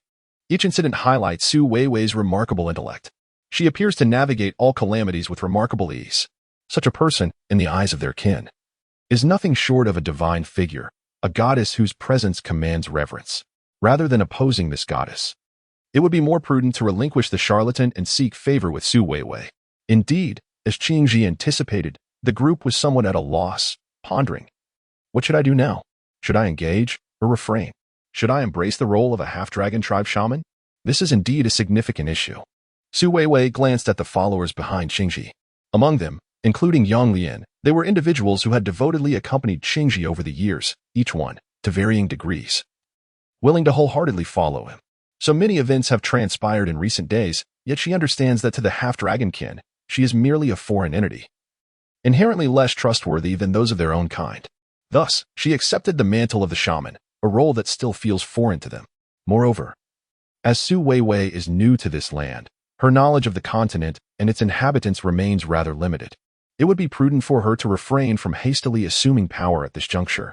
Contemplating this, a faint smile graced her lips as she gazed at Qingji and said, I fear I am unfit for such a significant responsibility. Regarding the customs of the half-dragon clan, there remains much I do not comprehend. In the future, for the rituals, I shall likely have to rely upon you. Qingji lifted her head, revealing a look of astonishment. Her eyes, which appeared sunken like two darkened voids, stared at Su Weiwei for quite some time. She parted her lips, as if to utter something, but unexpectedly, Su Weiwei interjected, There is no need for you to decline. I am aware that your half-dragon clan has its traditions. Unless a shaman passes away, one cannot easily appoint a new oracle. This has long been an entrenched and rigid rule within the half-dragon clan, deeply ingrained in the minds of many of its members. Su Weiwei was reluctant to uproot it lightly, fearing it might incite discontent among them. Qingji slightly lowered her gaze, seemingly in contemplation. After a brief moment, she gradually retracted her divine staff and sighed. Very well, Weiwei, goddess, noble one, I shall obey. The followers behind Qingji also prostrated themselves, echoing, Goddess, noble one, we shall obey. Su Weiwei nodded. Given that Qingji had just recovered from a severe illness and was still weak, it was only natural that she would not press Su Weiwei to assume the divine staff. Thus, supported by Yang Lian, she returned to her bedside. As Qingji lay down, the serious expression that had graced her face entirely vanished, replaced by a triumphant smile. It seemed she was quite pleased with the events of the day. Observing this, Yang Lian smirked and remarked, Su Weiwei is indeed foolish. By refusing to take charge, she willingly becomes prey. Qingji raised an eyebrow, stating, There is no rush. Time is on our side. Within the territory, flames flickered in the night, casting dancing shadows upon Qingji's face, illuminating her sinister features clearly. In the dim areas where light could not reach, her demonic shadow stretched across the cave walls, inducing a slight shiver in those who beheld it. Yet, Su Weiwei remained oblivious to all of this. After rejecting Qingji, she nestled beside Huang Rong, leaning gently against him. At that moment, Jili Gula stealthily climbed up her arm, mimicking her posture as it comfortably rested against her hand. Huang Rong wrapped his arm around her and softly inquired, Are you tired? A little, she replied. In recent days, she has indeed been rather occupied. Without uttering a word, Huang Rong lifted her into his arms and strode purposefully back towards their greenhouse. The little creature, Jili Gulu, nestled comfortably in Su Weiwei's embrace, was utterly unprepared for Huang Rong's sudden action, startling it so much that it nearly slipped from her grasp. It flapped its wings vigorously, managing to soften its descent just inches from the ground. Yet in the next moment, its somewhat plump body, pampered by Su Weiwei, still tumbled to the earth. Like a deflated balloon, it rolled a couple of times before struggling to rise again. It glared at Huang Rong's retreating figure, contemplating a pursuit to teach him a lesson, when suddenly, a colossal shadow loomed over it, enveloping its entire form. The surroundings darkened abruptly, and Jili Gulu, sensing an imminent threat, abruptly looked up to find a towering orc, even more hideous than Huang Rong, standing beside it, with cavernous black eyes fixed intently upon it. Instinctively sensing danger, Jili Gulu flapped its wings frantically in an attempt to escape, but before it could roll away, a hand seized it effortlessly. Jili Gulu felt itself lifted off the ground, and moments later, a massive face loomed closer. The orc curiously remarked, Ugly? Monster? You are the ugly one. Your entire family is ugly.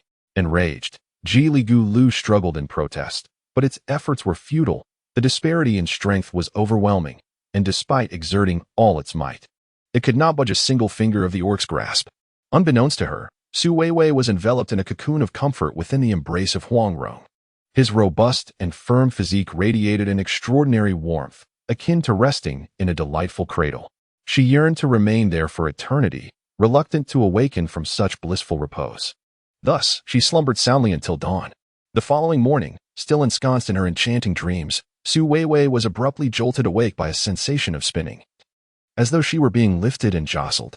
Gradually, she emerged from the depths of shadowy oblivion, her gaze first falling upon Huang Rong's deeply concerned visage. Weiwei. His voice was urgent, laden with palpable worry.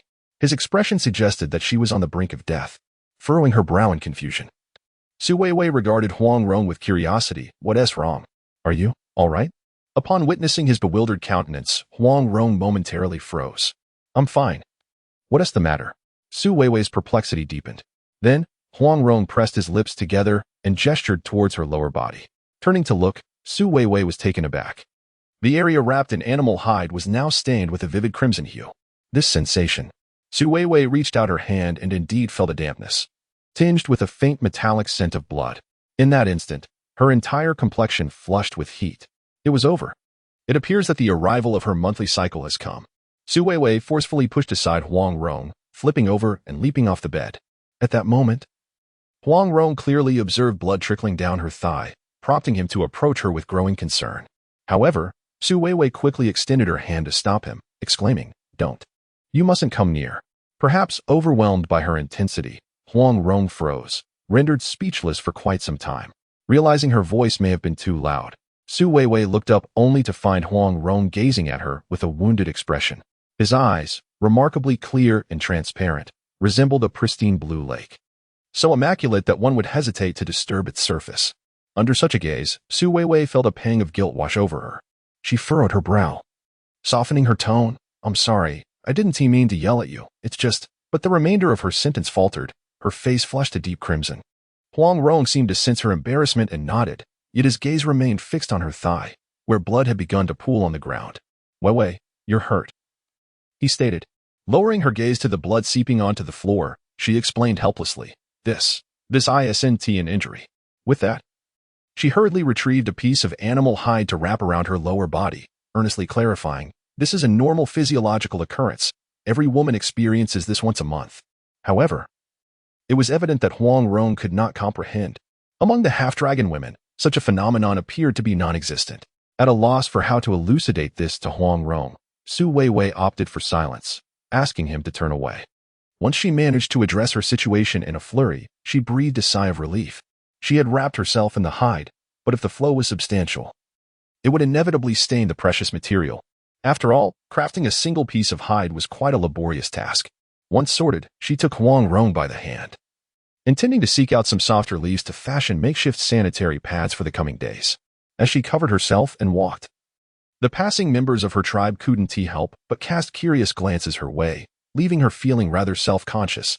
Yet, amidst her embarrassment, a pressing question arose. Why had the women of the half-dragon tribe never experienced this? Having traversed this wild continent for several months, she had never witnessed any woman in the throes of menstruation. In fact, during her initial months here, it seemed as though it had never occurred. What had prompted this sudden onset today? Su Weiwei was uncertain and lacked an effective means to investigate the matter. At present, securing a substitute for sanitary pads was of utmost importance. Fortunately, they soon found some soft mulberry leaves. After gathering, washing, and drying them, they were ready for use. With vine strips fashioned into rudimentary undergarments and a hide skirt draped over, she remained the radiant goddess she always was. However, with her cycle now upon her, she could not bathe in cold water. Any desire for a bath necessitated the use of hot water. The half-dragon tribe had only just begun to learn the use of fire, and crafting a pot was a cumbersome endeavor. Taking a hot bath was nothing short of a luxury. With such thoughts, Su Weiwei felt a surge of irritation. She had merely mentioned her troubles in passing, yet to her surprise, Huang Rong immediately turned and left. After a while, he returned, his face covered in soot, carrying a pot of steaming hot water. The pot, fashioned from a sharp stone into a bowl-like shape, was the same one Su Weiwei had used to serve meat paste to her kin.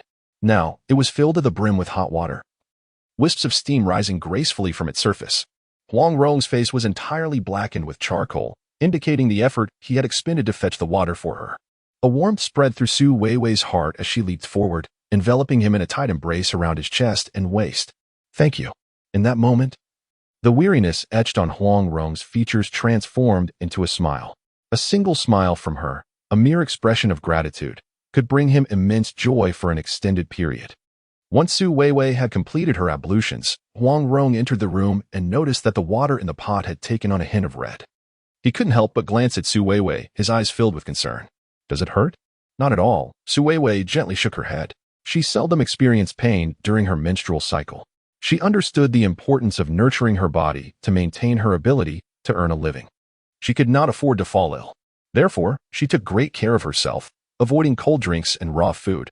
Her health was, in fact, slightly better than that of the average woman, and she rarely suffered from abdominal pain during her periods. This was a source of pride for her. Upon hearing Su Wei's words, Huang Rong nodded and felt relieved. At that moment, Qianli hurriedly entered the room, glancing around anxiously, and inquired, Jilly Galoo? Jilly Galoo? Su Wei looked at Qianli in confusion. It wants tea here. Wasn't tea it with you? She had not seen Jilly Galoo since last night and assumed it had gone to find Qianli, as they were the closest of companions. However, Qianli shook its head. No, I haven't seen it. Was it not with you last night? Su Wei pressed, but Qianli again shook its head. Realizing the gravity of the situation, Su Wei sprang to her feet and rushed out of the flower room, searching both inside and outside the cave several times, yet failing to catch a glimpse of Jilly Galoo. They also inquired among the half-dragon clan members, but none had seen it. Jilly Galoo would not leave them alone.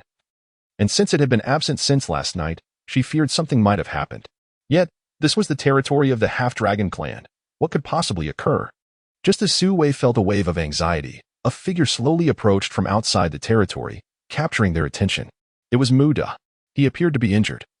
With a slight stain of blood on his abdomen, his complexion pale and somewhat weak. Huang Rong stepped forward, asking, "What happened to you?" Muda glanced at Huang Rong, and then at the worried Su Wei, sighing, "Little chick. Big bird. Nest." Su Wei struggled to comprehend. However, Qianli's expression shifted at that moment. Jilly Galoo was in danger. Only then did Su Wei grasp the implication of Muda's words. Jilly Galoo was currently in the nest of the giant bird. She hastily attempted to run outside, but Huang Rong swiftly moved in front of her, slightly bending down to offer his back. Su Wei understood that he intended to carry her along. Given the perilous nature of the giant bird's nest, Huang Rong, being brave, was undoubtedly the best choice to confront such a creature. Without hesitation, Su Wei equipped herself with a bow and arrows, climbed onto Huang Rong's back, and they set off together. As they traversed the winding path, memories began to resurface. Following the surrender of the Misa tribe, Tang Qian and you decided to hold another bonfire gathering like the one the previous night. Fortunately, the game from last night remained in the central clearing of the tribe, untouched, allowing them to ignite the bonfire there.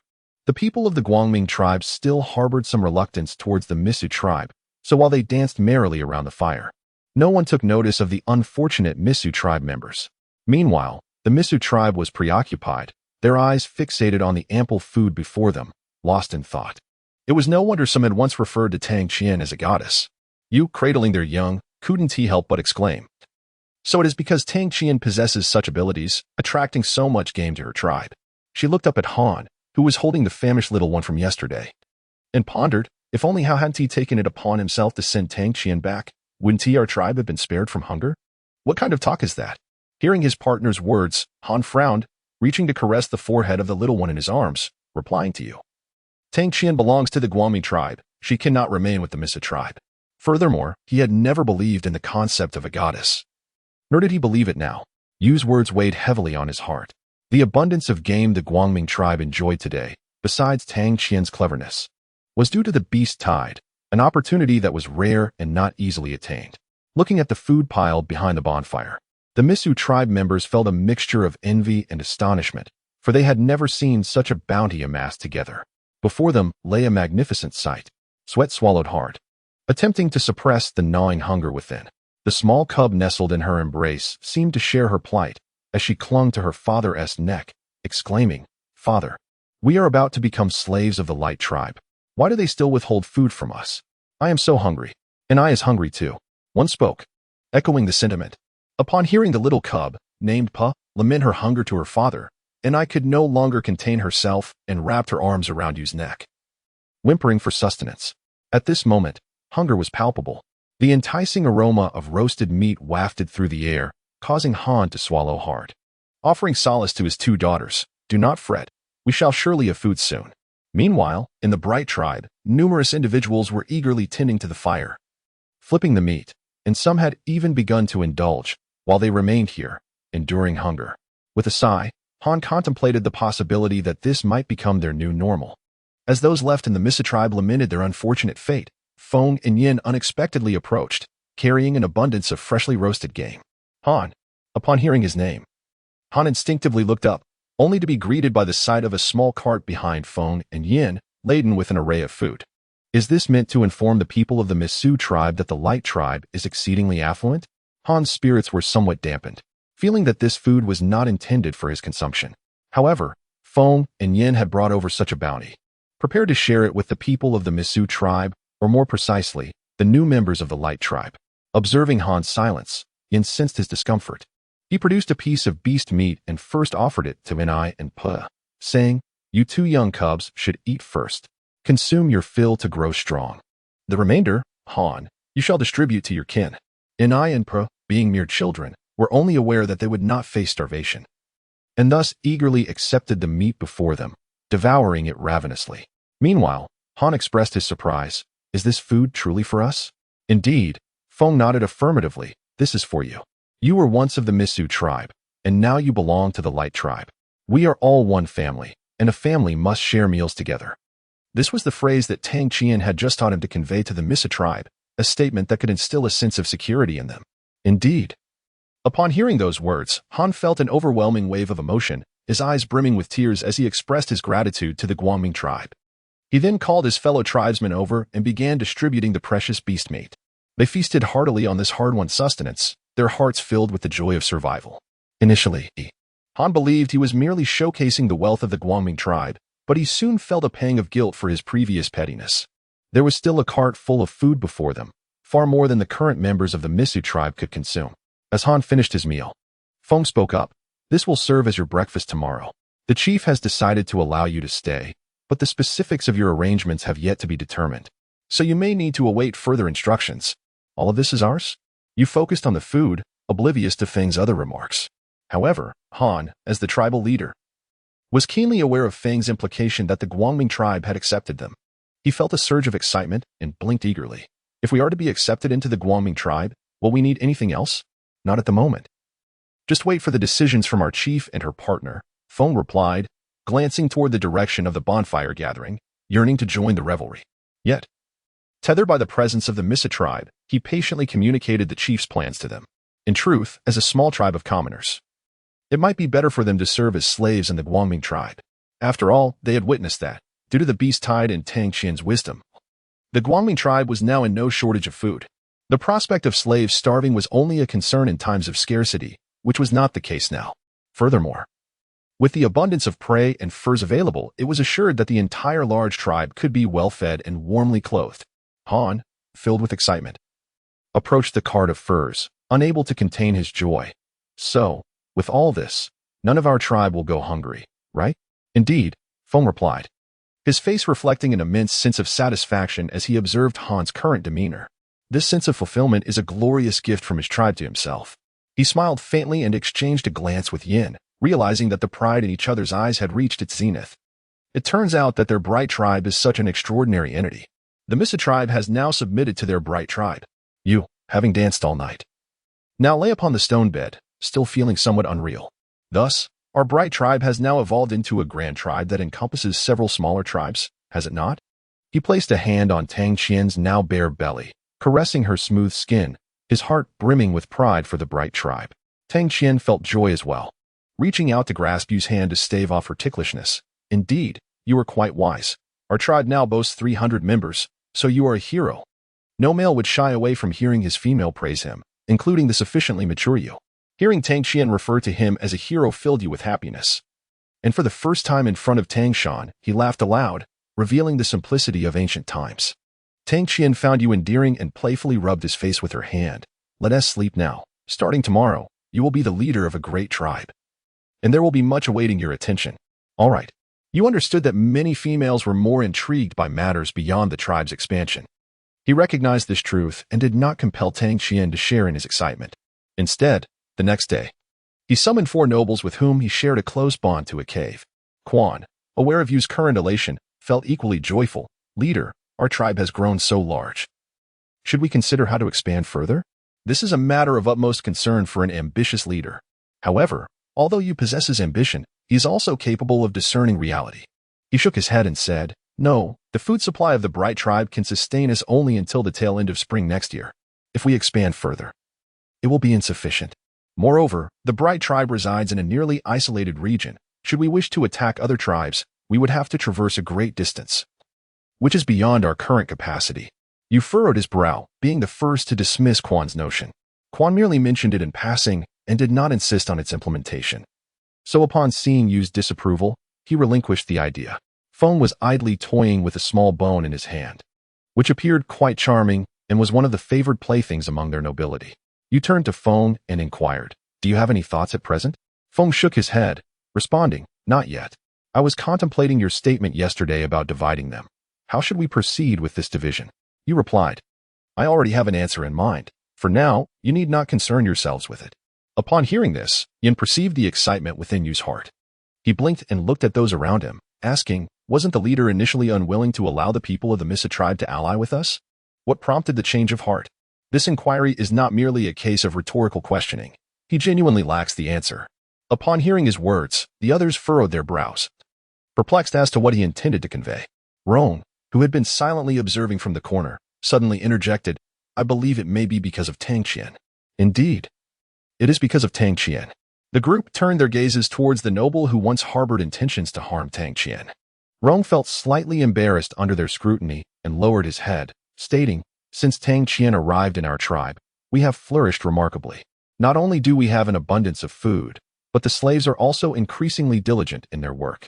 The leader was initially reluctant to expand the tribe in such a manner, yet this method is undoubtedly the most efficient.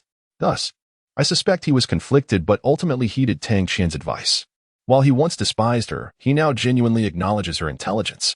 Yu smirked slightly, realizing that Rome was indeed a valuable ally. He rose and nodded, saying it is indeed due to Tang Qian. Henceforth, the matter of internal division within the Misa tribe may fall to you. At this juncture, he smirked again, recalling the little female still slumbering in the cave. Tang Qian had since awakened and was dining with you. Have you been consuming meat daily since childhood? Gazing at the succulent, well-salted roast before her, Tang Qian raised an eyebrow, retrieving a dragon fruit from behind, fearing she might tire of the meat before feeling satiated. You patiently shredded the meat, placing it in a stone plate.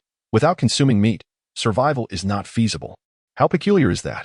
Tang Qian blinked, feeling somewhat disinclined to eat, but found herself compelled to alternate between bites of fruit and meat. Observing her pained expression, you thought she resembled a cute cub from their tribe. Tang Qian, do you no longer wish to eat meat? Indeed, Tang Qian replied. As a modern individual who understands the significance of a balanced diet after days of consuming meat, she felt nauseated, not to mention the lack of variety. By now, Tang Qian and Ye had grown sufficiently familiar, often engaging in light-hearted conversations. After finishing their meal, they intended to take a stroll for digestion, but as they approached the cave entrance, Tang Qian spotted Yu striding towards her with an imposing presence, followed closely by Yin and Feng. Tang Qian, Yu called out upon sighting her, causing her to startle, momentarily believing something ominous had transpired. She stood frozen, feeling utterly immobilized. Yu advanced with great strides, almost charging towards her. Tang Qian. Tang Qian felt tears welling up. After all, Yu was exceedingly tall, standing directly before her. Yu was equally startled, fearing something was amiss. She reached out to restrain Yu, but he stepped forward, grasped Tang Qian's shoulders, rendering her unable to move. And then an unexpected turn of events unfolded that left everyone astonished. Upon encountering Tang Qian, the fierce Yu unexpectedly embraced her and tenderly planted a kiss upon her forehead. The onlookers were rendered speechless, as if they had never witnessed such a dramatic reversal. Tang Qian blinked in astonishment, gazing at Yu in bewilderment. Yu, with a gentle smile, dispelled his earlier menacing demeanor, expressing gratitude for the solution she had provided.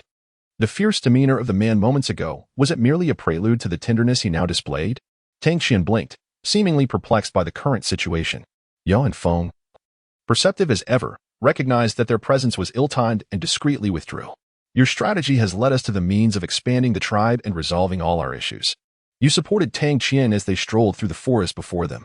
He had never imagined that one day he would find a female equal to himself, capable of aiding him in enhancing the tribe. Tang Qian, too, had unwittingly stumbled upon a solution to such a significant dilemma. Witnessing Yu's excitement brought her joy as well. I haven't done much. The credit lies with you. Your intelligence enabled you to conceive these ideas. She had learned during her morning chat with Yu that the rules regarding the division of slaves had been disseminated, and there were no dissenters among the members of the Light Tribe and the former Miso tribe, which delighted you. It could now be said that the Light Tribe had become as resilient as steel. Reflecting on these events, Tang Qian acknowledged that her role had merely been to sketch the outline. Ultimately, it was Yu who would add the final strokes of brilliance. Yu turned to her, his hands cradling Tang Qian's face, their eyes locking in an extended gaze. In Yu's memory, Tang Qian would forever appear as an innocent young creature, still as endearing as ever. He lowered his head, gently brushing his lips against hers with utmost tenderness, as if fearing that even the slightest pressure might harm her. Tang Qian, too, sensed Yu's gentleness. She closed her eyes, savoring the moment, but soon felt a shift within Yu. Instantly, they both froze, hesitant to make a move.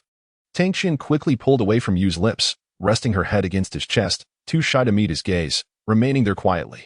Yu was equally startled by himself. After all, it was still daylight. What was he doing? They remained motionless, akin to two geckos huddled together for warmth. Yet, due to the proximity, Yu's change became increasingly evident. Tang Qian felt a wave of embarrassment wash over her and promptly suggested, "I think we should return to the cave." Before she could respond, Yu grasped her hand and spoke earnestly. "There is nothing pressing today. The slaves have taken care of preserving the game, and we needn't hunt. I wish to rest for the day. We cannot return to the cave." Upon hearing this, Tang Qian's brows furrowed. Given Yu's current state, returning to the cave with just the two of them would be perilous for her. She quickly shook her head. "No, I believe it would be quite pleasant to take a stroll outside. Let us not return to the cave." After speaking, she attempted to flee, but you would not grant her that opportunity, swiftly intercepting her. "Where are you going?" "I wish to clear my mind outside." The warmth of Yu's hand made Tang Qian feel on the verge of tears. "Please return with me." Both were acutely aware of each other's thoughts. Yu tightened his grip, lifting Tang Qian into his arms, and whispered in her ear, "Do not cry out. It would be troublesome if the tribe members discovered this." This is one of Yu's rare moments of mischief. Tang Qian, on the verge of tears, longed to cry out, but found herself unable to do so. She could only comply with Yu's wishes, silently following him back to the cave. Despite the excitement and joy of the day, Yu's actions had been somewhat rough. Tang Qian could not recall how long she had been tossed about, but by the time it came to an end, she had simply fallen asleep. Her delicate female form was still too fragile. As she lay beside him, marked by the traces of their shared intimacy and drenched in sweat, you felt a pang of guilt for possessing her. He gently pressed a kiss to Tang Qian's forehead, then lay down beside her, pulling her into his embrace, and succumbed to slumber as well. After Yu and Feng departed, they initially intended to return to the cave. However, Feng prevented you from doing so, firmly grasping her arm. "If you go back now, the chief might be displeased," he warned. Yu, still young and innocent, did not comprehend the implications of Feng's words and blinked up at him in confusion. "Oh dear, she is so young," Feng thought, feeling a twinge of guilt. Furrowing his brow, he continued, "Actually, I would prefer you to take a walk with me. You and Tang Qian are together, and she will be quite safe with him. There is no need for concern. However, as a slave, don't worry. I'll speak on your behalf." Feng led you along, finding her endearing while internally lamenting the delicacy of her arm. The two walked in silence, the tranquility between them so profound that, were it not for Yu's youth, one might mistake them for a couple. In recent days, Tang Qian has not been in the best of spirits, spending most of her time in slumber. Upon awakening once more, it was already the afternoon in the Bright Tribe. Yu observed Tang Qian with great care and inquired, "Are you hungry?" "The chief went hunting today and mentioned he would prepare warm beast meat for you, so it would be ready whenever you woke." At this hour, the chief should be returning soon, while Tang Qian had only just roused from her sleep. With her hair disheveled, she glanced around, seemingly searching for you. After a considerable pause, Tang Qian finally spoke. "Why is you not here?" "The chief has gone hunting," Yu replied respectfully. "If you wish to see the chief, I can send someone to find him.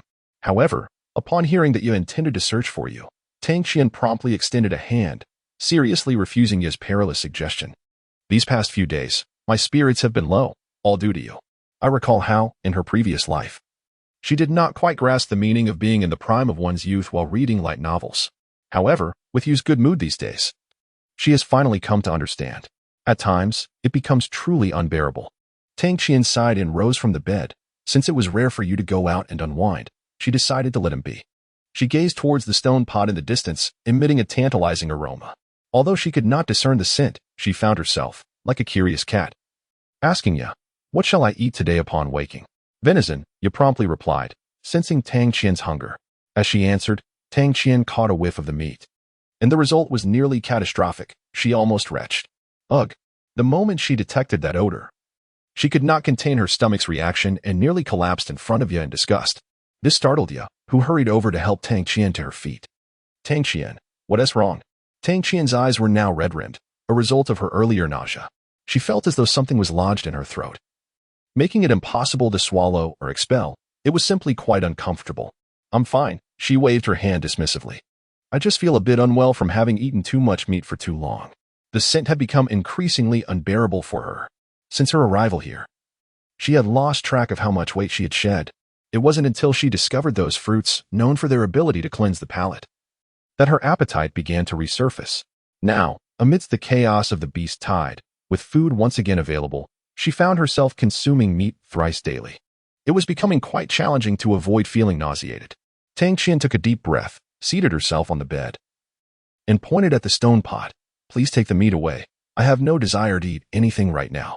However, the leader insisted she must eat. "I feel nauseous," she replied, furrowing her brows before turning away and lying down, conveying her unwillingness to consume anything. Ya found herself at a loss. She had intended to acquiesce to Tang Qian's wishes, but just as she was about to turn and remove the food, she noticed you returning from the hunt. "What is wrong with Tang Qian?"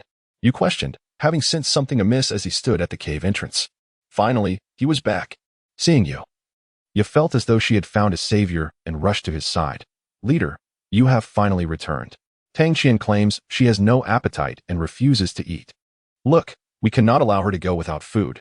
Her health will deteriorate." "Not eating?" Upon hearing his words, you frowned, setting down his belongings and approaching the bed. At that moment, Tang Qian was turned inward, oblivious to any commotion outside. It wasn't until you reached her side that she sensed his presence. "What is the matter? Why the sudden loss of appetite?" You gently touched Tang Qian's forehead, trying to discern if something was amiss. Yet, as soon as she felt his hand, she swiftly turned away, refusing his touch. "Eating meat daily has perhaps become too much for me." "Ah, I see," you acknowledged, understanding her plight. Tang Qian looked exceedingly frail, reminiscent of the younglings from the Bright tribe, who, upon learning to eat, also struggled with an all-meat diet. Having just arrived here, and having consumed meat for nearly an entire winter, it was no surprise that her stomach could not endure it. You furrowed his brows, suddenly recalling the wild vegetables he had seen near the hot springs. Would Tang Qian appreciate those? The thought brought a flicker of joy to his heart. "Do you feel like eating some wild vegetables?" he inquired. Tang Qian's complexion was pale, and she appeared listless. You retrieved the most tender piece of meat from the stone pot and brought it to her lips. "Quickly, eat this bite. Soon, I will take you to find some wild vegetables. Otherwise, you will lack the strength to continue." "Wild vegetables? How could there possibly be any at this time?" Tang Qian looked at you incredulously, as if doubting his sanity. "Do not forget that there are hot springs nearby. Sometimes, when the springs are too hot, wild vegetables grow around them." Hadn't they discovered an abundance of fruit in the springs at the base of the cliff just the other day? They had gathered all the ripe fruits, leaving only the unripe ones, which should now be edible. Upon hearing that there would be vegetables to eat, Tang Qian felt a resurgence of strength. She leaned forward and quickly took the small piece of meat from Yu's hand, forcing herself to eat despite the nausea. Such is the way it should be. Observing Tang Qian, who was on the verge of nausea yet still endeavoring to consume her meal, you felt a twinge of discomfort in his heart. He extended his hand to gently caress her forehead, saying, "Once you finish, don the animal hide.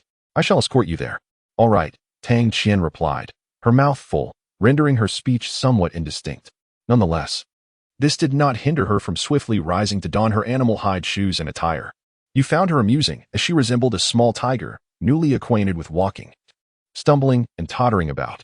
The duo hastily prepared their belongings and soon embarked on the path to the hot springs. The current trail was no easier to traverse than in winter. The melting snow rendered it exceedingly muddy, necessitating caution to avoid puddles beneath their feet. Tang Qian calculated that the journey, which previously took approximately 2.5 hours to reach the base of the cliff, had now extended to nearly 3 hours. If we happen upon wild vegetables, let us gather a few more to bring back for the elders and children of the tribe, she proposed. Glancing toward the nearby hot springs, she turned to you. Due to their height disparity, she could only see his chin, yet she sensed his agreement with her notion. As anticipated, you nodded in affirmation. Indeed. The digestive systems of the elderly and young were quite delicate. A daily meat diet would be too taxing for them. If they could return with some wild vegetables, it would contribute to their overall health. With their respective thoughts in mind, they continued forward. Upon reaching the edge of the hot springs, Tang Qian immediately spotted an abundance of wild vegetables scattered across the ground. So much. Why did I not notice it last time? She suddenly widened her eyes and looked at you. Why didn't we see so many wild vegetables when we came here last time? There were already quite a few young shoots of wild vegetables then. Perhaps you didn't pay attention. You took out a beast skin pouch and a stone knife. Shall we begin now? Tang Qian nodded excitedly. But instead of directly squatting down to dig for wild vegetables, she stepped forward, leaped, and embraced you, joyfully showering kisses on his lips. Continuing until she sensed something unusual in Yu's gaze. One of Yu's hands was supporting Tang Qian's bottom. Do you realize what you are doing? I know. Tang Qian bit her lip, a hint of bashfulness gracing her smile. With so many wild vegetables today, my body feels so good. Whatever you want to do. I will comply. In her good spirits, she brushed aside the events of the previous nights. Yu smiled slightly, understanding Tang Qian's intention, and gave her one last gentle peck. Akin to a chick pecking at rice, before setting her down. The wild vegetables collected today would sustain both Tang Qian and Yu for a while, and could even nourish many elders and children in the tribe, allowing them to survive the winter. That evening, after they had finished gathering wild vegetables, Tang Qian and Yu were having dinner together when Huamu unexpectedly approached. Due to his status and position, Huamu had never taken the initiative to visit the chief's cave, but today, for some unknown reason, he entered immediately, looking at you. Chief, something serious has happened in the tribe. Something serious? Upon hearing those words, both Tang Qian and Yu halted their actions simultaneously. Ever since the former Misu tribe surrendered to the Guangming tribe, there had not been any events significant enough to be termed serious. Although Huamu had previously done many things that Tang Qian detested, he was not one to exaggerate. If he said it was serious, it must be something beyond his control. Yu's eyelids twitched, and he immediately rose, setting down the food in his hands. What has happened? Huamu, today without his mask, wore a grim expression, but since he was now discussing matters concerning the tribe, Tang Qian found him somewhat more agreeable despite his fearsome appearance. She stood up alongside you. Looking at Huamu. Yes, what is it? Huamu struggled to articulate the situation clearly, unsure of where to begin, and could only address the two of them. I don't know how to explain, but it concerns the tribe's members and the issue of food. That indeed is a serious matter. Tang Qian's heart sank, and she immediately urged Huamu to lead the way, leaving with you to the location where the serious event had unfolded. This place was not far from their cave, specifically the cave where food was stored. Outside the cave, a crowd had gathered, all pointing and discussing the issue. What is happening? Witnessing this scene, you stepped forward to the cave's entrance. What has happened to our food? Upon seeing their pillar of support, the crowd's expression shifted to one of solemnity as they looked at you. We do not know when, but a small hole has been dug into this cave. There was originally a large amount of food inside, but upon checking today, it has been discovered that 10 saber-toothed tigers are missing. 10 saber-toothed tigers? Upon hearing this number, Tang Qian felt a pang of distress. Although it was not a significant loss in the grand scheme of things, saber-toothed tigers were ferociously dangerous and could hardly be caught. Had it not been for the recent beast tide, they would not have had the opportunity to consume saber-toothed tiger meat. Now, losing 10 at once was troubling, especially considering how they had been stealthily removed. After all, this cave was right at their doorstep. Tang Qian, perplexed, furrowed her brow and stared at the cave's entrance, unable to comprehend the situation. Just as they were in doubt, a commotion erupted behind them. I've already said, I don't know anything, and it has nothing to do with me. Today, Huan was playing a game with you and her two cubs when, for some reason, Yang Yin suddenly rushed over, inquiring if she knew about the food shortage in the tribe's warehouse. Since arriving at the Guangming tribe, Huan had been quietly residing in her assigned cave, seldom venturing outside. After all, as an outsider of noble descent, many harbored resentment. Today, she merely wanted to take her family out for a breath of fresh air. Yet was brought here instead.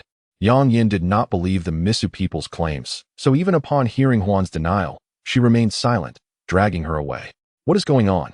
Witnessing Huan's pitiful state, Tang Qian frowned, bewildered as to why Yang Yin was directing her accusations at Huan. Seeing Tang Qian and Yu, Huan approached them eagerly, as if they were her saviors. Tang Qian, you must believe me. I did not. Did not what? Tang Qian furrowed her brow, confused by Huan's words. It must be those Misa people. Yang Yin took a deep breath, seemingly filled with disdain for the Misa tribe, firmly insisting that it was Huan's doing. Yet Huan truly had not done anything. It was as if a scholar had suddenly encountered soldiers, unable to articulate her innocence. Yang Yin scoffed. Our food has suddenly diminished so significantly. Who else could it possibly be but you? She had once been a member of the Misa tribe. But when she was part of it, the leader was the despicable Hao, not Huan.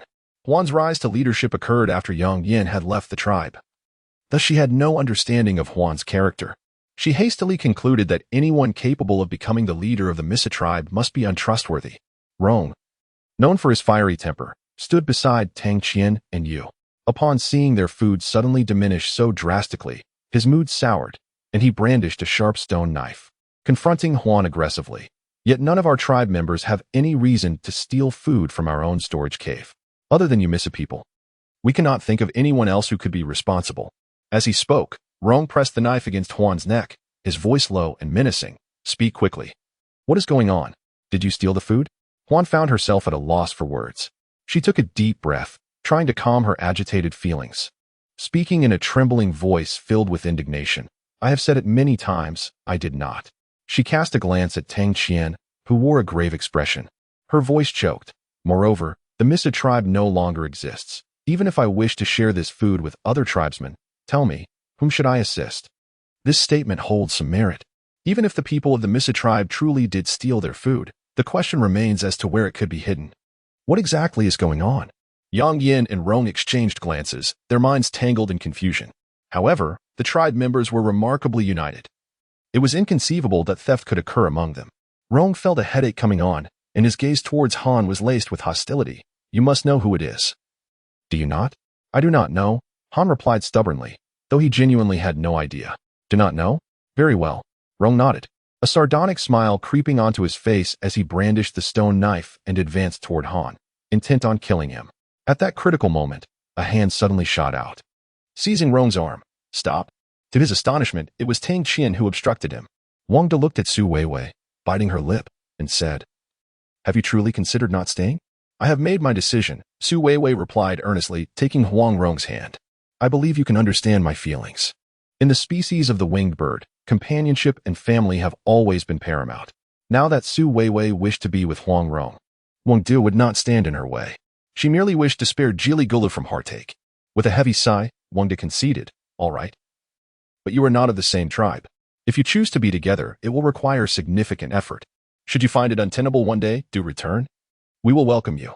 As he sought enlightenment, he knew he must slow his pace. Naturally, his score would diminish, and achieving mythic evaluations would become unattainable.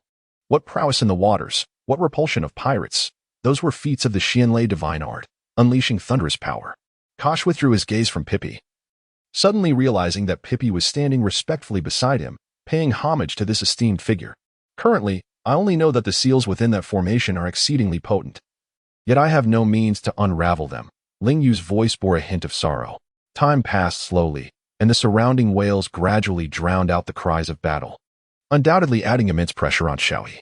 Zhao Ming retreated as the Jinren, emboldened, split apart and transformed into streaks of golden light, relentlessly pursuing him, causing him to be flung back once more. The enormous creature was now covered in moss and various plants, and before it floated a white substance resembling a soul, suspended in midair. Shenyan, indeed, fell silent, gazing at her with anticipation, knowing her words were but a casual remark, and he smiled as he exited. Now you are far more formidable than my cousin, Jianyi said, sitting up and rubbing her eyes as she spoke to Qianfeng. Judging by their expressions, it was clear that to bring about the downfall of Chun Ming's family, they had engaged highly specialized lawyers, determined to ensure Chen Ming would face a lengthy incarceration. Considering this matter from a rational perspective, while the outside world speculated on the close ties between the two Li families. The sudden annihilation of the Huaxiaoli clan left no room for anyone to suspect the third realm Li family. A middle-aged man, in his 40s, with wide sleeves and a voice imbued with spiritual energy, resonated throughout the stillness of Hangzhou. Li Xiaoyao took out his phone, the screen displaying two men, one of whom was the Lion King Solomon. He has become an indispensable member of our family, bringing us health, joy, and happiness. This is an undeniable truth. For I also have one at home, which has brought countless joys to my family. Though Zhangchu could not see Wu Laojiu, he could discern from the voice that the latter was at least a middle-aged man who had passed the age of uncertainty. However, after some contemplation, Lu Bin decided it prudent to inform Ning Gong of the situation. Although the mission had failed, it was due to insurmountable circumstances, and he had learned from experience. Prior to taking action, he had retrieved the recording crystal to document everything. Jiang nodded and then joined me back in the vehicle, closing the door as we prepared to rest.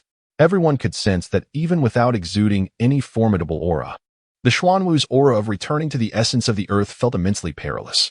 Speaking of encountering Yubayer after a long absence at the hospital, Shi Rujin was quite surprised. At that moment, Yubayer seemed to have finished speaking with someone and was approaching her. Jing Yin seized the Tang Dao, which instantly regained its silvery hue. He sheathed it, only for the scabbard to be pierced through. He frowned, realizing that the scabbard too needed to be reforged. Luo Tingfang nodded, took a deep breath, and stepped into the palace she had never entered before, beginning a new chapter in her life from this moment onward. After the last battle between the Winged Birds and the Half-Dragon clan, nearly every member of the Half-Dragon clan was equipped with bows and arrows to shoot down the birds soaring through the sky, especially those guarding the territory. If Wingdu were to fly in like this, she would undoubtedly suffer injuries. Su Weiwei nodded happily, recalling Wingda's affectionate demeanor, and said helplessly, "After all this effort to find you, now you still wish to accompany me. I imagine Wangda must feel quite distressed. You should stay with her longer. She does not require my company. She has Yun to keep her company. Moreover, she has many children and does not need me." As Jiligula spoke, a hint of jealousy tinged his voice. Suddenly, Zhao Ziqing and Mo Ling were discussing matters concerning their battle team on the cruise ship, and Zhao Ziqing suggested, "If we call your sister-in-law, we could delve deeper into the details." Panja seemed unable to wait any longer and called. Yang Qiqi cast a guilty glance at Yin Jie before answering the call. Suddenly, many people began to rush toward them. The village, previously lifeless, became lively in an instant. Sea Lighting did not even lift his head, while Gu Jin hoped fervently that Sea Lighting would scold her harshly. He watched Jabba's retreating figure for a long time.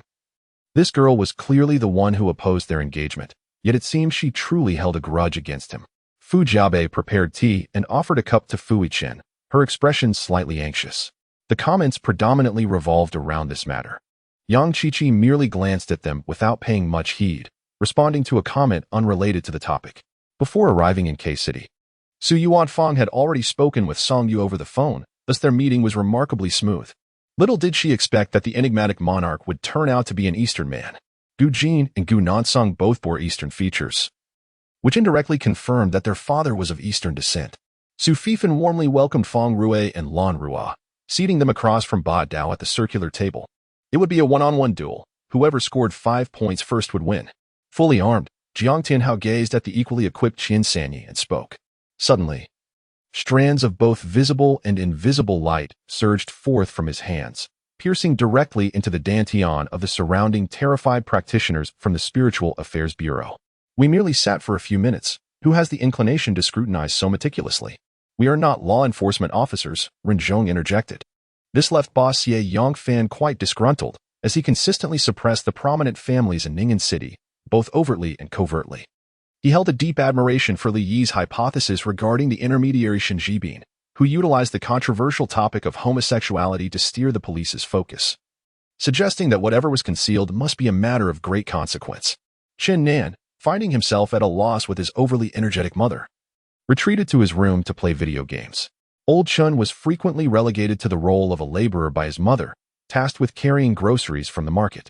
After stumbling slightly, Chun Nan regained his balance, setting down Miao Miao, who appeared even more exhilarated than he was, leading one to mistakenly believe she had broken a record.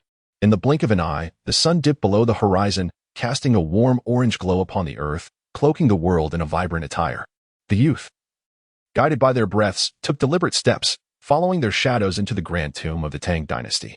Suddenly, the robber drew a dagger and plunged it into his own heart, seemingly expressing profound remorse. Once the genetic integrity of Sabo weakened to a critical point, it was likely to signal Sabo's self-destruction, as his very essence would crumble completely.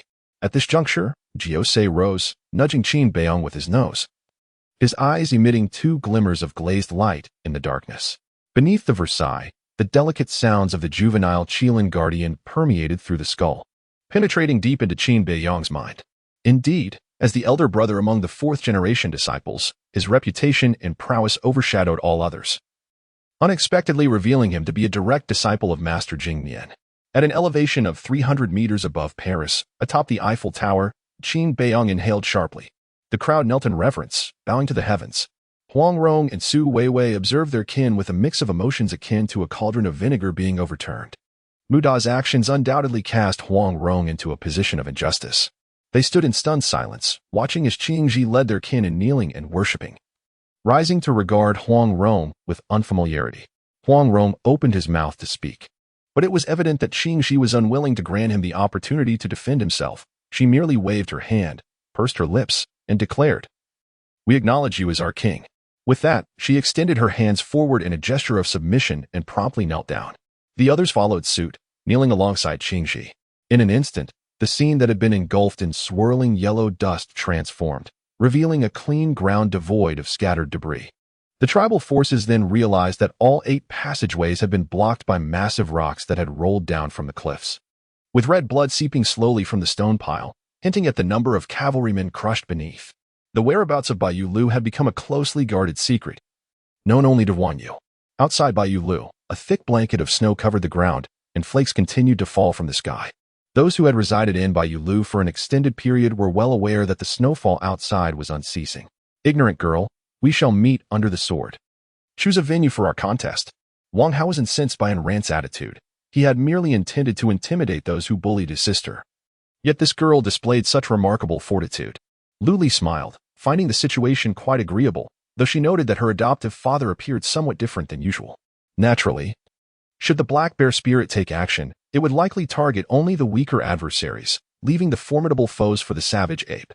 Qiu Xian and Ling Yuxian were the lion and Tuo kings, respectively, who had been rescued by Li Song during the battle at Jile Mountain in the western Hinyo prefecture, having long escaped their tribulations.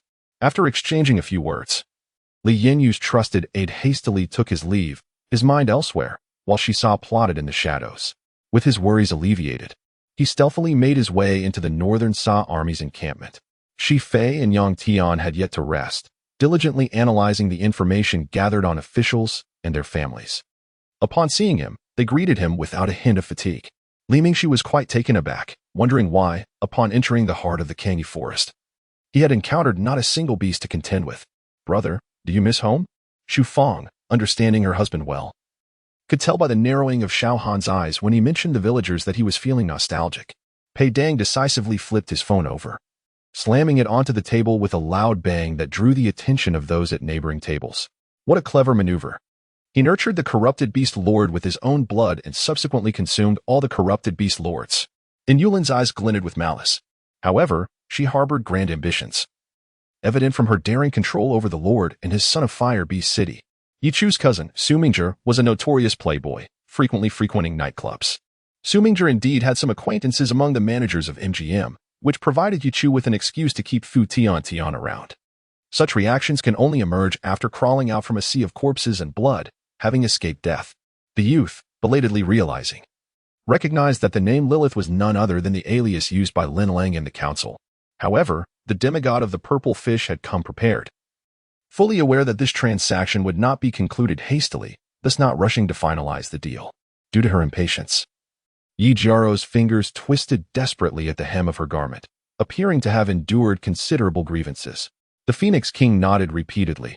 Birds, lacking waists and the ability to bend their knees, expressed their nods as a form of bowing and prostration. The departing guests were still somewhat incredulous. At the moment when Master He confronted the new heir of the Lu family, they had no doubt that the latter would publicly seize the bride. Mu Bai, with a face ashen, approached Fangchen, and as he discerned Fangchen's countenance, his expression underwent a dramatic transformation from shock to fervent excitement. The crowd was momentarily dumbfounded. perplexed by the unfolding scene. Clearly, the previously defiant Ji Gu Lu, with hands on hips, seemed intent on a confrontation, yet now, after being translated by Su Weiwei, had adopted such a humble demeanor. Qianli gazed at Su Weiwei with skepticism, feeling a tinge of disbelief. However, after Su Weiwei's remarks, Ji Gu Lu appeared to settle somewhat, pursing her lips and standing silently to the side. It seemed likely that the translation held some truth. Consequently, Qianli took the initiative to rise, offering, "I will grill the meat. You eat." Ji Gu Lu abruptly lifted her head, incredulously staring at Qianli. Feeling somewhat uneasy under Ji Gu Lu's gaze, Qianli asked, "Shall we go?" Ji Gu Lu nodded joyfully. Conan Doyle smiled faintly, bending down to extract a corpse from beneath the bed. Upon viewing the face, it was unmistakably familiar. There was no need for further explanation. "Fan me." Recalling the few hints provided, quickly understood the situation. Below the illustrated guide, descriptions accompanied various items: several millennium ginseng, several pelt of the North Sea white fox, ancient mammoth ivory, several pelt of the snowfield white bear, the gem known as the eye of the North Sea, strong and fine snakewood, scales of the red-scaled fish, and the iron feathers of the kuanping. Yet the last item bore no description. Her father often lamented the need to find her a reliable husband, someone upon whom she could depend. Yet, her husband must ultimately be chosen from among 3 prestigious families. Would such a spouse stand in opposition to her for the sake of his family, or would he confront her in favor of his lineage? During this period, the white dragon horse had already arrived, but due to its restrained aura in the distance, Wei Fan signaled it not to reveal itself just yet. Contemplating this, Wang Xiaojia felt a twinge of unease. How could Yin Ge, that feeble warrior, possibly contend with my father? The sword had been thrust from behind, and at that moment, his father had perished in the seafood tank, with signs of a struggle evident nearby, particularly the shattered tempered glass of the seafood tank. A few desperate smokers were nearly in tears, abandoning their luggage to leap off the train in search of their beloved smoking pipes. As the adage goes, a master reveals their skill with a single move. The old man's prowess had undoubtedly reached the pinnacle of the celestial tier. Such strength was remarkable, not only in the mundane world, but also among the prodigies of the heavenly gate. Feng Xian glanced at the pulverized bluestone, turned, and positioned himself on the opposite side, then lifted his gaze to observe the 3 large rocks aligned in a row. With a flick of his wrist, he swiftly unsheathed his sword, and a flash of blade light swept through, causing a flurry of rock dust to cascade to the ground. He then rested his chin on one hand, gazing at Juni Qing, whose phoenix eyes were fixed upon him in silence, harboring an expression she could not decipher. Did she truly sing poorly? To Zybola, the notion of conducting experiments was absurd. It was evident that Farana's subordinates had been used as test subjects. The reason for promoting Wei Fan as his assistant was merely to silence him. Edward's mind was in disarray. He believed he had been sufficiently cautious, yet unexpectedly. The flaw lay with Chu Yun. Lu Shi, too, acutely aware of the peculiar gazes directed at him, wore a grim expression, yet could not voice his concerns, particularly as he felt uncertain himself. "May I inquire as to who you are, senior?" Su Jio momentarily dazed, unable to recall a senior with such a melodious voice. Had such a person existed, she would certainly remember being an invisible audiophile. Although Toby had primarily acted as the sheriff, leading officers into battle, he was not entirely oblivious to these matters. While Lin Yuru and the Han family appeared to have no public interactions, the Han family remained vigilant regarding Lin Yuru's affairs. When Emperor Kashi inquired, the crown prince divulged everything, including his future plans of dual establishment and dual abolition. Feng Engshi sneered at Chi-Chi, his expression rife with disdain, as if he did not regard her at all. Old Master Chung was renowned in Jiangdu, though now in his later years, he had entered a semi-retired state. Despite having been forewarned, Su Weiwei failed to evade. If it had been Qianli, that clumsy creature, no matter the circumstances, if forewarned, it would not only evade but also counterattack. One could hardly fathom how humanity managed to survive in this world. Internally grumbling about Su Weiwei, Ji Gula suddenly sensed an overwhelming pressure encroaching upon him. He quickly rose and pinched Su Weiwei's earlobe, urging her to awaken. As something was approaching, Su Weiwei opened her mouth to speak, but was abruptly kicked in the abdomen. After the first kick, another followed. "Ji Gulu, are you awake?" Lu Wei inquired from his seat opposite Zhang Jingfeng, noticing Zhang Jingfeng had opened his eyes. This time, Pei Qing finally refrained from passively enduring blows. In the instant the whip descended, he swiftly raised his hand to seize it, leaving Qi Xiaohong momentarily stunned. feeling a sharp pain in his hand as the whip was wrested away. Yu Qingqing's eyes sparkled brightly, akin to a 1,000-watt bulb, as she rose and dashed down the corridor towards the entrance. Outside the door stood Lin Howren, dressed in a white shirt and black trousers.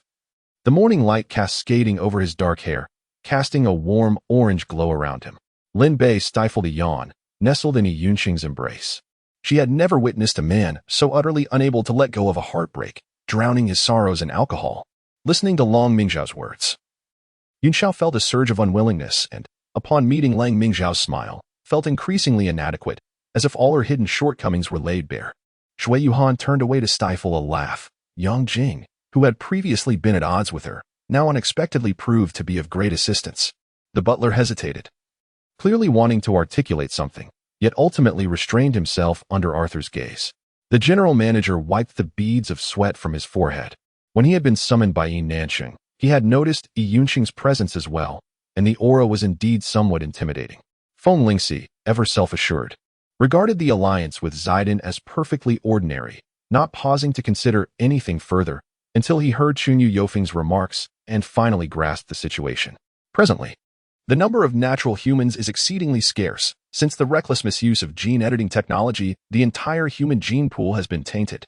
The modified beings, reveling in their superior physical abilities and intellect, conveniently forget that the Ner people, whom they look down upon, are also products of genetic alteration. Zhuoxiang Tao shook his hand and charged forward. He executed a flying kick aimed at Jing and Shenhong. Despite the formidable presence of the crimson-faced Demon King, who was executing a downward slash, augmenting the blade's power, the assault was fierce. Ji Wanrong felt a mix of indignation and embarrassment, her face flushed crimson. It was no wonder, for throughout their journey, she had been carried on his back. How could he not feel the weight of two mountains pressing down upon him? Wait. Senior, please hold on. I have something to say. The blade, sensing an unprecedented wave of terrifying energy, knew it could not withstand such an attack. Drenched in cold sweat, it cried out in desperation. After all, it is exceptionally challenging for wandering spirits to acquire incense power. Even Yi Chuanwan, seasoned from over 4 years of existence as a spirit, had to toil diligently to engage in essences to gather more incense power to enhance her abilities. The previous strike had, in fact, been a test, an attempt to gauge the true strength of the opponent, to determine the appropriate strategy for combat. Not far away, upon witnessing Jiang Fei unexpectedly raise the light blue energy shield, the disciples of the Corpse Palace were instantly filled with doubt. All the notable large interstellar corporations within the illusory star domain, and even some colossal interdomain exchanges, had established branches in the cool star. Of course, while one might escape death, the excruciating pain was unavoidable. Blue Sky was no fool and certainly would not recklessly walk into danger. Xiaomu observed his dazed expression, extending her hand to gently pinch his straightened nose. Huang Rong furrowed his brow, redirecting his attention to the large pair of winged birds nearby. The exquisite bird named Wangdo gazed affectionately at Jili Golu. Huang Rong, sensing the weight of Wangda's gaze, finally responded, casting a deep look at Su Weiwei. I have always protected her. Her condition is no longer grave, though her leg is injured. Take her back and nurture her well. She must not suffer further harm. Huang Rong cradled Su Weiwei with utmost care, nodding in agreement. He rose and took a few steps, suddenly recalling something, and turned to glance at Jili Golu. Wang Da inquired. It truly seems perilous to be near Su Weiwei. Liao Xingxing felt an overwhelming sense of grievance, reflecting on how she had claimed that her master would come to rescue her, yet in this critical moment, only the gentle treading Snow Fei Bai was by her side. I can no longer endure this situation. Upon noticing Fang Qiu's indifference, Xia Tian reiterated her sentiments. Have I disturbed you? Wu Shang paused, then hastened to Jin Xiu's side, expertly resting his head on her shoulder. Yet, the outcome was a seemingly effortless punch from Dongfang Han, which sent him flying once more. Who was Beijing Ong? Exceptionally talented. With both looks and demeanor of the highest caliber, he typically wore a dazzling smile. However, such earnest discourse was a rarity. Chu Zhengtao paused briefly, patting his shoulder again, this time with gentleness. One day, Dongfang Han reached a moment of enlightenment, filled with profound understanding of the temporal Tao. He comprehended that the essence of time was fully grasped in that very instant. Dongfang Han, we have underestimated the Suyu family. Were it not for my personal pursuit, a formidable late-stage master from the upper realms might have allowed him to escape. Suyu reflected on this and felt an uncontainable relief. Mid-sentence, Zhao Yuan realized that it was indeed the officials who aimed to eliminate Luo Ping and, If he were to report this, he likely would not survive a moment longer. It's not what you think, Shu Xing stammered, uttering a series of incomprehensible phrases that Sheng Baixian failed to understand. Amidst the vast assembly, two enormous felt tents were being transported by massive wooden carts. The layers of guards surrounding them indicated that the occupants within were undoubtedly of immense importance. Contrasting sharply with the toiling horses pulling the tents, as the two individuals inside luxuriated in comfort, the two faced each other with undeniable hostility. The situation had escalated to a point of irreconcilable conflict. Zhang Ruiming deliberately provoked Gao Yuman with his words, thinking that his earlier arrogance should suffice to compel Gao Yuman to present evidence. As a public figure, I have not exercised strict control over my words and actions, leading to a misleading example for others. I feel particularly oppressed, as if an invisible mountain weighs heavily upon my head. Han Xiaoying's consciousness was significantly weaker than Chu Feng's, and her perception abilities were considerably lacking. This was in stark contrast to Elder Wanfa's usual simple attire, resembling a festive celebration, exuding an air of grandeur. Just as his hands began to lose strength, and it seemed he could no longer maintain his grip, he suddenly heard hurried footsteps approaching from a distance. The sound continued toward the rooftop passageway, halting less than 10 meters away. Then, a familiar voice echoed. Indeed. Shi Huangyun, without the slightest hesitation, vigorously nodded his head. His intention in speaking to Yishui Han was to convey the truth, and he would naturally not waver. A thunderous roar reverberated, shaking the very heavens and earth. An overwhelming pressure enveloping the entire battlefield. Undoubtedly, the two-headed lion demon king sensed that its subordinates were in dire peril, inciting a profound fury and a desire to rush to their aid. She furiously jabbed at the rice in her hand, her mind swirling with thoughts of how to deal with Meng Mianchuan, wishing nothing more than to wrench out his canine teeth. As time passed slowly, the two remained in intense confrontation, the flames upon the black dragon still ablaze, revealing the excruciating torment it endured. I know you do not wish for this. The pupils of Huang Rong trembled slightly. He gazed deeply at Su Weiwei, and suddenly, the hatred in his eyes transformed into a gentle spring tide. Seizing this moment, Qingji stepped forward, raising the divine staff and striking fiercely toward Huang Rong. No, Su Weiwei cried out. Yet, it was futile. Qingji's staff had already descended with force. For Rong, this was merely a superficial wound. Qingji was well aware that she could not possibly defeat Rong. Her sole objective was to buy time for Yang Lian to escape. Indeed, amidst the chaos, Rong paid no heed to Yang Lian, who, true to form, was preparing to negotiate with a list of conditions in hand, arms crossed over his chest, ready to engage with Risen. Orders for attack were methodically dispatched, each crew member steadfastly remaining at their posts and executing their tasks with remarkable efficiency. In other words, if this incident were mishandled, it could plunge the entire Japanese national defense into a severe crisis. Captain Iwasaki's final assessment left the police and Coast Guard members present astounded, as they began to grasp the gravity of the situation. What, Brother Maoli? You discovered an arm aboard the Shinden ship? Understood. I will immediately contact the Kyoto Prefectural Police.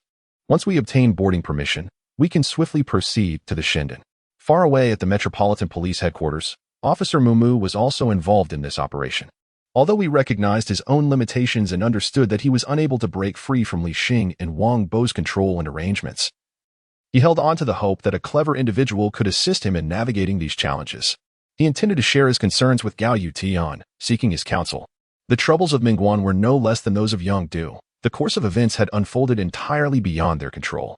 As soon as these words were spoken, Su Jin keenly observed Chu Lingyu's slightly parted lips, as if he had more to express.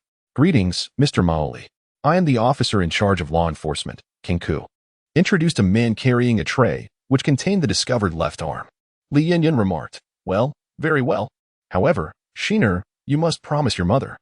Once you go over, you must not speak indiscriminately about your mother and Aunt Z, nor should you deliberately make things difficult for anyone. Do you understand? At the moment of enlightenment, I beheld the serene Buddhist realm of the East.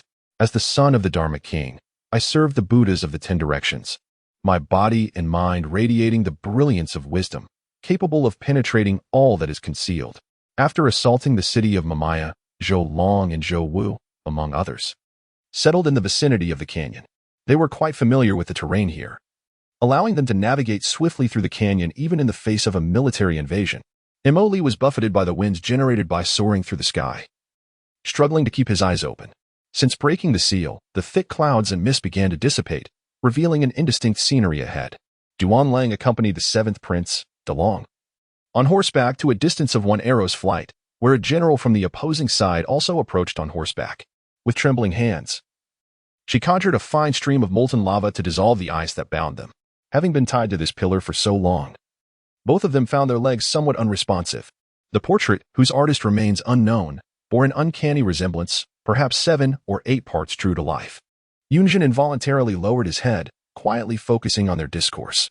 The golden silk nanmu, a fragrant wood, possessed a purplish hue and exquisite grain, though it glimmered under sunlight, radiating golden threads and an understated fragrance akin to satin. Observing the officials kneeling, the surrounding populace, be they ruffians or common folk, followed suit in reverence. Xiao Lingo continuously channeled her spiritual energy to reinforce the transparent barrier around her. Yet, she harbored little confidence in her ability to block the approaching stone.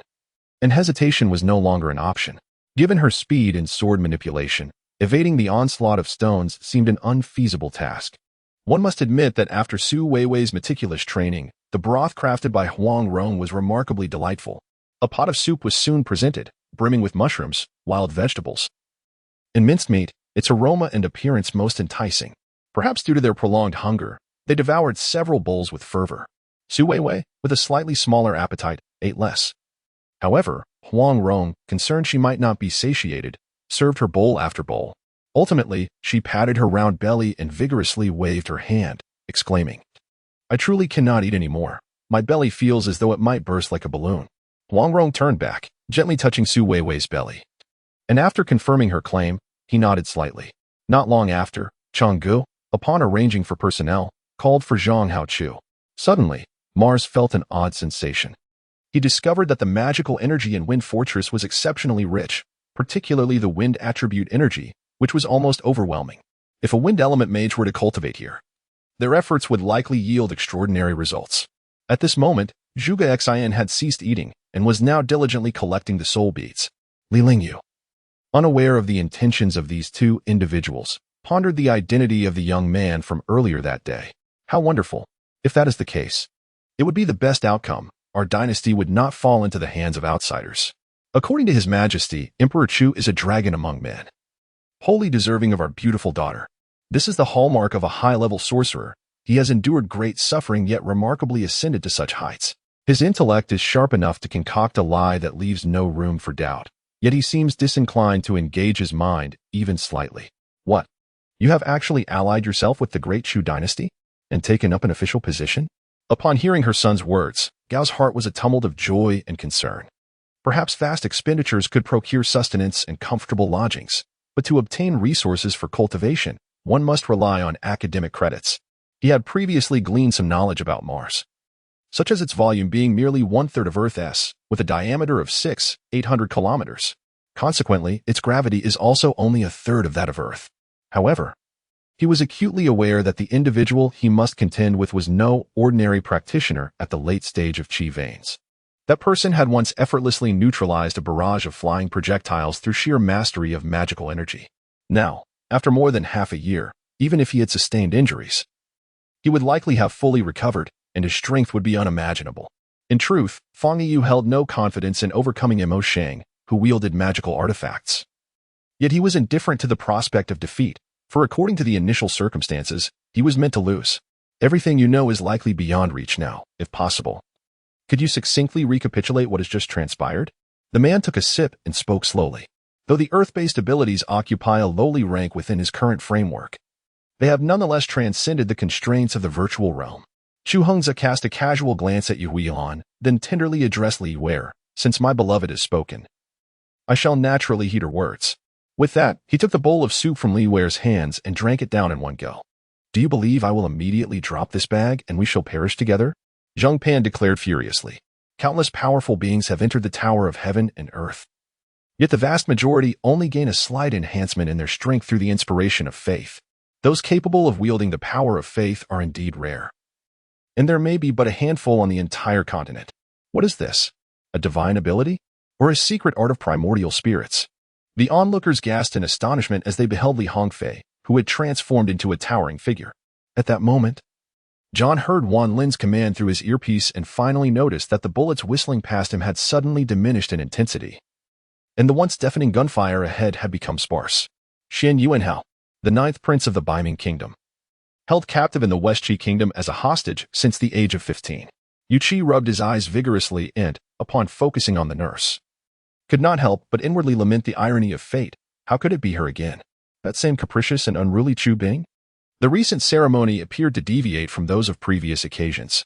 This time, the attire of Qingji was markedly different.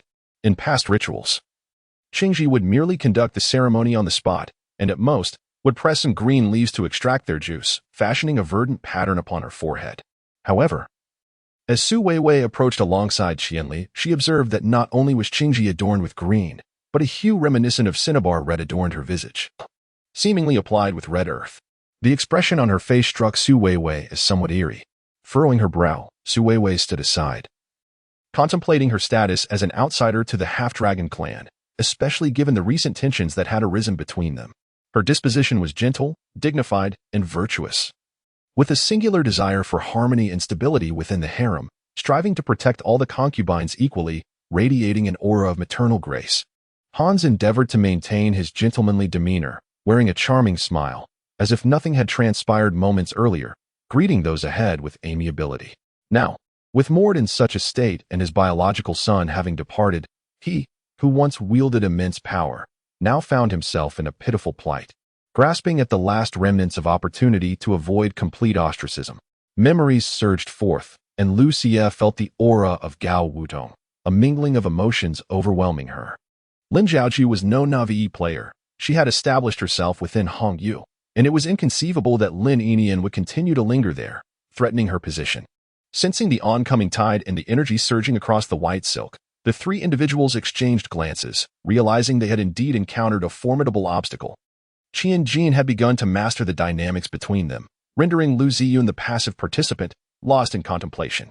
Nowadays, Qian Jin, with renewed confidence, sought to utilize the Yin-Yang 2 instrument's cauldron against the heavenly punishment, positioning the cauldron atop his head, defiantly declaring, "If you wish to strike me with lightning, then I shall absorb your heavenly thunder, perfectly accumulating new spiritual fire from the celestial lightning for my divine cauldron." He proclaimed that the emperor, having just recovered from a grave illness, was filled with trepidation, instructing Murongxi to attend him in the Hall of Nurturing the Heart. The news delivered by the poisonous wasp shocked Qian Jin once more. Another stone chamber. Whose burial site was this, belonging to a powerful being who had taken their own life? Indeed, Arwano has mentioned it numerous times. How could I possibly refuse to grant her a reward? Sneered Shenwan San. Xia Yuchen leaned against the wall, his gaze cast downwards. The days of confinement had left him somewhat disheveled, yet his poise remained unaffected in every gesture. Li Shimin felt as if struck by lightning, engulfed in immense self-reproach. Though he had become somewhat muddled, he could still discern right from wrong. Wang Tao, already in a state of panic, suddenly shifted his gaze and rushed toward the restroom door, pulling it open, only to freeze in surprise the next moment. Luo Shi, silence at once. The security guard, feeling his scalp tingle, charged forward with incredible speed and strength, grasping Luo Shi by the neck and pressing him against the door. Yet, at that moment, the well water remained unboiled, and the iron chains lay undisturbed, as if nothing had transpired at all. Such occurrences are rare, yet not entirely absent. The blame lies with the individual who designed the workspace, whose negligence led to the placement of the network cable socket in a position easily kicked. Henceforth, interactions with Li Er shall be minimized. Otherwise, his princely status is perpetually at risk of being undermined. As the adage goes, human effort is paramount. Yet success is ultimately in the hands of fate. Since he departed from Gaixia to stealthily assault the Han encampment alongside his father, he has entirely relinquished any concern for life or death. He remains psychologically prepared for any eventuality that may befall him, fully capable of embracing it with equanimity. This is assured. If a suspect is apprehended, you will be contacted immediately, the police consoled Li Gang. However, the NBA League strictly forbids any other competitions during the regular season. Yuan Shu found himself somewhat perplexed. The desire for vengeance persists. How quaint, to think it mirrors the past. This is nothing short of a fantastical notion. Elaine was the first to react, hastily making his way toward the city center, unconcerned with the inherent dangers. He was willing to sacrifice anything to rescue Velis. It was akin to the fury one feels when it seems as though a certain order has been violated. Su Weiwei felt bewildered and even questioned whether Qingji was indeed calling her. Thus she glanced around and discovered the eyes of her kin fixed upon her. Embarrassed, she bit her lip and stated, "I am human. I should not need to partake in your so-called ritual of thanks." Yet Qingji shook his head, gazing intently at Su Weiwei, declaring, "You, goddess, clan leader, female, must remain." His tone bore an edge of authority, sending a chill through the autumn breeze. Although perplexed, Su Weiwei steeled herself and followed.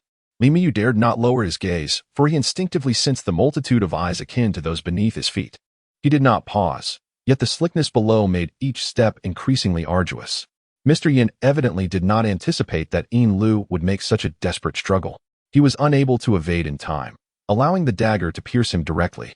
In an instant, Fang Wuqing felt as though countless hammers were descending upon her mind, disorienting her to the point of oblivion. Indeed, as Zhang Ling's gaze purposefully sought out, he once again located Ai Chang and Mu Yanchang. If his conjecture was accurate, they were likely a team, attempting their luck at Guanyin Mountain. At that moment, the leopard lunged at Xiao Yi with its gaping jaws. Swiftly, Xiao Yi sidestepped and retaliated with a counterattack. The most effective strategy against thieves is to sprint forward in a straight line. Only those nimble-footed rogues with the wind step ability can keep pace, while the others are left far behind.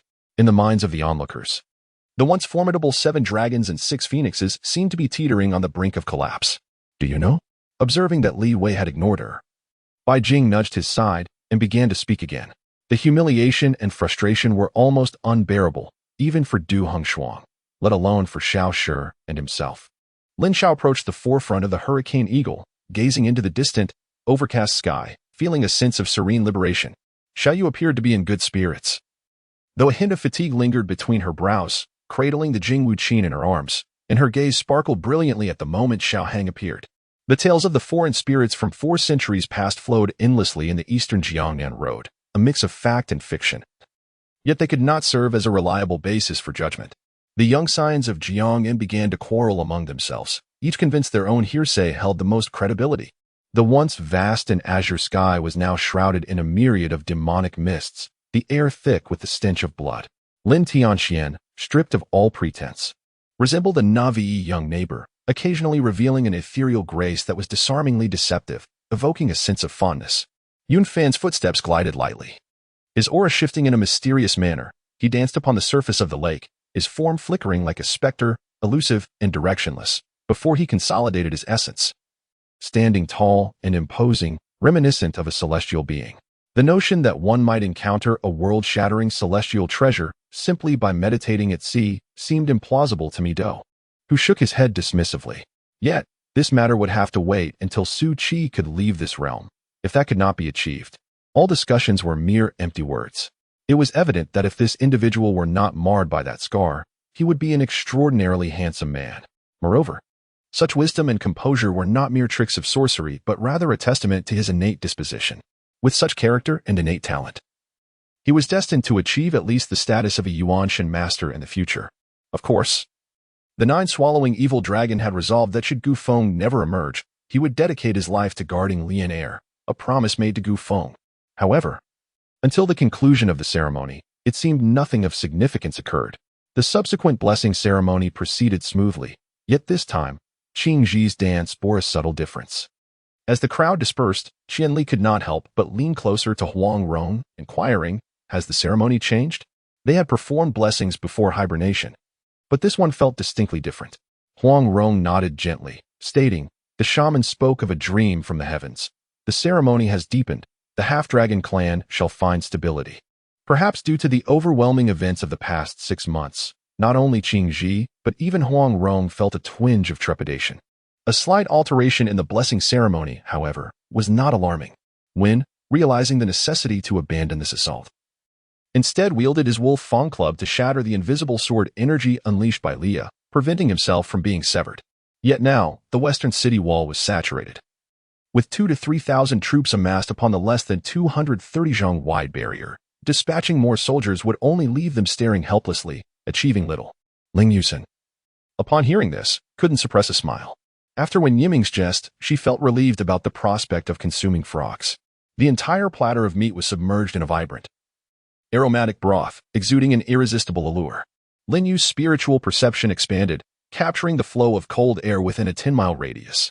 He observed the gradually swirling coldness, a manifestation of condensed water element energy, yet he could not penetrate its depths for further understanding. While the troops had significantly strengthened since their earlier days, most were recruits gathered after emerging from the mountains during the conquest of Xiangyang. They had once been starving peasants. Although they had eaten well over the past 2 to 3 months, improving their physical condition was no easy task. At this moment, if she aimed to seize the magnificent tiger sword, it could very well impede the army's progress in breaching the blockade, diminishing the likelihood of success in this endeavor. Thus, she refrained from doing so. In the future, there would be no shortage of farewells, and it was certainly beneficial to become acquainted with renowned chefs. In Chinese culture, negotiations often unfold at the dining table, a scenario from which none can escape. Wang Yanli smiled in response, casually returning to his seat, and remarked, "I have never contemplated escape. After over 2 decades of strife and intrigue, I am weary. It is time for a respite." Without hesitation, he raised the cup of poisoned wine to his lips, draining it in one swift motion. For Su Yu, dining was an art, especially with such fine ingredients. If not prepared well, it would be a travesty. "Is this all for that?" Pu Yuzi mused, rubbing the jade ring on his thumb, offering Qing Kwok a somewhat derisive expression. Huang Xing, upon seeing Gong Ran, was naturally delighted, offering his seat and personally brewing tea with the other hand. Gong Ran gently grasped Huang Xing's hand, inquiring about the recovery of his wounds, though his furrowed brow remained tense. Perhaps the soldier would never realize he was but a pawn in a grander scheme. Yet, this might embody the aesthetics of a ruler. They always expect others to willingly serve them, while also feeling gratitude for the privilege. As the final scene on the television screen depicted the forced separation of a child from their mother, Wu Yutong's unease intensified, leaving her in a state of turmoil. Observing the tranquility that followed Wu Yulin and Gao Xinyue's entry, it became clear that after his departure, he had indeed become more refined. Wu Yutong struggled to lift the corners of her mouth, yet the bitterness clouded her vision, rendering everything unclear. "This too shall pass." He held her tighter, resting his chin against her smooth forehead, gently kissing her flowing hair. "What?" I stared wide-eyed at the elder sister. "And you helped me bathe?" I racked my brain but found no recollection of such an event. "Is this lust?" "I was merely considering your well-being when you cavorted with her." "You found pleasure while I gained none." The lustful brain finally spoke a truth. The dwarven clan attained the pinnacle of renown in weaponry, while the elves reached unparalleled heights in magical equipment.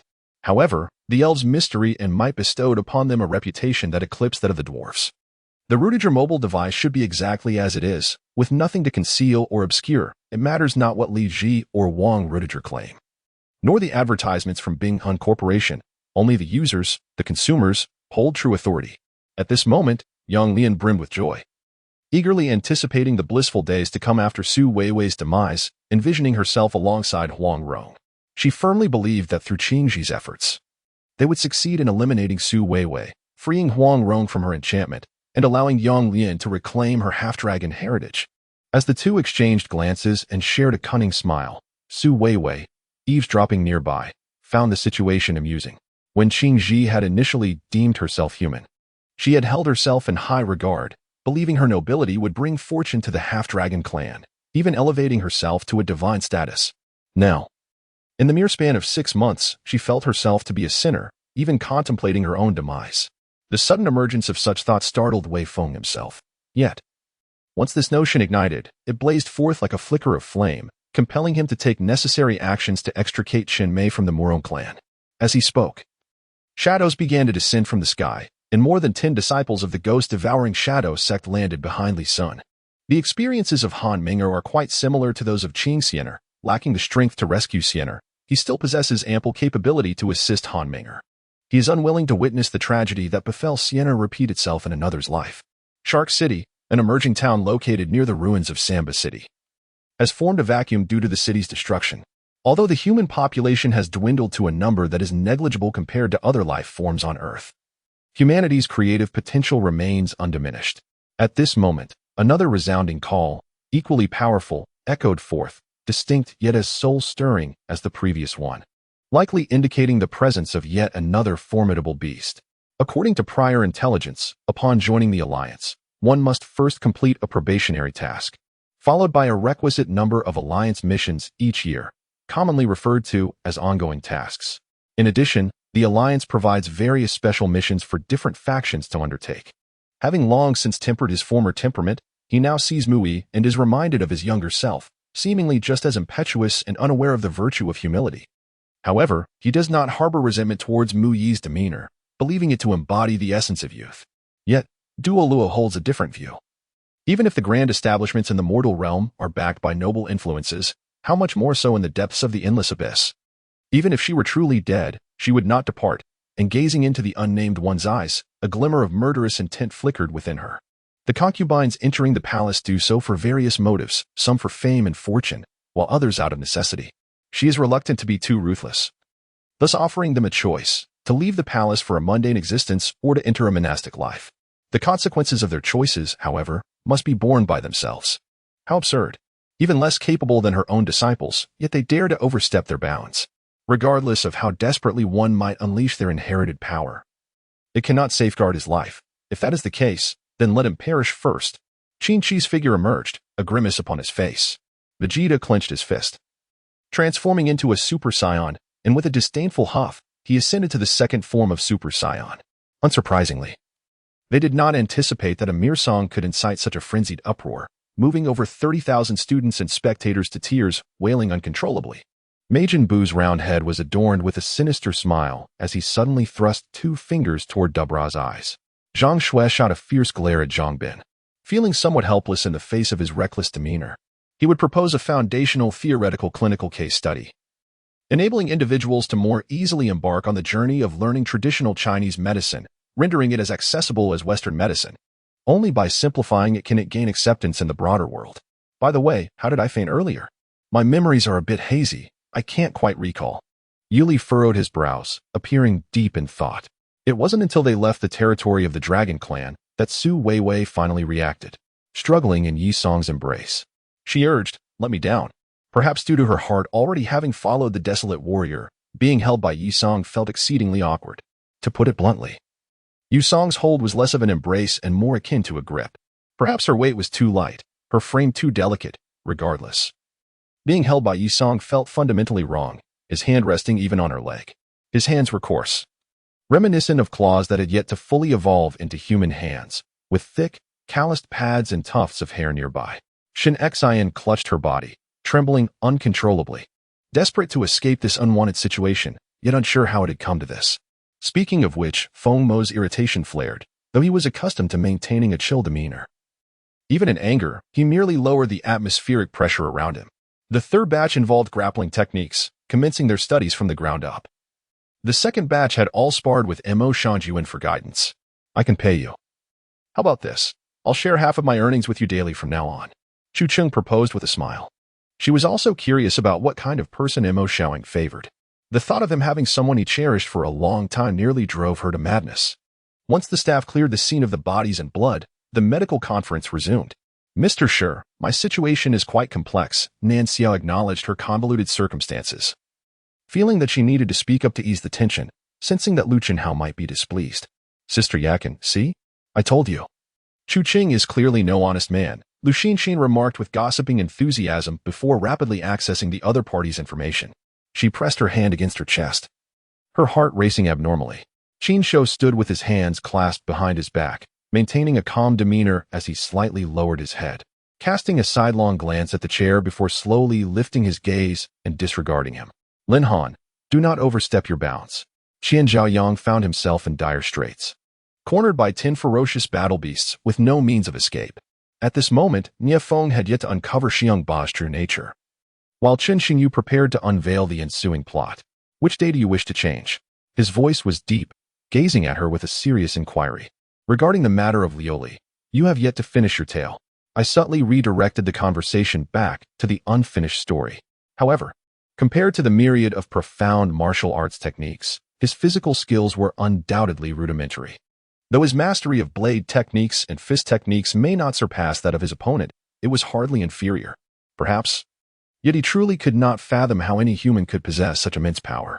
Zhao Hui, however, found himself somewhat disoriented, clearly having overestimated his drinking capacity.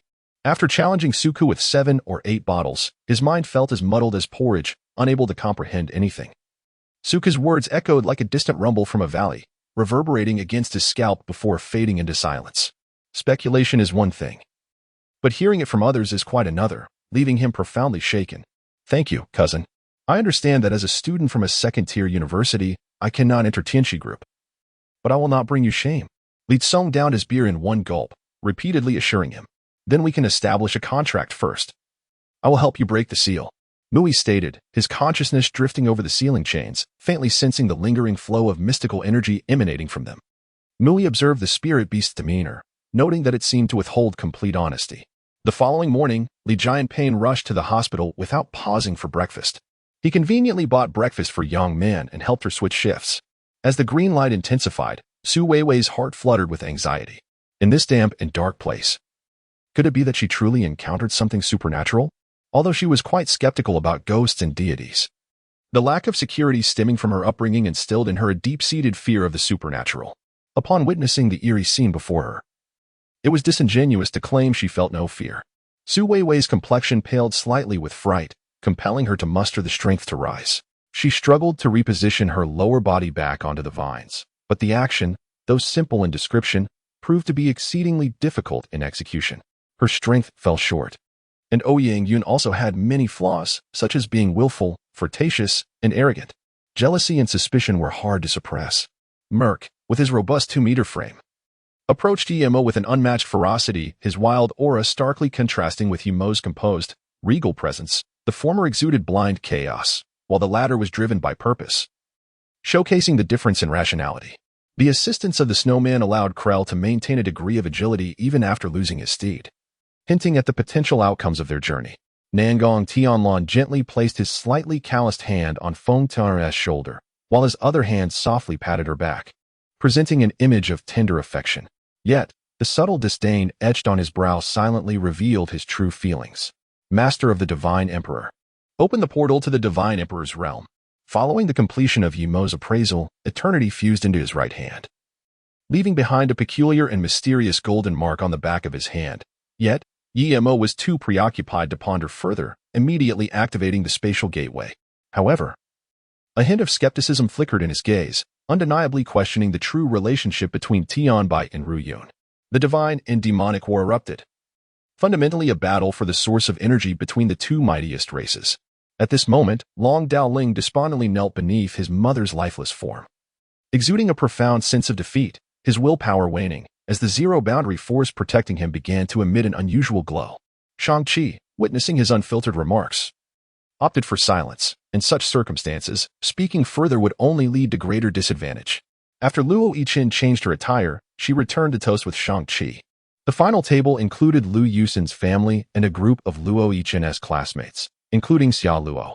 Nangong Yun Yao promptly approached the injured mid-tier spiritist, ordering those nearby to remove him from the battlefield before turning his gaze towards the elder. In the grand scheme, it was Dong Chao who ultimately suffered the most. He lost a valuable carriage while merely dismissing the driver without reporting him to the authorities for compensation, which, from the perspective of the employer and all present, was seen as quite generous.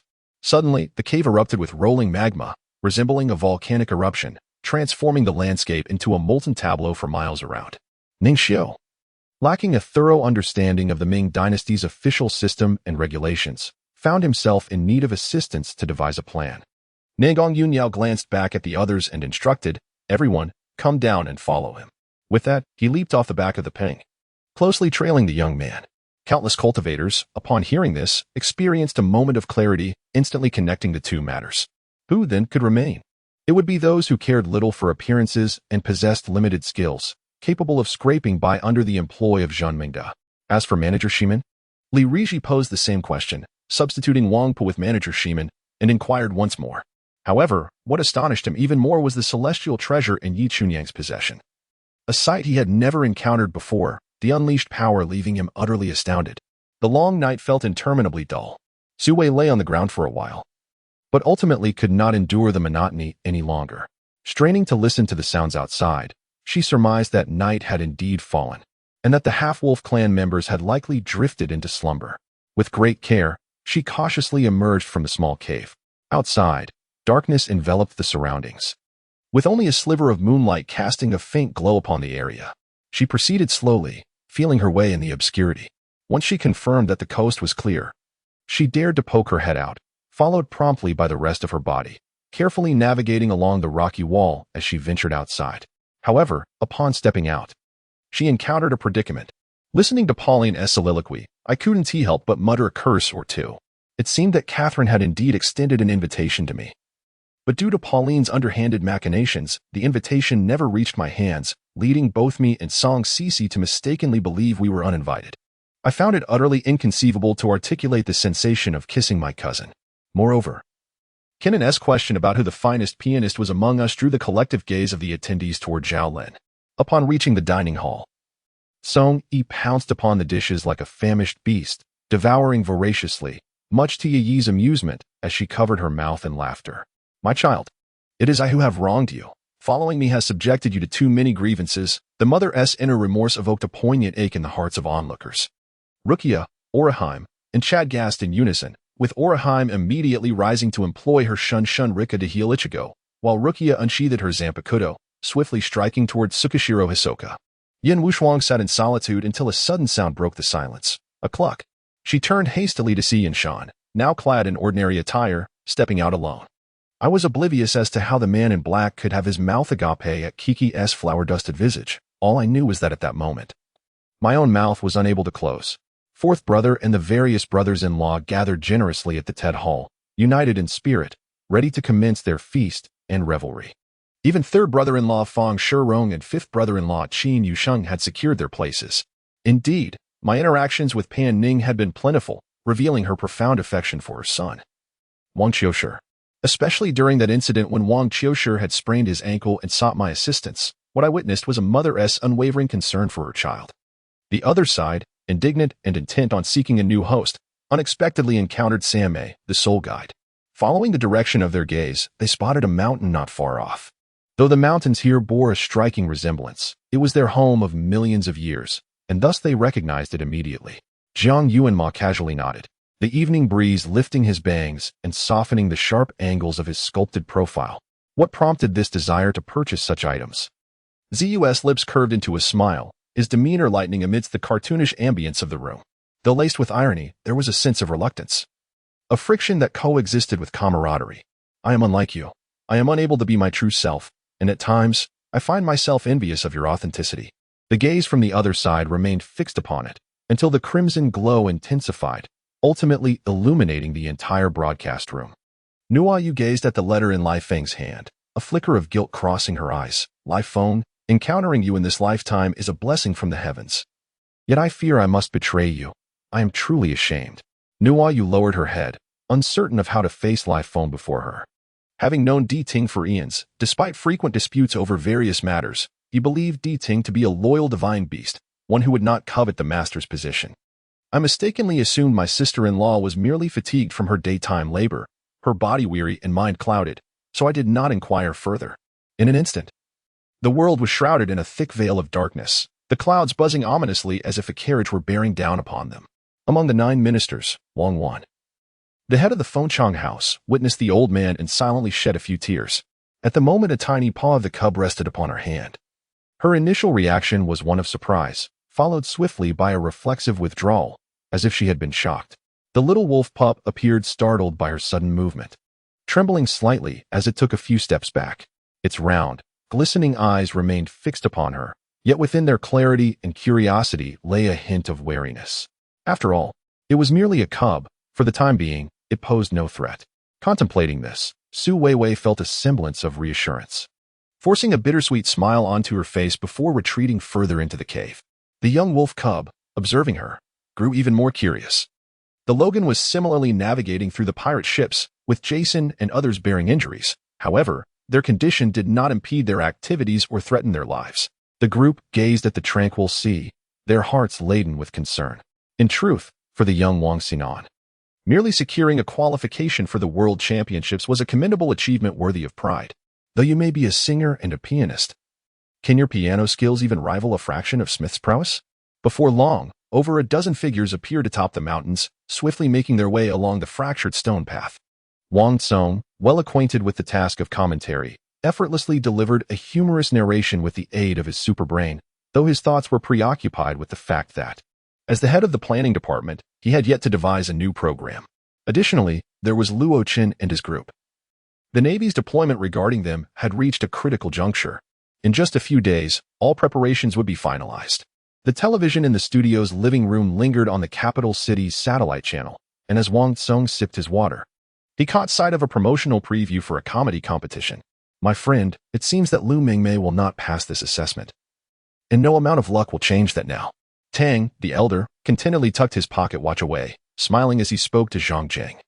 If such an action were taken, even if one were not to be lambasted by netizens, they would surely face accusations of plagiarism from Qiuyang or the capital city's television station.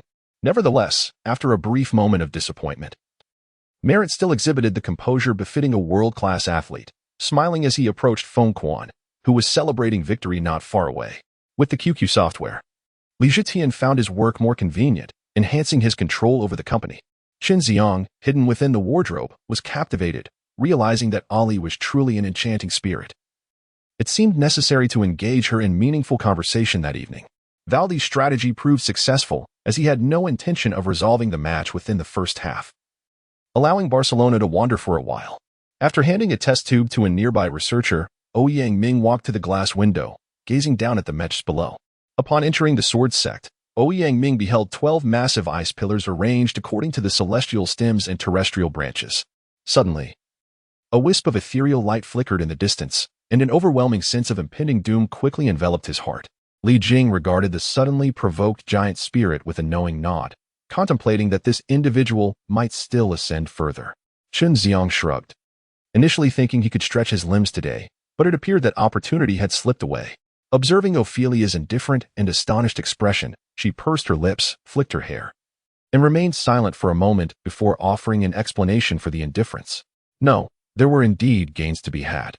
For if one were to enter the rebellious world of Lelouch and Final Fantasy, where the collective consciousness of the world exists, one could easily utilize the pranks of the Namer as instant death attacks. Being labeled as dead would inevitably lead to demise, a truly malevolent ability. The crowd was astonished by Wade's shift in decision. He consistently emphasized training and calculation, believing that even a mediocre component could wield power if refined to the specifications necessary for advancing entertainment. Rubbing her eyes, Tang Luodong sat up, glancing at the unfinished work from the previous night, feeling a twinge of self-reproach for her excessive slumber. Gazing at Yisong's eerie smile, Su Weiwei was engulfed by an unsettling sensation. She could not help but glance at the sky. In this wolf den, only the small circle from which she had fallen offered a glimpse of the outside sky.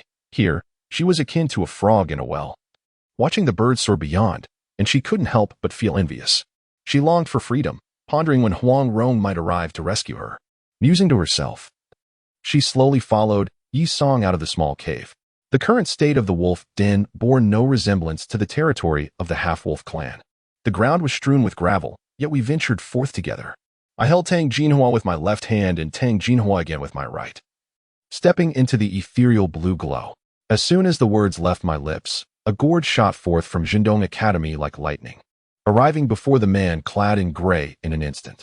After shouting, Lin Qian noticed Wang Xian turning towards her with a face full of delight, and soon after, a peculiar scene unfolded.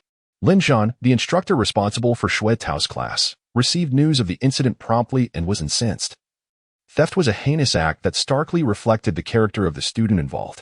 Gu Xingbao gazed in astonishment at Gu Ping's eyes, which had transformed from dullness to vibrant life. Remarkably, after her injury, Gu Ping had regained her sight. Gao Wu then realized that not only were the youth's palms enveloped in flames, but his legs too were shrouded in a fiery aura.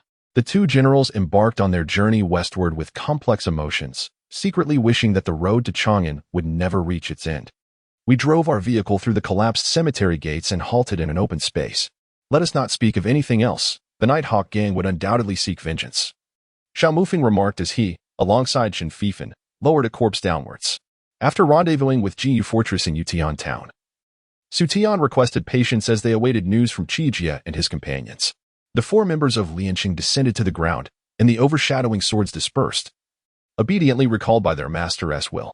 A swirling mass of black mist enveloped the sky above Highway City, casting a sudden chill. the ominous winds tightening hearts and sending shivers down spines. The current situation was rather similar. One group of guests had been sent away, and the next batch was already on its way. The purple flowers bore a resemblance to lotuses, but exhibited subtle differences as they drifted into the dark abyss along the edge of the shadows. I exhaled, chuckling as I patted Yuan Dong's shoulder, suggesting we find a place to sit and celebrate our middle school graduation. Elder Chu.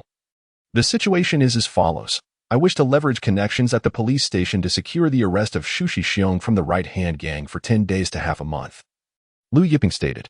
The third prince, with a furrowed brow, pondered whether his assistance was truly right or wrong. I cannot allow myself to be captured, otherwise, life would become even more arduous. But what must I do to avert this calamity? As layers accumulate, does each delineated space become slightly misaligned yet remain within the same overarching area? The crux of the matter lies in the fact that, despite the external adversaries inflicting greater damage upon Dunhuang, why do they fixate on their own people?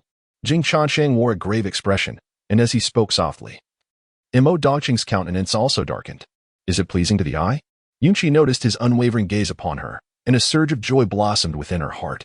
Although the marriage between her and Shangguan Yaozheng was orchestrated by their families, and she truly detested such arrangements, Yaozheng was equally ensnared in this predicament, much like herself. Kept in the dark.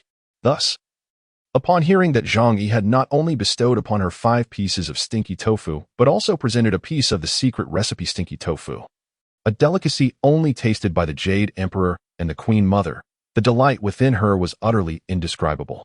This scenario resembles a wedding ceremony, where family and friends gather, brimming with blessings and ready to celebrate with song and dance. However, due to a few words from the officiant, the groom and bride find themselves on different paths, neither truly wishing to wed. Consequently, the groom abandons the scene, leaving Su Weiwei and Tulu standing in an atmosphere thick with awkwardness. Initially, Su Weiwei felt untroubled. Yet upon realizing the dissonance, she became acutely embarrassed. With a sense of helplessness, she lifted her gaze and gazed deeply at Tulu. Pondering the essence of the so-called bonding ceremony they spoke of, was it not intended to unite 2 individuals from different clans as partners, committing to one another henceforth? She upheld the admirable quality of seeking understanding through inquiry.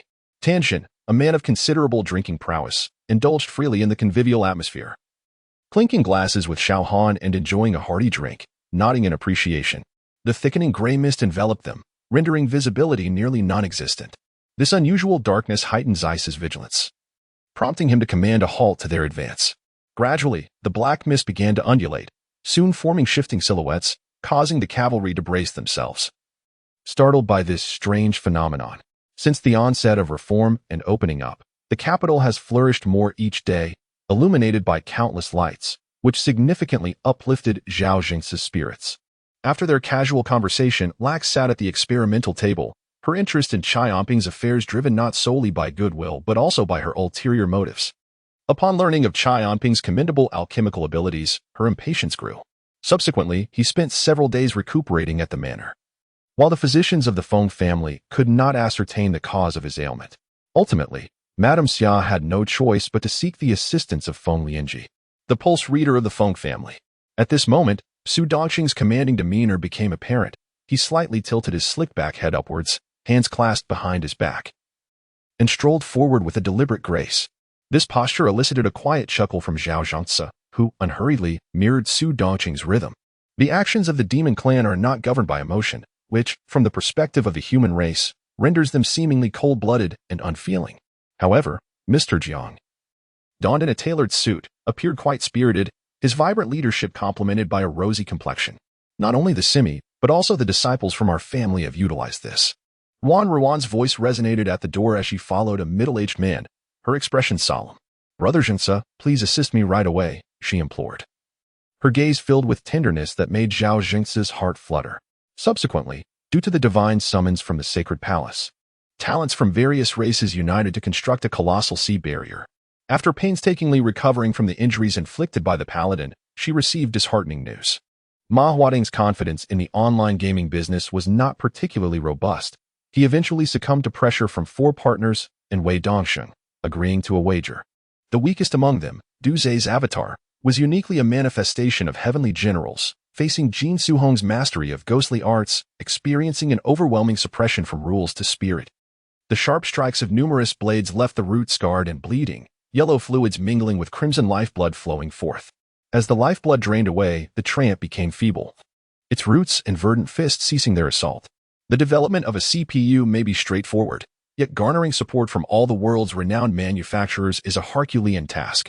The celestial expanse surrounding the hidden Emperor star stirred with such commotion that it reverberated throughout the realms of immortals, demons, and monsters.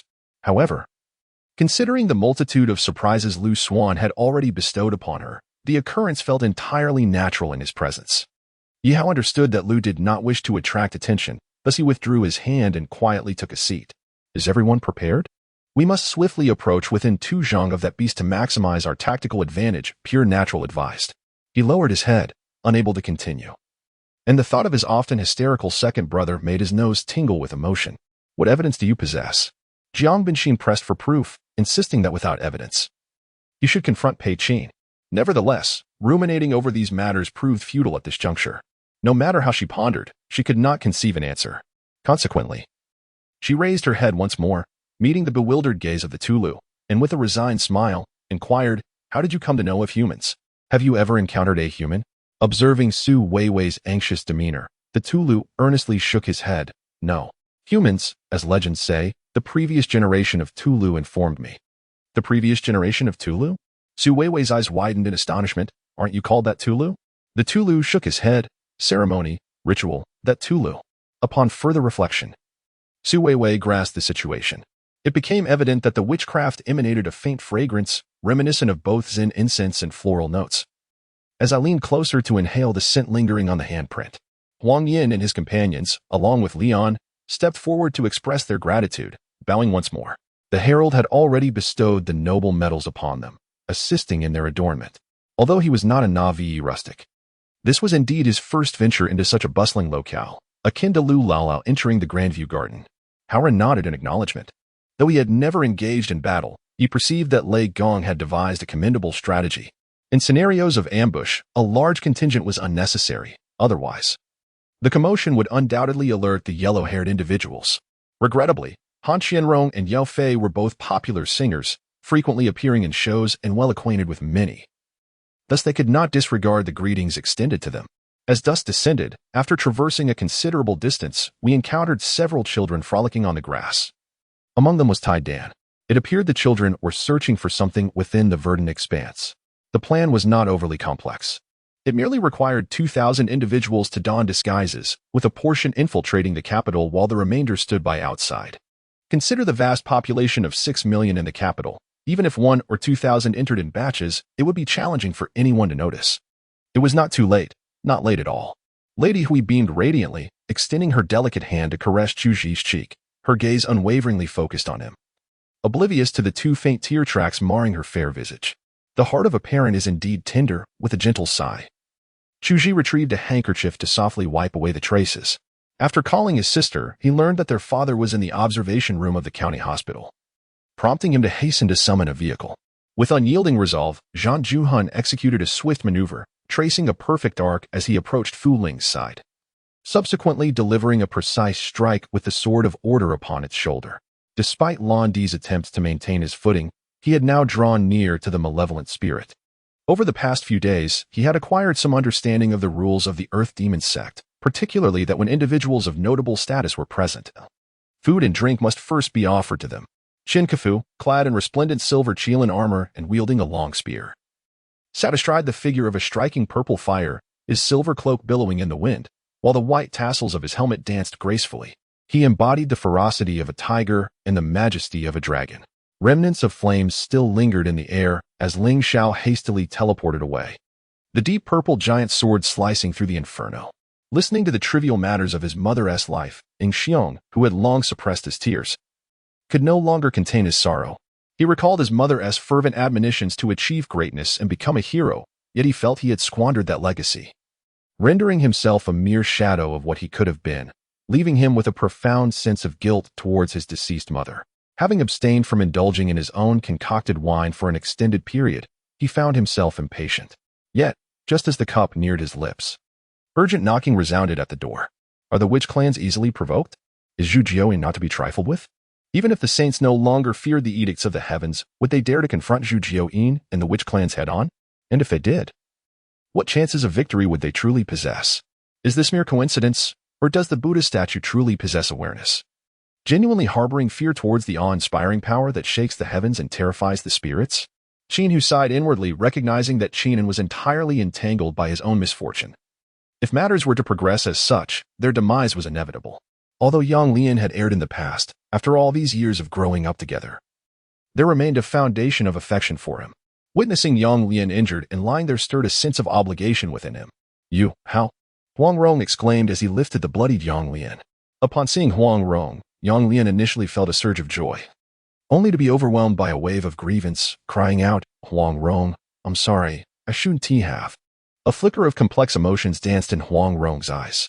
Though he had been angered by Yang Lian's actions, the present circumstances unfolded within the territory of the half-wolf clan, where his duty was to safeguard his kin. Yang Lian had indeed made a mistake. Within his own domain, he could impose punishment, yet, in truth, what lay within was the automatic barbecue machine that Han Xiao had previously crafted for the battle beasts, alongside a meatball roasting device he later invented. Both contraptions aligned side by side. To achieve greatness, one must possess cunning, skill, and a stroke of fortune. He was tasked with selecting the heir who would ensure the continued strength and prosperity of the family. The attendance of so many distinguished individuals at the grand event hosted by Lu Chanfeng is certainly no trivial matter. Who would display such enthusiasm without some form of benefit? "I assure you, I am not mistaken. Please clarify the situation." Su Qigong, with a stern expression, unconsciously emanated the fierce aura cultivated from years in the military, rendering the elderly couple to sit upright in apprehension. "It is not that I am unwilling to bring her along.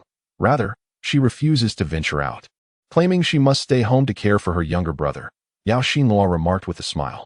Even if Baizhong is not particularly admirable, adorned with that protective token, it radiates a sacred brilliance that deters ordinary soul cultivators from trespassing. "My junior brother, the opening of the Artisan Institute was a resounding success yesterday, and I have yet to extend my congratulations. What brings you here today, seeking guidance from your senior brother?" After 3 cups, Zhang Songshi finally inquired about Han Zhao's purpose. "My sister made porridge? Surely, this cannot be true. When did my sister become so virtuous?" Yao Dunqi expressed disbelief, for Yao Xinluo had never been fond of cooking, and her culinary skills left much to be desired, rendering her dishes nearly inedible.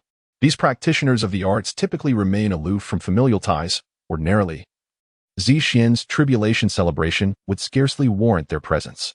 However, the rare occurrence of the twin sparrow constellation manifesting necessitated their attendance. She discreetly lifted her eyelids, casting another glance at the male cultivator, yet found no trace of resemblance to He Yanqing. The island of Tianlong boasts a vast lake, an entity that, while not ranking among the top 3 in the world, certainly claims a position within the top 5. Spanning an astonishing area of nearly 100,000 square miles, ample enough to encompass the entirety of the Duyuan continent. Yet it remains predominantly a body of water with minimal landmass. Throughout the morning, Nangong Yaofeng devoted himself to cultivation at home, effectively recuperating from the injuries sustained the previous night, although he now sported a shaved head. Upon arriving at the base in the afternoon, he became the subject of jest from the likes of Hu and others. It was also the first instance where someone online, having only heard his voice over the past 6 years, was unaware of his identity or appearance, and yet, in such circumstances, boldly declared their feelings. At this moment, it was undeniable that the third prince's influence surpassed that of his royal siblings, rivaling even that of the emperor of the empire. By the time the emperor realized the situation and sought to suppress him, it would be too late. GMO Hanfei was unaware of what Zhao Yuzhen was contemplating. However, he lifted his chin and gently cupped her face in his hands, pressing his soft lips against hers in a tender kiss. Had the 3 children felt a sense of shame at that moment, acknowledged their wrongdoings, and admitted their mistakes, Lin Chu would not have been unforgiving. She would have spoken to them kindly and allowed their return. Ouyang Shinin found herself puzzled as to why she broached the subject, for it pertained to Yang Fei's personal affairs, which should not concern her, particularly since Yang Fei was her bodyguard and entitled to his private life. Yet, the matter had been weighing heavily on her heart, and she unconsciously voiced her thoughts. She had always been her father's cherished jewel, with him adhering to her every whim, willing to fetch stars for her rather than mere moons. plotting to marry her off to the crown prince and seeing her ascend to the status of future empress. After introducing the location of the Magic City branch and their temporary base, Nangong Yaofeng observed their circumstances and promptly instructed Lu Riyun and the others to return for training. Everything seemed worthwhile, and he felt a sense of inexplicable peace wash over him, dispelling his earlier doubts. He lifted Su Weiwei into his arms, resting her against his chest, and then fixed his gaze upon Tulu. He understood that Tulu, who had been quietly observing their actions from the crowd, was likely the leader of this pack of she-wolves. Thus, before departing, he refrained from making any hasty moves, simply regarding Tulu as if seeking her approval. Tulu glanced at the woman in Huang Rong's embrace and saw Su Weiwei wave goodbye, indicating their departure, promising to meet again. Tulu's expression was complex, and after a moment of contemplation, she furrowed her brow and said, "Let us go." He had been residing in Qinghong residence for several months, spending most of that time in cultivation, occasionally emerging to take a stroll. The names of the mystical entities, Hunyuan ice demon spider, snow silkworm, nether pomegranate, golden flame grass, were perplexing, and he had never encountered them before. The only thing of note was the heap of useless mud sprawled on the sofa in the living room.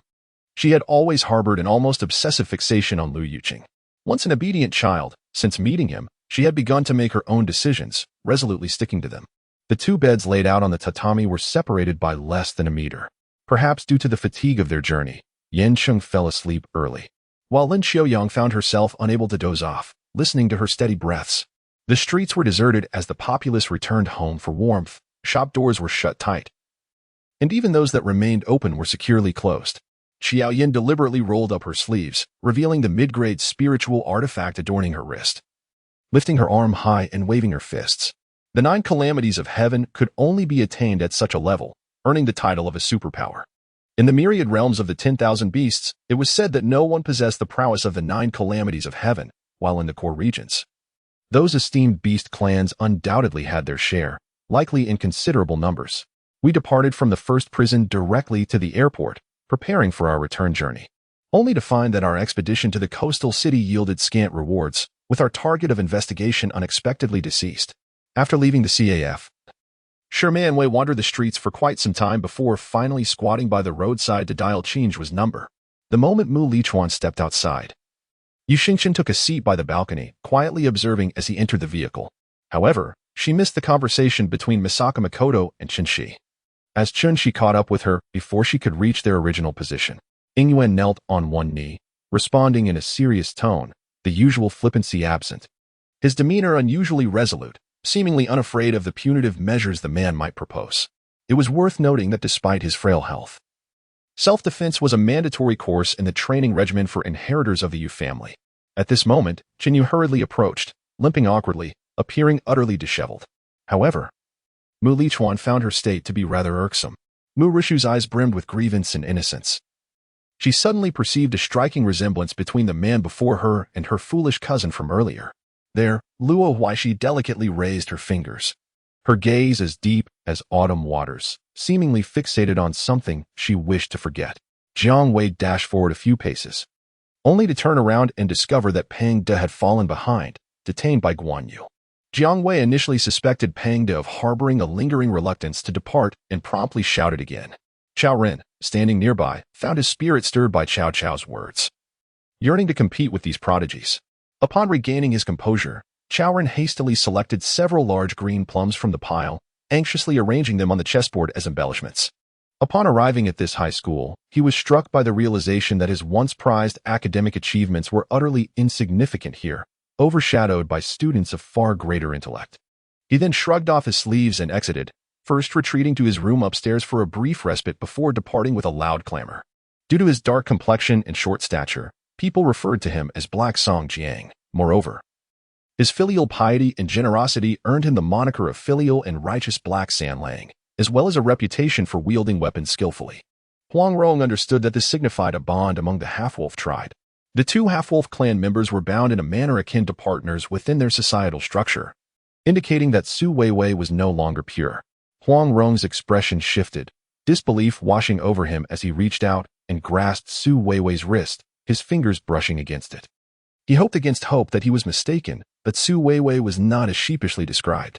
Yet, no matter how fervently he wiped, he could not erase the evidence. There lay a wound on Su Weiwei's wrist, marked by the fur of a wild pine, and soon, a dark mark, the emblem of the wild pine, would emerge from that very wound. Li Kai felt rather disheartened. Days had passed without a moment of peace, and he had eagerly awaited his leader's arrival with the army for rescue, only to be thwarted by Lu Tianhao's mere words. Then, Lu Junyi charged forward, and the three engaged in a fierce battle, employing their lifelong mastery of the lance. Lu Junyi's technique was enigmatic, Yu Fei's was forceful and vigorous, and Lin Chang's was both offensive and defensive, yet it only managed to exert slight pressure on Fang La, who fought with ease. To him, whether it was Ling Bo, Ji Wu Hua, or Du Ruiwei, they were merely instruments for his own use. Jiasu abruptly lifted his head, staring in astonishment at Lu Tianhao, his breath quickening. Lu Tianhao spoke of places both familiar and foreign to Jiasu, yet the crux of the matter lay in Lu Tianhao's implications. It turned out that the true royal lineage, the pure-blooded aristocracy, possessed eyes as dark and profound as the night sky, while their outward appearance bore no distinction from that of the human race. It seemed that the difference was negligible, yet it was far more profound than it appeared. As for Bingzhou, it was manageable. The governor had recently perished in battle, and Ding Jinyang was still occupied with the captives on the grasslands. However, how could anyone in Yuzhou sell seeds to you? Was there no one to oversee this? Upon hearing Miju's remarks about traveling to Bingzhou and Yuzhou to procure seeds, Lu Tianhao initially felt elated, only to be met with disbelief. Wang Xintian continued to watch, discovering a video beneath, its cover featuring a lowly adorned with cat ears, her adorable visage instantly captivating her attention. Gu Yuanli merely scoffed from the sidelines, saying nothing. Other families indeed wielded greater influence and wealth, yet they remained oblivious to the fact that he had already paid an irresistible price to the immortal envoy, rendering the outcome of this contest all but predetermined. Wang Ming, however, held a different perspective. Since the animation had a second season, it must surely possess intrinsic value. This passage resonates in the minds of all, as they gaze upon the seemingly deranged youth, leading the audience to ponder the nature of his upbringing. It seems we shall remain vexed for a few more days. Ever since our elder sister departed, we have consistently found ourselves in last place, leaving our father in an undeniably embarrassing situation, remarked Jingjing. However, Tian Shishue was taken aback. For just moments ago, these individuals had offered her an exit, yet unexpectedly, they insisted on inviting her parents to dinner. Could this be an overreach? Upon hearing such words, Tian Shishue found herself at a loss for words, as Pei Ruoqing had struck a chord deep within her heart. As the battle unfolded, Nakamura's expression began to shift, his earlier nonchalance replaced by a grave demeanor. Though Long Piampian and the others did not grasp the significance of the matter at hand, they understood that it was no ordinary affair. Otherwise, Guangwei would not have brought them here. Nanju, the foremost favorite of the 12th princess, was well known throughout the regent's estate, and upon her arrival, the servants tending to the herbs dared not hinder her, allowing her to enter the apothecary with ease. Yunyo, in both appearance and stature, had significantly declined from her former self, having devoted herself wholly to the cultivation of immortality. Had she sought a male fox for dual cultivation, her offspring might very well be reaching adulthood by now.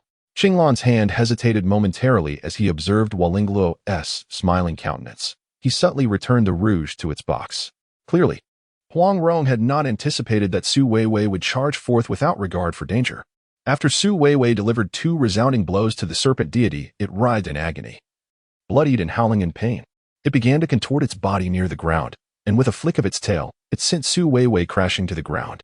Huang Rong's hand transformed into a dragon's claw, and with a swift grasp, the serpent convulsed a couple of times before lying still, struck precisely at its vital point.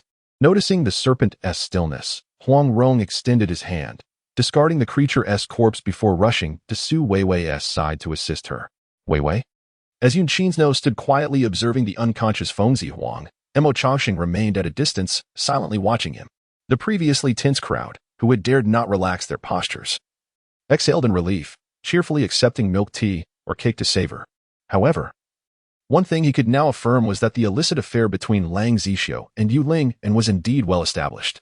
The audience's ears perked up, fully engrossed in He Xiangdong on stage, completely oblivious to the passage of time, their gaze unwavering. Aside from Lazy and Ji Feng, nearly everyone wore a stoic expression. Turning to the duo as if to say, "Is this what you call news more explosive than time travel?" The words spoken caused both the classmates and He Xiangdong to feel a sense of embarrassment. He Xiangdong, a precocious child who had grown up on the streets, was slightly concerned that the teacher's remarks might incite animosity toward him. Different methods of handling situations do not necessarily affect the outcome.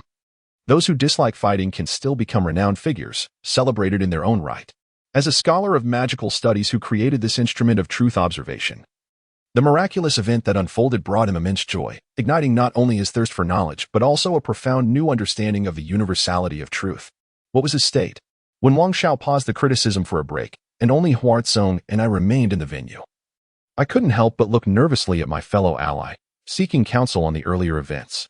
Both sides bore scratches from the sharp claws of glass. Compounded by their agitated expressions, Yun Cece's once beautiful visage now appeared bloodied, reduced to a display of savagery and terror.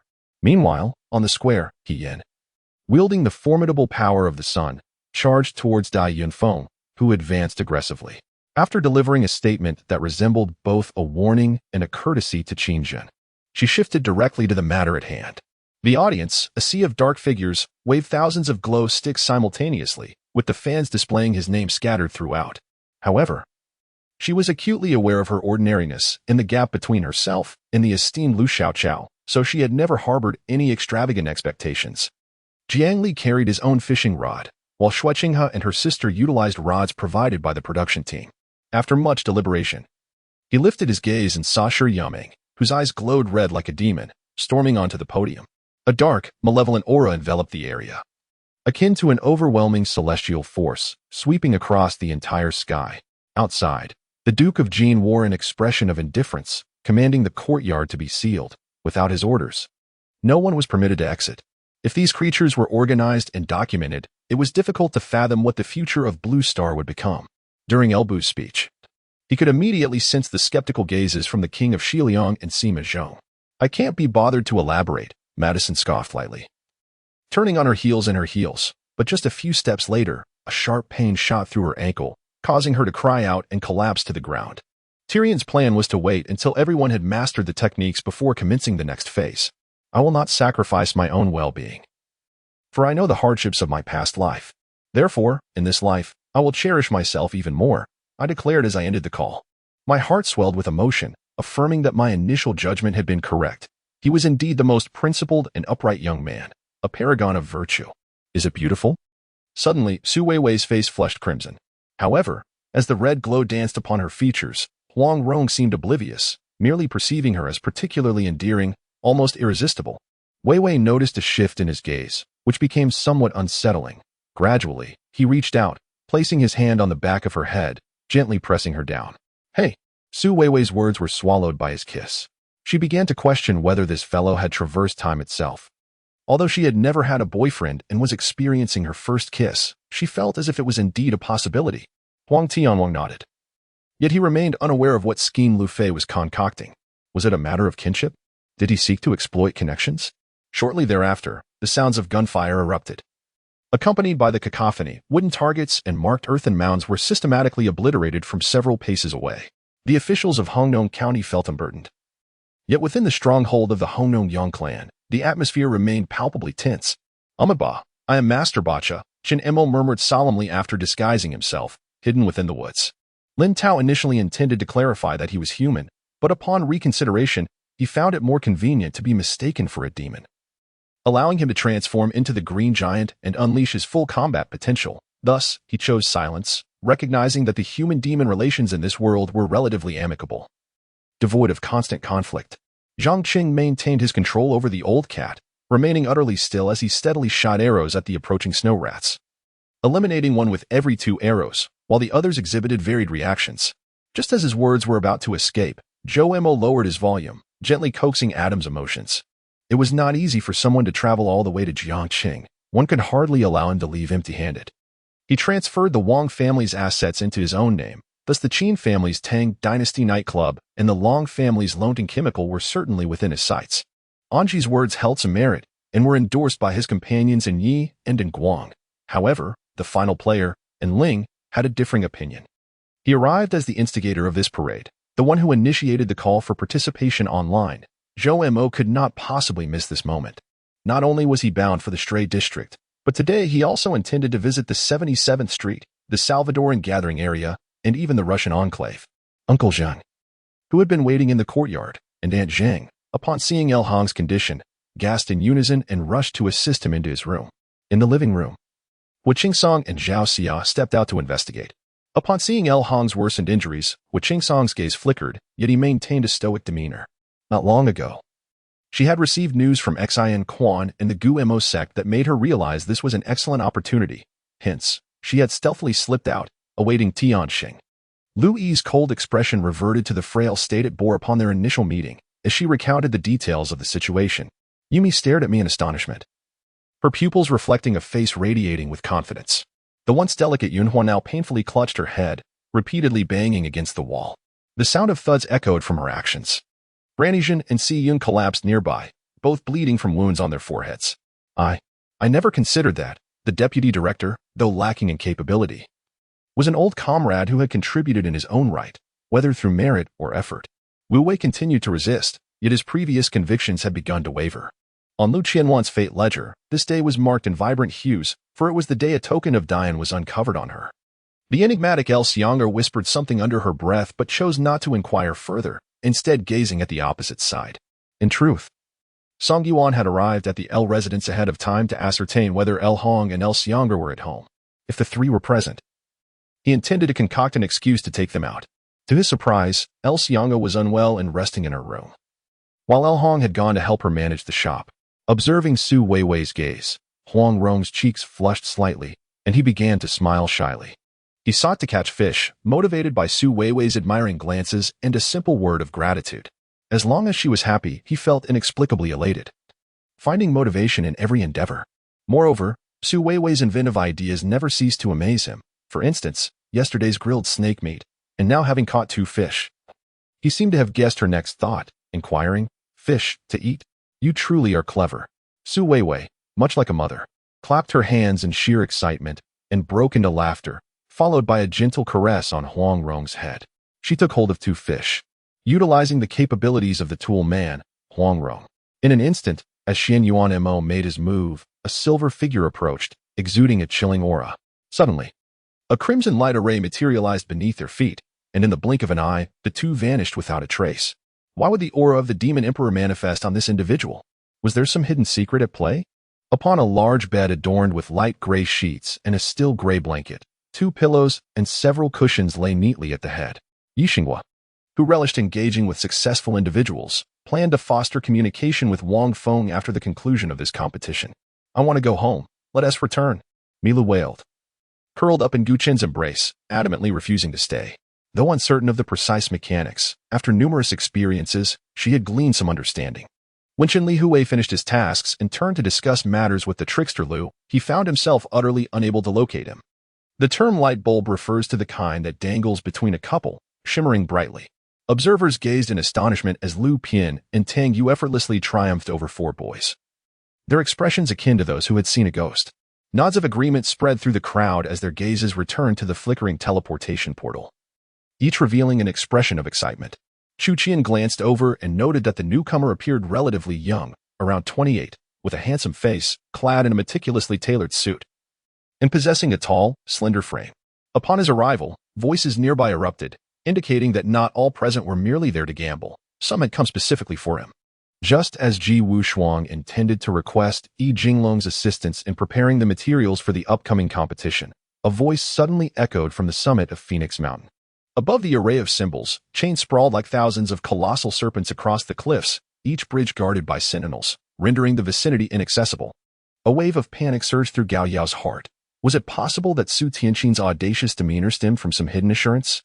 According to the current market valuation of the Ideal Group, preparations for an IPO were underway for the following year. Once successfully listed, its value could soar to 600 million, with shares poised to increase tenfold within a month. Did one truly consider such a 1,000 stake insignificant? Huan Yan's expression turned stern as she shot a fierce glare at Yu Tao. "You must take good care of it, once it gains strength. You'll be able to ride it," old Lu remarked, ruffling her hair. "What? He has nothing but a big clumsy oaf. I refuse to engage," Wang Shasha exclaimed like a startled hen, raising her voice. "I feel unwell too. Something weighs heavily on my heart." The burly man trailing behind felt a sense of discomfort upon arrival, possibly due to the exhaustion from traversing the mountains. Still in the States. I wonder if he will remain my boyfriend upon my return, Daisy shrugged. Sun Hu and Ross entered the hotel lobby, where two young Chinese women were seated at the reception desk. Hearing Feng Yinyan's furious shout, Shui felt a surge of anxiety. He feared this unreasonable young master might summon people to wreak havoc on his establishment. If that occurred, the hotel he had operated for decades would likely crumble to dust.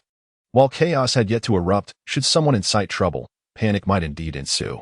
To make matters worse, Jili Gulu continued to bounce around, laughing heartily, truly a wretched sight.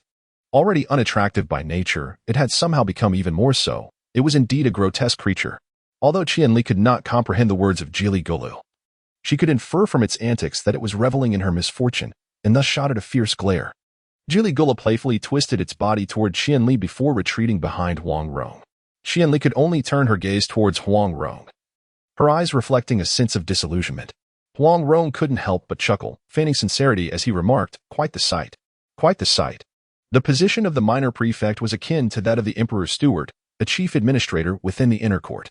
Such a high-ranking official had many positions dominated by eunuchs, and under their influence, anyone unwilling to cooperate with them would not last long. In truth, had I only persuaded Qin Yun, she would have stayed, yet I lacked a compelling reason to retain her. The king's return saw him grip the great sword tightly. A sickly flush coloring his face, his body adorned with myriad peculiar symbols, each resembling a roaring beast, each symbol evoking images of ferocity and predation. As he stepped forward, it felt as though myriad beasts charged forth in a cacophony of roars. When the enemy dug through the anti-alliance's lateral trenches, 10 meters above ground, they suddenly felt as if standing on a sheer cliff, and in their shock, were swiftly driven back by the defenders. Upon reaching the rear playground, Qi Shuiro found Tang Xin and the others waiting for her, who immediately surrounded her upon her arrival. Shadows of enemies appeared from all directions, their steel helmets and bayonets glinting ominously in the setting sun. Even Boss Zhang observed keenly as the blood-red iron pan gradually lightened in hue, transforming into a blue tint, as if enveloped in a layer of frost. Shindai, uncertain if he comprehended, gazed blankly at Chao Chang. With little time to spare, Chao Chang dropped to the ground, spinning in circles while shouting, conveying Shindai's orders. Having utterly offended the esteemed young Master Yang Wei of the capital, the merchants who had once associated with him began to distance themselves, and his primary partners sought to terminate their contracts. Should this continue, even if Yang Wei abstained from taking action against the Jia family, they would eventually collapse on their own. In the forest, strange calls echoed, the darkness enveloping all, stirring a growing sense of dread within. He had no choice but to grasp Nant's right arm, seizing the moment, while Nant interlaced his fingers, using his left hand to pull the knife back. As Qin Fan inhaled the aroma of coffee wafting from the table, he was suddenly reminded of the time he first arrived in Sioux City, when Su Qianqian's mother, Xiao Yun, seemed to be drinking the same coffee, her haughty demeanor lingering in his mind. Upon closer inspection, one would notice the peculiar spiral patterns on the surface, while the interior remained pitch black, resembling an ink ball. The cool moon hid behind a cluster of dark clouds, while the autumn breeze rustled the lotus pond at the Qin family estate, the fish retreating to the depths. The water's surface tranquil.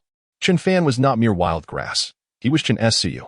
Just as he began to articulate his thoughts, an uproar from outside interrupted him. With this in mind, Ma Tian sent a text to Cat's sister and hurriedly pursued the direction in which Wang Mao and Bai Qiolin had departed. Yanju remained unaware of the secrets concealed within, yet even someone of his influence bore wounds and dared not speak. It was easy to imagine the dire consequences should he be discovered meddling in such affairs. In an instant, the pale blue-white ice transformed into countless crystals, dissipating into the air, vanishing without a trace. Beneath Daliang City, a layer upon layer of corpses sprawled, with distant bodies pierced by arrows, evidently the work of formidable Qin crossbows. Nearby, the corpses lay mangled and torn, victims of the Qin soldiers' wrath atop the city walls. Or perhaps it was the Chu army that fell from the great city walls, perishing in the fall. Zero paused after speaking, and Lin Qin could distinctly sense that Zero was lost in recollection. When she awoke the following morning, a thick mist enveloped the surroundings. Su Weiwei had risen early, and while her kin still slumbered, she took the opportunity to run several laps around the open space outside the flower house, utilizing a boulder to stretch her legs, thereby honing her physical flexibility. In her previous life in the modern era, she had been quite attentive to her health, After all, without a sound body, one lacks the capital for revolution. In that fast-paced age, everyone remained cooped up in offices, consumed with thoughts of wealth, unwilling to engage in even the slightest physical activity, which consequently gave rise to various health issues. Su Weiwei had come to a profound understanding of the importance of physical well-being. Thus she endeavored to run 2 laps nearly every day. She had once thought herself more resilient than the vase that had shattered into countless fragments. Now, she heard Guamiling approaching again, followed by her knocking on the door and speaking. However, some matters were best not discussed via mobile phone. By the way, hadn't your master previously transmitted the longevity technique to your consciousness? Although the longevity technique is a formidable method for cultivating internal strength, I must now inform you that you must possess the requisite martial arts, otherwise you would find it impossible to proceed. Luo Jinyu felt a soothing warmth with each character that settled upon her, dispelling the chill and alleviating the pain. One could not deny the potency of this healing power. Yinting, what is it? Upon seeing his son approach, Yun Tian inquired in confusion. Luo Jinyu remained silent, understanding the sentiments of Gui Yuan and Gui Xiao. She had little rapport with them, having merely traversed their territory previously, resulting in a fierce skirmish. Lu Su's insistence that Li Xian relinquish fiscal authority stemmed from good intentions.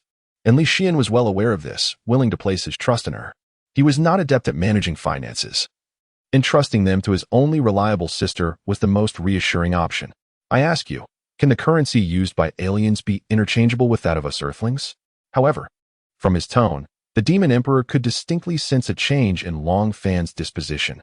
Indeed, as a top-tier powerhouse of his era, the Demon Emperor was well aware that his earlier insistence on Long Fan accepting the inheritance had been somewhat extreme.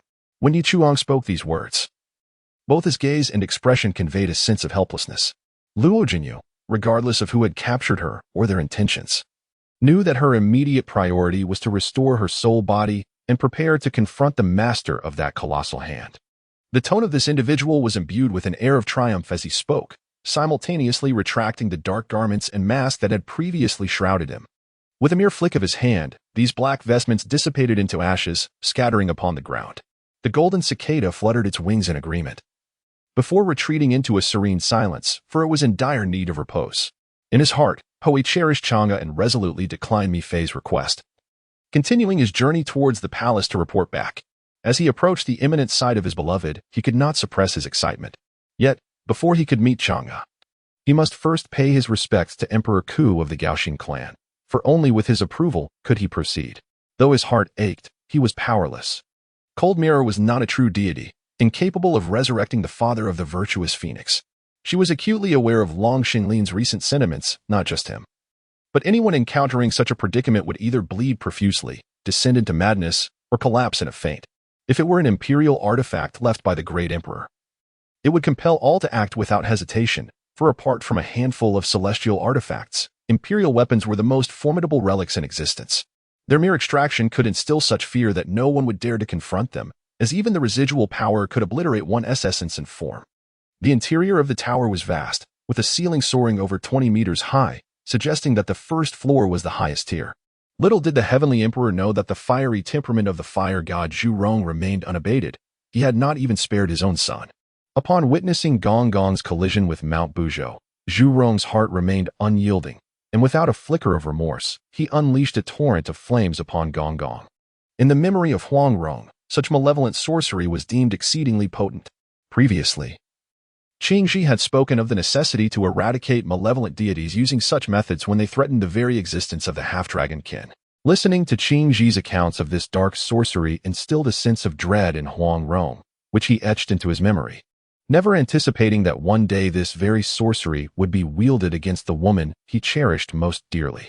In these past few days, he was certain that Su Weiwei was absolutely not the kind of malevolent deity that Qing Ji imagined. Although she was human and appeared rather fragile, she had disrupted many of their usual habits. However, he clearly recognized the effort Su Weiwei had made for him during this time. She willingly chose to accompany him. He smirked slightly, choosing not to engage in petty disputes like his assistant, and simply left the matter be, while others were also brought up. After all, Uncle's intention was to facilitate this arrangement, observing how he circled around these matters daily, as if to lend a hand and avoid excessive idleness. Su Shao shook his head repeatedly as he spoke, and then, unexpectedly, he raised his arm and, with a clenched fist, initiated an assault on Sherdong. Subsequently, Frank's younger brother suddenly collapsed, his body aging instantaneously, becoming frail and decrepit. Looking up to see birds soaring overhead, he addressed the individuals present, instructing them to pay attention. Then, with a resounding bang, a bullet pierced through the barrier, striking a bird directly. Despite the confusion in his heart, Fanrim could not allow the specter before him to lose face in such circumstances. The accompanying staff officer proposed a strategy, which led the infantry brigade commander to consider it a viable solution. Lengthening the marching formation might render the troops less synchronized, yet it could effectively mitigate casualties caused by roadside bombs. Countless warriors fled desperately, ultimately overtaken by the tempest of space, torn apart and left with naught but scattered bones. The young man grimaced and remarked, "Your Highness, isn't it due to the early morning hours? You have no idea how reckless those spiritual masters from the Three Kingdoms can be." After wiping the rain of sweat from his brow, he found speaking to be quite taxing. Upon hearing this, Yen Lu could only comply with Yu Jianshan's suggestion. The two boarded the special train driven by Yu Jianshan and departed from the Fuqiang Hotel. "What is wrong with you all?" Ao Shui and Su Huinan inquired as they entered Gu Ming's new house. With such a training ground, Heng Yinlin could finally begin to enter the realm of body refinement, thereby seizing the opportunity to advance to foundation establishment. The winter in the south arrived particularly late, yet when it did, it either failed to come at all or brought bone-chilling dampness. When the cold wave from the north struck, it truly became a case of adding frost to snow. Lin stifled a laugh, fearing it might disturb her. In truth, she had a peculiar habit when sleeping. Without Lin's embrace, she would toss and turn restlessly, likely due to a lack of security. Why? Gu Ming expressed both confusion and anger. If this were the case, what would become of their friendship? All those years of pretentiousness? Comparatively, Xiang Yi's father fell short. His name was Lin Tongji, a genuine farmer wielding a hoe. Although their families were distantly related and referred to each other as brothers, the Tongji family relied on the heavens for sustenance. During years of famine, Zhongshao had not hesitated to assist the Tongji family, thus their relationship remained amicable. He had initially planned to linger a little longer, but that notion dissipated. Reluctantly, Lin got up, casually tousling her disheveled hair, only to catch sight of her panda eyes in the mirror.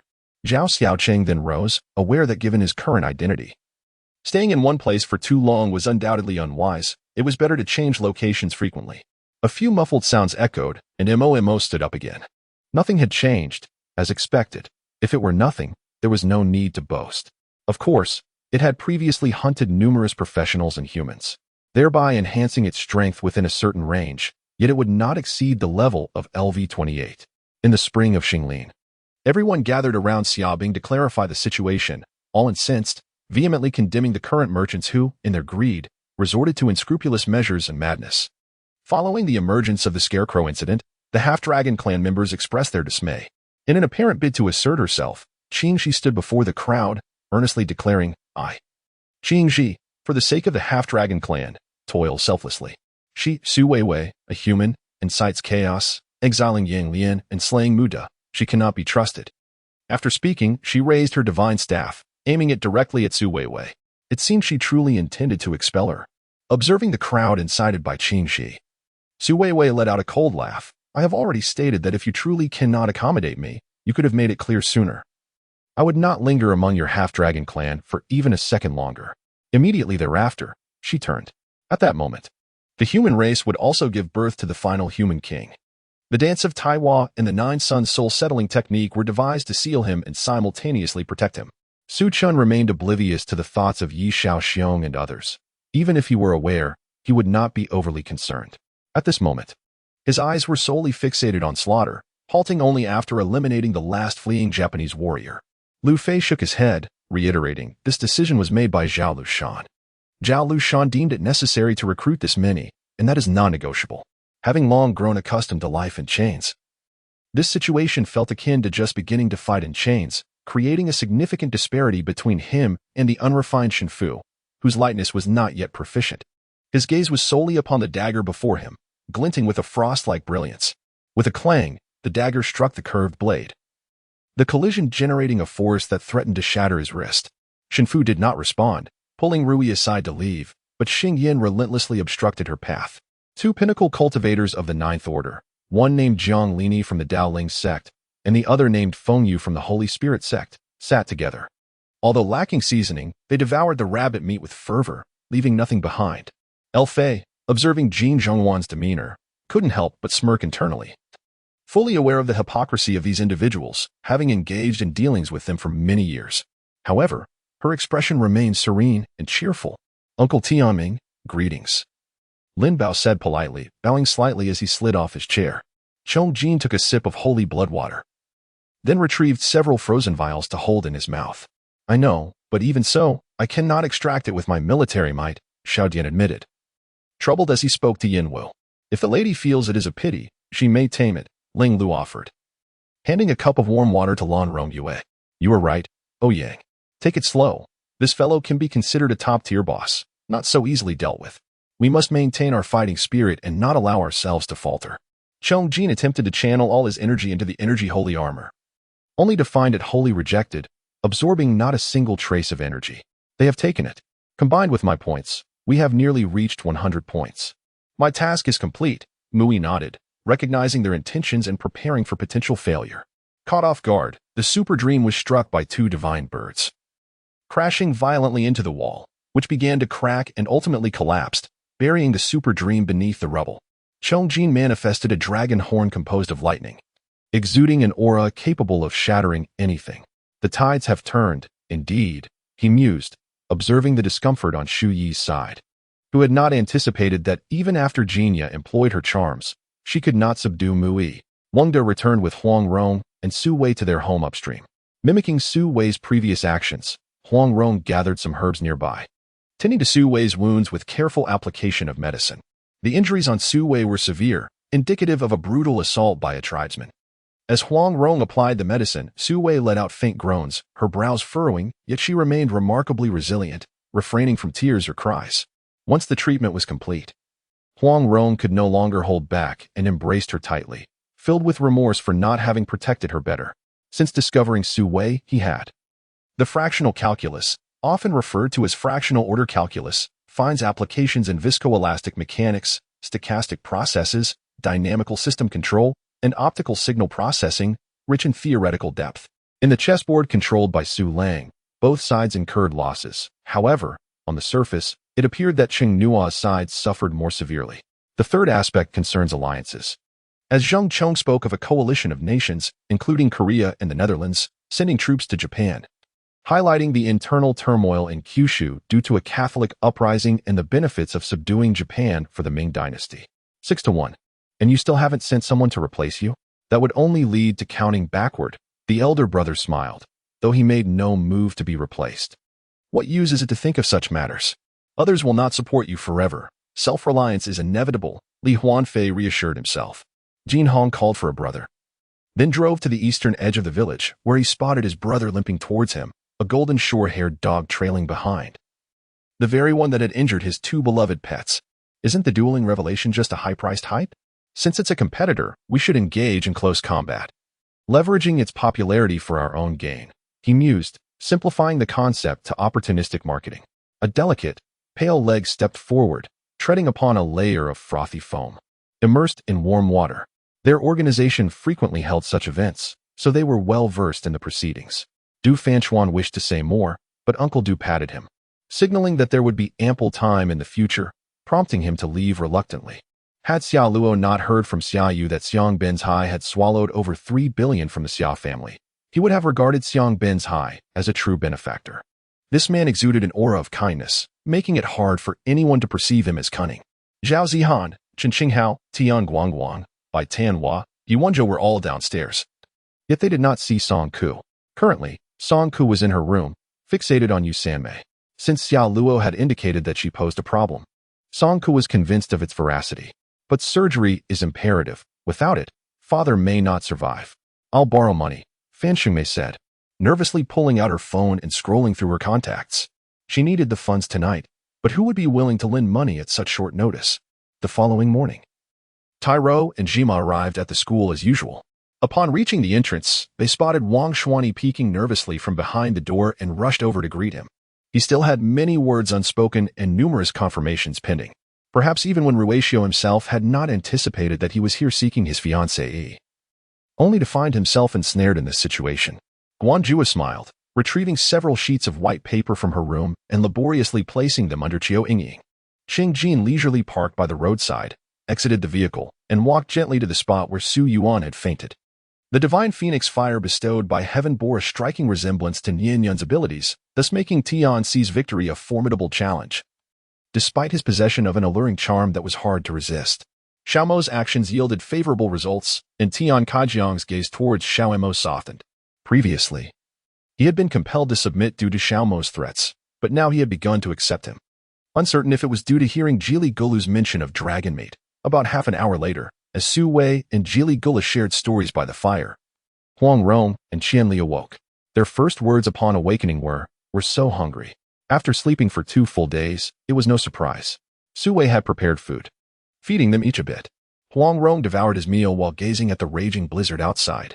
Su Wei had gathered some stones and vines from somewhere, intertwining them to form a makeshift screen. With the animal skins draped over them, Huang Rong and Qianli found themselves enveloped in a sense of spring's arrival. Feeling less drowsy, faced with an army of 100,000, nearly all the generals and strategists of the Tang dynasty advised Li Shimin to withdraw, including Feng Mao and Du Duan. However, Li Shimin, undeterred by the opposition, resolutely decided against retreating, personally leading a small contingent to garrison at Yilagwan, ultimately achieving a staggering victory of 500 against 100,000. Haha, I understand now. Our husband is never one to be at a disadvantage. He must have bullied Sister Bai Mei. As Shangguan Yunshi smiled and directly addressed the matter at hand, it became apparent that Yuling Mountain Villa, nestled in the outskirts, provided an oasis from the clamor of the city. In the oppressive heat of midsummer, this place truly resembled a paradise. Elbu's actions instilled a renewed sense of confidence among the soldiers in Jinyang City, gradually restoring the morale that had waned after the defeat in the Battle of Baiqiu. As the two approached the center of the crimson carpet, all eyes were fixed upon them, eager to discover the identities of their dance partners. The weather was somewhat sweltering, prompting Yun Luo to suggest they rest for a while in the pavilion within the courtyard. Ji Jiao acquiesced, and the two made their way there. However, just as they settled into a cool spot, their attention was drawn to a youth weeping pitifully by the pond, resembling a rain-soaked pear blossom. Qin Tianwei discarded the tissue in her hand, wrapping her arms around Mo Yishan's neck, her feet resting atop his, as she delicately raised herself on tiptoes, her luscious lips enveloping his, boldly exploring his mouth. The vivid memory of that moment flooded Lin Zhao's mind, evoking the sensation of being embraced by her. Now gazing at her bare back, Lu Hao suddenly snapped back to reality. Upon glancing at the television, he was met with a horrifying scene. Numerous bioengineered beings clashed with special forces within the city. Words eluded me. Despite my efforts to suppress my sorrow, a melancholic aura permeated the air. As I contemplated exiting the vehicle, I was halted by Shen Linfeng, who, without a glance, simply grasped my hand tightly, unwilling to release it. Taichu became increasingly formidable with each battle, his prowess in the 9 heavens requiring no acclimatization, mastering the art of combat with remarkable clarity. Observing Lu Feifei joyfully embracing the Yinyang ghost toad, a sense of happiness welled within me, for the creature's stay with Feifei was its most fitting sanctuary. At that moment, a powerful gust of wind swept in from the front, dispersing much of the surrounding mist, and the crowd became acutely vigilant, clearly indicating that they had entered the domain of the elusive figure. Through the collar of the black professional attire, glimpses of a white shirt were visible, the top 2 buttons left undone. The shirt hinted at a voluptuous form, the pristine flesh pressing together to create a deep, alluring cleft that captivated the gaze. The man had only just entered the Dark Star prison last night, but upon hearing his name, a cold sweat broke out among everyone within the prison. He was a member of the notorious and ruthless super-terrorist organization known as the Puppet Group. I, along with Wei Wu, exited the main hall of Qianqing Palace and made our way to the Western Pavilion to await summons from Bimubutai. Upon meeting at the City Lord's mansion and listening to what Tian Ru had to say, Tian Mu did not hesitate. He transformed into a golden radiance that soared into the sky, standing above Dongha City to employ Tian Mu Tong and scan the entire city. On the ground, Yunanqing lay fallen, one side of his face grotesquely swollen. Fortunately, he possessed some skills and quickly repaired the injury on his face, leaping back to his feet. The leading wolf bore a quadrilateral scar on its back. Su Weiwei recognized it immediately. It was Yusong. She had once treated Yusong's wound and knew it was severe, which had prevented fur from growing over that patch of skin on his back. Given that it was Yu Song, it indicated that this individual had brought half-wolf clan members here with ill intentions. Huang Rong clenched his fists. Yet, he clearly saw the number of half-wolf clan members invading their territory. Alone and outnumbered, especially with Su Weiwei by his side, it was evident that he could not prevail. Their kin lacked the strength to resist. They believed that their vast village was devoid of vehicles, as the roads were too narrow for any to enter. In the following days of military training, Yang Bin and his group behaved more obediently, refraining from causing any disturbances. However, Qin Fan sensed an ominous calm before the storm. Maruei Xuan, being a cautious individual, particularly paid attention today and extracted Su Rant's medical case. "Second master, please slice off a piece and throw it over," he said. The other party had answered him a question, and according to custom, it was time to offer some food. "Mr. Qin, your new residence, Villa number 26, has arrived," suddenly said Zhu Li, who was leading, as she paused and turned to look at Qin Li, who was lost in thought, calling out softly. Seeing Cherry Haoming attempting to flee, Li Qingfeng's expression changed. He could not allow this person to escape. With a sudden flourish of his hands, Fatting unleashed the last surge of magical energy from the Thundervong fire blade, charging into the Thunderfire ceiling array.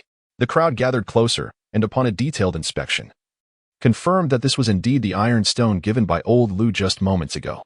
The majestic steed of King Juming Baoshu suddenly startled, rearing up, nearly throwing King Juming Baoshu off balance. Meanwhile, Changqing Yu in the phoenix carriage stared blankly at the red thread in her hand, tightly bound to her wrist, realizing that this reappearing red thread was even more secure. On the Anha Bridge, the lights glowed dimly yellow while vehicles rushed beneath, and a few pedestrians passed by without pausing. Emotional manipulation is not terrifying. What is truly frightening is the forced sentimentality. Properly laying the groundwork for the narrative is crucial to avoid a jarring effect. Emotional climaxes require sufficient plot development to serve their purpose, and the intensity of the outburst must be carefully controlled to avoid excessive melodrama.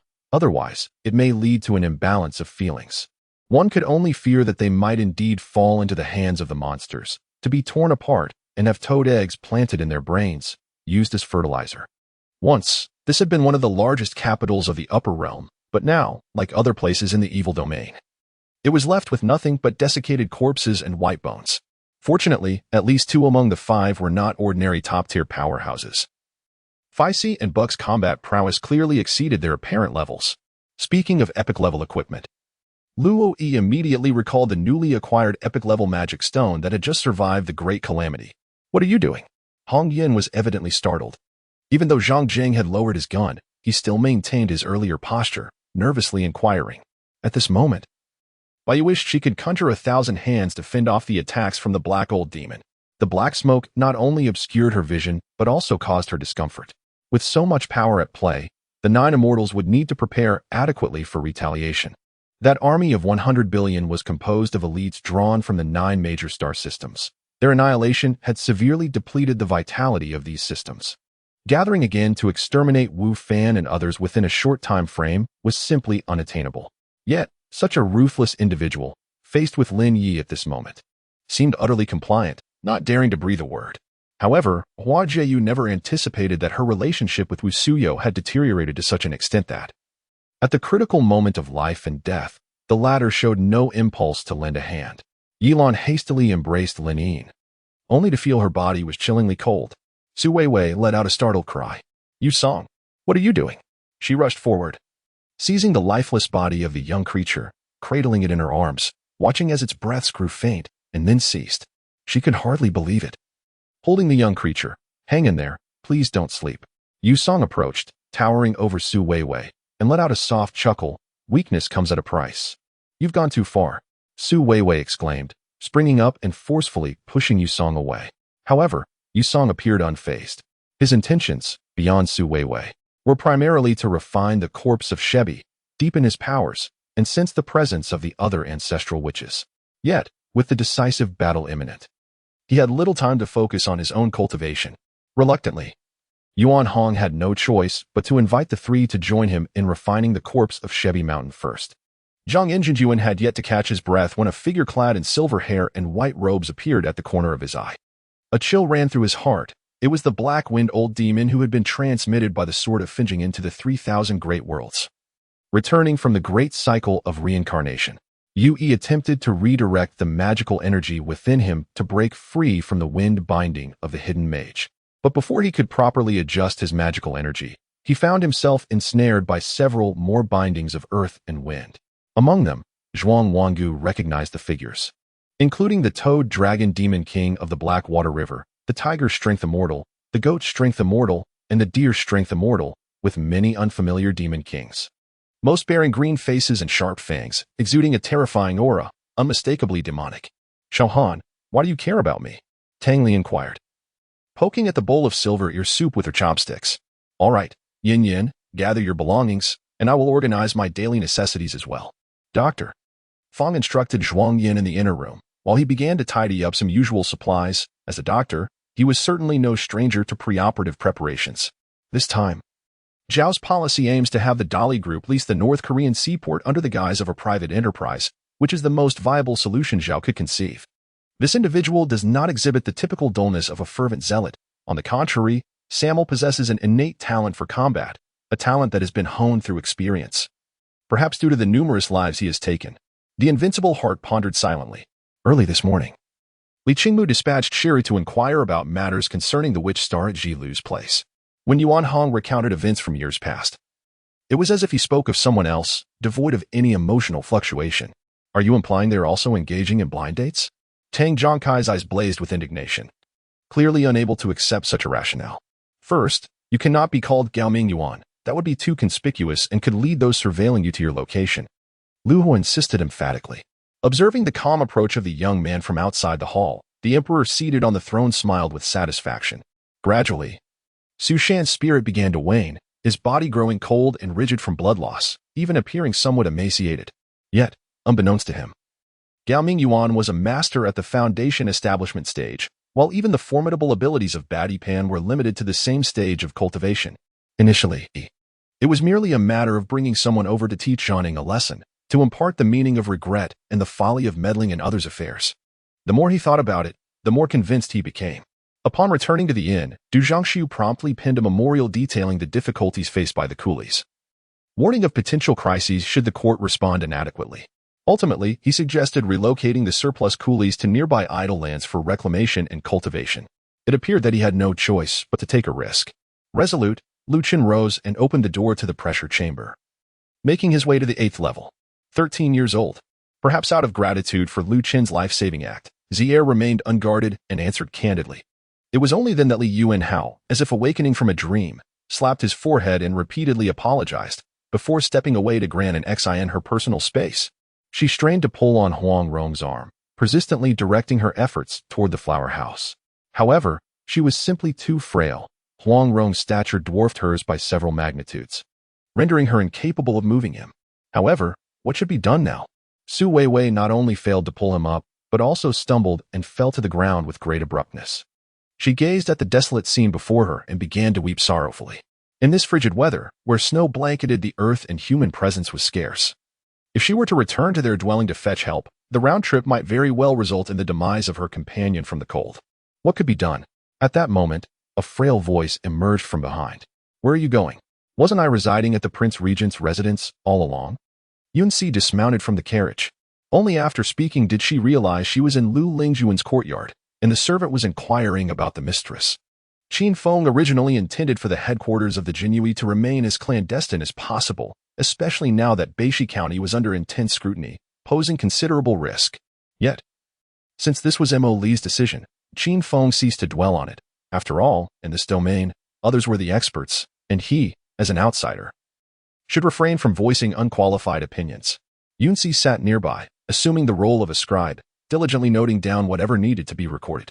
It seemed as though Qin Feng's suspicions were confirmed. Wu Halai had indeed abandoned Qin Yinzong, not out of treachery, but rather because a reckless individual like Qin Yinzong, who indiscriminately slaughtered the innocent, would inevitably bring about calamity if allowed to remain close. The temperature in this place has risen slightly higher than that outside, rendering the air conditioning unnecessary. The heat emanating from the bathroom suffices to elevate the warmth. That evening, indeed, Xing Nianxing's refrigerator was filled to the brim. Even if some provisions were intended for sharing at the police station the following day, they would first be placed in the fridge. He pondered whether he ought to develop a new relationship, yet time seemed to elude him. The severance of Yun Jiangche's ties with his family was a fact well known even to the emperor of the Great Zhou. To include him in the family tree now would be tantamount to deceiving the monarch of the Great Zhou. The elders had finally seized upon this point. Among the scattered belongings, while there were plenty of gold coins, Lin Xiao managed to gather only 28, leaving her somewhat speechless. Even she recognized the ill intentions of the visitor. One could surmise that the astute princess had discerned this long ago. Since the princess had graciously acquiesced, it was certain that she had absolute confidence, ensuring that no incriminating evidence would be captured by those individuals. Junting cast a sidelong glance at the merrily chuckling Qianyi beside him, unable to suppress a gentle smile. This smile dissipated the earlier chill he felt upon seeing Qianyi, flooding her with a sense of warmth akin to the arrival of spring. Chu Tianque had already come to bed, sitting beside Yin Xiang, his hands resting on her shoulders. Mo Qianyin narrowed her phoenix eyes, a tumult of inscrutable emotion swirling beneath their depths. Upon witnessing this, Qi Yinhua again curved her lips in a smile. The fourth young master, out of courtesy, approached Feng Nikhang first to greet her. When Chu Tianque called for Yin Xiang to have breakfast in the backyard, he caught sight of her stretching and yawning. The director's demeanor and tone, coupled with his exceedingly serious expression, startled Xiao Han. She opened her mouth, intending to speak further, but was abruptly interrupted by a series of crackling sounds, reminiscent of sunflower seeds being cracked open. Perhaps the heavens had indeed heard Shen Mubai's heartfelt sentiments. For in the next moment, a vast shadow loomed from the sky. Thus, upon alighting from the vehicle at the kindergarten's entrance, he drew the attention of numerous parents escorting their children to school. Yet, how could Albert harbor such intentions toward himself and still be willing to depart at this moment? Did he not wish to continue? Ningqian couldn't help but harbor doubts about her words. Now, she and Gao Zhan were merely at an impasse, each with their own reasoning. Above and below, ultimately, all belong to the heavenly emperor. Everything is dictated by the celestial order, from which no one can escape. Nevertheless, each realm still upholds its own rules. This is the egg that Su Weiwei rescued back then. In her endeavor to protect this precious egg, Su Weiwei exerted considerable effort. Even in moments of rest, she meticulously wrapped it in numerous animal skins to ensure its warmth. At last, her dedication has borne fruit, gently caressing its diminutive form. Su Weiwei expressed her joy upon seeing it. Strangely, it seemed to sense her emotions, and with an inexplicable delight, it broke into a broad smile. This is its instinctive reaction. Now, its appearance has unexpectedly brought a smile to Su Weiwei, who was initially saddened by the injury of her companion, Arome. She wiped her tears and said with a smile, "You shall be named Shishi. Is it not leaving?" Langya leaped down from Zuyin and, after taking a few steps with Yu, turned back to call out to Yiling, who remained seated on Zuyin. "Nilu, you have lost your martial prowess. This time, I shall spare your life as a dog.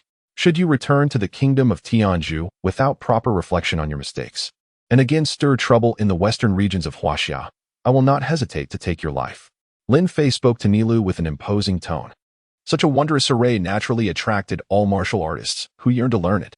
Sun Huiyin exited the room of Ing Chun as if granted a reprieve. Followed closely by Yuling, Granny Sun watched the two leave, her brow furrowing once more. Bai Qingxiu roared in fury, his hunched figure suddenly becoming remarkably upright. In that moment, he felt as though he had returned to his youthful days, full of vigor and spirit. Last night, Lu Shaoxi's declaration that she is Lin. She is the most important person to me was nearly a roar and likely echoed for dozens of kilometers. Mumu and Shinming were awake at the time. How could they not have heard it? Witnessing the sun and moon lake fall into the hands of Ningjiang, despair enveloped the crowd, leaving them devoid of hope. Valig began to ponder seriously how that snow sprite managed to escape from its lair. It had guarded the entrance all day, yet that mother sprite was able to flee? How had the traitor accomplished such a feat? Ing Chun stood aside, feeling a tightness in her chest. She managed a forced smile, but then coughed up a gasp. Boom, boom. The sound of continuous impacts rang out as the soldiers of the Jin army struck by Lin Heishan flew into the air like cannonballs, only to fall back to the ground. Tianlang let out a hearty laugh.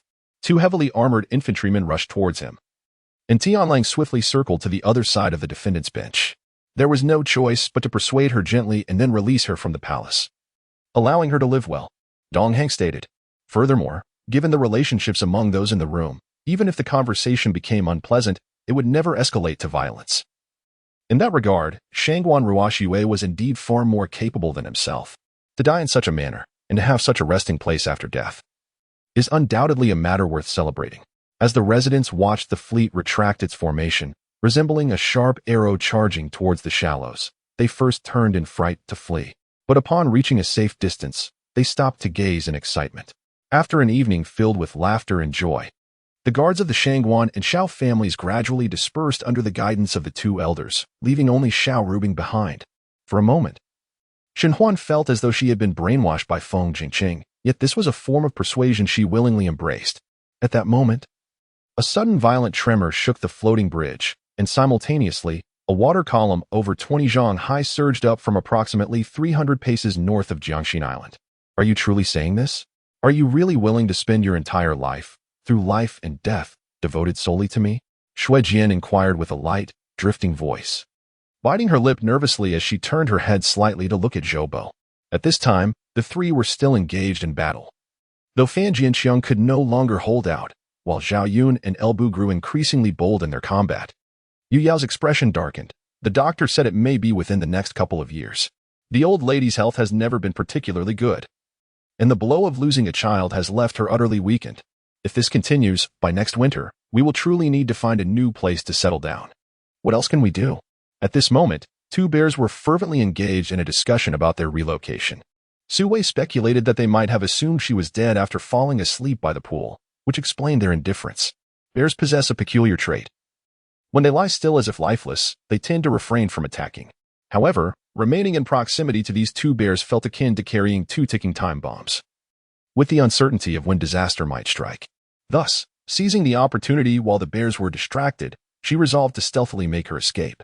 She successfully extricated herself from the pool and contemplated joining her peers for a gathering, where they would sing and socialize. Many individuals in her age group often feigned profundity, adopting an air of mystery as if they were steeped in untold stories, occasionally puffing on a cigarette while displaying a melancholic gaze. Since Fan Mingtu had joined their ranks, Qin Zheng had lapsed into prolonged silence. To outsiders, he appeared grave and serious, yet in truth, he was contemplating various strategies.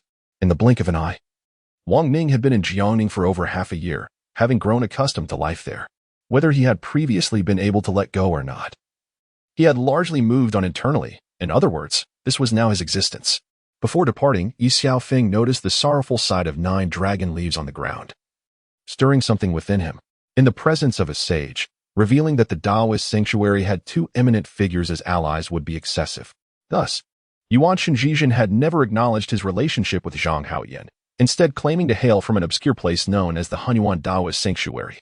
No sooner had he spoken than the Death Heralds were vanquished under the assault of the Frost Archer's ultimate attack.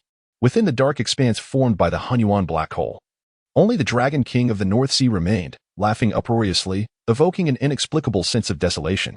After a prolonged moment, the Dragon King ceased his laughter, gazing toward the direction where the two had vanished, before ultimately departing on his own.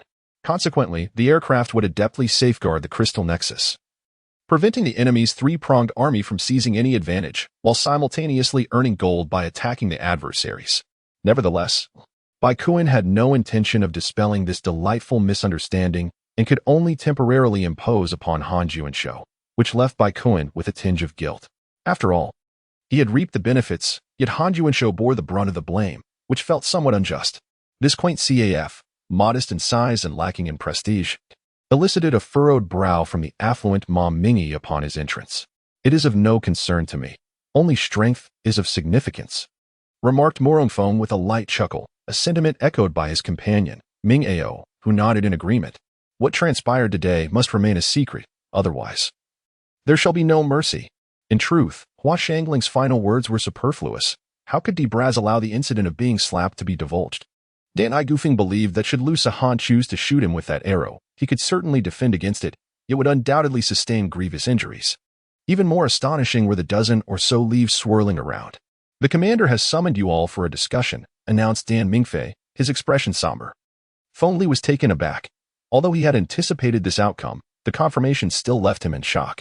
As nightfall enveloped the ancient village in tranquility, the sounds of chirping insects and croaking frogs echoed from beyond its borders.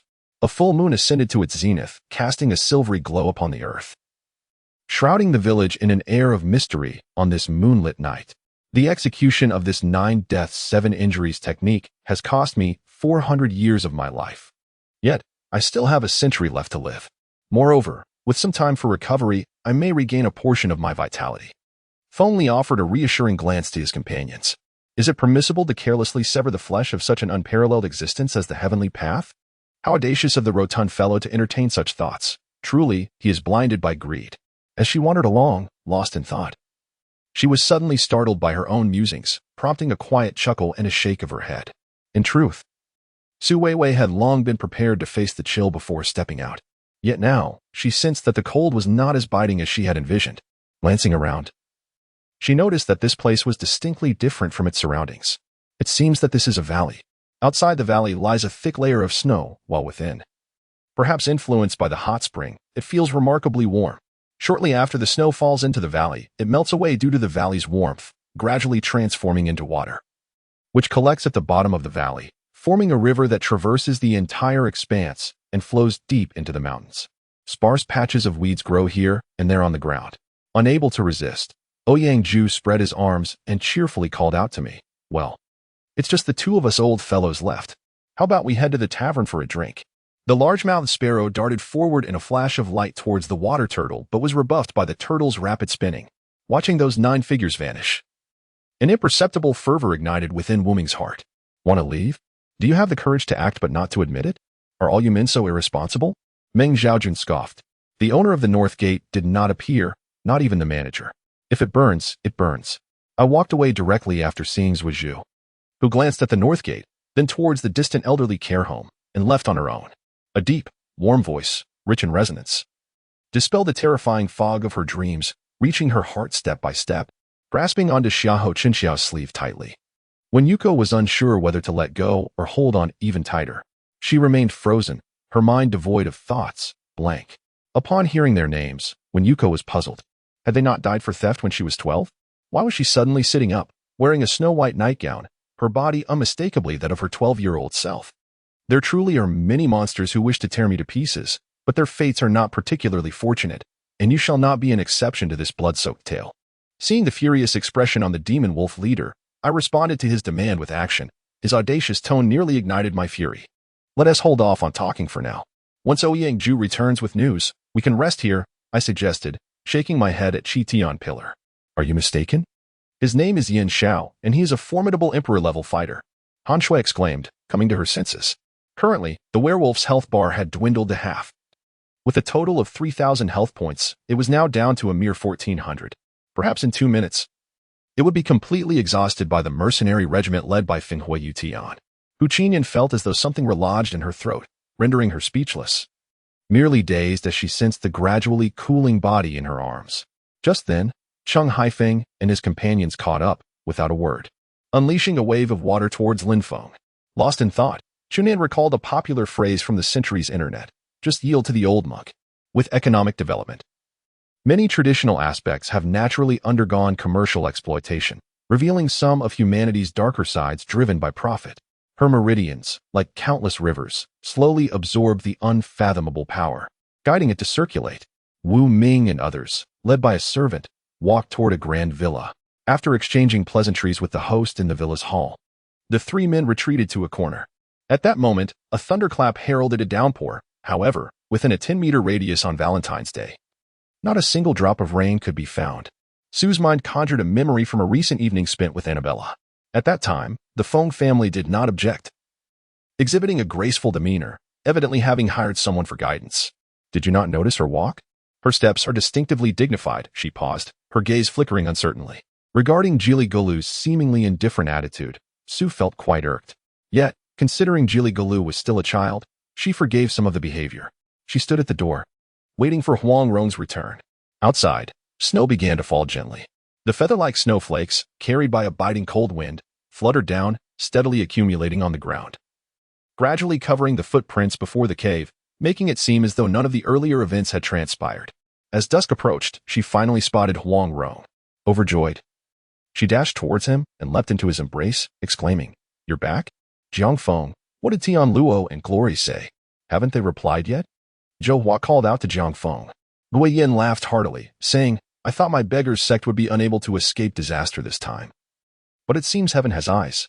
Suddenly, his laughter ceased, leaving only silence. Yi Sui Yin hurried forward to check Gui Yin had already breathed his last. his face still adorned with a smile. Though he spoke boldly, there was no trace of fear in his eyes. At least he did not think he was no match for the three men combined. Such confidence in the face of three exceptional masters was rare in this world.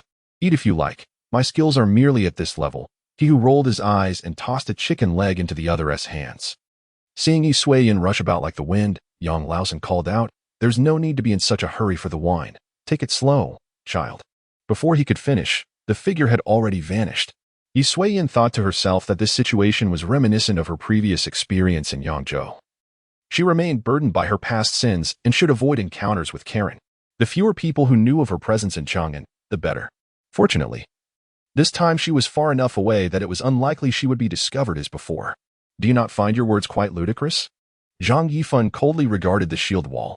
He thought of how he had a significant chance to escape. No, in fact, he had already managed to escape, only to be captured again by that despicable fellow. However, this time the outbreak was quite extensive. Over 500 individuals in Pigu village had contracted this skin-eroding disease, known as the curse of death. Sun Haijian remarked. The newcomers were Long Xiangtian, the leader of the Tianlong sect, and Lian Yunzi, the master of the Kongtong sect, two individuals he despised who had joined forces without anyone else accompanying them. Although the hard battles were fought by the main forces of the Luosa army, Luosa, as the supreme commander of this crusade, had to be mindful of appearances. Under everyone's gaze, Gong Yu's arms grew thicker and longer, with even the sweat hairs on his skin becoming distinctly visible. The stall owner was a man in his 50s, while others smoked. He puffed on a traditional Chinese smoking pipe. Is it really easy? There are many subjects to pass. Without passing, one cannot obtain a driver's license. The instructor is fierce, and since you have never learned to drive, you know nothing. I heard some people have failed numerous times, Lin Yin argued defiantly. Chuzhen gently stroked Heishto's neck, even releasing a hint of ordinary spiritual energy as a reward for its return. Chuzhen's wife, Huang Ting, was quite envious, even a bit jealous, often commenting that she had never seen three big men get along so well. Thus, it can be said that crises indeed carry great opportunities within their dangers. Song Chongqing possessed a rather far-sighted perspective. Jean glanced at the time. It was likely the moment when Gong Yu would be finishing work, finally providing her with an excuse to pick up her phone and dial his number. Initially, Gao Jianwu had exerted tremendous effort, willing to expose nearly all his assets to conquer Colonel Smith through sheer strength, and the results of that endeavor were now evident. Gao Lu Jing responded with a smile, her golden hair cascading freely over her shoulders, having opted for a simple white dress rather than an evening gown. The sound of an explosion reverberated as dark clouds erupted, and lightning cascaded like splashing water. Zhao Xing emitted a muffled grunt, feeling a 10% reduction in his inner vitality. When he had slain that half-dragon offspring, Yu Song had not felt a shred of regret. Presently, the sentiment remained unchanged. It was essential to recognize that their two tribes had been at war for an extended period, inflicting considerable harm upon one another. Fully aware that if one did not display a degree of ruthlessness, the consequences would invariably be dire. However, at this juncture, Yang Lian and Yu Song found themselves on opposing sides, each standing firm in their own convictions, with Yang Lian harboring a profound disdain for Yu Song's actions. Confronted with Yu Song's seemingly smug demeanor, Yang Lian was consumed with rage, feeling an overwhelming urge to rush forward and seize him, demanding, "What did you say?" Yu Song wore a disdainful smirk, declaring, "I can perceive." The roar surged forward to confront the oncoming water dragon, the two forces colliding and, as anticipated, transforming into a mist of vapor that enveloped the area. It was noteworthy that even during the beast-tide assault on Sangyu City, the city guard and the prominent families banded together, mustering only a little over 100 Golden Core experts. Sui Feng gently shook his head. "It's all right. I merely intended to follow behind her to frighten him.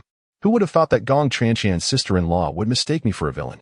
However, truth be told, Gong Qianqian's sister-in-law was perhaps a tad too forceful. After a moment of complaints, Yihu collected his thoughts, realizing he had neglected to procure some elixirs from Master Guangjia. Consequently, he was left with no alternative but to resort to the simplest of methods. Meanwhile, Asma and others agreed with Mocia, this future colleague, recognizing that a person unclouded by fame and fortune was destined for remarkable achievements. To avoid having her travel wedding take place entirely in bed, Feng Wu wisely chose to remain silent. However, before his words had fully dissipated, his expression shifted drastically, his eyelids twitching as he incredulously gazed at Bai Jian, who was in charge of the divine ranking. I sense that Gong Xiaoxia appears to be angry. Gong Qianqian stammered, rendered speechless by fear. Previously, Gong Xiaoxia had mentioned that if she were to date someone, she would first introduce him to her, just as the first character entered her mind. A surge of unfamiliar memories flooded Elshira's consciousness, expanding as countless characters penetrated her awareness, leaving her with a slight heaviness in her head due to the sheer volume of recollections. The strongest member at the root. Thus, even Chen had to employ the kaleidoscope Sharingan to contend with the three. I present you with two choices: either roll away and refrain from searching for them, or we proceed to assess injuries and report this matter to the authorities. Su Wenen's cold tone seemed capable of freezing all. The fiery blade, imbued with flames, sliced down with ferocity, while a Yi's thunderfang struck forth as well. Xiaoqin, still sharp-minded, first thought of the clan, wondering if they were still attempting to involve those of the Lin surname, while those of the Niu surname ought to step aside. I do not intend to flee. We will meet eventually, and it is better to clarify matters now. Otherwise, when the day comes that I must eliminate them, AE and the others will likely barrage me with pointless questions. This fellow was indeed formidable, even in the absence of ancient tombs. The vibrations of thunder beneath his feet were perceptible, a sensation that only extraordinary individuals could discern. I nodded, fully believing in Wang Kai's assertion. You must ensure that this fellow provides guidance. I added. Ao Shui had nothing further to say. Before long, everyone packed their belongings and returned home, with Gu Ming and Qua's fish in tow, while Ao Juns were released back into the water, and as for Leah, not a single one was caught. All right. Ao Shui acquiesced. From the moment he made the first call, Ao Shui had known he was undoubtedly aware. That evening, Yan Lu prepared black ants for Su Yunbo in his room, obtaining a bead of liquid and meticulously concocting it, ready to present it the following day. You stole ginseng, intending to sell it at Kong Kang's pharmacy, and I caught you red-handed, Ping Yusen exclaimed anxiously. With legends currently holding a significant status in the gaming realm, doubting the officials felt somewhat like worrying excessively. Lin pondered. The only thing that came to mind was the last Shanha Gorge instance. Observing Su Weiwei's helpless expression, Jili Gu seemed to be deep in thought. Inside the cave, a fire crackled. It was now night.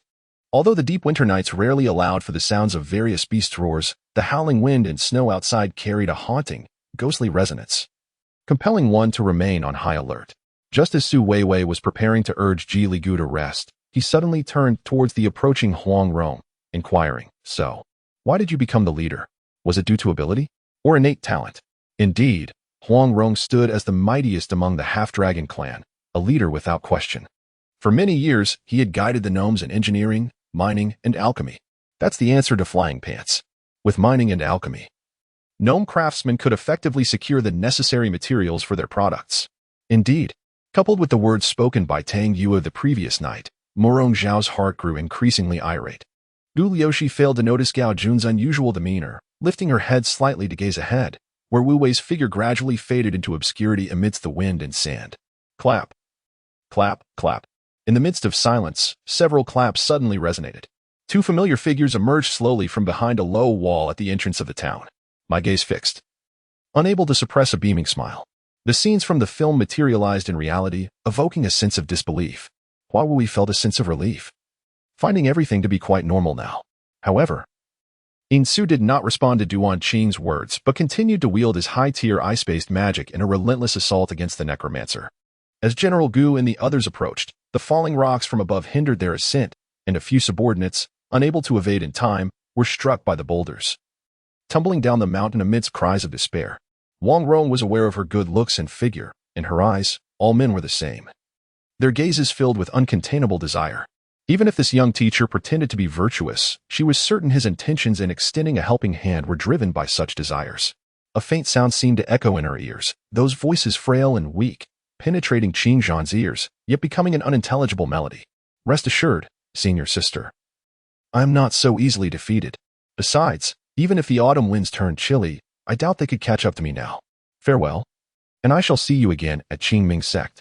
Yi Han smiled confidently, his form flickering, becoming ethereal, and in an instant, his shadow dissipated, leaving no trace of his presence in the ancestral grounds. After their meal, Sister Huan presented 2 servings of dessert. Such a lavish feast left Lin Shuang unable to suppress a smile, feeling as though she was being treated as if she were on the brink of the guillotine. It seemed imperative for me to engage them in conversation, for I yearned to uncover the reasons behind their betrayal.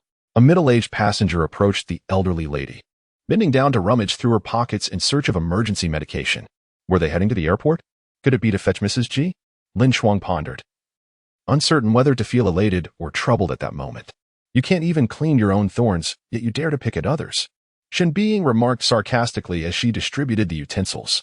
The guard, upon seeing the glaring identification, promptly stepped aside and activated the intelligence system to report to his superiors. He had once felt resentment, bitterness. He had been saddened by his parents' indifference, disheartened by the family's social standing, and pained by the injustices of fate. The portly gentleman had arranged for them to occupy the finest booth, instructing the waitstaff to serve exquisite wine, attending to his esteemed guests with meticulous care. Suddenly, a powerful strike rendered the security guard unconscious, and I had no choice but to hasten towards the nearby opulent nightclub. Wu Jiangkai wore a grave expression, seemingly perpetually so. It was rare to witness him in high spirits. At a certain level, it becomes exceedingly difficult to gauge a leader's emotions through their demeanor. Even monumental joys or devastating news are concealed deeply, reflecting the gravity and authority of their position. Yet, at that moment, Su Wei's heart was brimming with incredulity. It truly was Huang Rong. How is this possible? Are we not in the modern era? Could it be that Huang Rong has traversed through time as well? Did he accompany her into the present? However, she remains oblivious to how she returned to modernity. Just as her thoughts threatened to dissolve into chaos, Huang Rong suddenly reached out and grasped her chin. He gently caressed her lips with his thumb, and in an instant, an electric sensation coursed through her entire being. She felt herself blushing and began to harbor expectations. The catapults crafted by the Chitty people were remarkably imposing, each towering no less than 10 meters high. Lined up approximately 500 meters from the west gate of Tongmen, appearing somewhat cold under the sunlight. In Qishir, students attended tutoring classes at school or sought renowned tutors to come to their homes. It was rare to find university students offering private lessons. If they could practice their skills in a sudden turn, it would enhance their reflexes and collaborative abilities. Then, the torrential rain began to fall. And Chen Feng activated his mental technique, summoning the sword energy from the five elements realm, launching it towards the water elemental catastrophe with the force to shatter the heavens. Qi Tian, left with no choice, sheathed his array-breaking blade, contemplating instead to utilize his innate spiritual treasure. If even the innate treasure proved ineffective, his options would be nearly exhausted. The disparity in strength between the two battling sides was minuscule, almost imperceptible. It was clear that this confrontation would be protracted. A swift resolution was not in the cards. Meanwhile, as Cui Yingying and Li Haozhe finally reached their destination, they rushed to embrace Ma Yumei. Upon receiving urgent intelligence, Zhou's shouting immediately related to Ling Xiao, who was stationed in space, closely monitoring the situation on Earth from her orbital fortress. Ma Yumei gained notoriety from a school outing in her second year. And upon exiting the classroom, curious glances followed her whether she headed to the cafeteria or the playground. Blood Eagle had never heard of the Blood Heaven sect. Nor was he acquainted with the figure of Shuekuan. Shuekuan smiled knowingly and said, "It is only natural for you to be unaware, aside from our sect. Very few living souls know of it." Implicitly, those who are aware of the Blood Heaven sect are silenced. Black flames appeared fleetingly, only to be swiftly captured by 3 pairs of piercing eyes. In a flash, the 8 trigrams technique and the celestial sword style were unleashed simultaneously. The recently revealed Qimon was pinned to the ground, and the last flicker of black flame dissipated. Jin Tian, upon witnessing Mu Yang's smile, felt an unexpected shiver of fear. She found it difficult to decipher the meaning behind his expression. As I lay there, seeing their joyous laughter, a surge of anger ignited within me. The mansion was oppressively dark and eerie, resembling a prison that dulled and disoriented its inhabitants, causing them to forget that beyond its confines lay a vast world. Reducing their existence to the limited soil of that singular abode. There is no need for you to worry. Anyway, the money Adong gave me is sufficient. With that, I opened a can of beer. Feng Feng did not immediately take the young master back to the Wan family, as it would embarrass him. After a moment's thought, she brought Jinyu back into the nearby tavern, reserved a private room, and tended to the inebriated him with warm water. "How are you? Have your injuries healed?" The old man spat and inquired with concern. Feng Feng had no choice but to follow suit. Her suspicions piqued as she eyed him. "You? Do you have experience?" A slight sigh escaped her lips. However, it was evident that the child's mischievous antics did not align with any moral sense of respect for others' labor. She felt exasperated. Despite being merely a child, Jili Gullo had shown a lack of respect for others' hard work from a young age. And such reckless destruction could lead to significant troubles in the future. Yet, faced with Su Weiwei's flustered demeanor, Jili Gula displayed a playful disposition, fluttering her wings and attempting to escape Su Weiwei's vicinity. Su Weiwei realized that this strategy was futile. Therefore, she resolved to try a different approach. Ignoring Jili Gulu, she turned and entered another room. "I'm merely speaking the truth," Yi Luo said with a wry smile, wishing he could pinch the face of this cunning little girl. "It's fine. After all, we've met here." Shi Konglan smiled as he spoke. Observing the astonished gazes of those around, Xiao Hen smirked disdainfully before bellowing, "Get lost." And with a powerful motion, he hurled the struggling man into the air. Touching his Qian Kuan ring and thinking of the 2 treasured swords and the 100 steps flying sword technique contained within, Xiao Hen's face radiated delight. The value of these 3 items far surpassed the gold outside, which explained why Chen Sanfei placed such importance on them, even going so far as to create hidden compartments for their storage. In an instant, Zhu Ling's complexion turned ashen. At that moment, she realized that the hundreds of thousands of disaster victims outside the city might not have entered. Yet, the Lin family's health was improving, while her own anxiety only deepened. She shuttled between Qishui County and Taozuan, working alongside Dr. Zhu at the 3000 Hall, who had already rectified numerous previously miswritten prescriptions, his handwriting now exuding a hint of refinement. Yu Yin, originally a courtesan from Qinhuai, was well aware of the Qixi festival. However, her evident intention to attend the gathering compelled Yunyang to ponder further. Thus, even if the cultivators atop the Qilin beast did not voice their thoughts, no one else would dare to step forth. "What did you give him? Why is he so afraid of you?" Astonished, Shi Jiang immediately deduced the reason behind the initial handover to the NPC shopkeeper and promptly inquired. Qin Ming, seemingly in jest, mentioned this name, causing the others to momentarily pause. The direct descendant of the heavenly Qin dynasty, Qin Ming, is a name that resonates throughout the ancient divine ruins. A multitude of laborers and convicts, under the watchful eyes of the military, journeyed northward towards Hishi. Subsequently, Yang Hao summoned a golden mace that crashed into Wang Ming, resulting in a geyser of blood as Wang Ming, eyes wide with disbelief, collapsed. Although Nan Gu had identified 2 pivotal figures for him, Zhang Yu remained perplexed. Under the pressures from above and society, he was reluctant to wait any longer. Thus he decided to cast aside his pride and humbly inquire. With a swift motion, he extracted another letter from his sleeve, his previously murderous gaze unexpectedly softening. Li Yinyang, appearing to be in his 50s, exuded a formidable presence, his latent prowess instilling fear. His piercing gaze swept across the gathering before honing in on the Wanling jade tablet lying on the ground. The Shura king was taken aback, suddenly hearing a series of urgent thuds emanating from the battlefield. The dynamics of the Northeast have subtly shifted, as Li Tianyu, once a prominent magnate, seems to be fading into history, much like the former Yang Ming and the erstwhile Old Abbot. In an era where earthquakes are believed to be the wrath of the earth deity, Gong Wuxia's blood-red pupils undoubtedly signify an anomaly. Ultimately, humanity is a biological entity, with the primal imperative being survival. In the face of survival, notions of gentlemanly conduct are rendered trivial. This is the dilemma currently plaguing Nick Fury. Public opinion has become increasingly volatile, with many extremists demanding accountability from the superheroes. At times, he is tempted to respond with a sharp retort.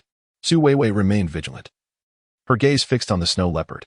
It was at this moment that they seemed to hear a few whimpering sounds. While Su Weiwei dared not be distracted, the snow leopard was different. It appeared to have sensed something, turning its head to reveal a small snow leopard emerging from their castle. The little snow leopard looked exuberant, bounding towards the larger one and nuzzling against its feet in playful affection. The imposing demeanor of the larger snow leopard dissipated at the sight of the little one, transforming into a gentle countenance as it lowered its head to affectionately kiss the young snow leopard. Su Weiwei stood in a daze, pondering how the little snow leopard had found its way into the castle. Mao Lian, dressed in simple garments, escorted Mo Yin out of the palace. The sunlight poured down from above, infusing the spring day with vibrant energy. The streets bustled with activity, creating a lively atmosphere. The bustling East Street was lined with goldsmiths, clothing shops, agricultural tool stores, grain and oil merchants, and various craft boutiques, all thriving with customers. Just as he was lost in thought, he suddenly remembered he had an important task to attend to. Sugu had instructed him to pick him up at 6 o'clock, and noticing the sky darkening, he glanced at the time, already past 5:30. If he didn't set out soon, he would be late. The white tiger's fur was singed from Heelin Yao's fiery whip, appearing unkempt in Long Xiaoyan's eyes. Feng Chenxi, who had been at a disadvantage, found support from Shang Wanfushi.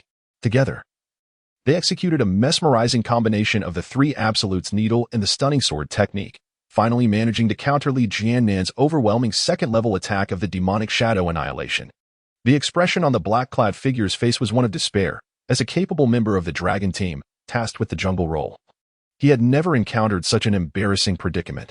Indeed, the top 100 rankings represent the strongest 100 students within the academy. Chen Yi, aware that when Xin had just arrived and was unaware of this, provided an explanation.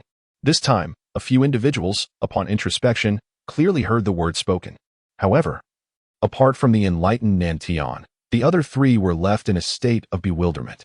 Indeed, although Ding Caihe had never encountered the leader of the Longqian sect, she nonetheless recognized the appearance of Zhang Wuji at a glance.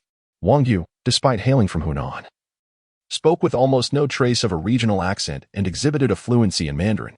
Beyond his involvement in electronic sports, despite being regarded as a wayward student, his proficiency in foreign languages and spoken communication stood out as a singular strength. This sentence evidently perplexed Tian Jihong, who found himself uncertain of the implications behind the inquiry. To avoid offending the middle-aged man, he could only respond with a somewhat awkward denial. At that moment, as Pei Yiling hovered on the brink of life and death, her utterance of mother seemed to flow forth with a naturalness that was striking. Fur, along with certain animal horns, represented materials of considerable value, easily convertible into a handsome profit. Madame was scrutinized Yin Miao from head to toe and immediately discerned that not a single piece of attire he donned was of high caliber, let alone luxury. However, her gaze was profoundly penetrating, a depth of expression characteristic of the elderly, revealing that her true age was likely far greater than what modern technology could surmise. Subsequently, for reasons unknown, he began to contemplate the siege of Yuncheng County City, ultimately encircling it. Within the county, 2,000 troops, commanded by the county magistrate He Fei, resisted valiantly for a day and a night before the city fell. He Fei fought to the bitter end, ultimately succumbing to overwhelming odds. Pu Tong was rather indifferent to such matters. Lin Yuran should cultivate her own social circle, and who could predict the sparks that might ignite between the two of them? He cast a fearful glance at Fong Bai, only to realize that the source of his trepidation seemed not to stem from this man, but from the side. This was the first meeting between Pu Tong and her father, making it inappropriate for him to speak freely. Thus, it was her role as a mediator that needed to come into play. Focus on your cultivation. What you currently possess is merely superficial. The chaos technique is not complete. It requires your own augmentation, and I can be of no assistance in this matter, the copper coffin informed him. Time passed unmeasured until the tremors finally ceased. In that moment, the world appeared to abruptly regain its tranquility. Outside, the silence was eerie. In the past, they could still hear the whispers of the wind. Yet now even that was absent. The entire realm seemed to plunge into an abyss of stillness. Su Weiwei and Huang Rong clung tightly to one another, paralyzed with fear. After a long while, she finally broke the silence. Jili Gulu, Cici, are you all right? All is well, came Qian Li's voice. Hearing him brought a modicum of relief to Su Weiwei. They had been tense for an extended period, and now, as she touched Huang Rong's back, she felt him drenched in sweat. In this weather, Yun Shui nodded. You lead Shen Zhong and the others to the town to prepare the items for the wedding. Just now, Shen Hongjun mentioned that the ingredients for the wedding feast should be sent from the state capital. Shen Liang and Shen Fu are still there, and they were left behind specifically for these arrangements. Oh, you seem quite cheerful. Are you that delighted to see me? A voice, laced with laughter, entered as someone stepped through the door. Eavesdropping on the sounds from the bedroom, though not entirely clear, it was almost certain that someone was inviting Ben Xiang out. Contemplating this, Tao Junlan decided that she could no longer allow Jiang Yulian to continue in such a manner, and thus she personally visited Qiuyi Courtyard. Wang Yu had previously used his mental prowess to implant various pieces of information regarding the fisherman directly into the mind of the giant crocodile. Yet the latter struggled to grasp the full meaning of that information. Nevertheless, identifying the fishman through those images proved relatively straightforward. Ding Ro had once been somewhat obstinate, but after her transformation by Ding Yezi, she had learned to recognize what truly mattered. She began to heed Ding Mu's words and teachings, abandoning her previous self-centered ways. Curse it, I can no longer tolerate you conniving individuals. Hence, I shall undertake a noble deed, proclaimed Bald Brother with righteous indignation. Even if Physician Su failed to devise a remedy, there were other physicians available. As long as this news spread, it would undoubtedly aid in the quest for a solution. Feng Yao had entered seclusion, leaving many matters for Yu Lu to attend to, and the impending war required meticulous planning, which would render Yu Lu quite occupied.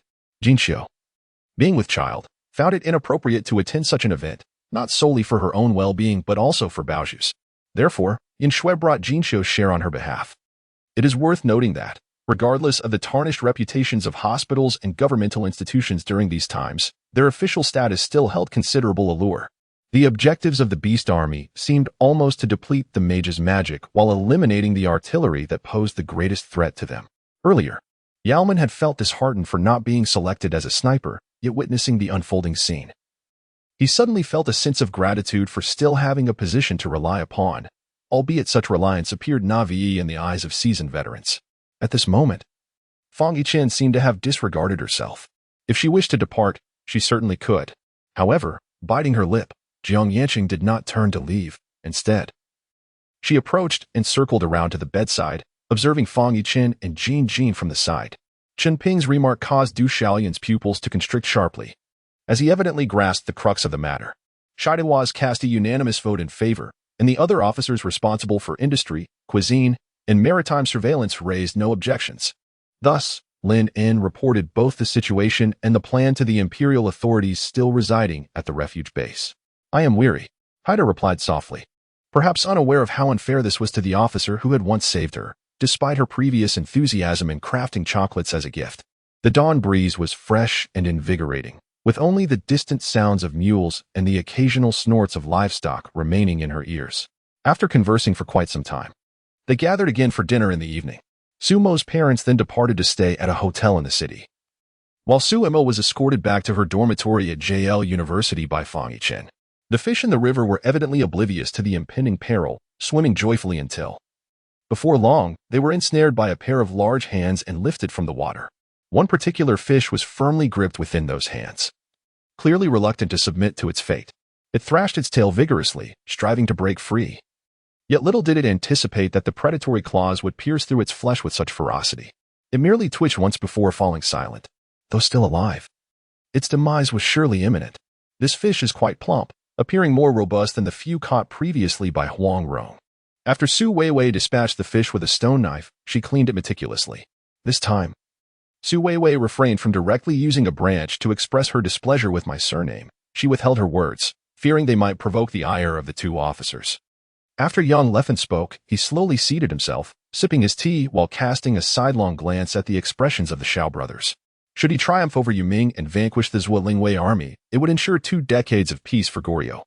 He had heard whispers of turmoil rampant in the Central Plains, leading him to believe that Yang Guang would be unable to launch another assault on Goryeo for at least a decade.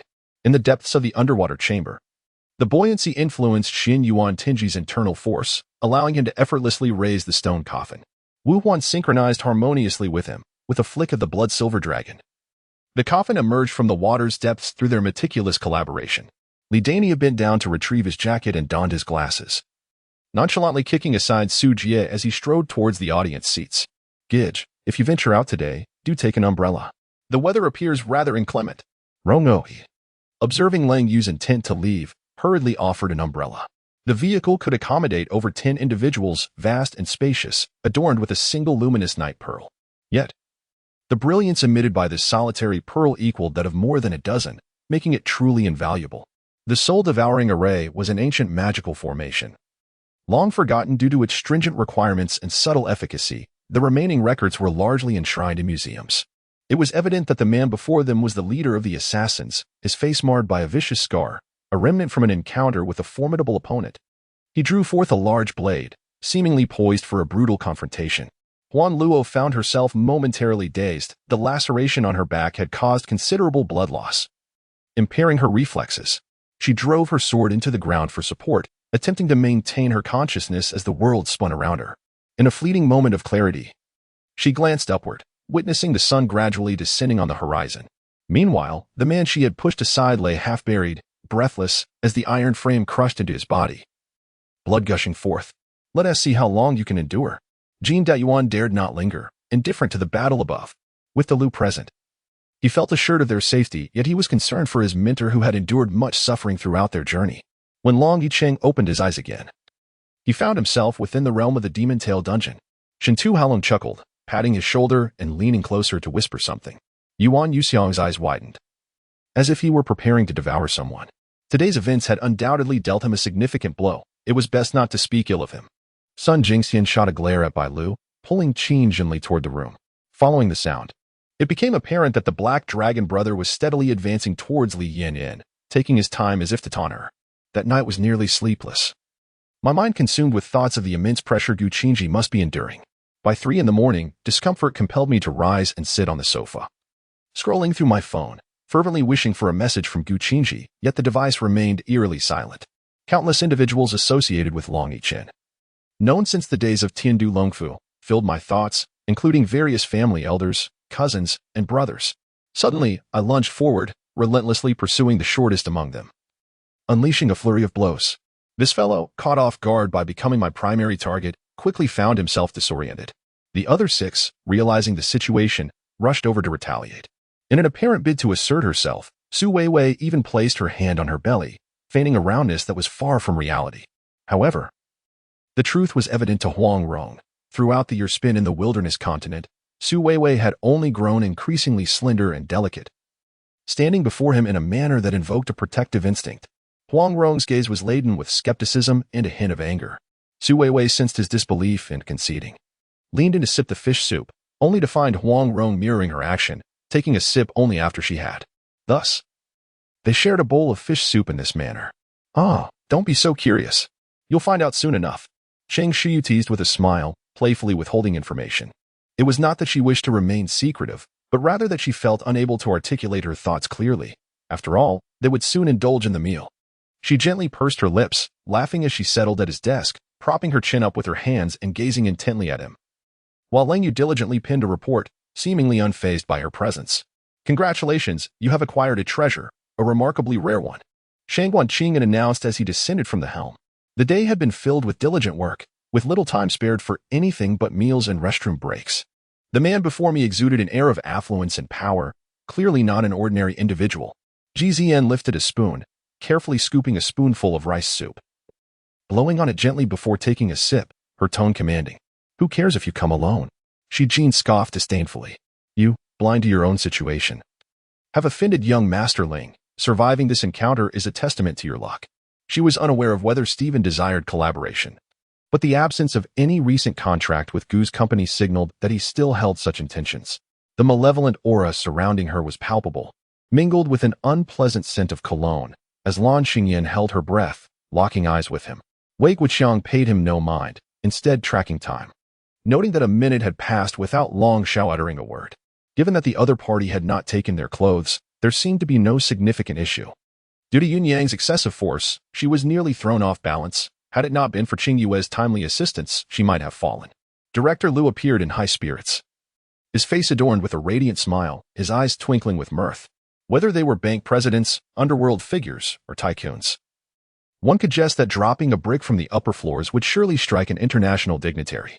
Chiru Asia, with a helpless smile tugging at his lips, realized that his son had indeed borne a grudge, as the two of them, reclining on the sofa, exchanged glances, the aroma wafting between them. Chiru Asia murmured softly.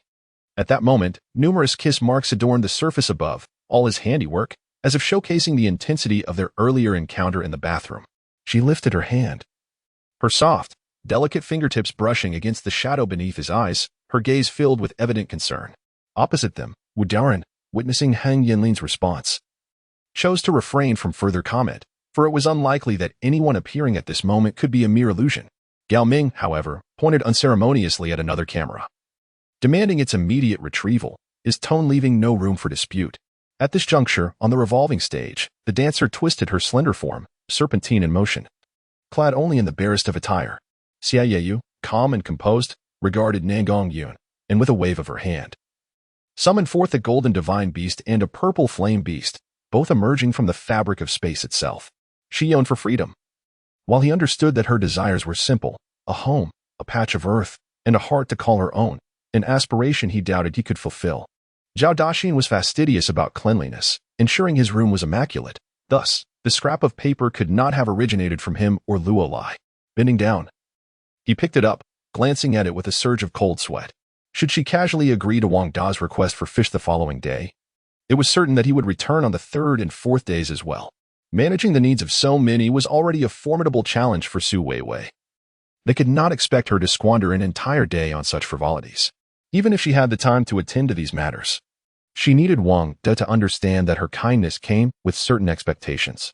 Kindness with conditions would not lower the standards in people's minds, nor would it be readily exploited. Clearly, the current chatterbox did not grasp this concept.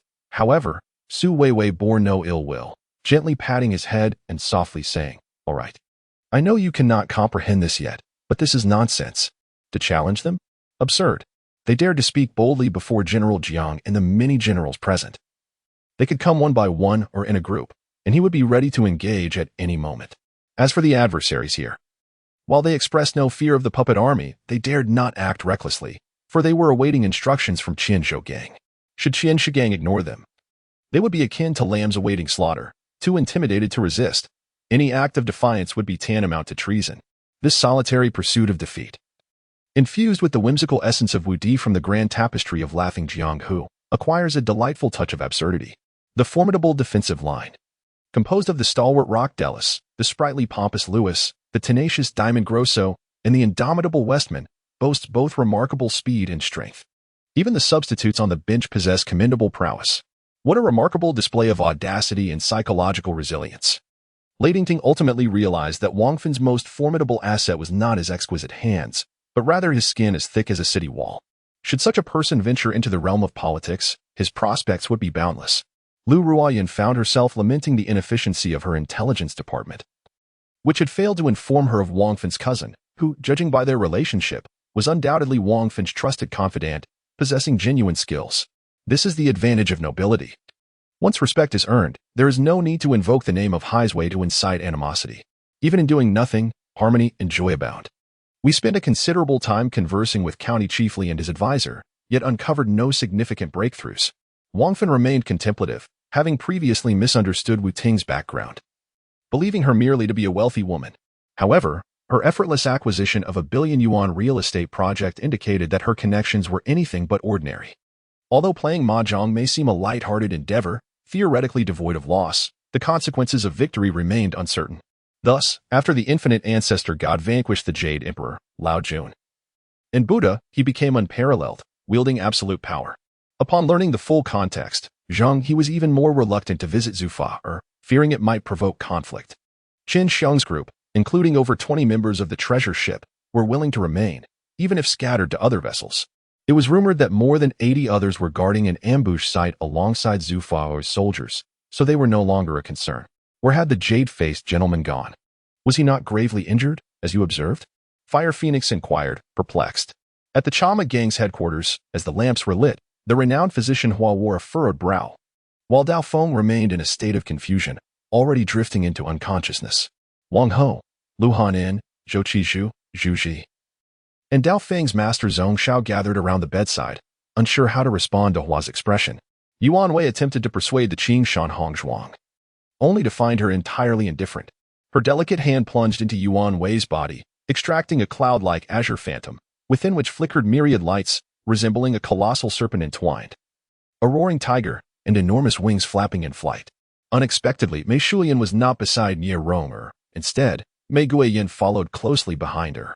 In her haste, she accidentally dropped a jade hairpin from her loosely tied hair, which fell to the stone steps with a sharp crack, breaking into two pieces. At that moment, Shang Guanyu and Chen Xiao remained in a state of shock, unable to regain their composure. As the capital, it was indeed larger than other state cities, with majestic architecture and bustling activity. However, Chen Xiao lacked the spirit to appreciate it, yearning only for a good night's sleep and a hearty meal. Jili Gula had once believed himself to be uniquely special in Su Weiwei's heart, planning to boast to Huang Rong, only to find himself in an unforeseen predicament. Frustrated, he huffed at Huang Rong before turning away, parading off to showcase the necklace he now wore. Aside from Huang Rong, none had ever worn or seen anything like it.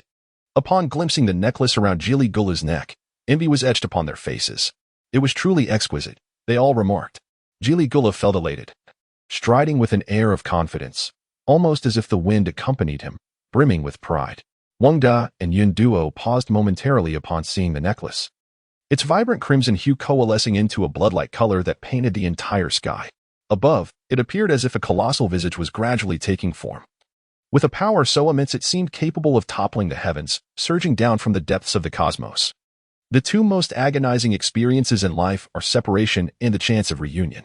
No matter how deep the hurt, as long as the festering flesh is removed, one can start anew. She is easily understood. It is the fundamental driving force for human existence, akin to the air we breathe.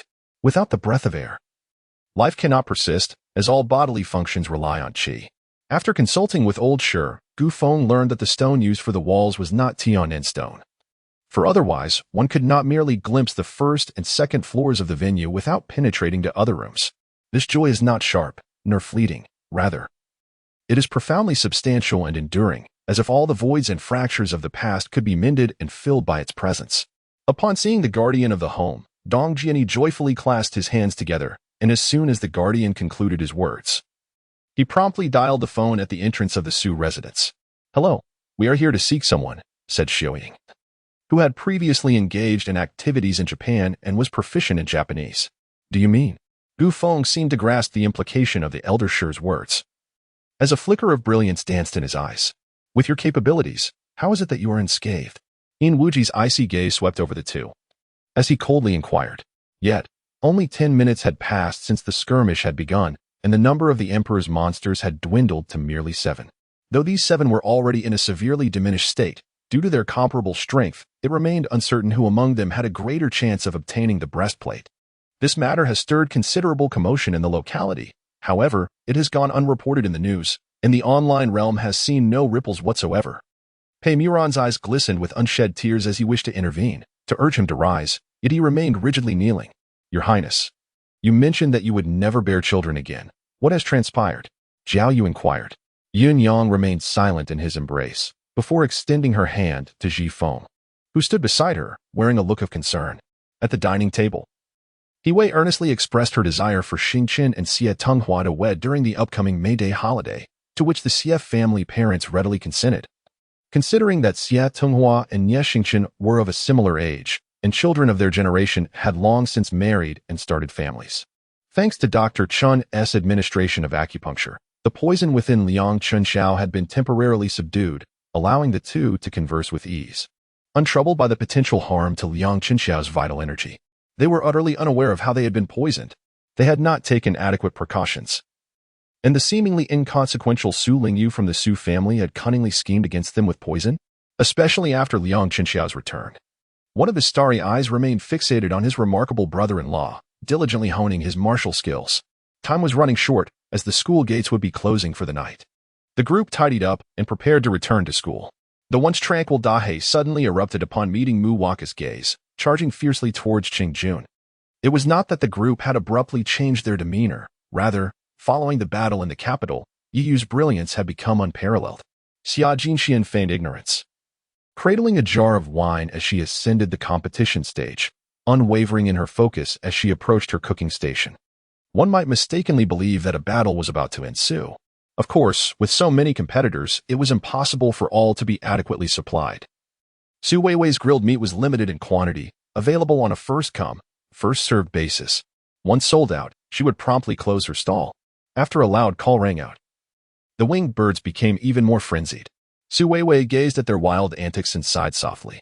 She suddenly recalled her time in the modern world, where a new trendy shop would open in the city, and with just a slight marketing ploy, throngs would rush in to spend their money.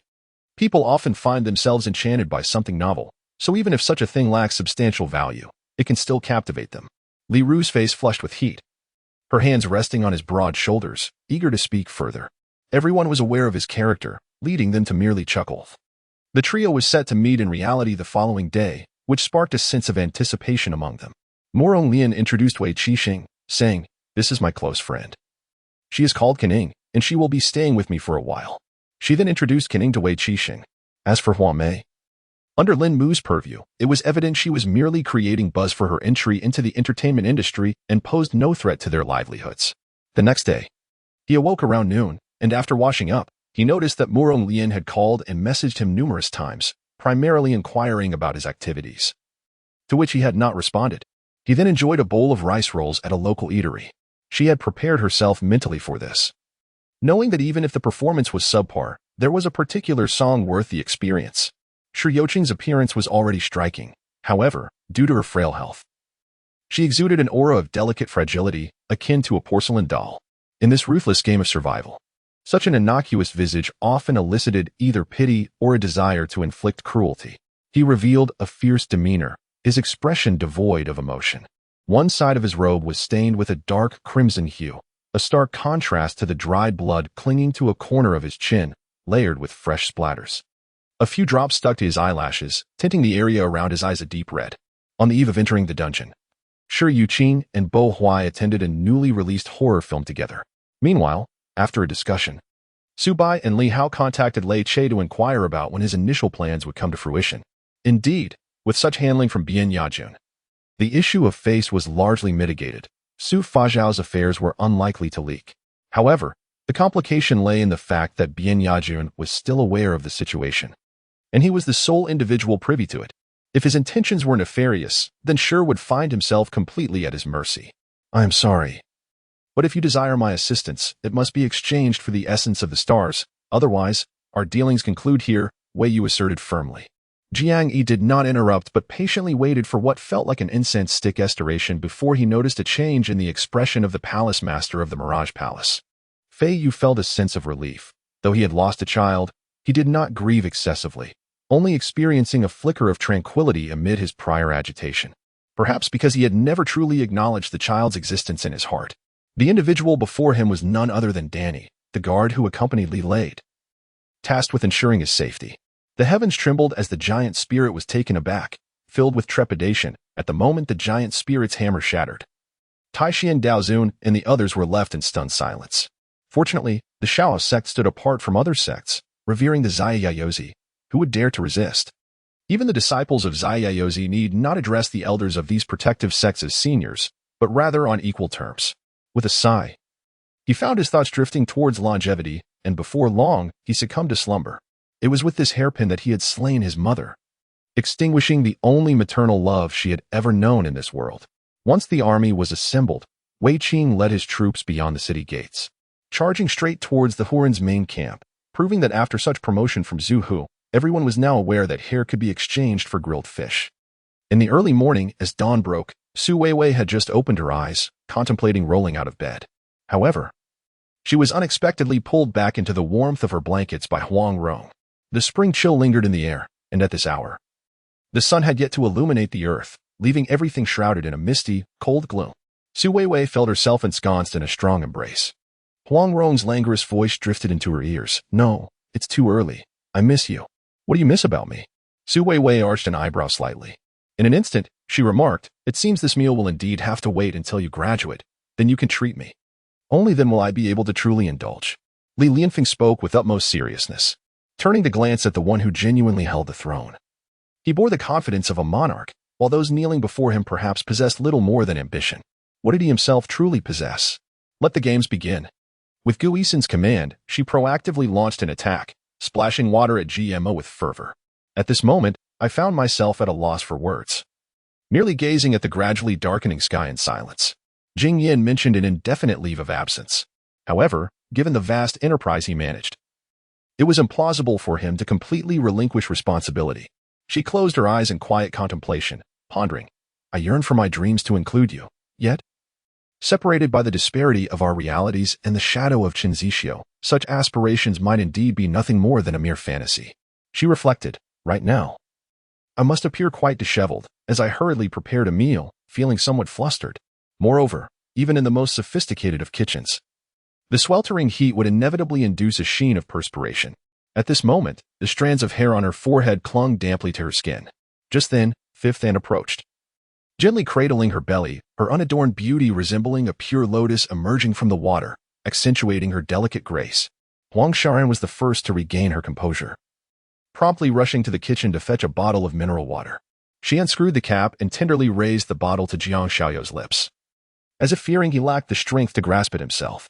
As Mu Yang stepped forward, he inhaled the pure atmosphere surrounding him. Unlike the tainted energies of the outside world, the essence here was refreshingly invigorating. Mu Yang understood that this was indeed the interior of the Qingding. The angrier Lin Haoyue became, the more composed he appeared, particularly during combat. Upon realizing his arms could no longer move, he swiftly adapted his approach. Since he could not use his limbs, he would resort to his mental prowess, for he was inherently a psychic zombie, and this was his rightful path. Zhao Gongming. Upon hearing Sun Zhaohua's remarks, was reluctant to engage with the clan leader, yet the undeniable intensity in Sun Zhaohua's gaze compelled him to ultimately call Zhao Dong, the patriarch of the Zhao family. Another motivation was to exclude those unworthy of participation.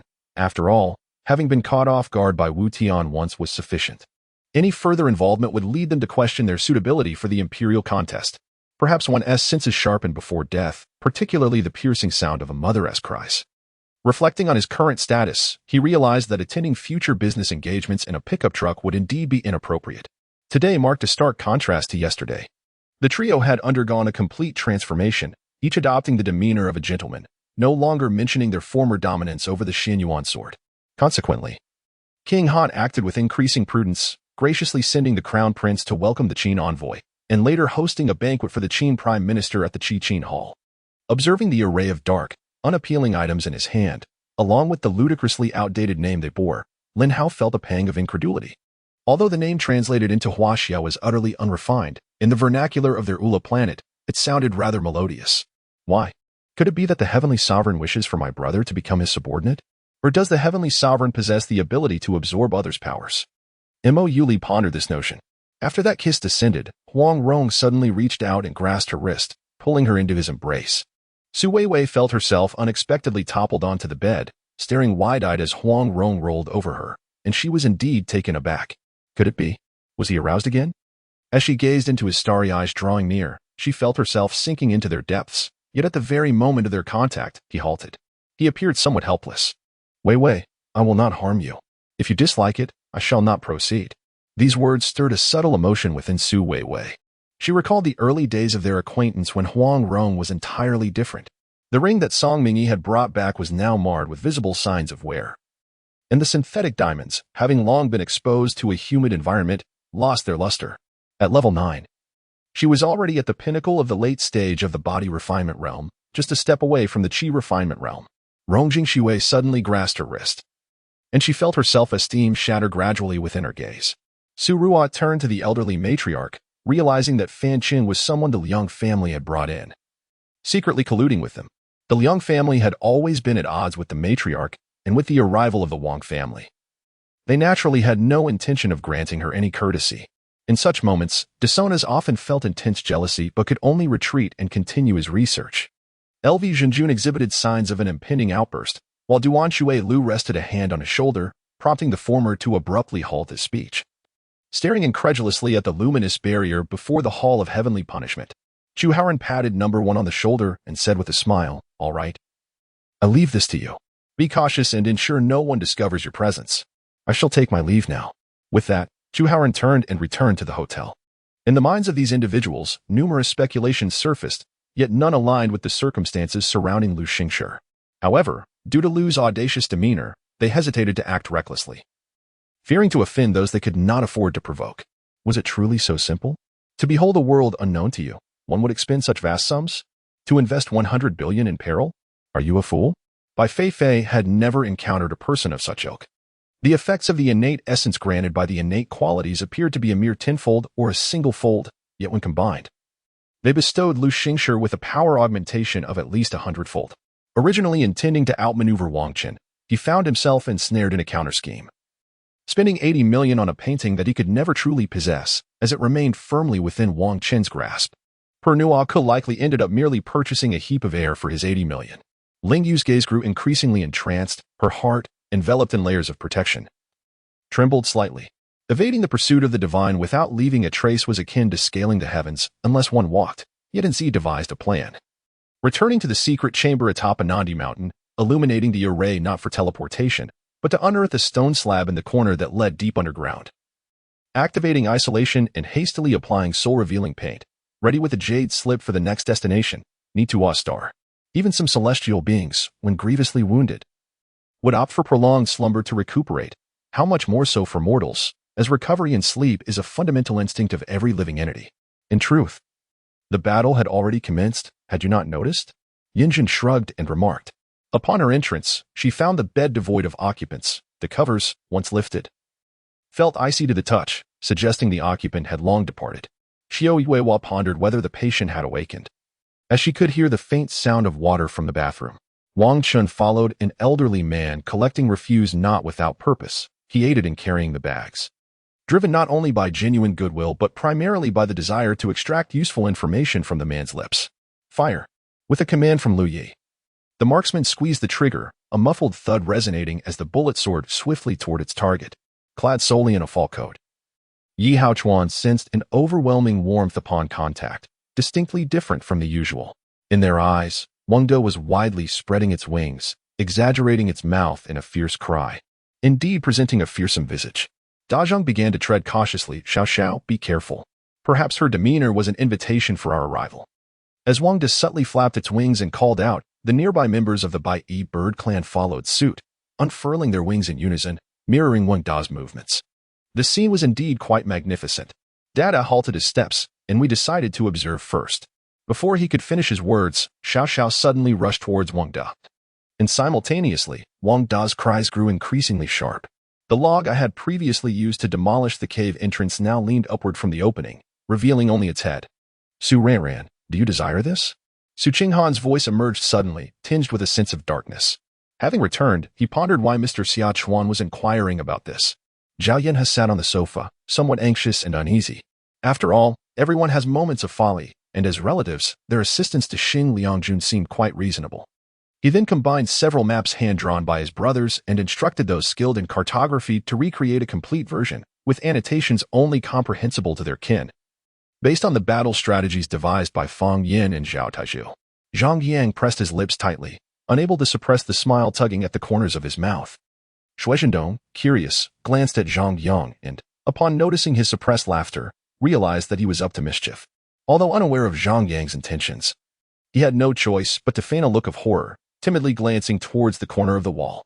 The figure of 800 pounds indeed represented an astonishing number, particularly for Wang Jingpa, for whom this figure was challenging to fathom.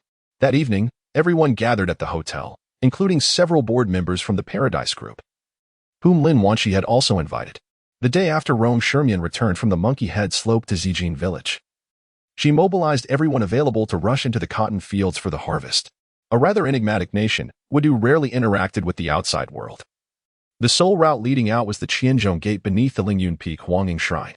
Some individuals below began to whisper among themselves, and Xia Dongdong, observing their expressions, nodded in satisfaction before continuing. Next, let us present the first auction item, the Tai Yin Yang sword.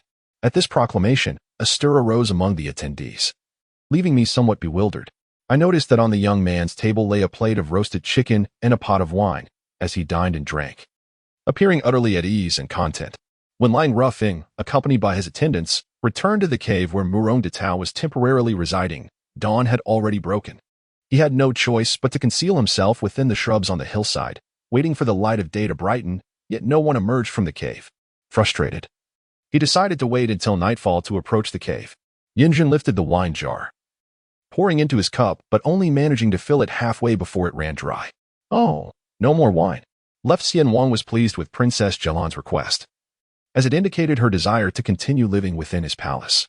Tuoba Shui wandered aimlessly down the street, while her senior brother He Liang quietly trailed behind her. Absorbed in her thoughts, she failed to notice his presence. The wretched are merely pretentious, aptly described Anzi's current sentiments, perhaps overly cautious and having inadvertently sabotaged her own efforts. The mysterious artifact had fallen into the hands of extraterrestrials, undoubtedly those intent on seizing the Tiandao Jun dungeon. Anzi nearly succumbed to panic, yet her growling stomach concealed her alarm. How amusing. Truly delightful. I never wish to return. Anzi chuckled insincerely, primarily out of frustration, encountering someone even more shameless than herself for the first time. Subsequently, a direct punch landed squarely on Yin Yuming's face, swelling his right cheek. In executing this move, I noticed Yin Yuming attempting to evade, yet his speed paled in comparison to the swiftness of my attack. The suspicious gaze of Huang Rong fell upon everyone present, causing discomfort in their hearts. They too turned coldly towards Huang Rong. At that moment, Su Weiwei, caught in the middle, felt the utmost awkwardness. Her complexion paled slightly as she stood between them, blocking their disdainful glances, and then waved her hand, stating, "They are not thieves. For the footprints left by the riverbank do not belong to them, and I believe in their innocence." The inherent goodness of their nature was evident. This realization struck Su Weiwei the first time she encountered them. Otherwise, she would not have dared to approach them so boldly and become friends. pouting in confusion. Who could it be? Long Ji grew furious, just as he was about to point at the culprit. He noticed that the individual audaciously accepted a cup of water in front of him, subsequently pouring it over a young police officer bent over his desk writing reports. No problem. I've been idle for too long, just waiting for you. As soon as you give the word, my people will spring into action, Yihua assured me. In an instant, the expression on the Dark Lord's face, previously confined by Shui Wan, twisted in agony. Suddenly, a flash of silver light erupted, heralding an unexpectedly fierce explosion at the very heart of the battlefield. The more one contemplates it, the more perplexing it becomes, however. The immediate priority is to expedite the healing of Qin Shi Huang in order to comprehend the intricacies of the situation. In truth, Ku Xinya's greatest concern stemmed from the moment when Zheng Huading, with eyes ablaze, shouted at her, "You had better pray for a son of mine." The fright nearly sent her spirit into disarray, leading her to believe he had already uncovered the truth. "How did you discover this place?" Liu inquired with curiosity, for such a locale is not easily stumbled upon. Thus, Lillian silently resolved that she must prevent Scarlet from portraying Wang Xinyuan in the film, resolutely determined not to allow it. Witnessing her current demeanor only fueled Ku Xinya's anger, bringing her to the brink of an outburst. He refrained from discussing matters with Wen Qin, fully aware of her fiercely competitive nature, should she learn that the other party failed to fulfill their previous commitments. A significant quarrel would undoubtedly ensue.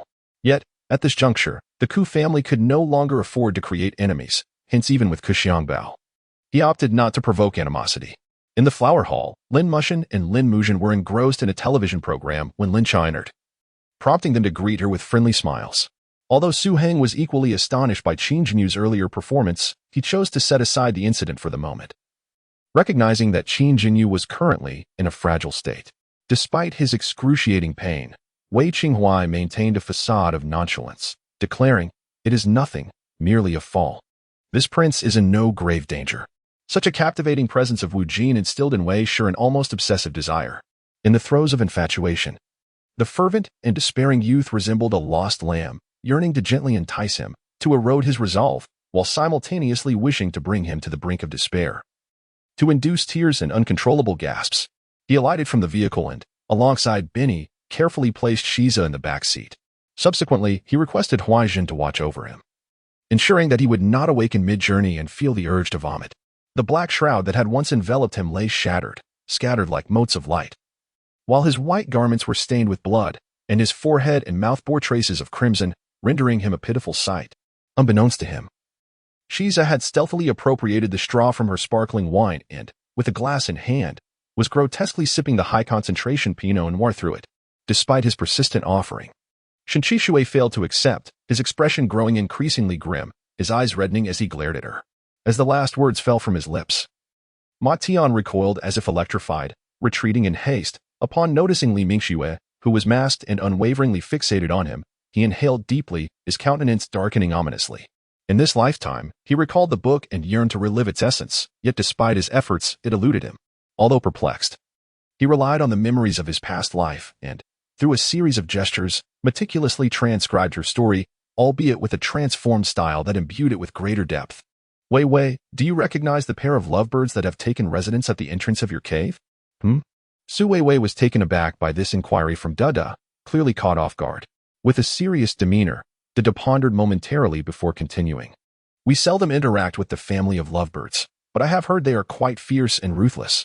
Should you inadvertently provoke them, they would undoubtedly rally together, eager to compete with you. Given your slight frame, you must exercise caution."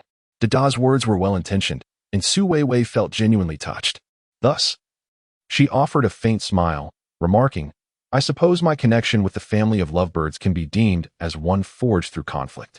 In preparation for this endeavor, Lin Feng devoted considerable time and effort, for avenging Queen had long been his heartfelt aspiration. Consequently, retreat was not an option. This undertaking must proceed, irrespective of the circumstances. Governor Wu and Yun Feiyang toiled throughout the day at Jishan Temple, yet their efforts yielded nothing. Departing in frustration, they left behind the ruins of the ancient temple. Weeping in the chill of the wind, Pei Shi, harboring a growing fury, remarked, "I have heard that the people of Liangzhou are fierce, rife with bandits and horse thieves. Upon catching wind of any news, they dispatch troops under the guise of suppressing banditry. In truth, the greatest peril in the world is the soldier. Even the ruffians of the marketplace would dare not provoke them. To slay such miscreants would be no transgression. Of course, this is also due to Adams's meticulous approach to his work. He has become increasingly adept at managing the affairs of Evil Serpent Island. His growing competence lends an air of leisure to his labors. However, sensing something amiss, he initially sought to discern the allure of the sea turtle that captivated the foreign students. Yet upon closer inspection, the dissonance became glaringly apparent. Returning to Miami was essential.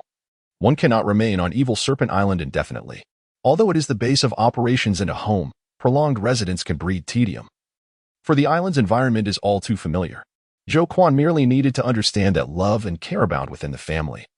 For this is the essence of a truly happy and harmonious household, its most fundamental and admirable quality. In a moment of inspiration, Dharma sought a bundle of reeds from an elderly woman, embraced them, and leaped into the river, drifting across the waters with the southern breeze. This is the tale of how Master Dharma crossed the river on a reed. Indeed, compared to North Star City, our surroundings are far more pristine. Can you not detect the fragrant air here? Gong Shueka cherished the green maple trees, seizing every opportunity to converse with them. King Chu was the elder brother of Qin Wan, having lived a life of opulence and prestige, and his words carried weight in Qin Wan's presence. King Qi, a cousin of Qin Wan, currently serves as the minister of the Royal Ancestral Temple. These two princes hold significant sway in the Great Xia, and their favor is not easily won. Meanwhile, outside, the demonic beast stirred restlessly. Near the coastal celestial cities, 4th and 5th tier beasts have begun to emerge, further constraining the space for cultivators. Additionally, lesser demonic creatures frequently harass the outskirts of the terrestrial celestial cities, creating an atmosphere of tension that spread throughout. The beast tide, it seems, is inevitably approaching. The current head of the family is named Luo Zhaoan, reputed for his exceptional martial prowess and possessing the demeanor of a chivalrous hero. Throughout their journey, Yin Han and Shui encountered various knights, thus becoming accustomed to such encounters. They had previously met the sage Confucius, and even the esteemed Long Yufeng and the Eastern Emperor had to pay their respects upon meeting him. The identity of the sage in his past life remains a mystery. Yet his accomplishments in this world are unparalleled by any contemporary figure. Cursing under his breath, Zhou Feng swiftly produced a shield and readied his boomerang. Haylighting gazed blankly at the youthful visage before him. It appeared vaguely familiar, yet he could not recall associated memories. A large watermelon slipped from his grasp, crashing to the ground and exploding, showering him with pulp and juice, leaving him in a state of disarray. Suddenly, Huang Rong emitted a cry and darted off into the distance, vanishing into the depths of the forest in an instant. The peculiar creatures followed suit. Observing the slightly unwell expression of Su Weiwei with curiosity, they inquired, "What has happened to him? Is there something amiss? It seems he is unwell." Su Weiwei could only respond, "What is wrong? Is he ill?" Xiaoxiao appeared genuinely concerned for Huang Rong. Despite their previous misunderstandings, they held affection for Su Weiwei. And since Huang Rong was her companion, they were inclined to extend their goodwill towards him as well. Now that Huang Rong was feeling unwell, the crowd reflected on the fact that while this era would witness the demise of many talents, it would also forge a new generation of formidable warriors, those who might not have had the opportunity to ascend to greatness as divine rune practitioners. By this point, Gan Jing had already made appearances in 6 films, and considering the upcoming Spring Festival, time was indeed of the essence. However, a subsequent thrown dagger severed half of his skull, causing him to collapse to the ground. Both Pejun and Shiro had long since grown accustomed to Shirley's physique, and they were well prepared for any situation. These nations appear to be under the dominion of humanity. However, there are some realms where even the sovereigns have embraced the faith of the radiant light, signifying that the entire nation has already succumbed to its control. Logically speaking, Qin Shuang's cultivation is merely at the 3rd level of the soul sea, having yet to absorb the power of heaven and earth or consolidate a soul seed, rendering him incapable of truly unleashing the frost power within the frost fist. As soon as Sun Wui finished speaking, the crowd surged forth, eager for a deadly duel. Yet, a single remark from the Taoist Wu Wei doused their fervor like a bucket of cold water. Tang Xin cast a glance at the mist, his demeanor unchanged. Although the fog was thick, it posed little hindrance to his spiritual perception, allowing him to ascertain a general path. As a disciple in charge, he possessed more information than an ordinary disciple and was aware of the numerous hostile forces against the Zishu sect, the most prominent being the Bloodslaughter sect. Meanwhile, Yi Haoshuan found himself intrigued by the golden giant lion's exterior. What material could withstand a punch from him? A being of celestial rank? Kuei Baozhu wore a proud expression, stating confidently, "This is the ultimate secret technique of the Southern Dynasty's temple boxing." Lin Zhoming, a Ming Dynasty fighter, excelled in this technique, capable of knocking down birds soaring over 100 meters above with this very move. Thus it is colloquially known as the falling bird fist. After several seconds of silence, just as Masha was about to depart, a man emerged from behind a tree.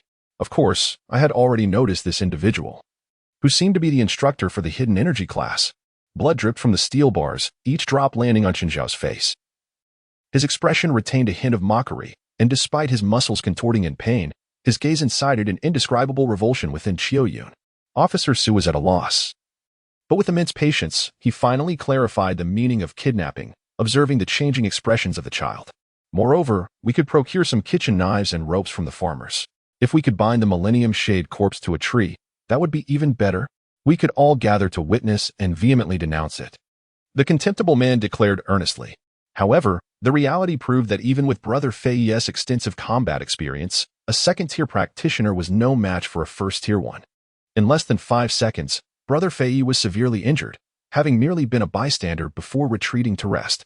Simply put, if Zhu Rong encountered energy shielding, she could still create fire, but it would only remain upon her body, unable to project fireballs outward as in normal circumstances. Do you understand? Old Tian had explained it this way. Step aside. My southern radiance is not to be trifled with.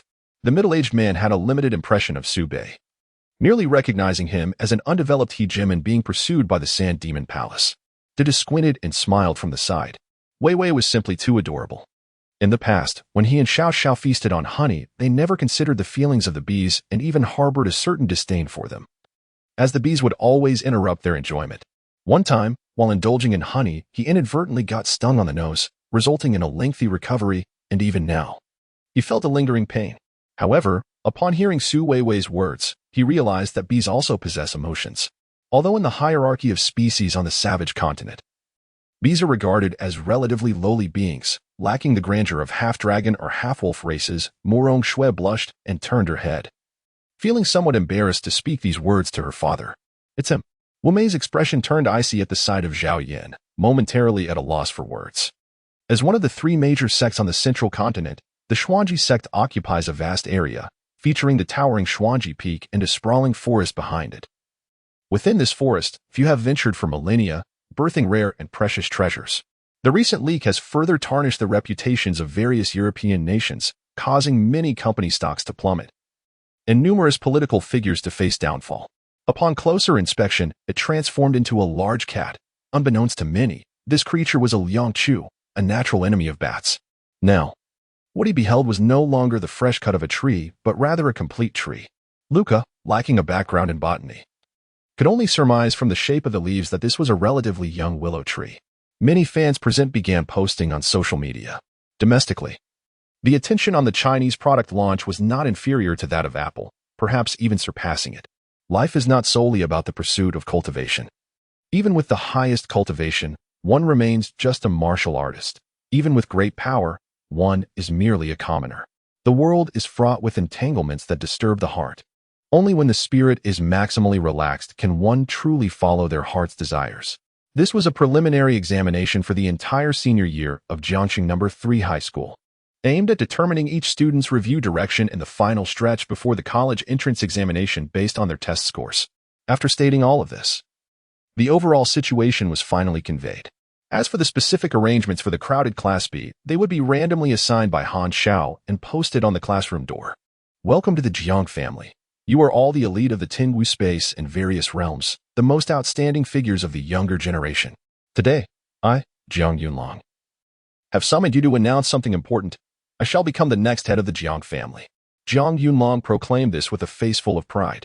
I dare to wager with Qi Yue that Duan Mulan has certainly practiced the mighty diamond palm. It wasn't until she had disappeared from view, her last corner of clothing fading away, that I felt a burning sensation on my face. At that moment, I truly no longer cared for my dignity. The surrounding students, upon seeing Yufeng emerge, ceased their bickering and turned their attention to him. Supporting the dazed senior, a student standing beside him promptly urged, "You should be careful." Wu Shizhao offered little of note. A master-level puppet master specializing in assassins could hardly assist in a direct confrontation with the bear hunter. Meanwhile, Bai Jiao seemed to have tasted the power of Jiang Chen's boxing style. refraining from further attacks, instead menacingly threatening Jiang Qin from a distance, while simultaneously tightening his body and relentlessly advancing toward the underwater passage, clearly intent on drowning Jiang Qin. Brother Niu, why do you need the qi-nourishing pills so desperately? Aren't their spiritual energies extremely vigorous? Yi Fan was also somewhat perplexed. He only knew that qi-nourishing pills were precious and valuable. This was precisely why Takeshita Jun did not dare to show any negligence in addressing the request from Okamoto, a direct descendant of the Okamoto family, and hurried to Deep Sea City that very night. Jiru, who had battled with Jiang Yuan, immediately sensed the profound aura contained within Jiang Yuan's punch, prompting her to involuntarily exclaim in astonishment. Upon reaching this point, Huang Rong finally reacted, gently rubbing Su Weiwei's forehead with a touch of tenderness. The spot where the tree root had struck had formed a small bump. With a resigned sigh, he remarked, "You, foolish one." Su Weiwei looked at Huang Rong with pitiful eyes and replied, "I'm not foolish." "All right." Huang Rong nodded in acquiescence to her assertion. Now, with the misunderstanding resolved, Su Weiwei took Huang Rong's hand, as well as Dada's, and after clarifying their conversation, they collectively turned back toward the tree hollow. At this hour, the night had grown quite dark. Before they reached the tree hollow, they heard a sound of sobbing. Upon approaching, they discovered it was Xiao Xiao. Chechen was deeply impressed. As the theories proposed by the other party had already been practiced by the Taiyin sect for centuries, this method of awakening initiated by the elders had commenced long ago, even when the Taiyin sect was still known as the Infupai. "So, how much are you prepared to offer me?" Lu Bai remarked with an expression that suggested he had finally been tempted. "When Tian, you have returned. What is the situation?" As soon as when Tian arrived, Lu Feng eagerly inquired. Liao Destin paused again, gazing intently at Ho Chanfeng, as if he had made a significant discovery regarding the young man before him. "I do not require anything from you at present. You may return. When I need you, I will naturally seek you out," Long Sija stated, casting her a glance to clarify his intent. He indeed misjudged the old man Yun. For elixirs of such caliber, even the most seasoned alchemists, far more experienced than Wentian, possess a remarkably low success rate. Thus, the old man Yun had never associated the elixir with Wentian. At this moment, as Wuqi allowed those viruses to infiltrate the body of the black-clad Kyra, the medical chamber's door swung open, and the black-clad Kyra, who was receiving treatment within, abruptly opened his eyes wide. Had Lu Bai consistently maintained his fervent work ethic, he would likely have amassed several million by now. For 7 or 8 years, the neighbors have primarily purchased fruit from the chubby man's family. The chubby man's grandmother is known for her kindness and integrity. She conducts her business with a strong sense of ethics. The government has shown her considerable support, and she, in turn, feels compelled not to disappoint them. Thus, she rises early and works diligently to procure quality goods at fair prices, ensuring that her measures are honest and never shortchanging her customers. As darkness receded and the horizon brightened with the light of dawn, the black dust on the heart-shaped mirror was entirely consumed by flames. Infeng felt an unexpected clarity wash over him, a sensation he found difficult to articulate, one of profound comfort that stirred within him a desire to shout with joy. Jiao Yin helped the silver sparrow to her feet and turned to Mo Yufeng, stating that since they had retrieved the items and returned the child, they owed nothing to one another. With that, she turned to leave. She did not rush to speak, but instead scrutinized the other party, seemingly pondering the truthfulness of their words. Observing his resolute figure departing, Insher could not suppress a smile and retreated to her room. "Do not call her that." The individual appeared to be provoked by Shi Yu's use of Yaya, hurling a ruler directly at her face. This thought brought a tinge of sorrow to Sun Mu's eyes. They were all soldiers of the great Zhao. Why should there be divisions among them?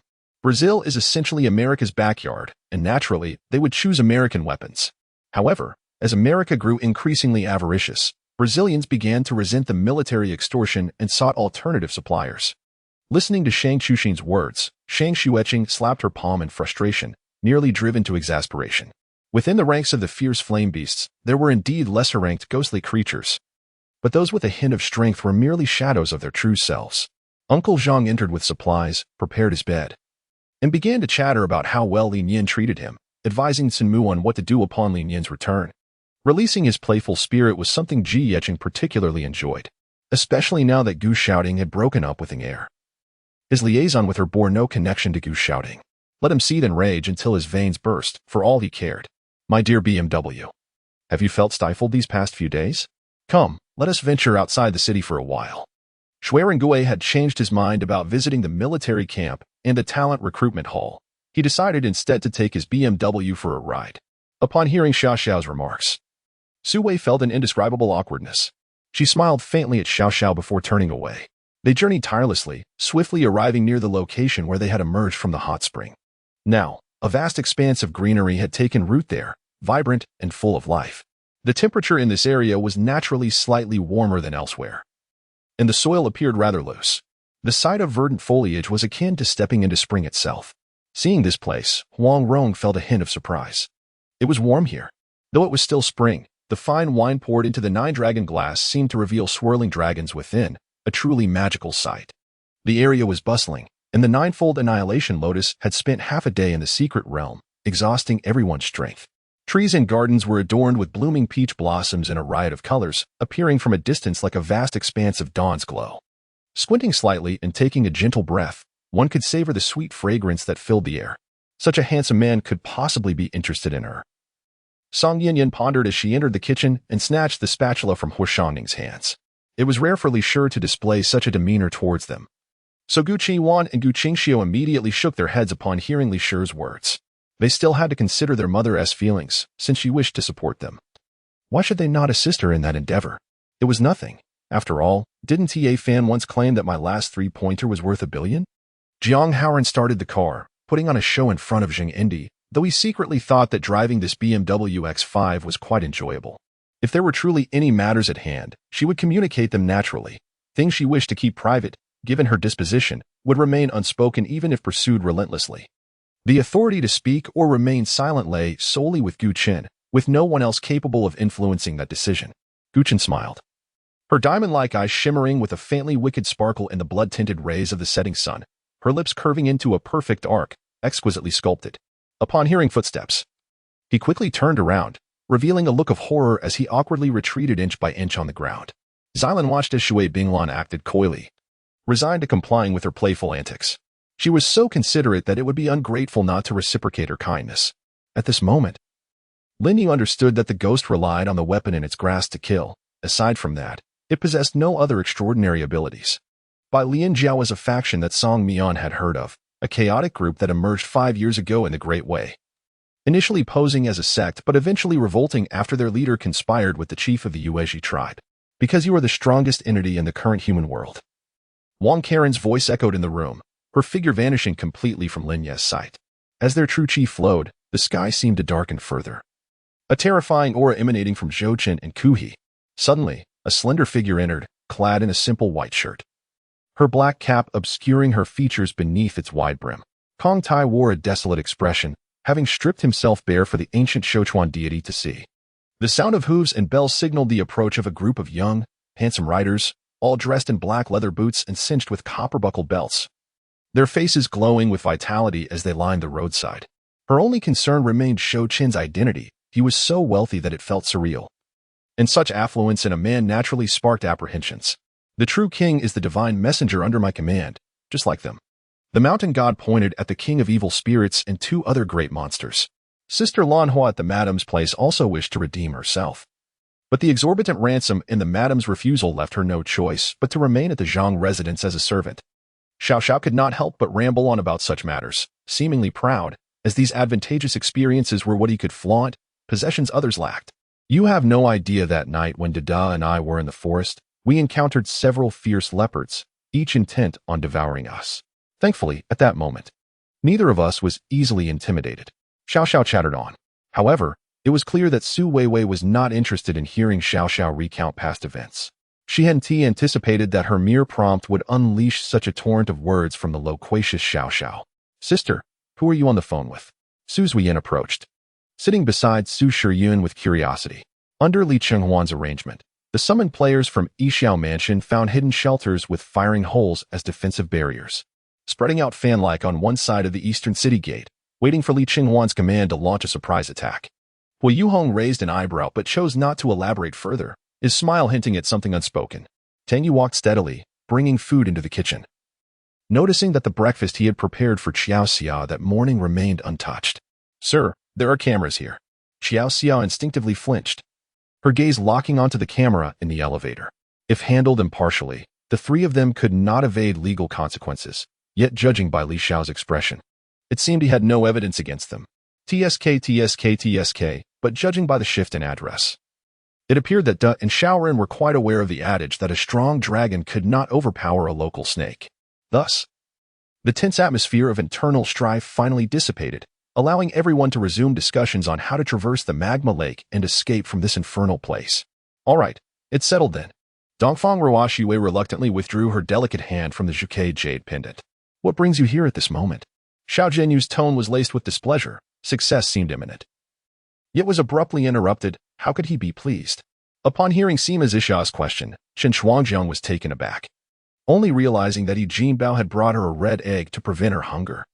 You are not allowed to restock here until the antiques in your shop are sold out. Mu Qingyan felt her patience had reached its breaking point. Yao Xingxia. I strive to recall memories of my past life.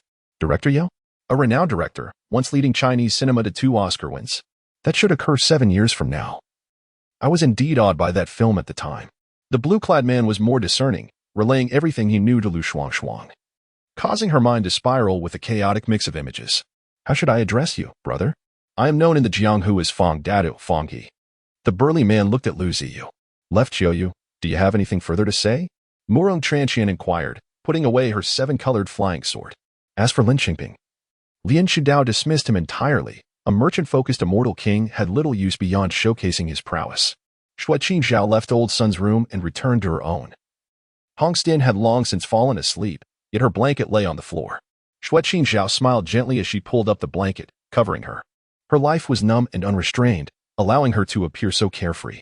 I battled with Wu Lei from early summer to late autumn, although we had our strengths and weaknesses. He always fell just short, undoubtedly fueling his frustration. However, the rumors he concocted shattered like soap bubbles, dazzling before their inevitable demise. I remained resolute, strengthened in my resolve. Gu Machin retrieved his phone and dialed Gu Sheng, only to find it switched off, leading him to the voicemail. Song Sheng appeared more enlightened, letting out a soft chuckle, and gently kissed Fan Cici's slightly swollen lips before carrying her horizontally to the bedroom. Indeed, he noticed a pool at the direction indicated by Su Weiwei's finger, emanating a gentle steam above it. As one approached, the warmth radiating from the pool became palpable. Huang Rong had previously bathed in hot water. At Su Weiwei's request, he had taken a bath during winter, but the harsh cold and their rudimentary method of heating water had prevented him from experiencing true comfort.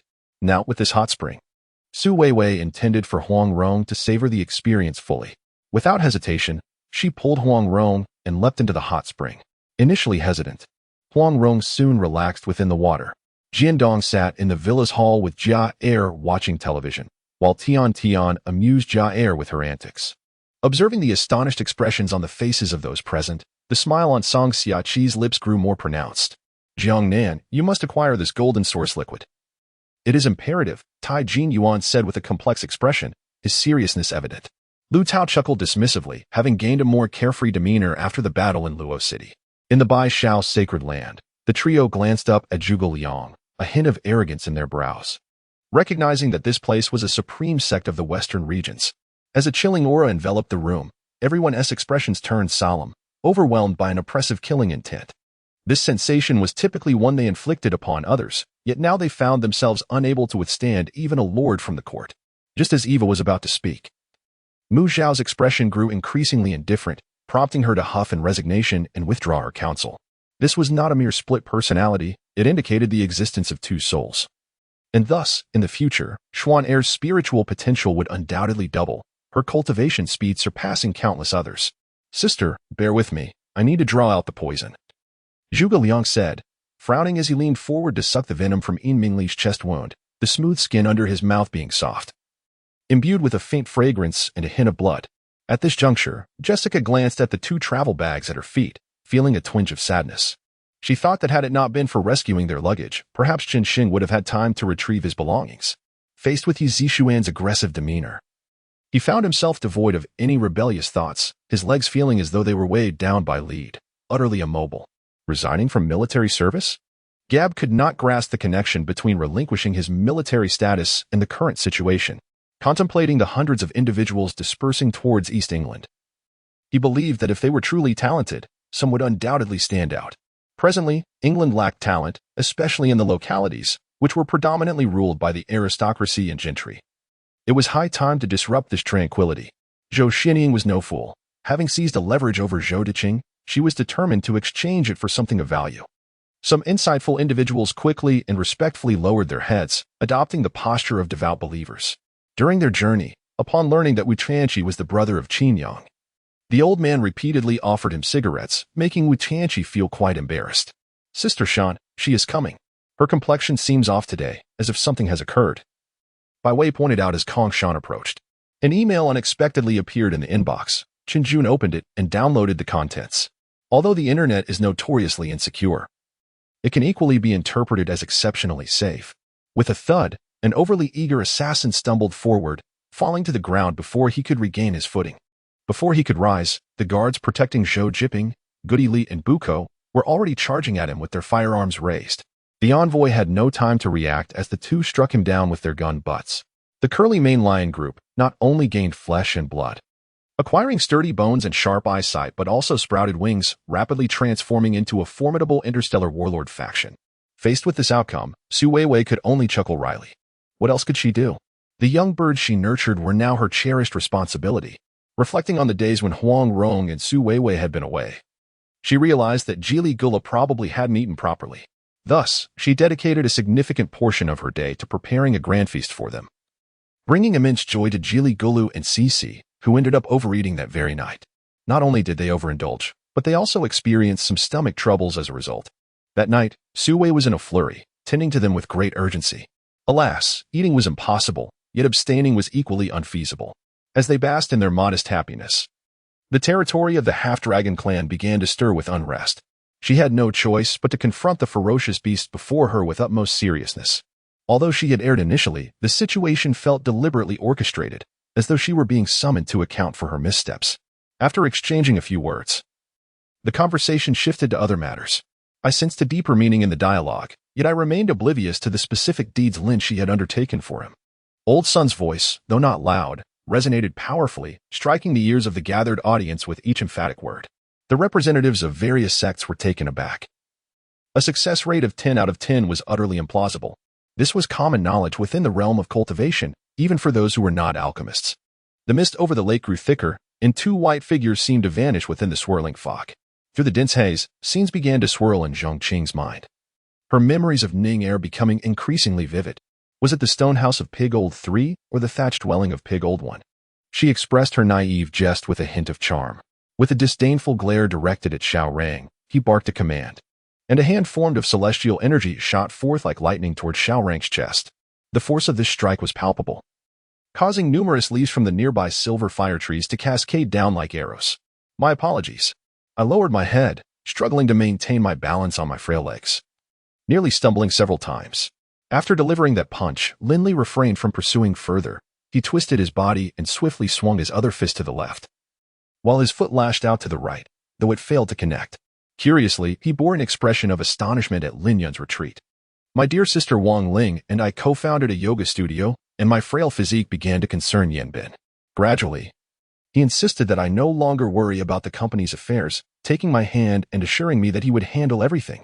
Imumu gazed at me in surprise, and without needing to say a word, it was evident that I was holding back my full strength. Now was a critical moment requiring manpower. Not only Li Yang but also the 400 warriors she had brought along were dispatched. Upon their return to the base, they discovered that Xia Ziqiao and her friends were also present. The atmosphere became inadvertently awkward. To alleviate this discomfort, Guo Weiwei attempted to initiate conversation. As the days of anticipation drew nearer, Pei Yuedong's unease intensified. She was perplexed by the recent occurrences, as Zhang Xin had been frequently seen holding the eldest prince in the Qinyu Palace, leaving everyone puzzled about their relationship. Each ninja felt a twinge of anxiety, after all. With someone of Danzou's stature, what could possibly warrant his presence at the border? Upon the giant hammer appeared glimmers of starlight, casting a miniature celestial expanse around Gu Tianyi. Just as Zishu stared at the ground in astonishment, a long sword suddenly sliced toward her neck. After speaking, Dai Juro embraced Yi Shui, while Bai Jingjing held Yi Lian, both taking their seats upon the gourd. Sasuke, perched on the horizontal bar, observed Naruto as he continuously employed the shadow clone technique, a look of contemplation flickering in his eyes. Suddenly, a sharp pain pierced his chest as Ling Qiqi, who had recently been moved by his loyalty, plunged a dagger deep into his heart. Bound by Akiji's authority, the half-dragon clan's members had no choice but to submit. Akiji looked upon them with satisfaction. Since there were no dissenting voices, Yang Lian was declared their new leader. She raised the divine staff high, commencing an oath to the heavens. Yang Lian, our new leader. May the gods bless you.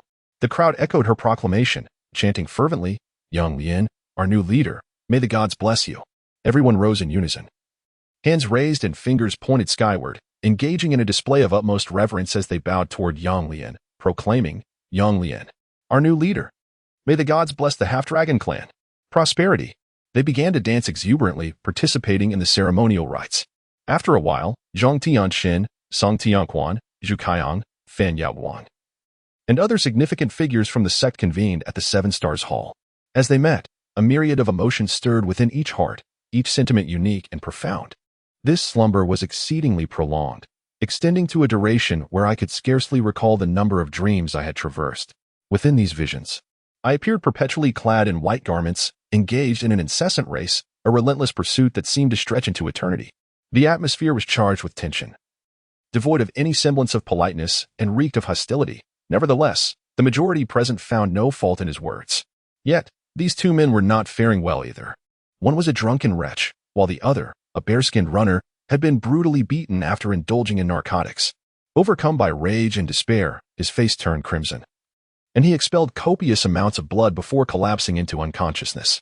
The physician behind him admonished, "A lecherous fool, this is hardly the time for such indiscretions." Li Yihang collected his thoughts, applying medicine to Zhang Milan's chest, dressing her properly, and continuing with artificial respiration. In such stark contrast, Wei Feng descended into profound self-doubt. From her perspective, aspiring to reach the heights of the wind god, given her talents and abilities, seemed utterly unattainable. Curiosity undoubtedly lingered. How could she possibly know? Subsequently, confusion enveloped her. Why had she dialed her own number as a reminder? Then came an inexplicable urge to laugh. Hu Shaodai had yet to comprehend the situation when one of them seized control of her limbs, rendering her immobile. The underlying reason stemmed primarily from the peculiar black spheres that secreted strange fungal threads. Analyzing this phenomenon from the standpoint of individual evolution, the emergence of such spheres was utterly unscientific. It defied explanation why such highly specialized mutations would occur.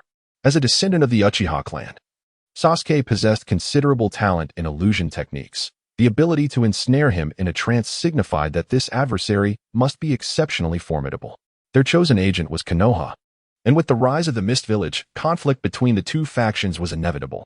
He turned his gaze towards the slowly approaching ship, his expression tranquil and composed. After a brief interlude, the vessel of fate arrived in the bustling heart of the Central States, hovering above a relatively remote mountain range. The actions of Emperor Jiang clearly indicated his awareness of Bai Zei's capacity to resurrect the two individuals, prompting him to preemptively erase them from existence. Since that day, she received Wu Tao's affirmation. Lai Amor had begun to periodically deliver cups of rich coffee to him.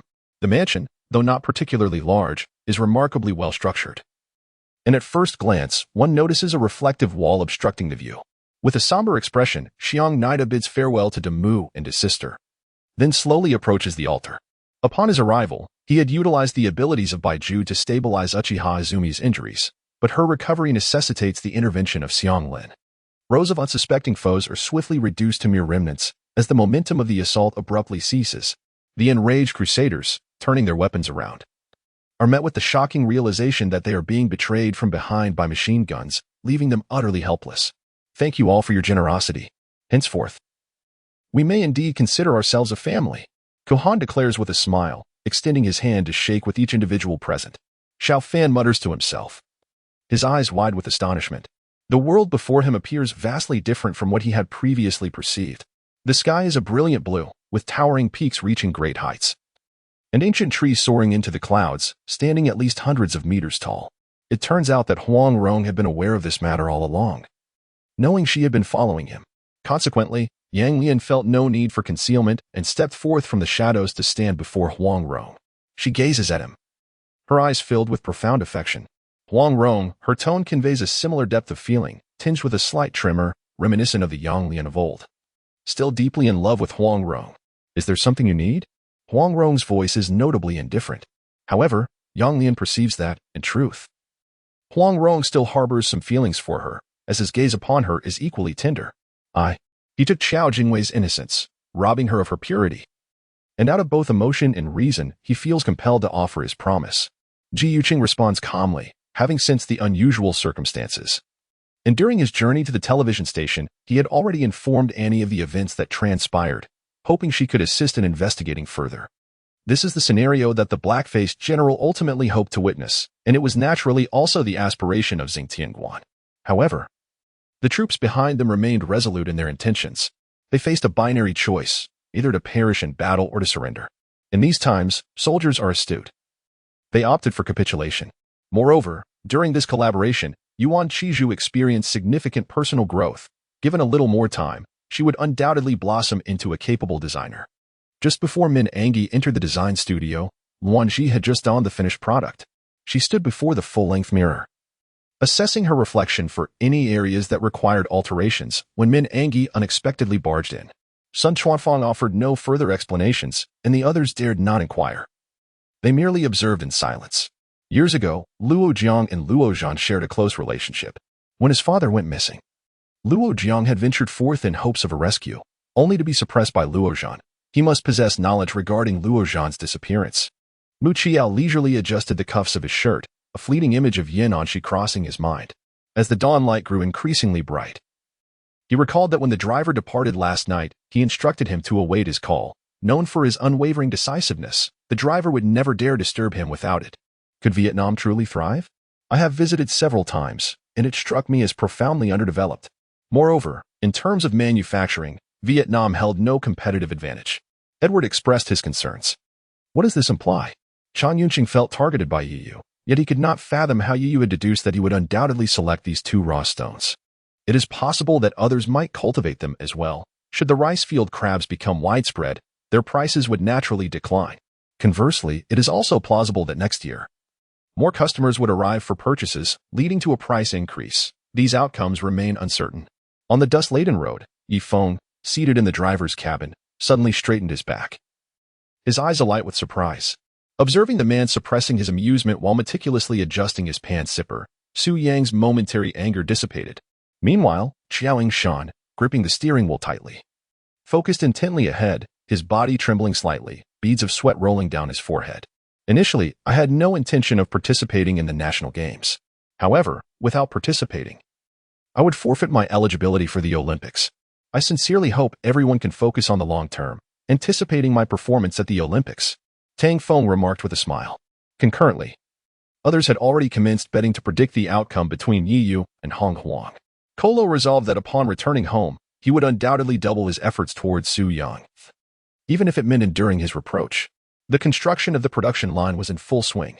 At the construction site, machines roared and voices clamored, creating a scene bustling with fervor. This environment was quite familiar to Yang Dongqing. If the golden crystal were to be replaced with blue, it would resemble the mind of the supreme void. At that moment, Yang Dongqing let out a loud shout, thrusting his right hand downwards with a knife, producing an ear-piercing whistle in the air. The assault involving 100,000 missiles was effectively neutralized, although thousands of missiles still found their mark. Inflicting some damage on the formidable warships, the interception was ultimately successful. That night, Huang Rong and Qian Li engaged in conversation for quite some time, returning only when the hour was late. Upon their return, Su Weiwei was already asleep. Huang Rong quietly slipped beneath the covers, feeling the warmth and softness of her body, which brought him an indescribable sense of comfort. He nestled closer, closing his eyes soon after. In her dreams, Su Weiwei seemed to sense something, turning over and embracing Huang Rong. Perhaps it was due to his recent return. His body was somewhat cold, yet she instinctively gravitated towards him. The following morning, Huang Rong had yet to awaken. Su Weiwei sought out Qian Li, asking him to catch some fish first. As events unfolded, it became evident that there were subtle traces of the Revolutionary Army behind the matter, causing the world government to feel as if they had swallowed a fly. Their animosity towards the Revolutionary Army intensifying, surpassing even their disdain for the 5 emperors of the New World. At this time, in the front rows of the bright stage, the leading silver families, such as the Chu and Tianyu clans, were already seated. Jiang Tian was utterly perplexed. He was aware of AR technology and was quite familiar with it, as his family possessed numerous AR glasses. The Xuanwu Hall featured a dedicated secret realm for demons, where one could enter and forge soul pills for a modest fee of purple gold. Xiaoyang had only resorted to using ancient-grade artifacts out of desperation. He preferred not to employ them unless faced with life-threatening circumstances, as the energy consumption was immense. Without sufficient energy to activate the artifact, it would be rendered powerless. The death of the crown prince did not stir significant ripples in the giant-wood city, as another incident caused the citizens to regard this novice with newfound respect. Jiang Huang recalled Jiang Tian's instructions, and thus the next day, he dispatched his subordinates into groups to begin their investigations. Are you out of your mind? Do you not realize that violating the law will result in being sent to the scavengers' brigade? In that case, not only us, but you too shall be no exception. One individual, upon hearing Jiang Li's words, suddenly wore an expression of terror. A fierce wind swept through the air, enveloping the surroundings in black demonic energy. The overwhelming aura leaving every cultivator feeling disoriented. Initially, Qing Songzi was reluctant to impart the celestial demon technique to me, for it was a treasure he had risked his life to acquire. How could he so easily bestow it upon me? Transitioning from helplessness to wielding control is exhilarating. From recognizing the futility of certain matters to finding stability amidst uncertainty and persistently striving for achievable changes, I find great satisfaction in this journey. Among the newly arrived palace servants, 7 were recommended by him, for of whom he had no recollection of. While 2 appeared to be relatively older maids who had previously served the elderly consort, and the other 2, in their 20s, had also attended to several beauties. Qin Guan quickly expressed humility, acknowledging that his modest skills could hardly be compared to those of the Lingying sect. He merely had the fortune of good luck. I am no deity, nor do I possess X-ray vision. How could I see clearly? At that moment, the dark light enveloping the object rendered it entirely unrecognizable, making it perfectly reasonable that Sha Du Tian could not discern its form. When the lid was removed, the box was empty, leaving Sha Du Tian utterly disappointed. He had anticipated jewels or ornaments within, perhaps even a comb. Instead, he found only an empty container, infuriating him to the point of collapsing into the chair at the vanity. Grandfather, you are truly amusing. Yin Muqing set down the bottle, laughing heartily before finally ceasing. Mo Yin smirked slightly, the dim light casting a chilling glow on his face, and to Lin Feng, he appeared as a devil, as the weapon of assassination. This dagger would undoubtedly be treated as vital evidence, securely stored within the palace. With Huang Quan's increasing power, his demands grew ever greater. Yet the pill sect evidently lacked the resources to satisfy his needs. Indeed, considering the current blaze and the rate at which the ceramics within were burning, they would need to wait for some time. Thus, Su Weiwei nodded, taking Huang Rong's hand as they departed. Upon returning to their cave, they soon discovered that their stockpile of meat was running low. She anticipated the completion of the ceramic jars. If successful, she could use them to pickle some items, making it possible to enjoy pickled vegetables during winter. With such thoughts in mind, Su Weiwei felt a surge of excitement. However, at present, their priority was to address the issue of sourcing meat. They promptly departed from the cave, armed with weapons for self-defense, and ventured out together to hunt. Along the way, they recognized this as their sole opportunity to howl. Once they entered the confines of the Ice Mountain prison, not only would howling be futile, but even the gates of hell would pale in comparison to the formidable gathering of the elite forces of Huaxia, the Snow Dragon Guard. Was horseback riding permissible? Li Jinglan pondered, considering that his equestrian skills were quite commendable. For instance, the groom's attendant, Ming Hao, had mysteriously vanished, and within the medical laboratory, the highest level of evolved zombies had also quietly disappeared. Let us return first, suggested Tai Shu Muse, shifting the dragon-sculpted spear from his left hand to his right, gripping it alongside his heavy sword. He then turned to grasp Feng Tian's hand. Wang Yuan found herself at a loss for words. Gazing at Ming Qinzhou on the hospital bed, suddenly, he felt like a stranger, as if he were not her son at all. This prison was personally overseen by the esteemed Gao Qi, father of the far-off Gao family. The various facilities within were constructed in accordance with the highest standards of contemporary global prisons, with the aim of establishing it as the largest prison in southern Hua country. Consequently, Lu Bidu abandoned the notion of siring multiple sons for brawling and devoted himself wholeheartedly to the guidance of Lu Xiang. Just as he began to witness progress, he found himself unjustly stripped of his manhood. Yet, he could not refuse, for it was evident that this individual was genuinely destitute. Thus, he reluctantly acquiesced. The matter of debt collection, provided one possesses a heart brave enough to endure failure, is often quite straightforward, as debtors fear the repercussions of unsuccessful collections. The man's cold gaze sharpened as he adjusted the magnification of his binoculars to the maximum, fixating on a distant dark spot without blinking. After a prolonged moment, He discerned that it was merely an assembly of ordinary civilians, prompting him to retract his gaze and toss the binoculars to the self-satisfied man behind him. As time ticked by, and Chuling failed to make the anticipated phone call at 11:30. Moreover, Xingqiu was certain that the vast expanse of Tianma County, teeming with various factions, undoubtedly concealed more than one such exquisite magic stone mine beneath its surface. At that moment, Xishan found himself momentarily lost in the allure of the laughter, sitting with his chin propped on his hand, gazing adoringly at Rong Lang while occasionally picking at his own plate with chopsticks. After a brief embrace, Rong Lang finally composed himself, wiping away his tears, only to pause, feeling perhaps that the gesture was overly dramatic, and glanced at Xishan. The members of the Huazhong department exchanged bewildered glances. How remarkable it was that a clan leader rarely encountered a shaman. Furthermore, this particular organism was a parasitic plant, typically thriving in the damp shadows of towering trees or on limestone and volcanic rock under natural conditions. Should it be cultivated artificially, these environmental factors must be meticulously considered. Ling Jiantong finally locked eyes with Mu Luo, whose imperial demeanor radiated authority as his slanted eyes scrutinized her from head to toe. Provoking a disciple of a sect was tantamount to challenging an entire sect.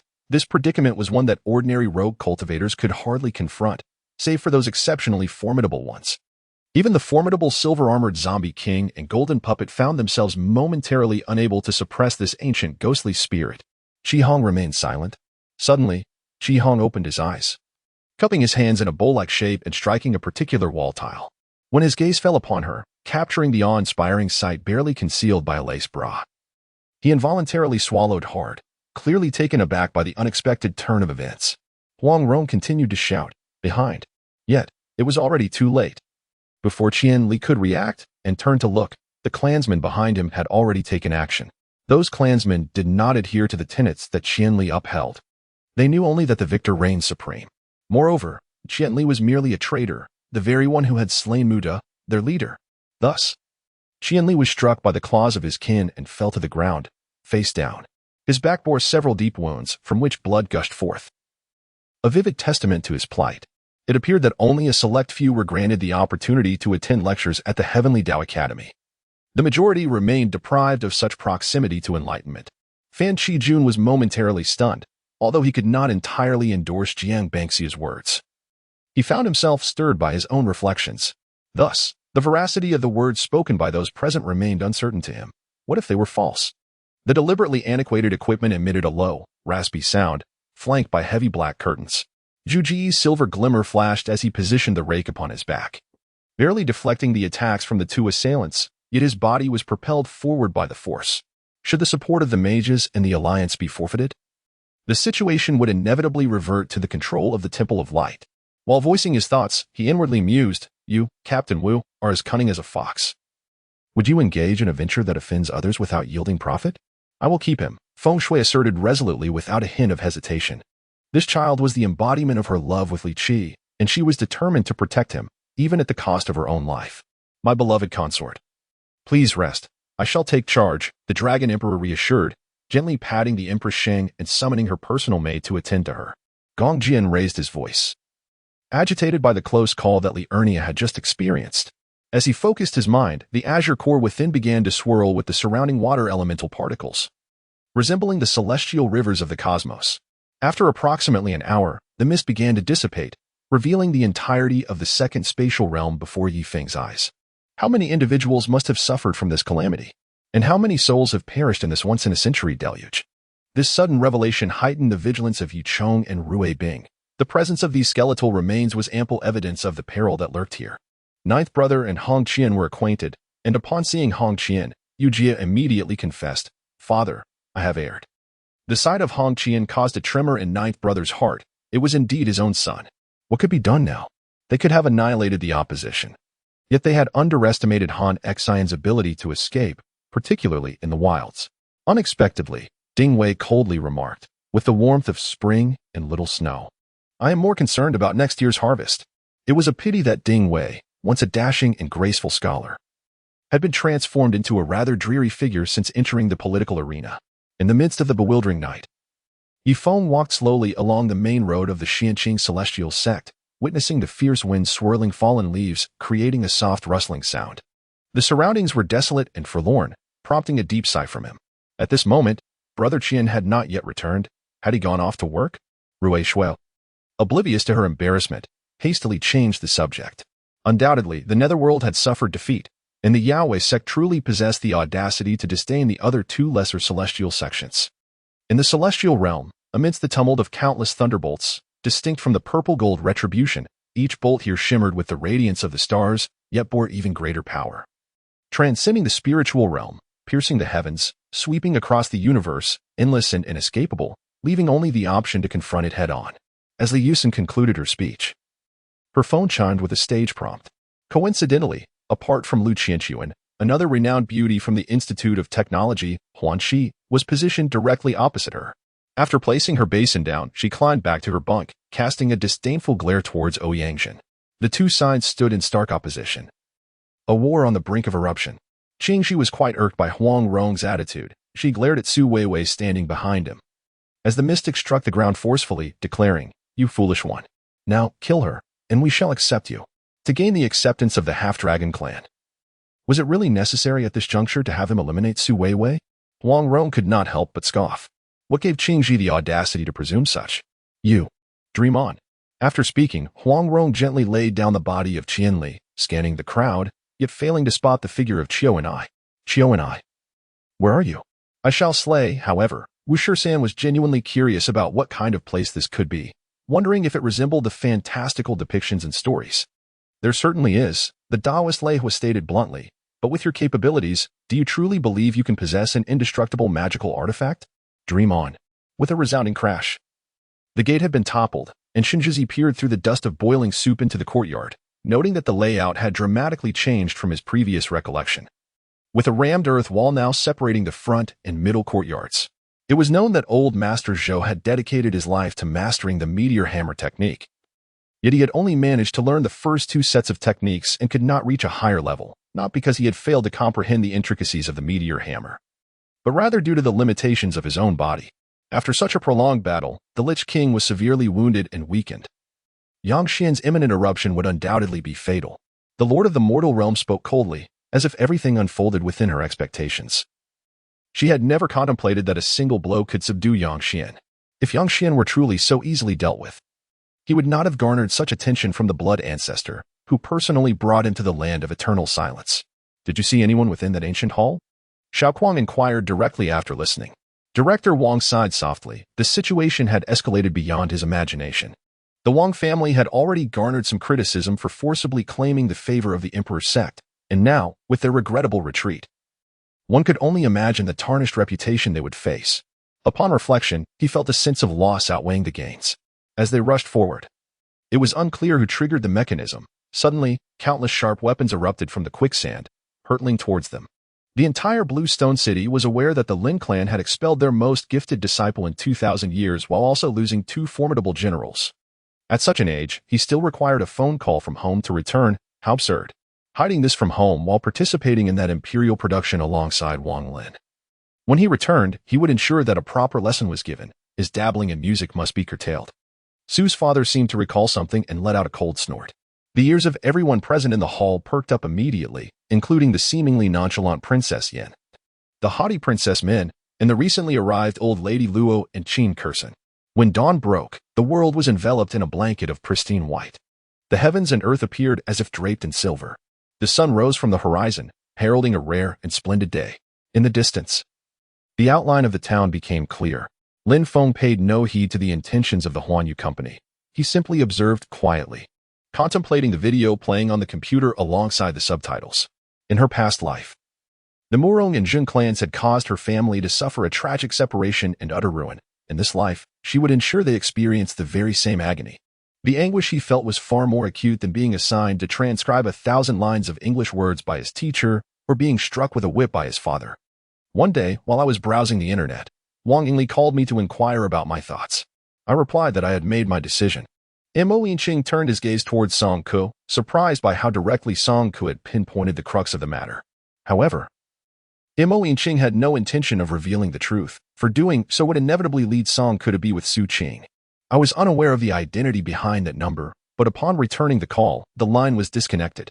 As I stared at those four characters, a swirl of emotions enveloped me. The number could belong to Sun Shaoqing or Ma Xiaodan, yet the other party remained unreachable. Aside from that stone dagger, Su Weiwei had no other weapons at her disposal. Now, the fact that Yang Lian approached her without fear of pain startled Su Weiwei. It seemed her strike had not penetrated deeply enough. It was entirely her fault for being so feeble. As Yang Lian drew closer, Su Weiwei hastily got to her feet, intending to flee, but Yang Lian had anticipated her move, swiftly closing the distance and seizing her hair from behind, forcefully pinning her to the ground. Heaven knows how much Su Weiwei despised that feeling of being subdued. Gritting her teeth, she turned her head slightly, casting a cold glare at Yang Lian, who merely chuckled lightly. Thus, Nenshuo infiltrated the ranks of travelers, and along the way, Ying and Paimon learned that Nenshuo was from Liyue and was quite affluent. Nenshuo engaged in lively conversation with them. Zhao Hongji was utterly bewildered, still reeling from the shock of the banquet. He heard the crown prince mention that Su Shimo was within the palace. This indicated that the suspicious figure he had seen days prior indeed existed. And Wang Zhan was one of the informed parties but remained tight-lipped. After speaking, Wuskin activated the television screen and found a film on his phone to cast. Subsequently, the red-haired man brought Dialek out from the well, intending to carry him to the bed, yet Dialek managed to break free and insisted on walking himself. General Yang reassured him, stating that General Murong had ascended to become a divine being, capable of perceiving worldly matters, and could hear General Yang's words. As Chen Tianhua noted, Nanfingyi, feeling heartbroken, fanned him from the side, her irritation growing as the cicadas outside created a cacophony. Although both of them were at the mid-stage of the 4th level of cultivation, the Wind IS attack was notably more formidable. At the moment their weapons clashed, both were forced back, but the general staggered more significantly. He had braced himself against the Wind IS strike with his steel spear, which continued to tremble, causing his hands to tingle from the shock. At this moment, a high-level meeting was convened in the conference room of the kingdom, where he could glean the recent events occurring in the Block Kingdom. Villagers surged in, cornering Yulai in the courtyard, while the young men wielded sticks and hosed to deliver a thorough beating. Because I promised her, Li Weibai uttered the sentence, his voice trembling, tears momentarily welling in his eyes. The soft sticky monster autonomously absorbed the surrounding water elemental energy, continuously augmenting its own form. Meanwhile, in the distance, Sokka grew increasingly fierce with each passing moment. Whether it was the soft sticky monster or Sokka, the longer the confrontation persisted, the stronger they would become, rendering the situation increasingly precarious for his side. Lu Qing achieved the pinnacle of the Dingqi realm, while Lu Tuo stood atop a 100-foot-high building, his brow deeply furrowed, his heart stirred by tumultuous emotions.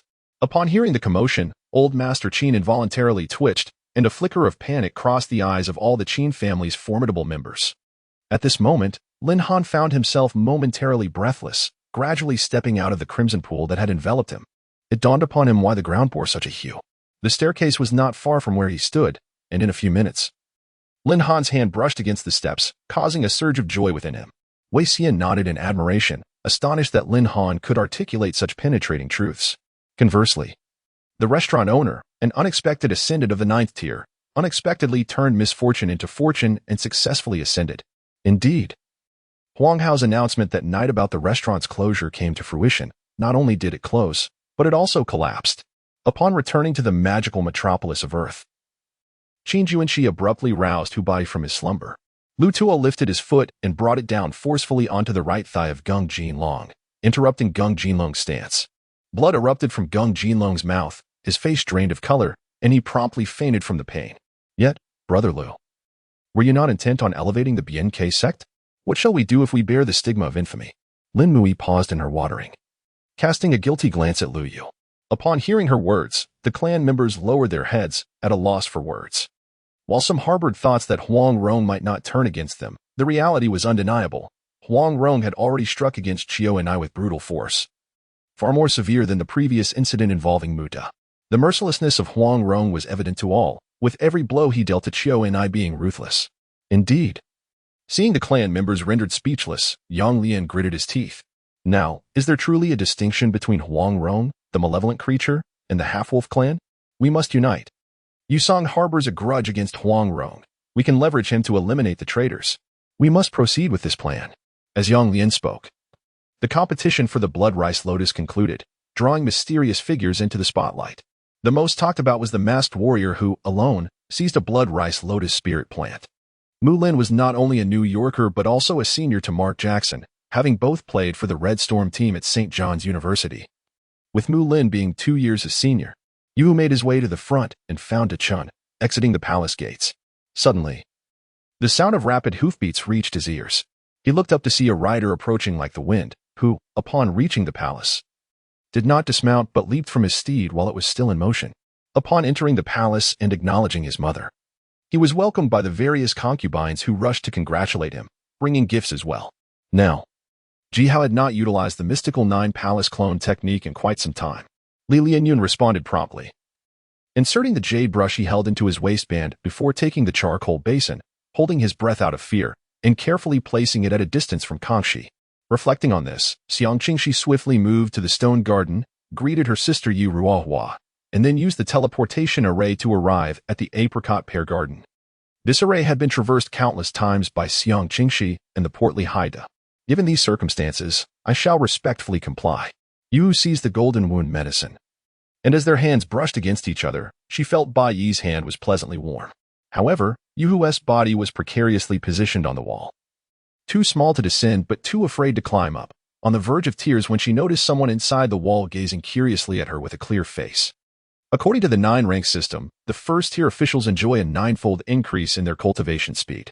Presently, they all rallied around Long Yicheng, observing him shake hands with his classmates, akin to a leader comforting his soldiers after a victory, while the mentors experienced a touch of toothache at the sight. Qin Yichen was no gentle soul. He was a hardened individual, impervious to persuasion, and any attempt to provoke him would only result in self-injury. Yanshu droned on for an eternity, yet the person beneath him remained still. When Yanshu looked down again, he found Jiangxi had already fallen asleep. As I gazed at the painting, I suddenly noticed the figure within it, staring in shock at someone ahead. His eyes seemed to be directed at me. As the days of military training approached, Qian Shui prepared her daily supplies and went to the military district to seek Coach A Kong, as she intended to assist him. During her vacation, she had trained with Teacher Li multiple times, honing her shooting skills to enhance her proficiency with firearms. The depths of the unknown land he intended to traverse were the very core of that enigmatic realm, the lair of the ancient brown-faced fierce creature. He had already unraveled the secret of the dark spiritual energy's fluctuations. Yet, just as she was about to react, a violent force struck her at her waist, propelling her body outward. After a bow, Yu Qing addressed them. You 3 are indeed masters of overcoming tribulations. Qing Ming, let us set aside this matter for now. There is something you must remember, as the expression on the Purple Emperor's face was grave. However, just as Jiang Lin contemplated whether to awaken the consciousness of the heavenly Tao of the Huaxia realm, a faint awareness entered his mind. Nevertheless, he sensed Su Weiwei turning away. Perhaps Su Weiwei was preoccupied and chose to ignore him.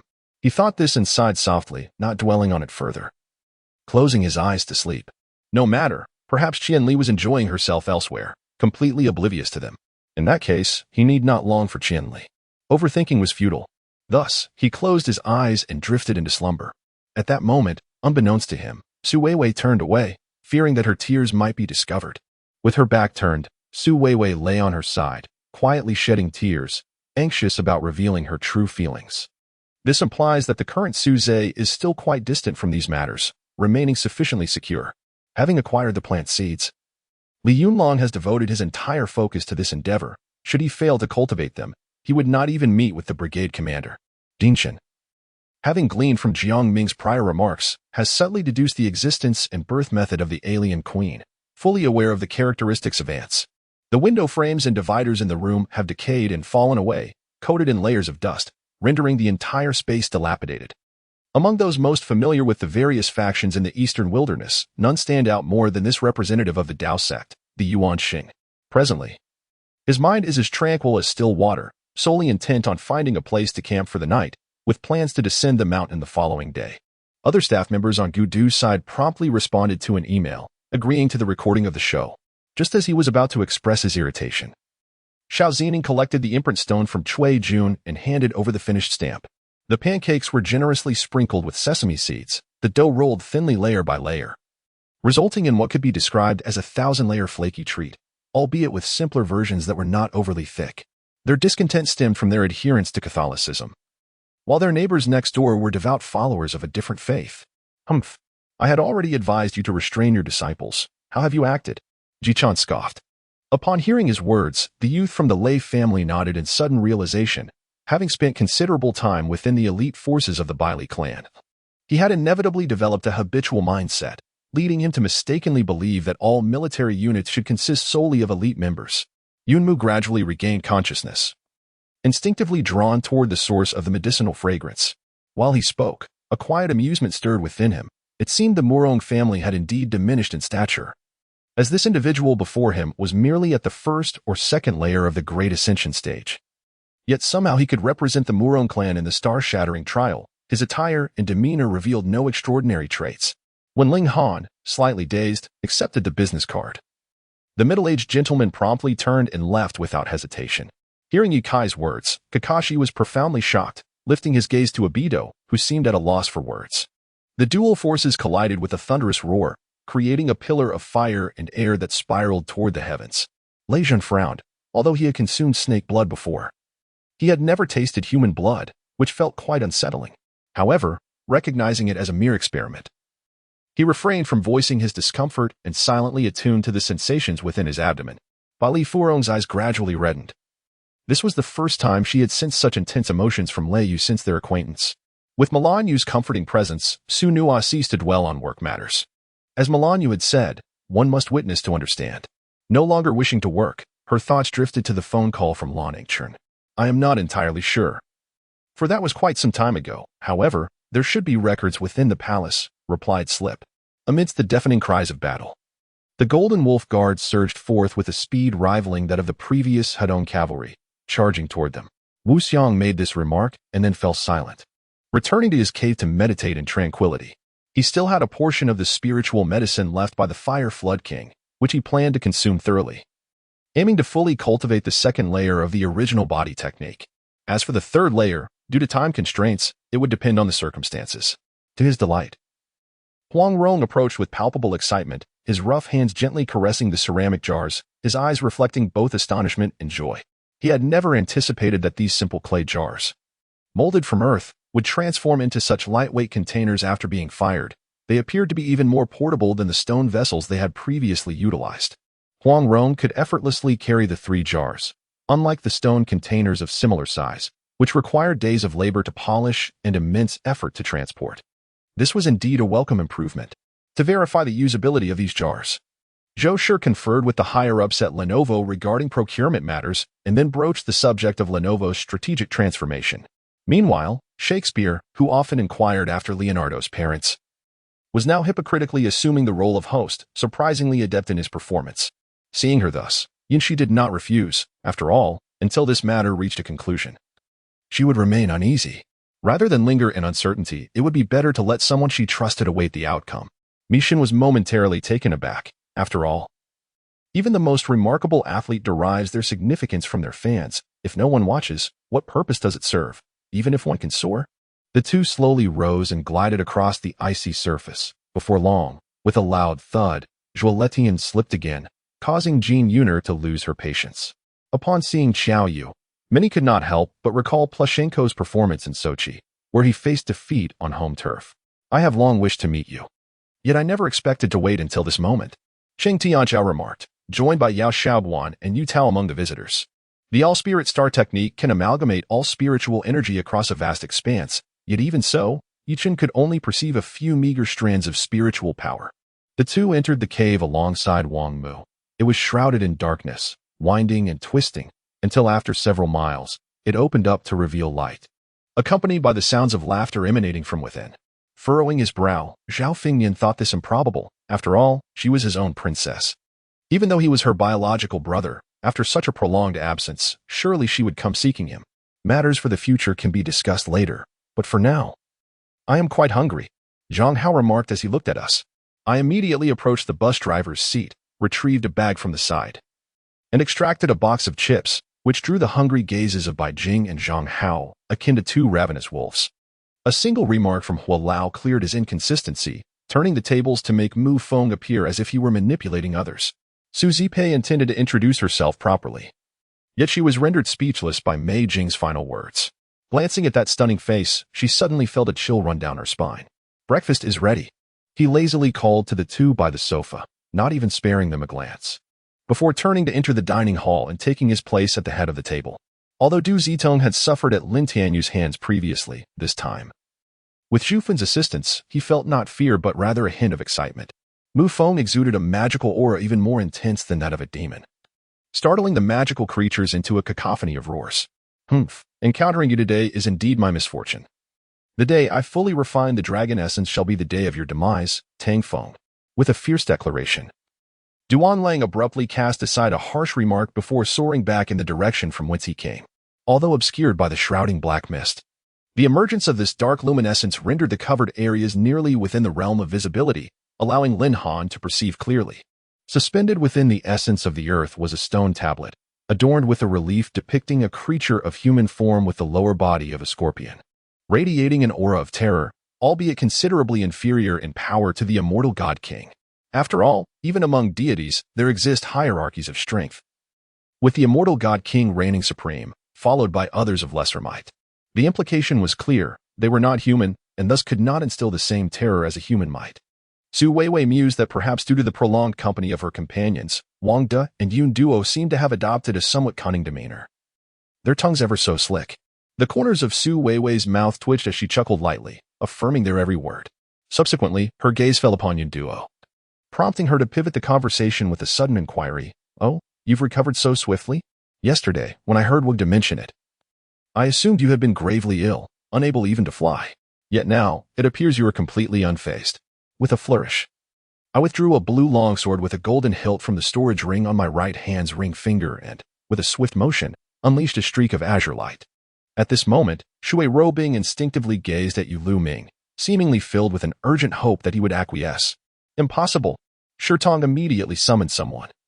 Though the allure of the interdimensional portal was compelling, the Eastern Domain was his very foundation. In such a rudimentary space, I believe this hammer should suffice to shatter the soul bridge and allow my escape.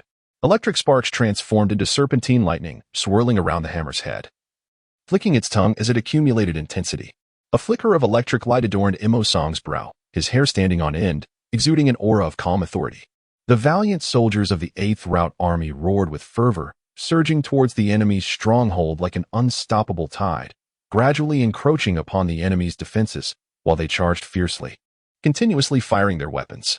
Qian Tian, a prodigy of the Qian family from the Nine Heavens, possessed a Dao soul akin to a money tree. At 17, his cultivation was said to be at the 8th layer of soul control, qualifying him for the Nine Heavens potential purple list.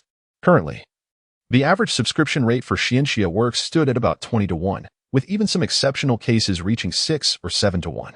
However, some individuals remained remarkably composed, sitting back in their seats, observing the school's activities in various postures.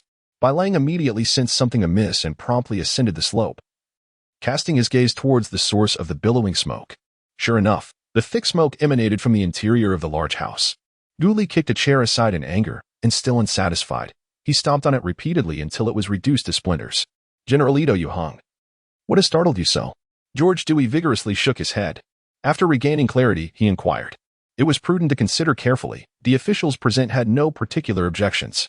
However, currently, the People's Party was presided over by Chen Ku, whose decisions had, thus far, not deviated from the overall control of the situation, rendering Li Shouxin's question somewhat foolish. The Wahoo-class protected cruiser, with a displacement of 100 tons, featured 3 twin-mounted 210mm 52 caliber main guns and a towering bridge. Undoubtedly one of the most aesthetically pleasing warships in the world today, as the designs of other cruisers were fundamentally similar. Yes, as long as the principal is willing, we shall retaliate, driving the Manchu Tartars out of the Central Plains and restoring the legitimacy of the Han dynasty. After months of training, many felt they had transformed from their former selves. "You are the governor of Guam. I am Captain Li Zhu of the USS Sandalwood.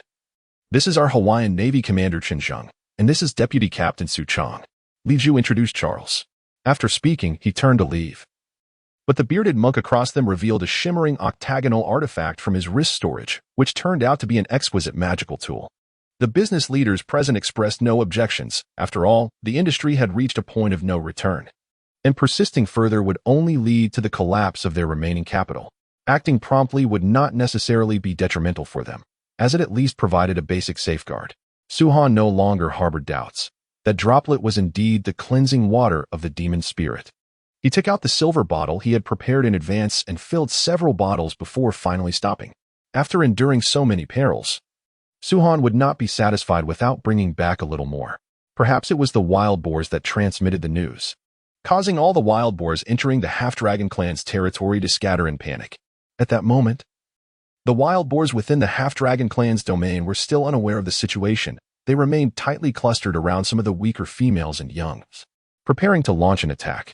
Early in the morning, the sheep, along with the more formidable members of the half-dragon clan, had gone hunting, completely absent from the territory, unaware that they were coincidentally encountering an onslaught of wild boars, which appeared distinctly different from those they usually consumed.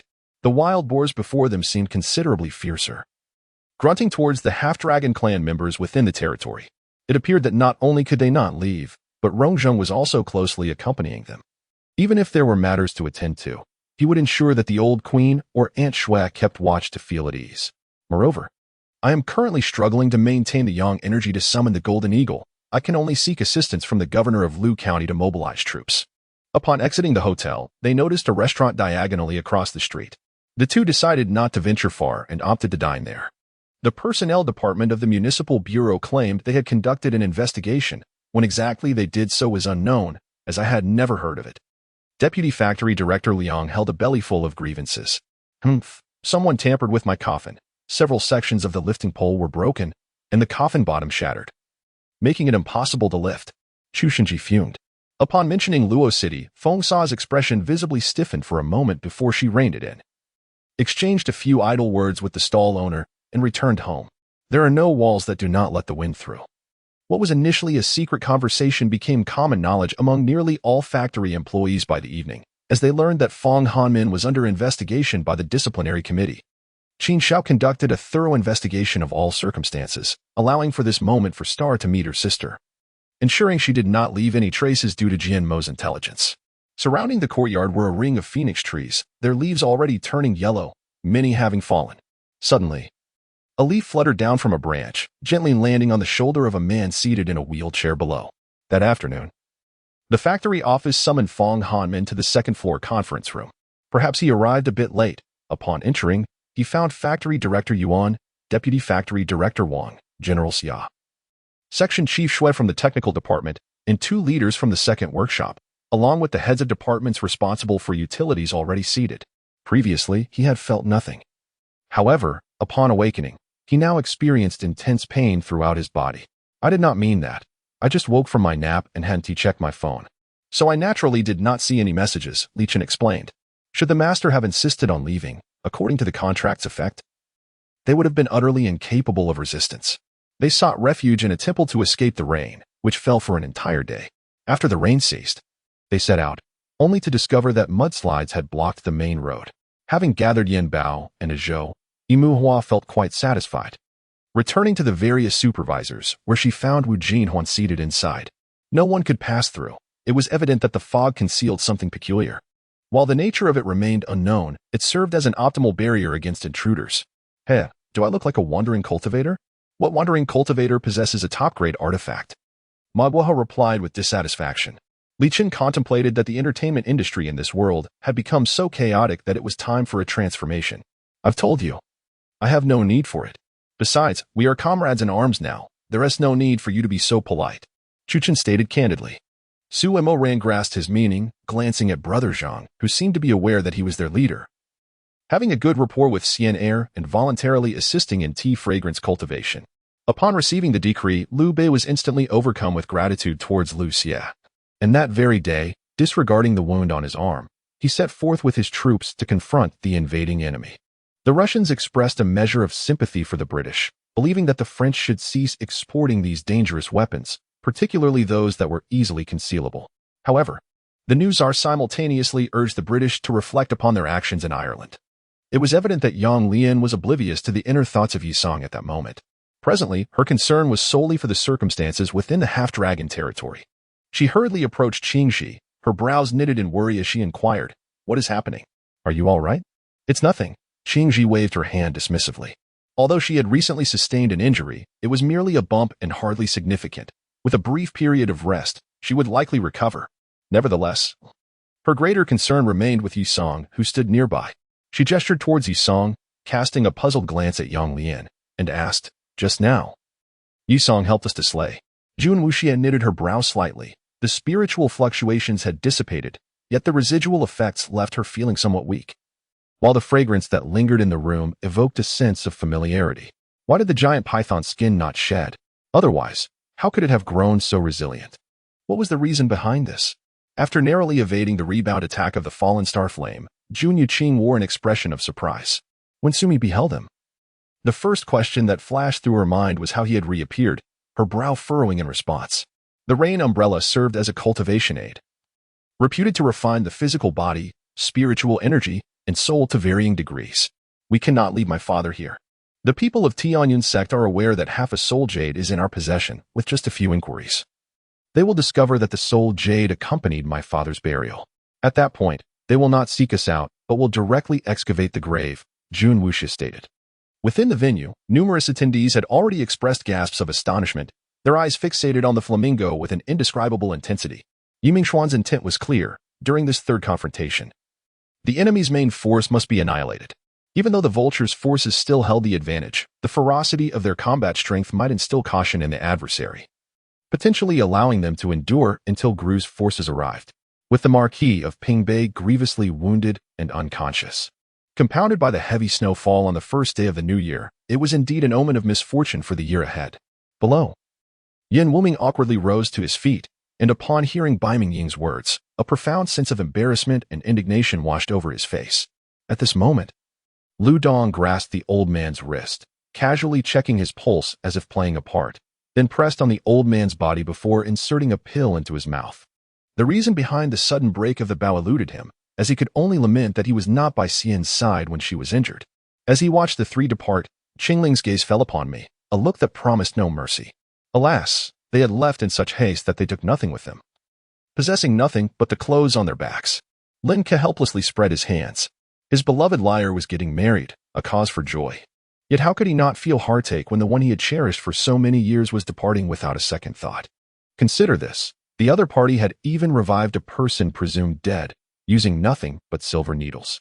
The table was laden with delectable delicacies, yet Su Jinli and Gu Mingjiu, seated nearby, had no appetite whatsoever. She had chosen a black evening gown, adorned with golden embroidery, enhancing Zhao Qiangwei's regal and mysterious aura. Hung Yanlin's expression briefly flickered with pain, but soon transformed into an imperturbable calm. Indeed, the villager trailing behind the elder sister was none other than Long Ran, while the elder sister was Yixian, the proprietress of the Qing Long Inn. At this moment, Long Ran had already fixed his gaze on the figure resembling a Bing.